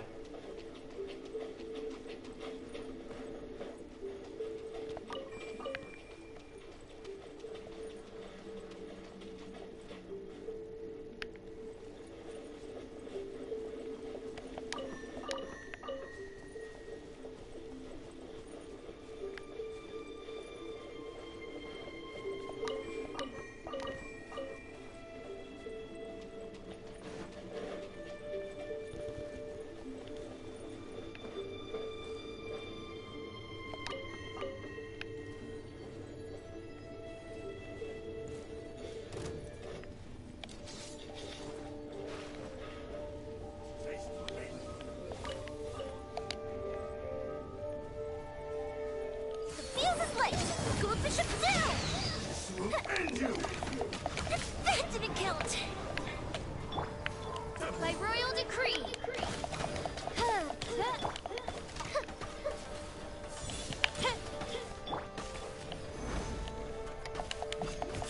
Wings of darkness, come, sever night from...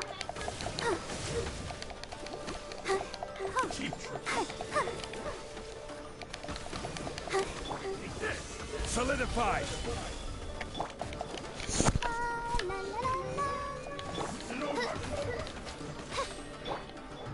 Time for a light show! Oz, reveal thyself!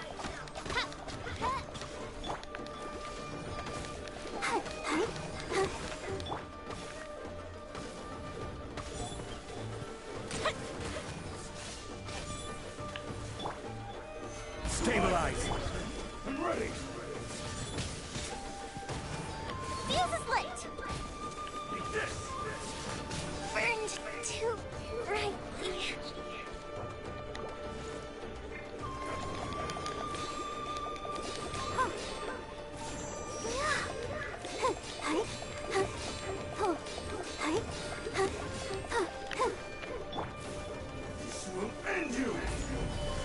will have order.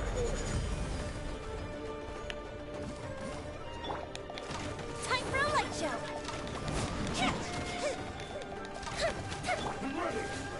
By royal This isn't over.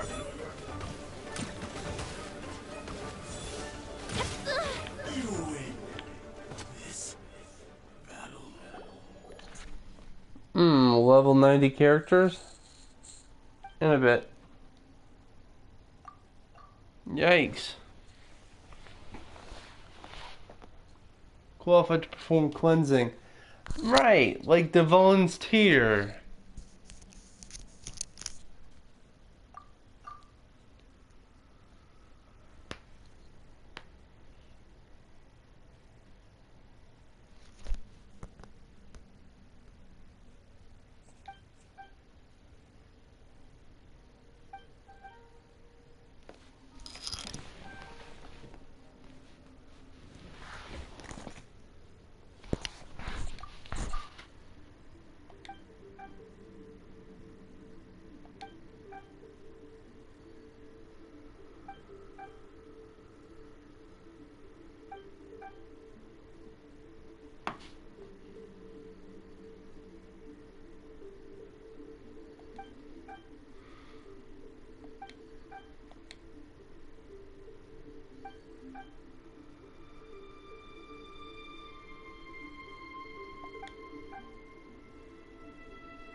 Whoa, 40 Primo Gems?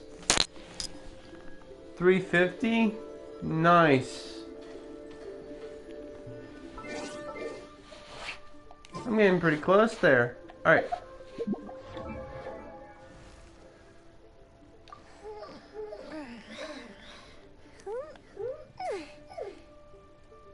With all of my characters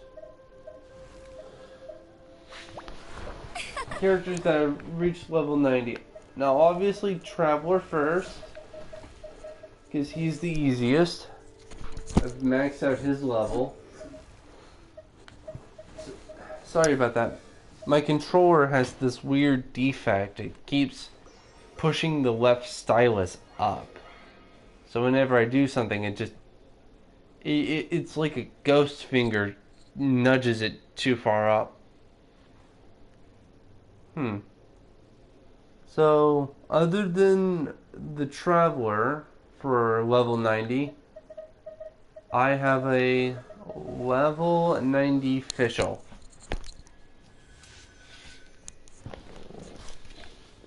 I plan on finding out what the maximum amount of attack damage official can do. So far, I am 15 attack points short of 3,000. This is Rust. The frick? I did not intend for that to happen. Alright, so anyway, this is Rust. Base attack 510. Attack percentile 41.3. With an extra 40% damage increase. Elemental Mastery 135. Attack an extra 1,603.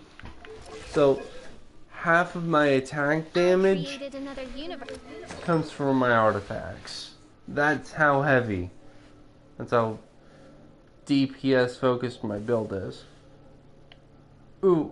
I'm going to compare my Elemental Mastery to Yoimiya's. Elemental Mastery of 74. I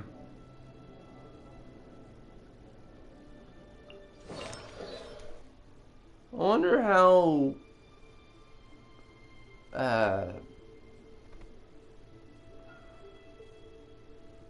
Yeah. I've noticed that overload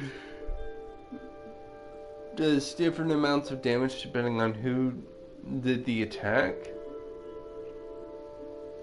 But it's most effective if I do it with Fischl after Yoimiya's. I want to maximize my reaction damage.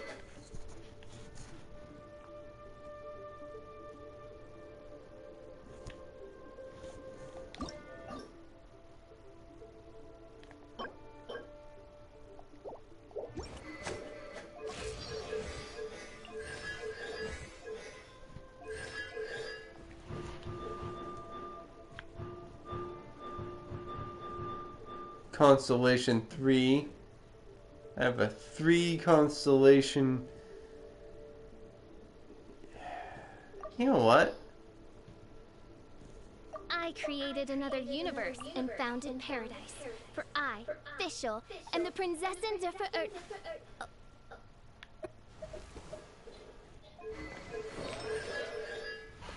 A constellation 4, Barbara. Constellation 3, Fischl. So far, Barbara's in the lead. I have an Archon, a C2 Kuching, a C1, an Amber, C2 Ningguang,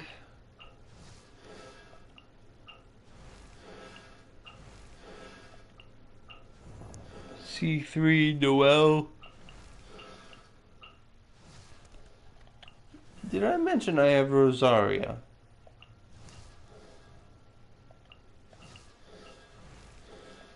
Bennett.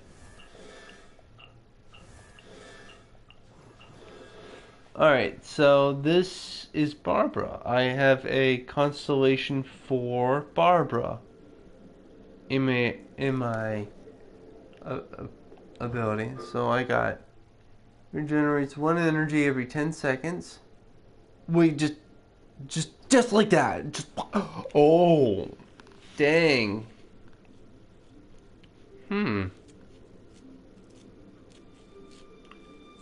So every 10 seconds I regenerate 1 energy. Does that mean that if I leave the game long enough, her alt will be prepared? I'll have alts. Decreases the cooldown of Let the Show Begin by 15%.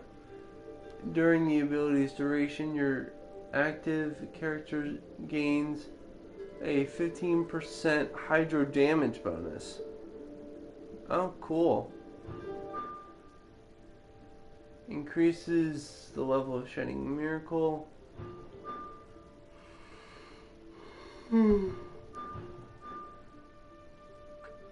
Every opponent Barbara hits with a charged attack regenerates 1 energy for her. A maximum of 5 energy can be regenerated in this manner with any 1 charged attack. Well, by... Ooh. I look forward to this one. When Barbara is in the party but not on the field, and one of your own party members falls, automatically revives the fallen character, fully restores the revived character's HP to 100%. This effect can only occur once every 15 minutes, but damn, is that an OP skill. Automatically revives my character after it dies. Oh yeah. Almost 12 hours. I got an hour and 30 minutes left.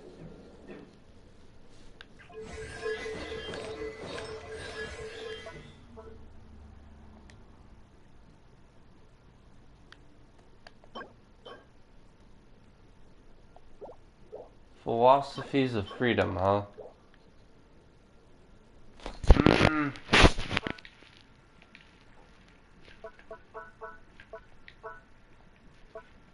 I better upgrade her. I better upgrade her. Let the show begin.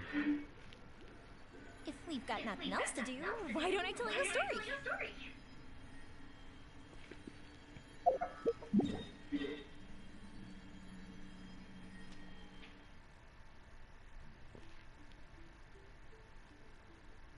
Alright.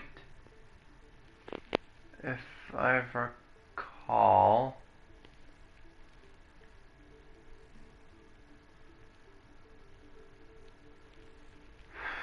Where was I? There was definitely something. Shoot. Wait, Barbara... Okay.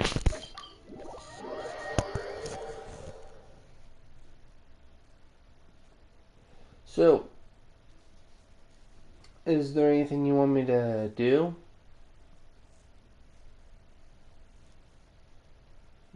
I'll do it. I'll try to. Is there any? What? Let me know if there are any characters that you don't have, but I do, and you can have me showcase them. All right.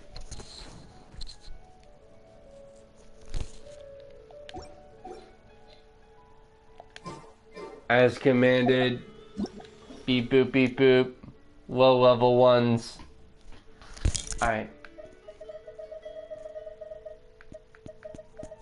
I'm gonna have to carpet bomb it. So, when you say low level, are we talking like 34's okay?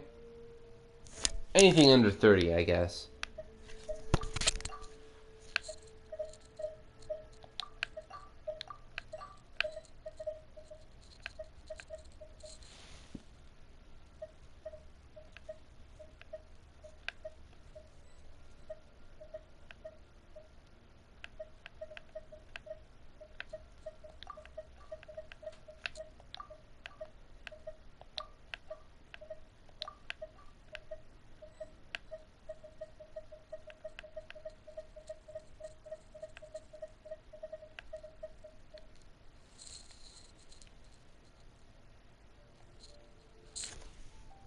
$16 to $25, huh?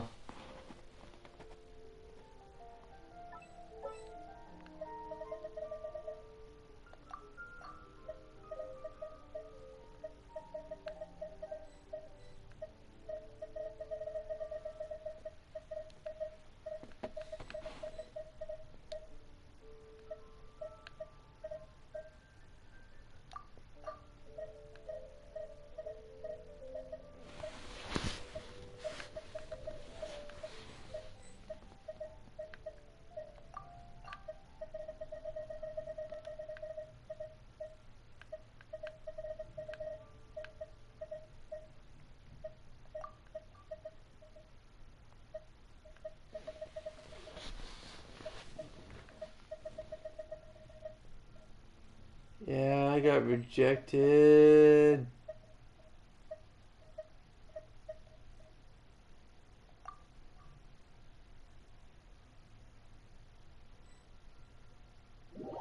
Ooh! I am in. I'm in. Hacking photosynthesis. Hacking photosynthesis. Photosynthesis. I'm in. Oh, now the tree, now what was once a sapling is now a mighty oak in 5 seconds. I have hacked photos.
Walton Files? No, I haven't.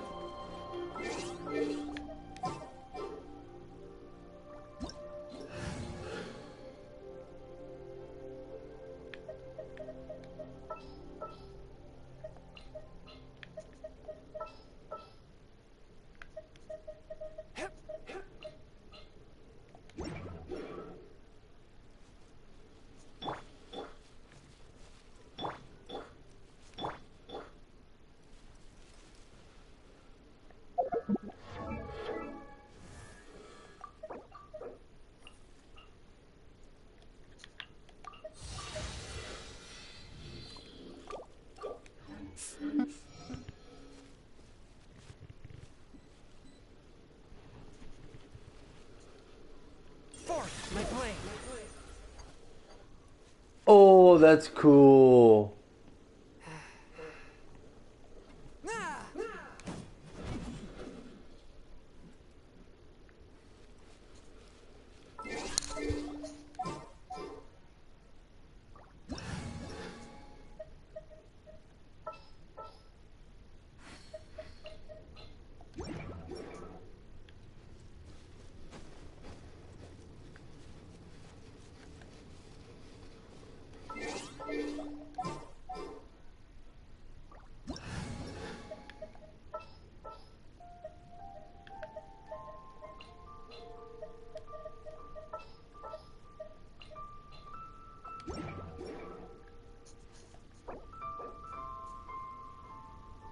BR?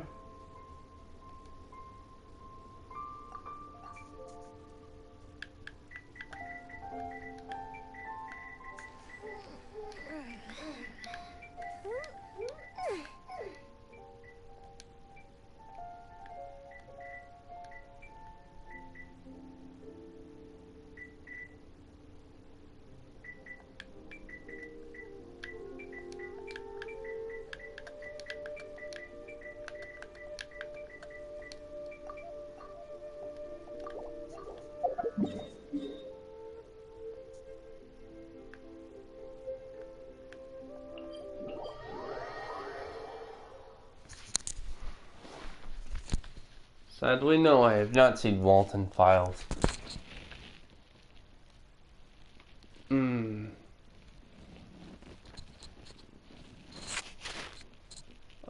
Do you know what those are? Are they like X-Files?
The show begins.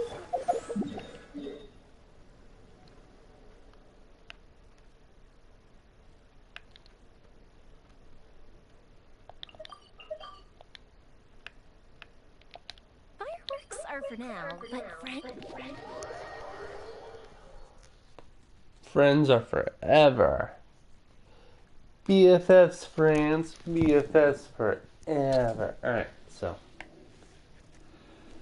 And an hour and 20 minutes from now, I'm gonna end the live stream. This might just be the greatest achievement of all time.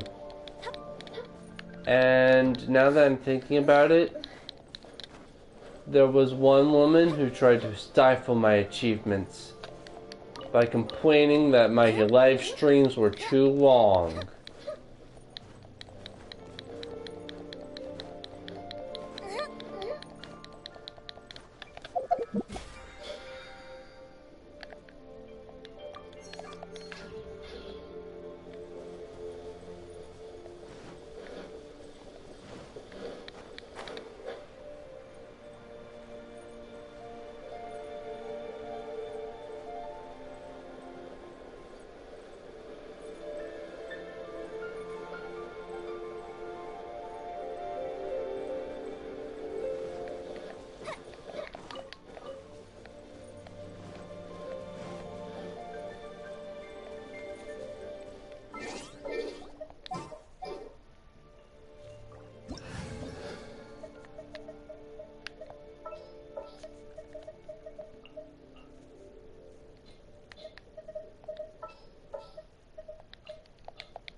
Stabilize.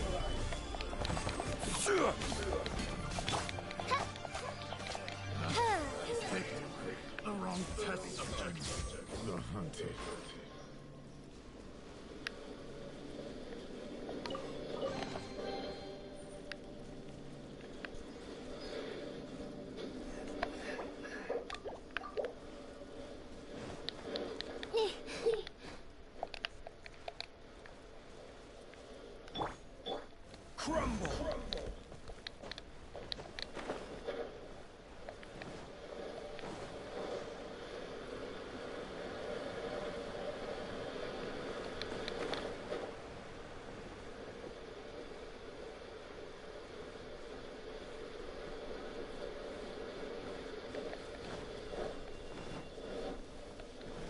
Oh, I see what he was trying to do.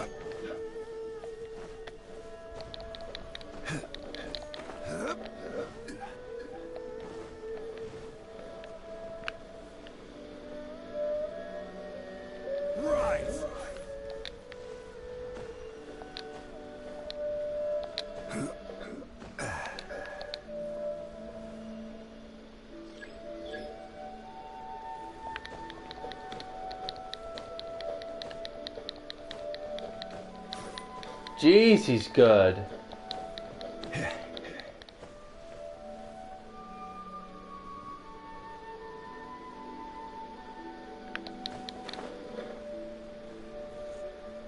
I didn't think I'd... That's just his effort noise.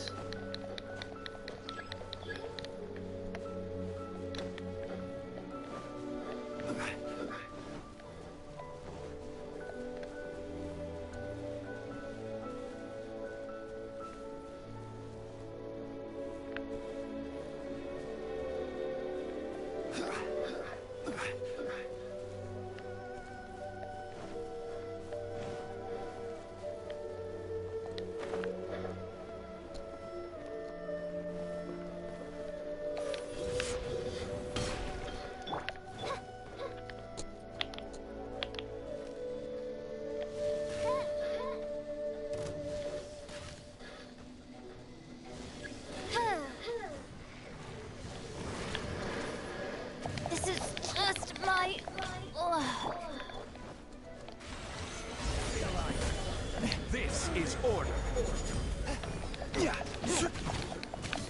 Run was my plan.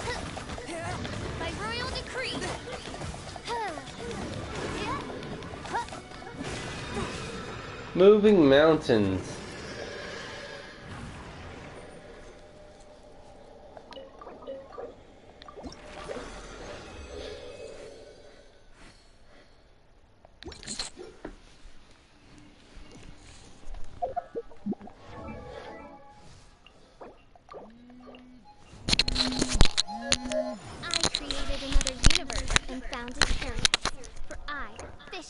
And the Prinzessin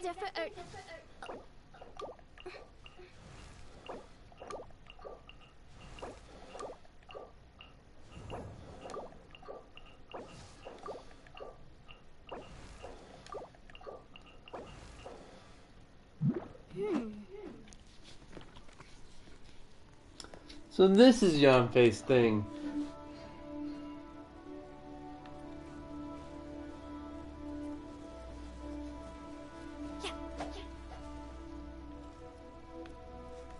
Oh, 6k damage? Alright. What's your secret?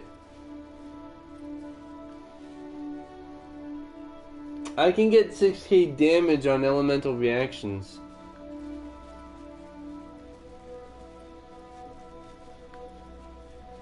I have 6k damage with overload, that's for sure.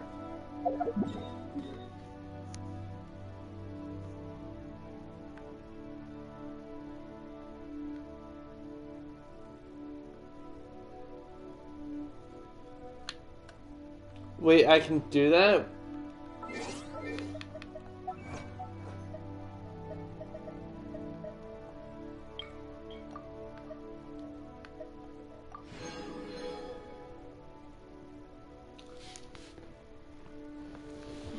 Where's that?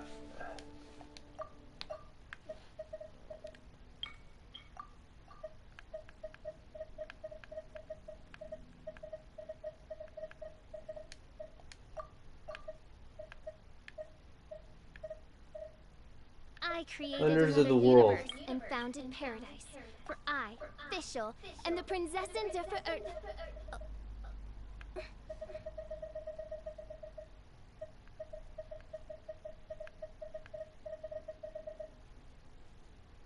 Oh. Most you have done is 69,000. Oh wait, here we are. Purveyor of Punishment. Deal over 20,000 crit damage. My total was 32,423. 32,423.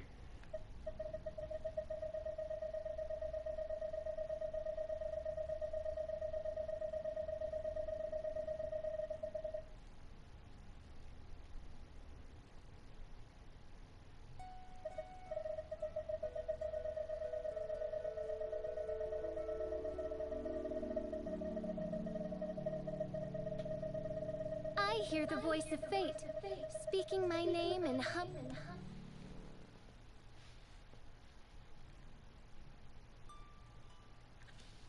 Alright, cool.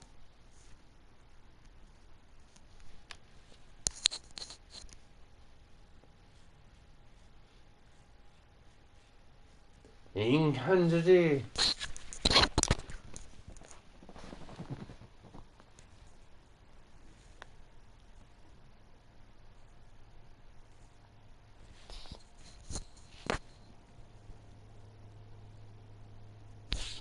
Alright. Now I remember the Wolf of the if I can't get the Wolf of the North, I might as well do this Truance domain of Storm Terror.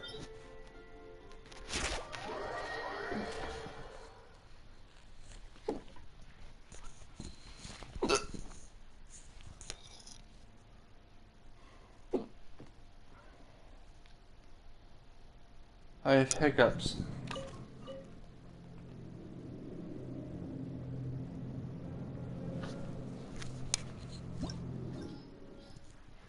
All right.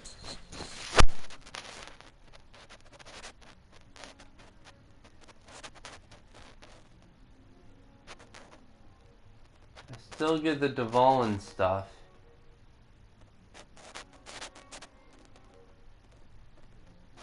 At 60 I don't.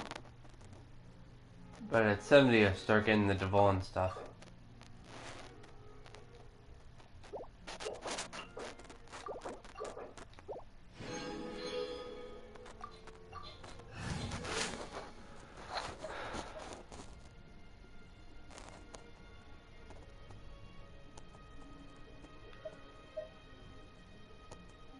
Yeah.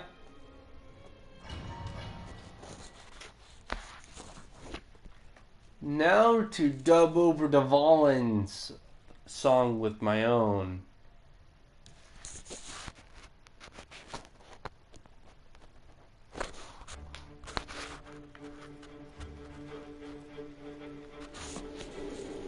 Mute this.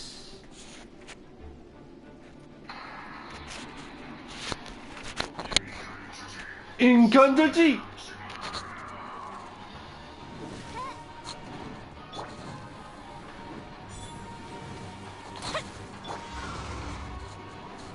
Solidify!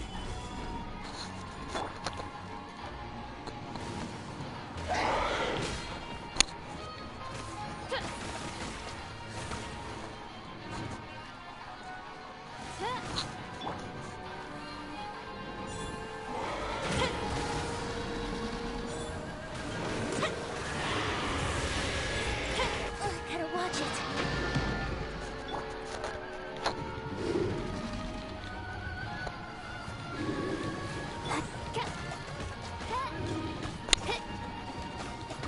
Oz, reveal thyself. Fuse is lit.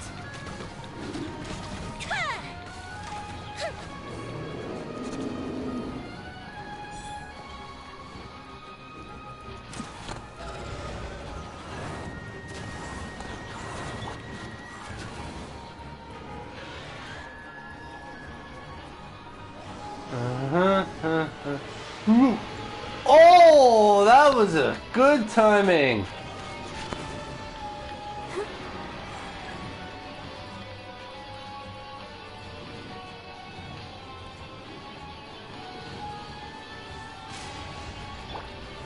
Stabilize!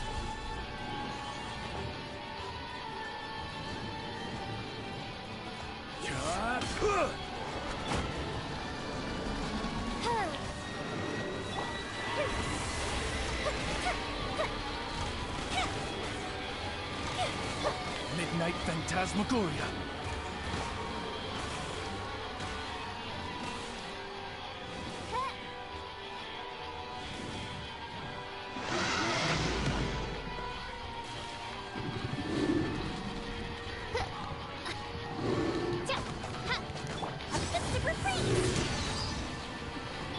By royal decree.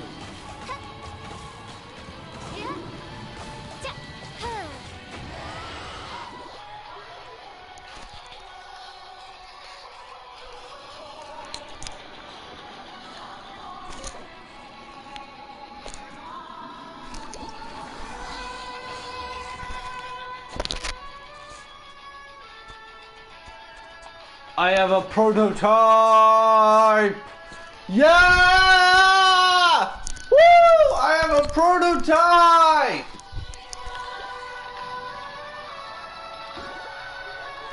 Take that! Prototype! All in under 3 minutes.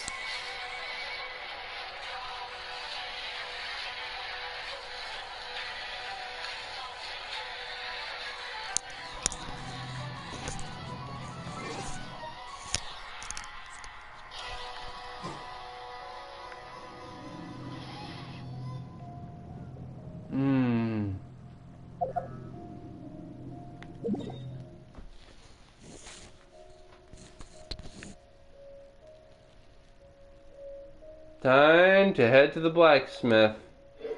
Oh wait! I have a better idea.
Ah yes, the Tower of Rocks. Acknowledge thy canon.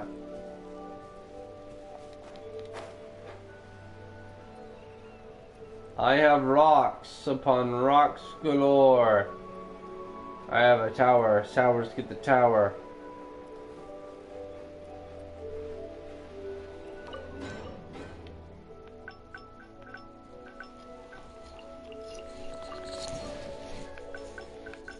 Oh, I have a prototype sword.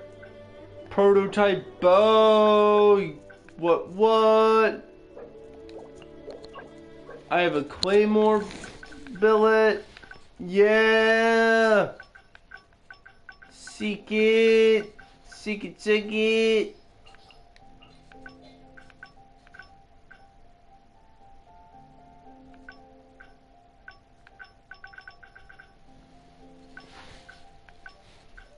I'm awesome.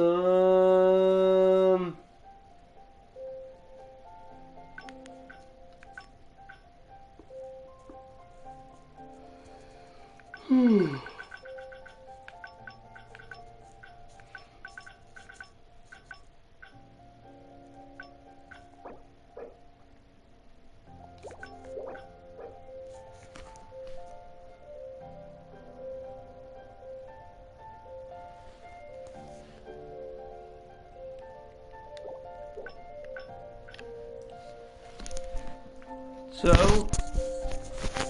what, do you want me to make any of these weapons? Any of these 4-star weapons?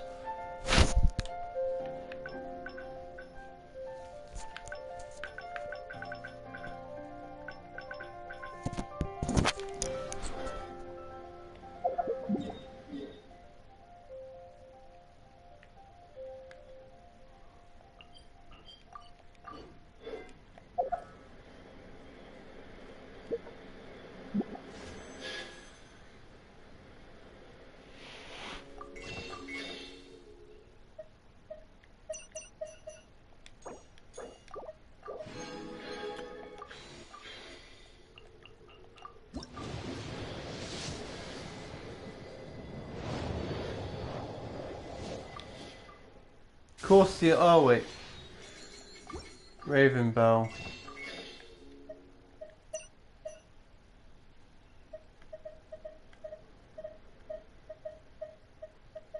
Oh cool, I get the sacrificial knives back. I hear the voice of fate, speaking my name in humble supplication.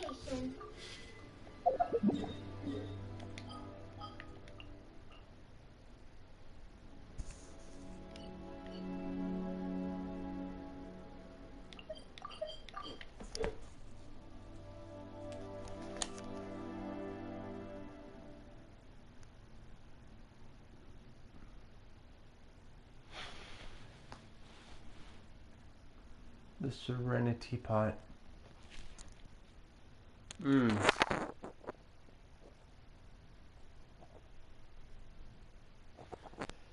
know, one of the things I ask myself at random intervals of the month, of the week, maybe of a day,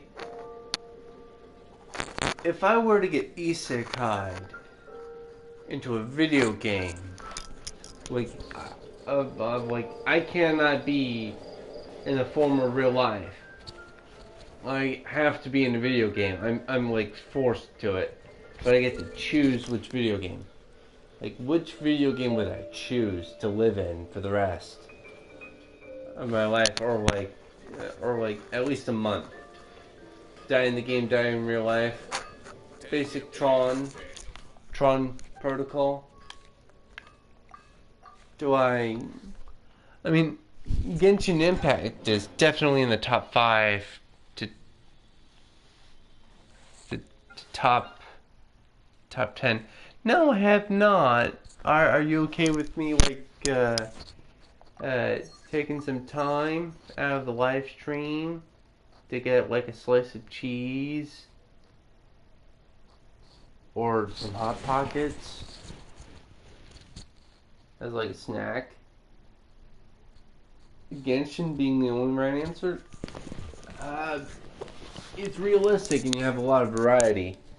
But I'm also contemplating Wizard 101 because I have a crap ton of houses. I have 3-story house. I have a castle. I have a legitimate 3-story, 4-story castle that goes all the way up. And there's a tower. There's like a fighting arena, fighting ring. There's like if you go in there, if you ever show up at my castle, I will like take you to like a secret tunnel where you get to part the sea like fucking Moses. You know, like you go in and I'm like, greetings, this is the Red Sea. I part it like Moses. You get to walk on the beach floor, parting the waves. Oh, it's epic. You know, and there's another one. I could ride a dragonfly. I have like a ton of houses. Lots and lots of real estate. Not to mention I get to like summon creatures and stuff, I guess, to attack.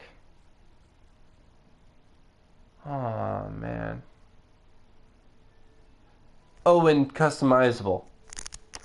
That's the key. You can customize your gear. So you can keep the same OP stats.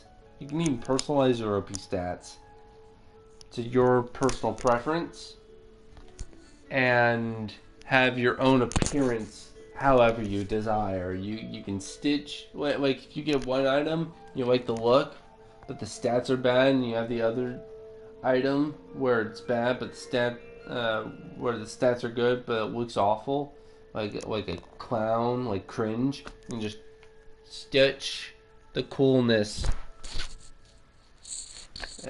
Anyway. Oh, let's see. Genshin right answer, yes, eat, you need food, don't die while you still have life inside of you. I don't technically have life inside of me, it's just a bubble. There's like a blob, like an essence. Because my Nen nodes, my Aura nodes, they're open. They've been opened. Maybe Zetsu, and that'd be accurate. But, alright, sure. I'll get something to eat.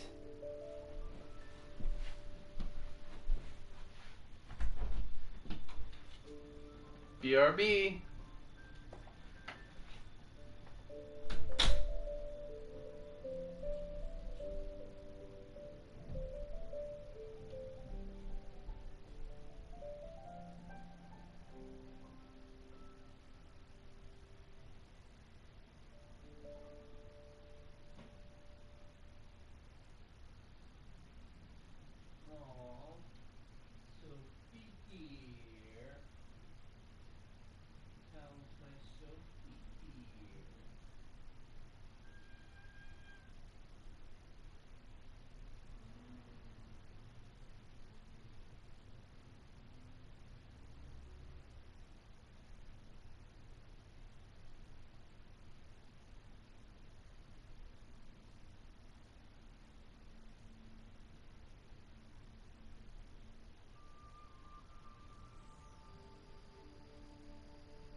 Okay.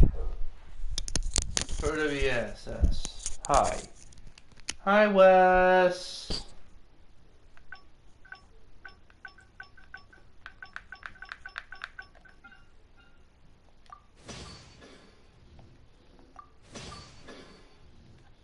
Yeah!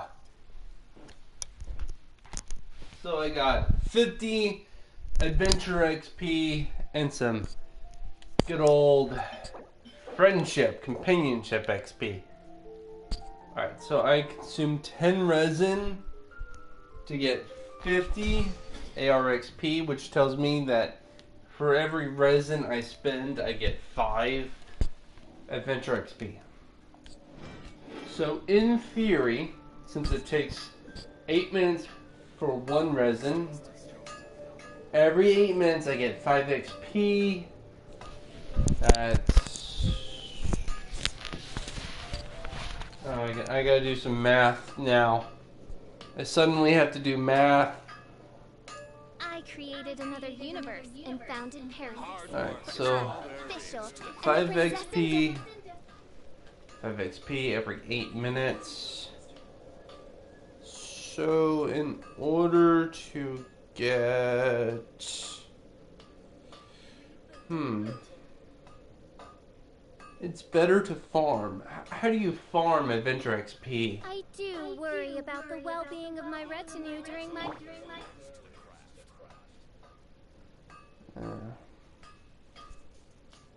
Just thinking about the maximum... like my adventure rank. The average production. Like if it were evened out to a constant rate. But where are those who So share 5 every memory? minutes. In order to get... I'm looking for 6,000. Oh, I'm farming ley lines? Do I go for the Mora? Or do I go for the Revelation?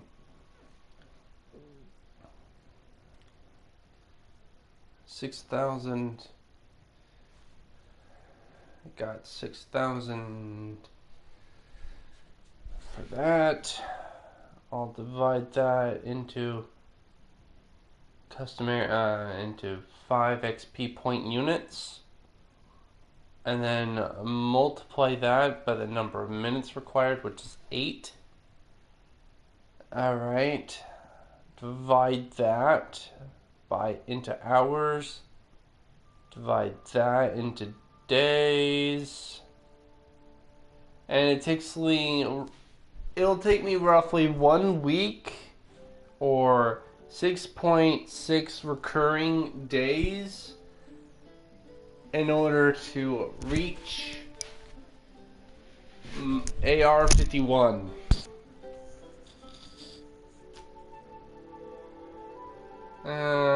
I currently have a crud ton of Mora. You want to see how much Mora I have? Osmanthus wine tastes I the same as I have remember. 904,000 Mora. But where are those who share? Plenty of Mora to get my stuff done. It only takes like... Oh.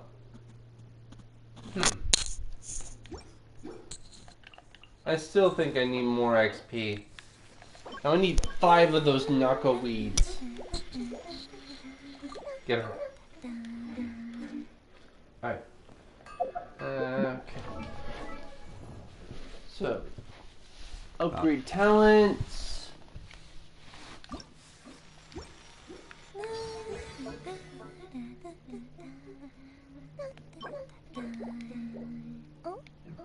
Oh, really?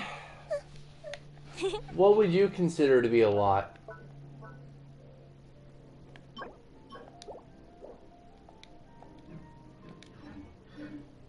What, 2 million Mora? Wait, hold up.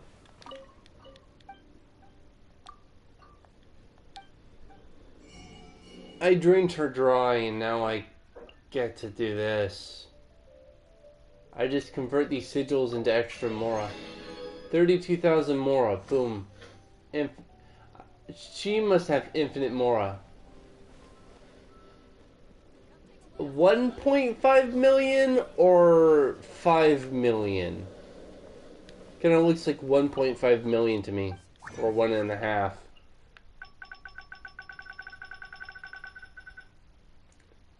What was it? Guide to Freedom. Oh, here it is.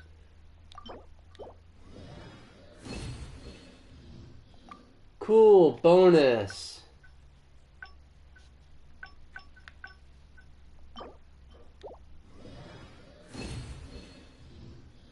Bonus! Yeah!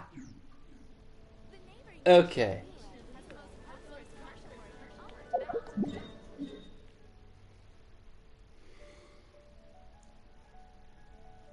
Very well then.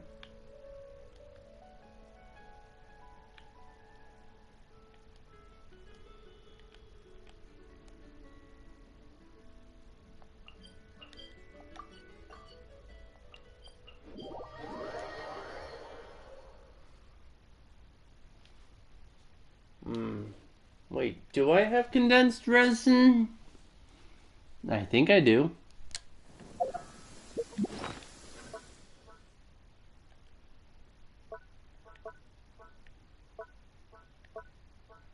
Yeah, I do.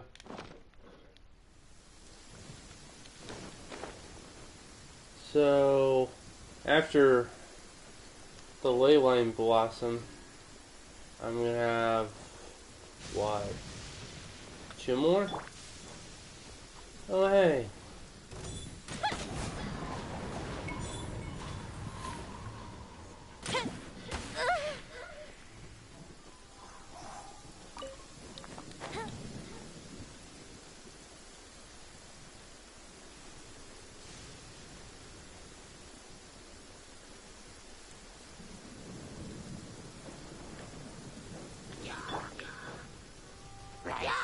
Oz, reveal thyself. I have a turret.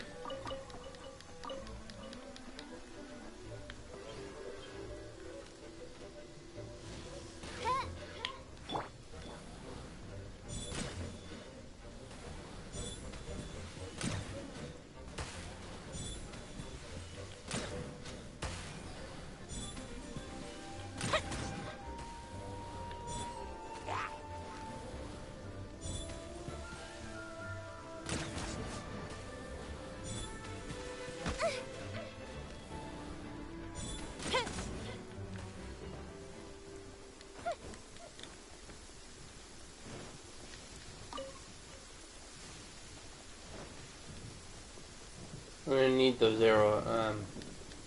those arrowheads remain useful.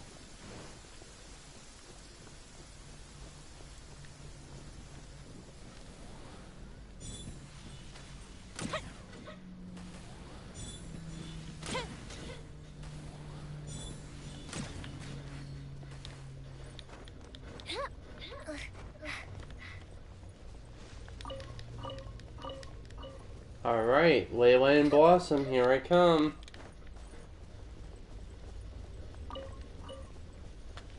Let's dance.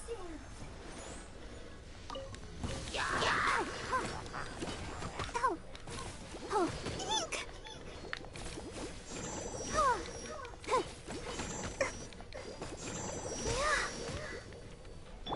Fire hazard.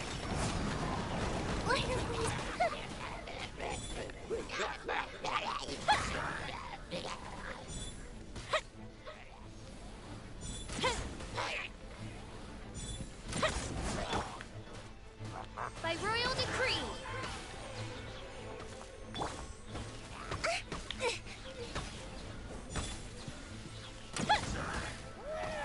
Hey!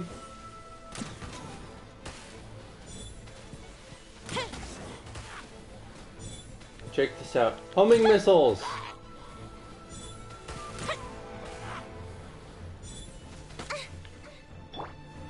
Gather! I have homing missiles. Aimbot, mother trucker!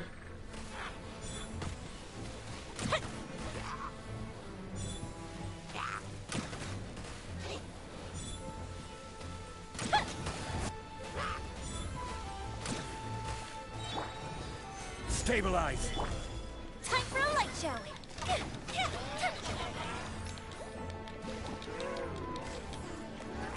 Goes the ship down.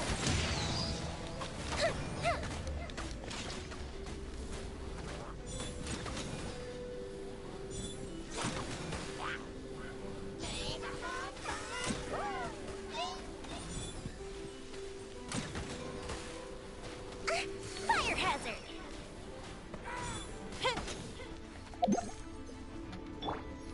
I will have order.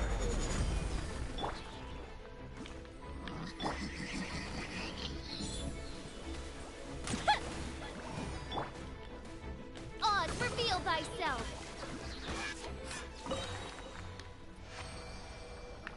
Yeah. New to you, at least.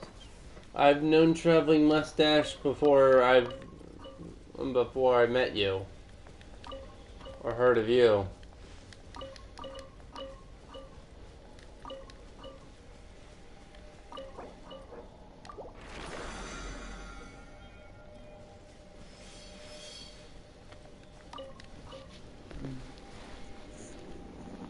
Alright.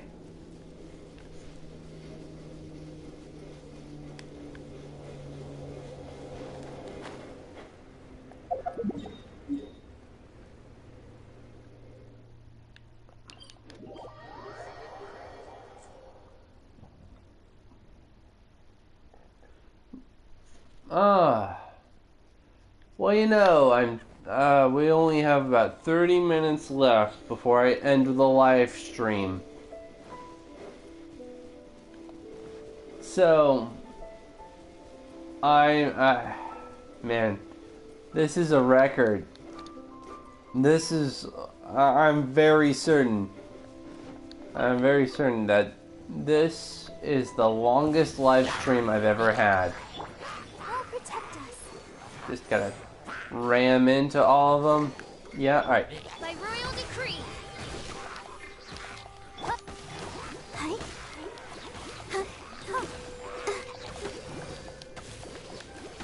Go, Barbara, go!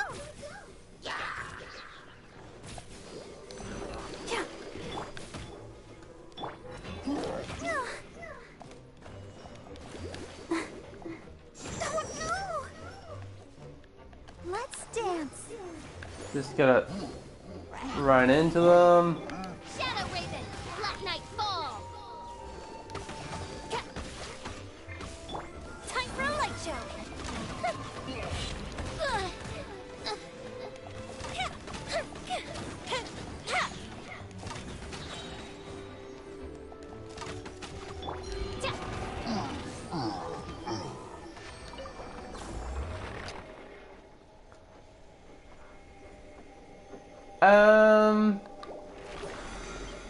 Not face to face. That would be hard to pull off.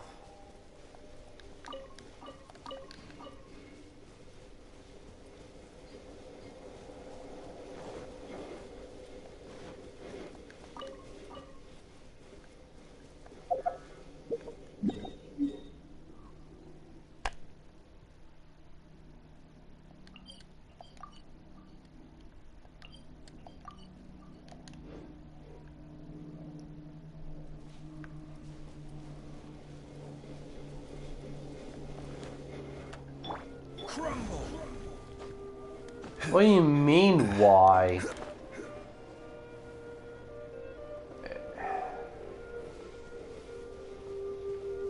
Do you really think that Traveling Mustache knows who I am? What, like we go to the same school or something? No. Yeah, that. Yeah. Excellent. All the way across the world. I'm in America. I mean, Traveling Mustache.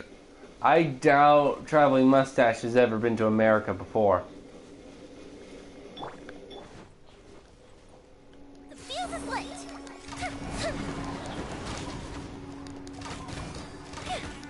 She has a...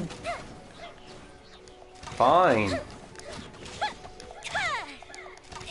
I can't expect you to act my age. Would have hoped that you'd be a little...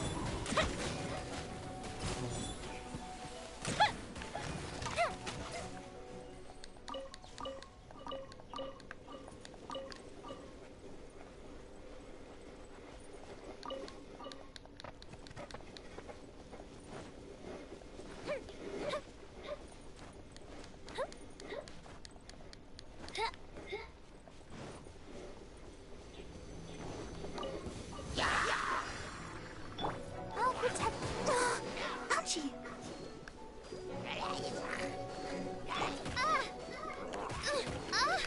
Oz, reveal thyself! As you wish, main Fräulein. Yep, that was easy.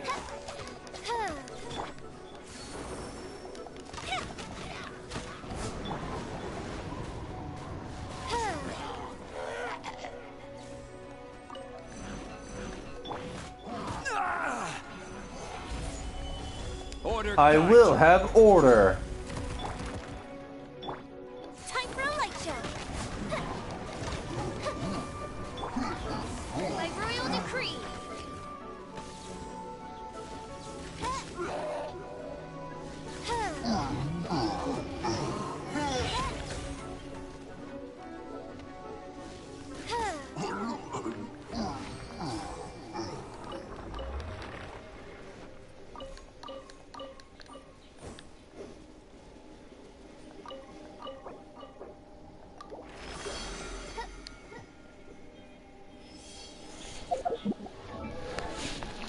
All right.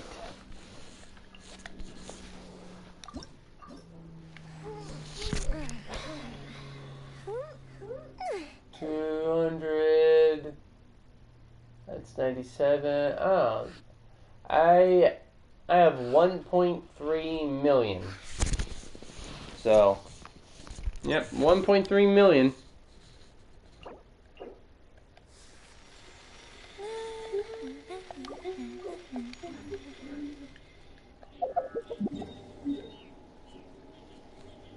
It's gonna take some more Naku weed, though.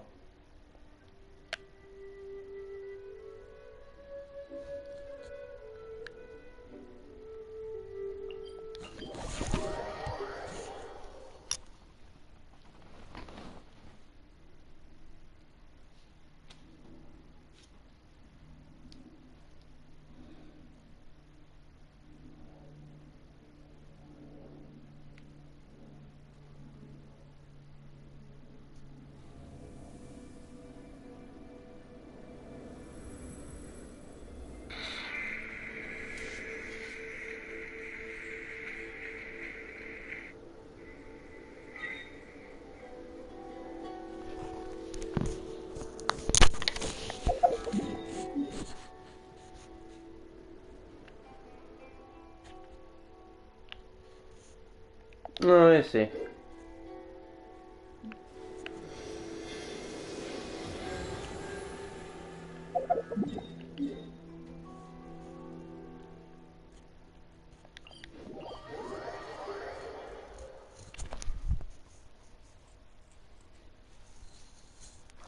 I know just where to go now. What the...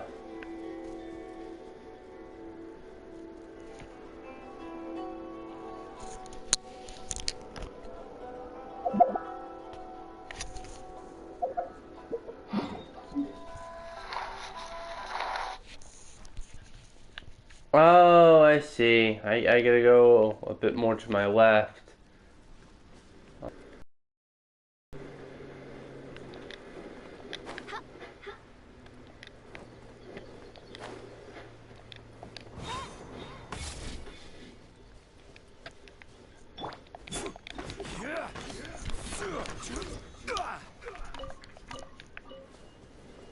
Oh, hey, it's an electrohypostasis.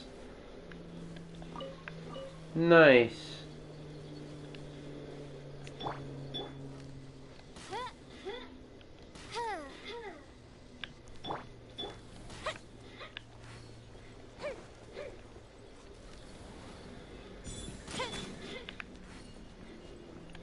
Ooh, it's unreactive too. Slumbering monster. This creature seems to be related to encountered before onset, but it does not react at all as you approach. Perhaps it's in a deep slumber?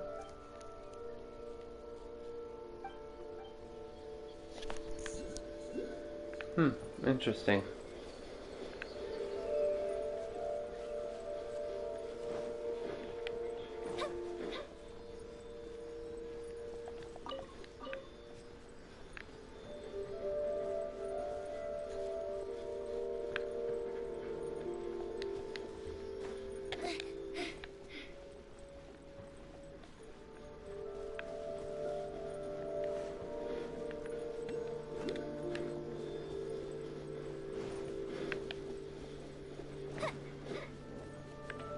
Fine.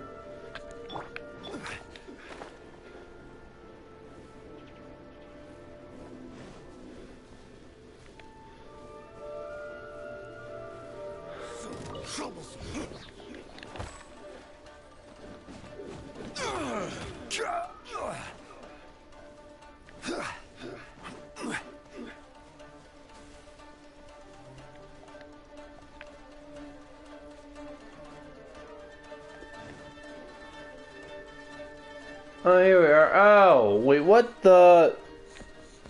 Faster? Okay, faster. How?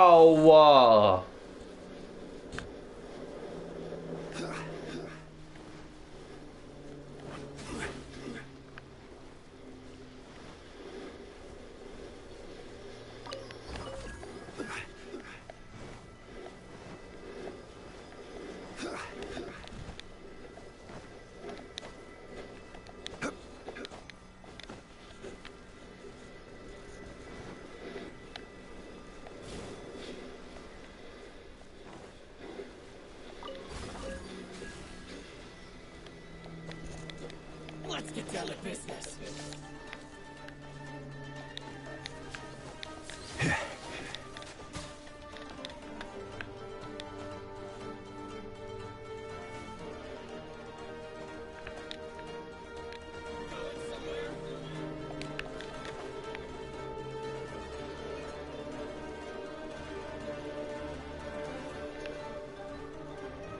The perfect distance.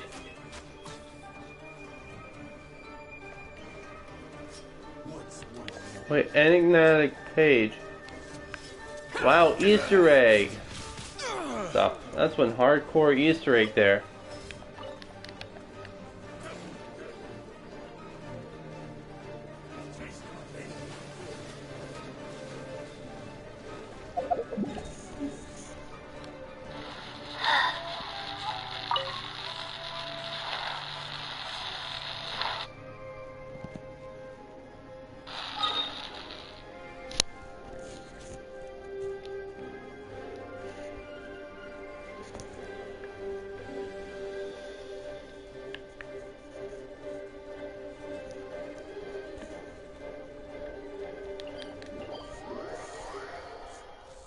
Alright. About 18 minutes left. Place your bets. Am I going to be able to ascend my Yoimiya in time?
Ooh. not yet.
Oh, almost there. I have one left.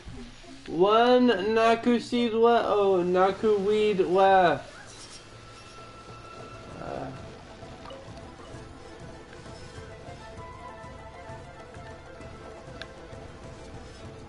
My blade. Let the show begin. Haha. I made a good escape. Now to leave.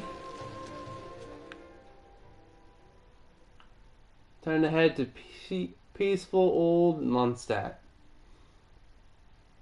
All the way up there. Yep. Yep, totally.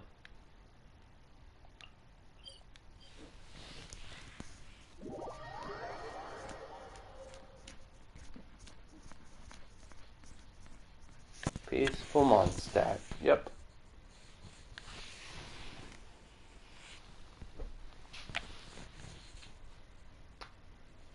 This weather is so amazing. I could burst into song. All right. You ready?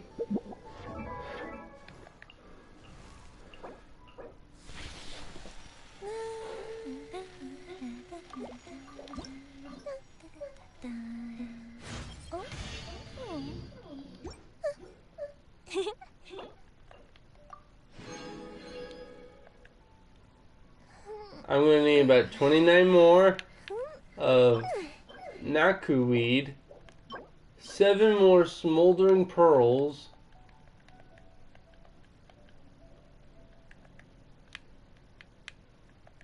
And 18 more sealed scrolls. One more agate chunk.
Stabilize.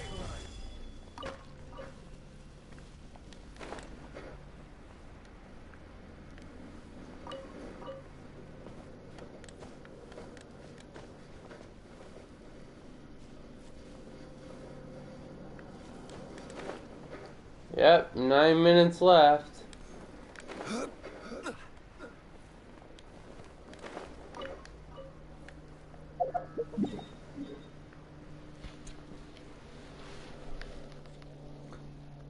Boys, bad boy, what you gonna do? What you gonna do when I come by on that come for you? Wow. So how's summer break? Oh. Yeah. Whoops. I don't have summer break. I have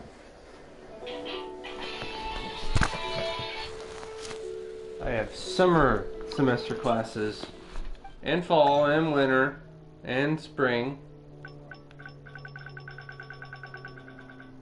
So I go to college year round.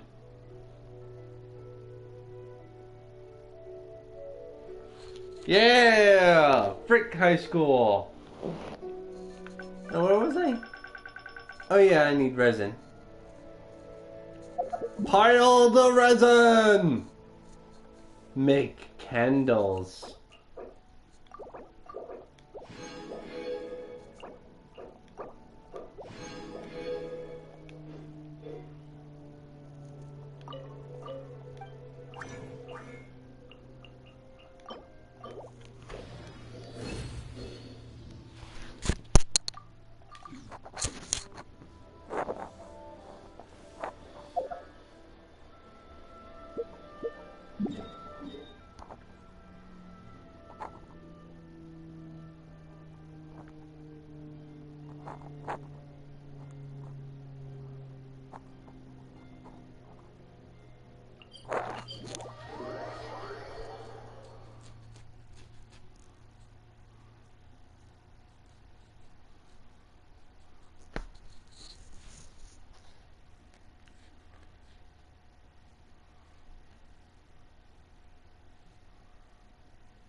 Wait, a boar can do 653 damage.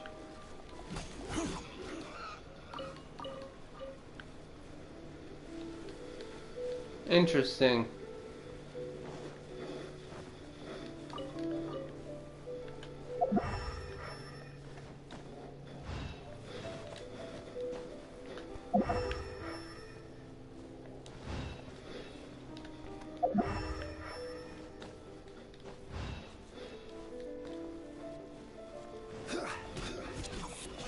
One food.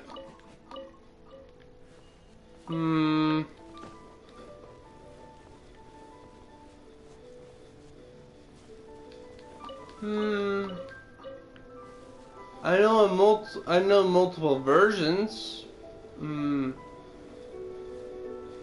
But the one I'm most hesitant to try is takoyaki. In English, that directly translates into fried fish, by the way. Well, not fish, octopus. Sorry, fried octopus.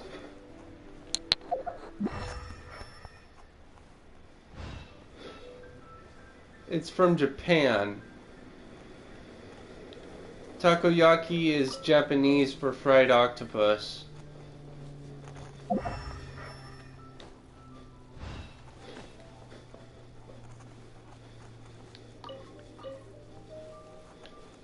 Ooh, did you know that in Japan they have like a whole variety of Kit Kat flavor, like different flavored Kit Kats? One that's not from Japan.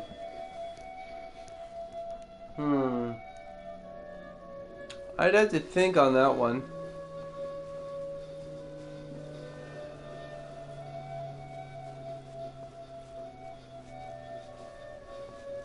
Do you want to specify a particular country? That might help narrow things down a little. I could say chimichangas or quesadilla, which are both Mexican or Spanish foods. The only way I tell... Oh, Africa. Osmanthus wine tastes the same as I remember. There's not that many African delicacies I can think of. South Africa seems to be the most wealthy, but I don't really have any ties. I'll just go with Baobab for now.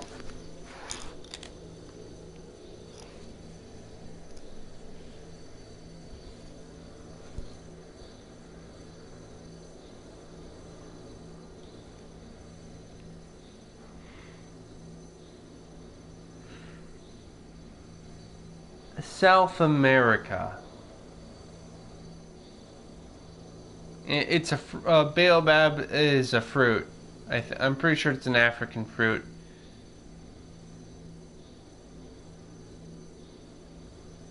Not TH, just the TH is replaced with a B, as in Beyblade or Bakugan.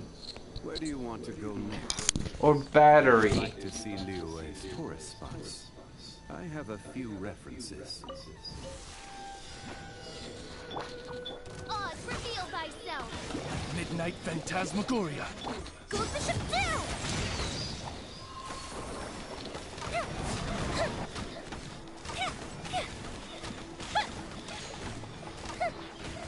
Oh, food I cook? I'm an awful cook. I don't actually cook anything. I will have order. Solidify.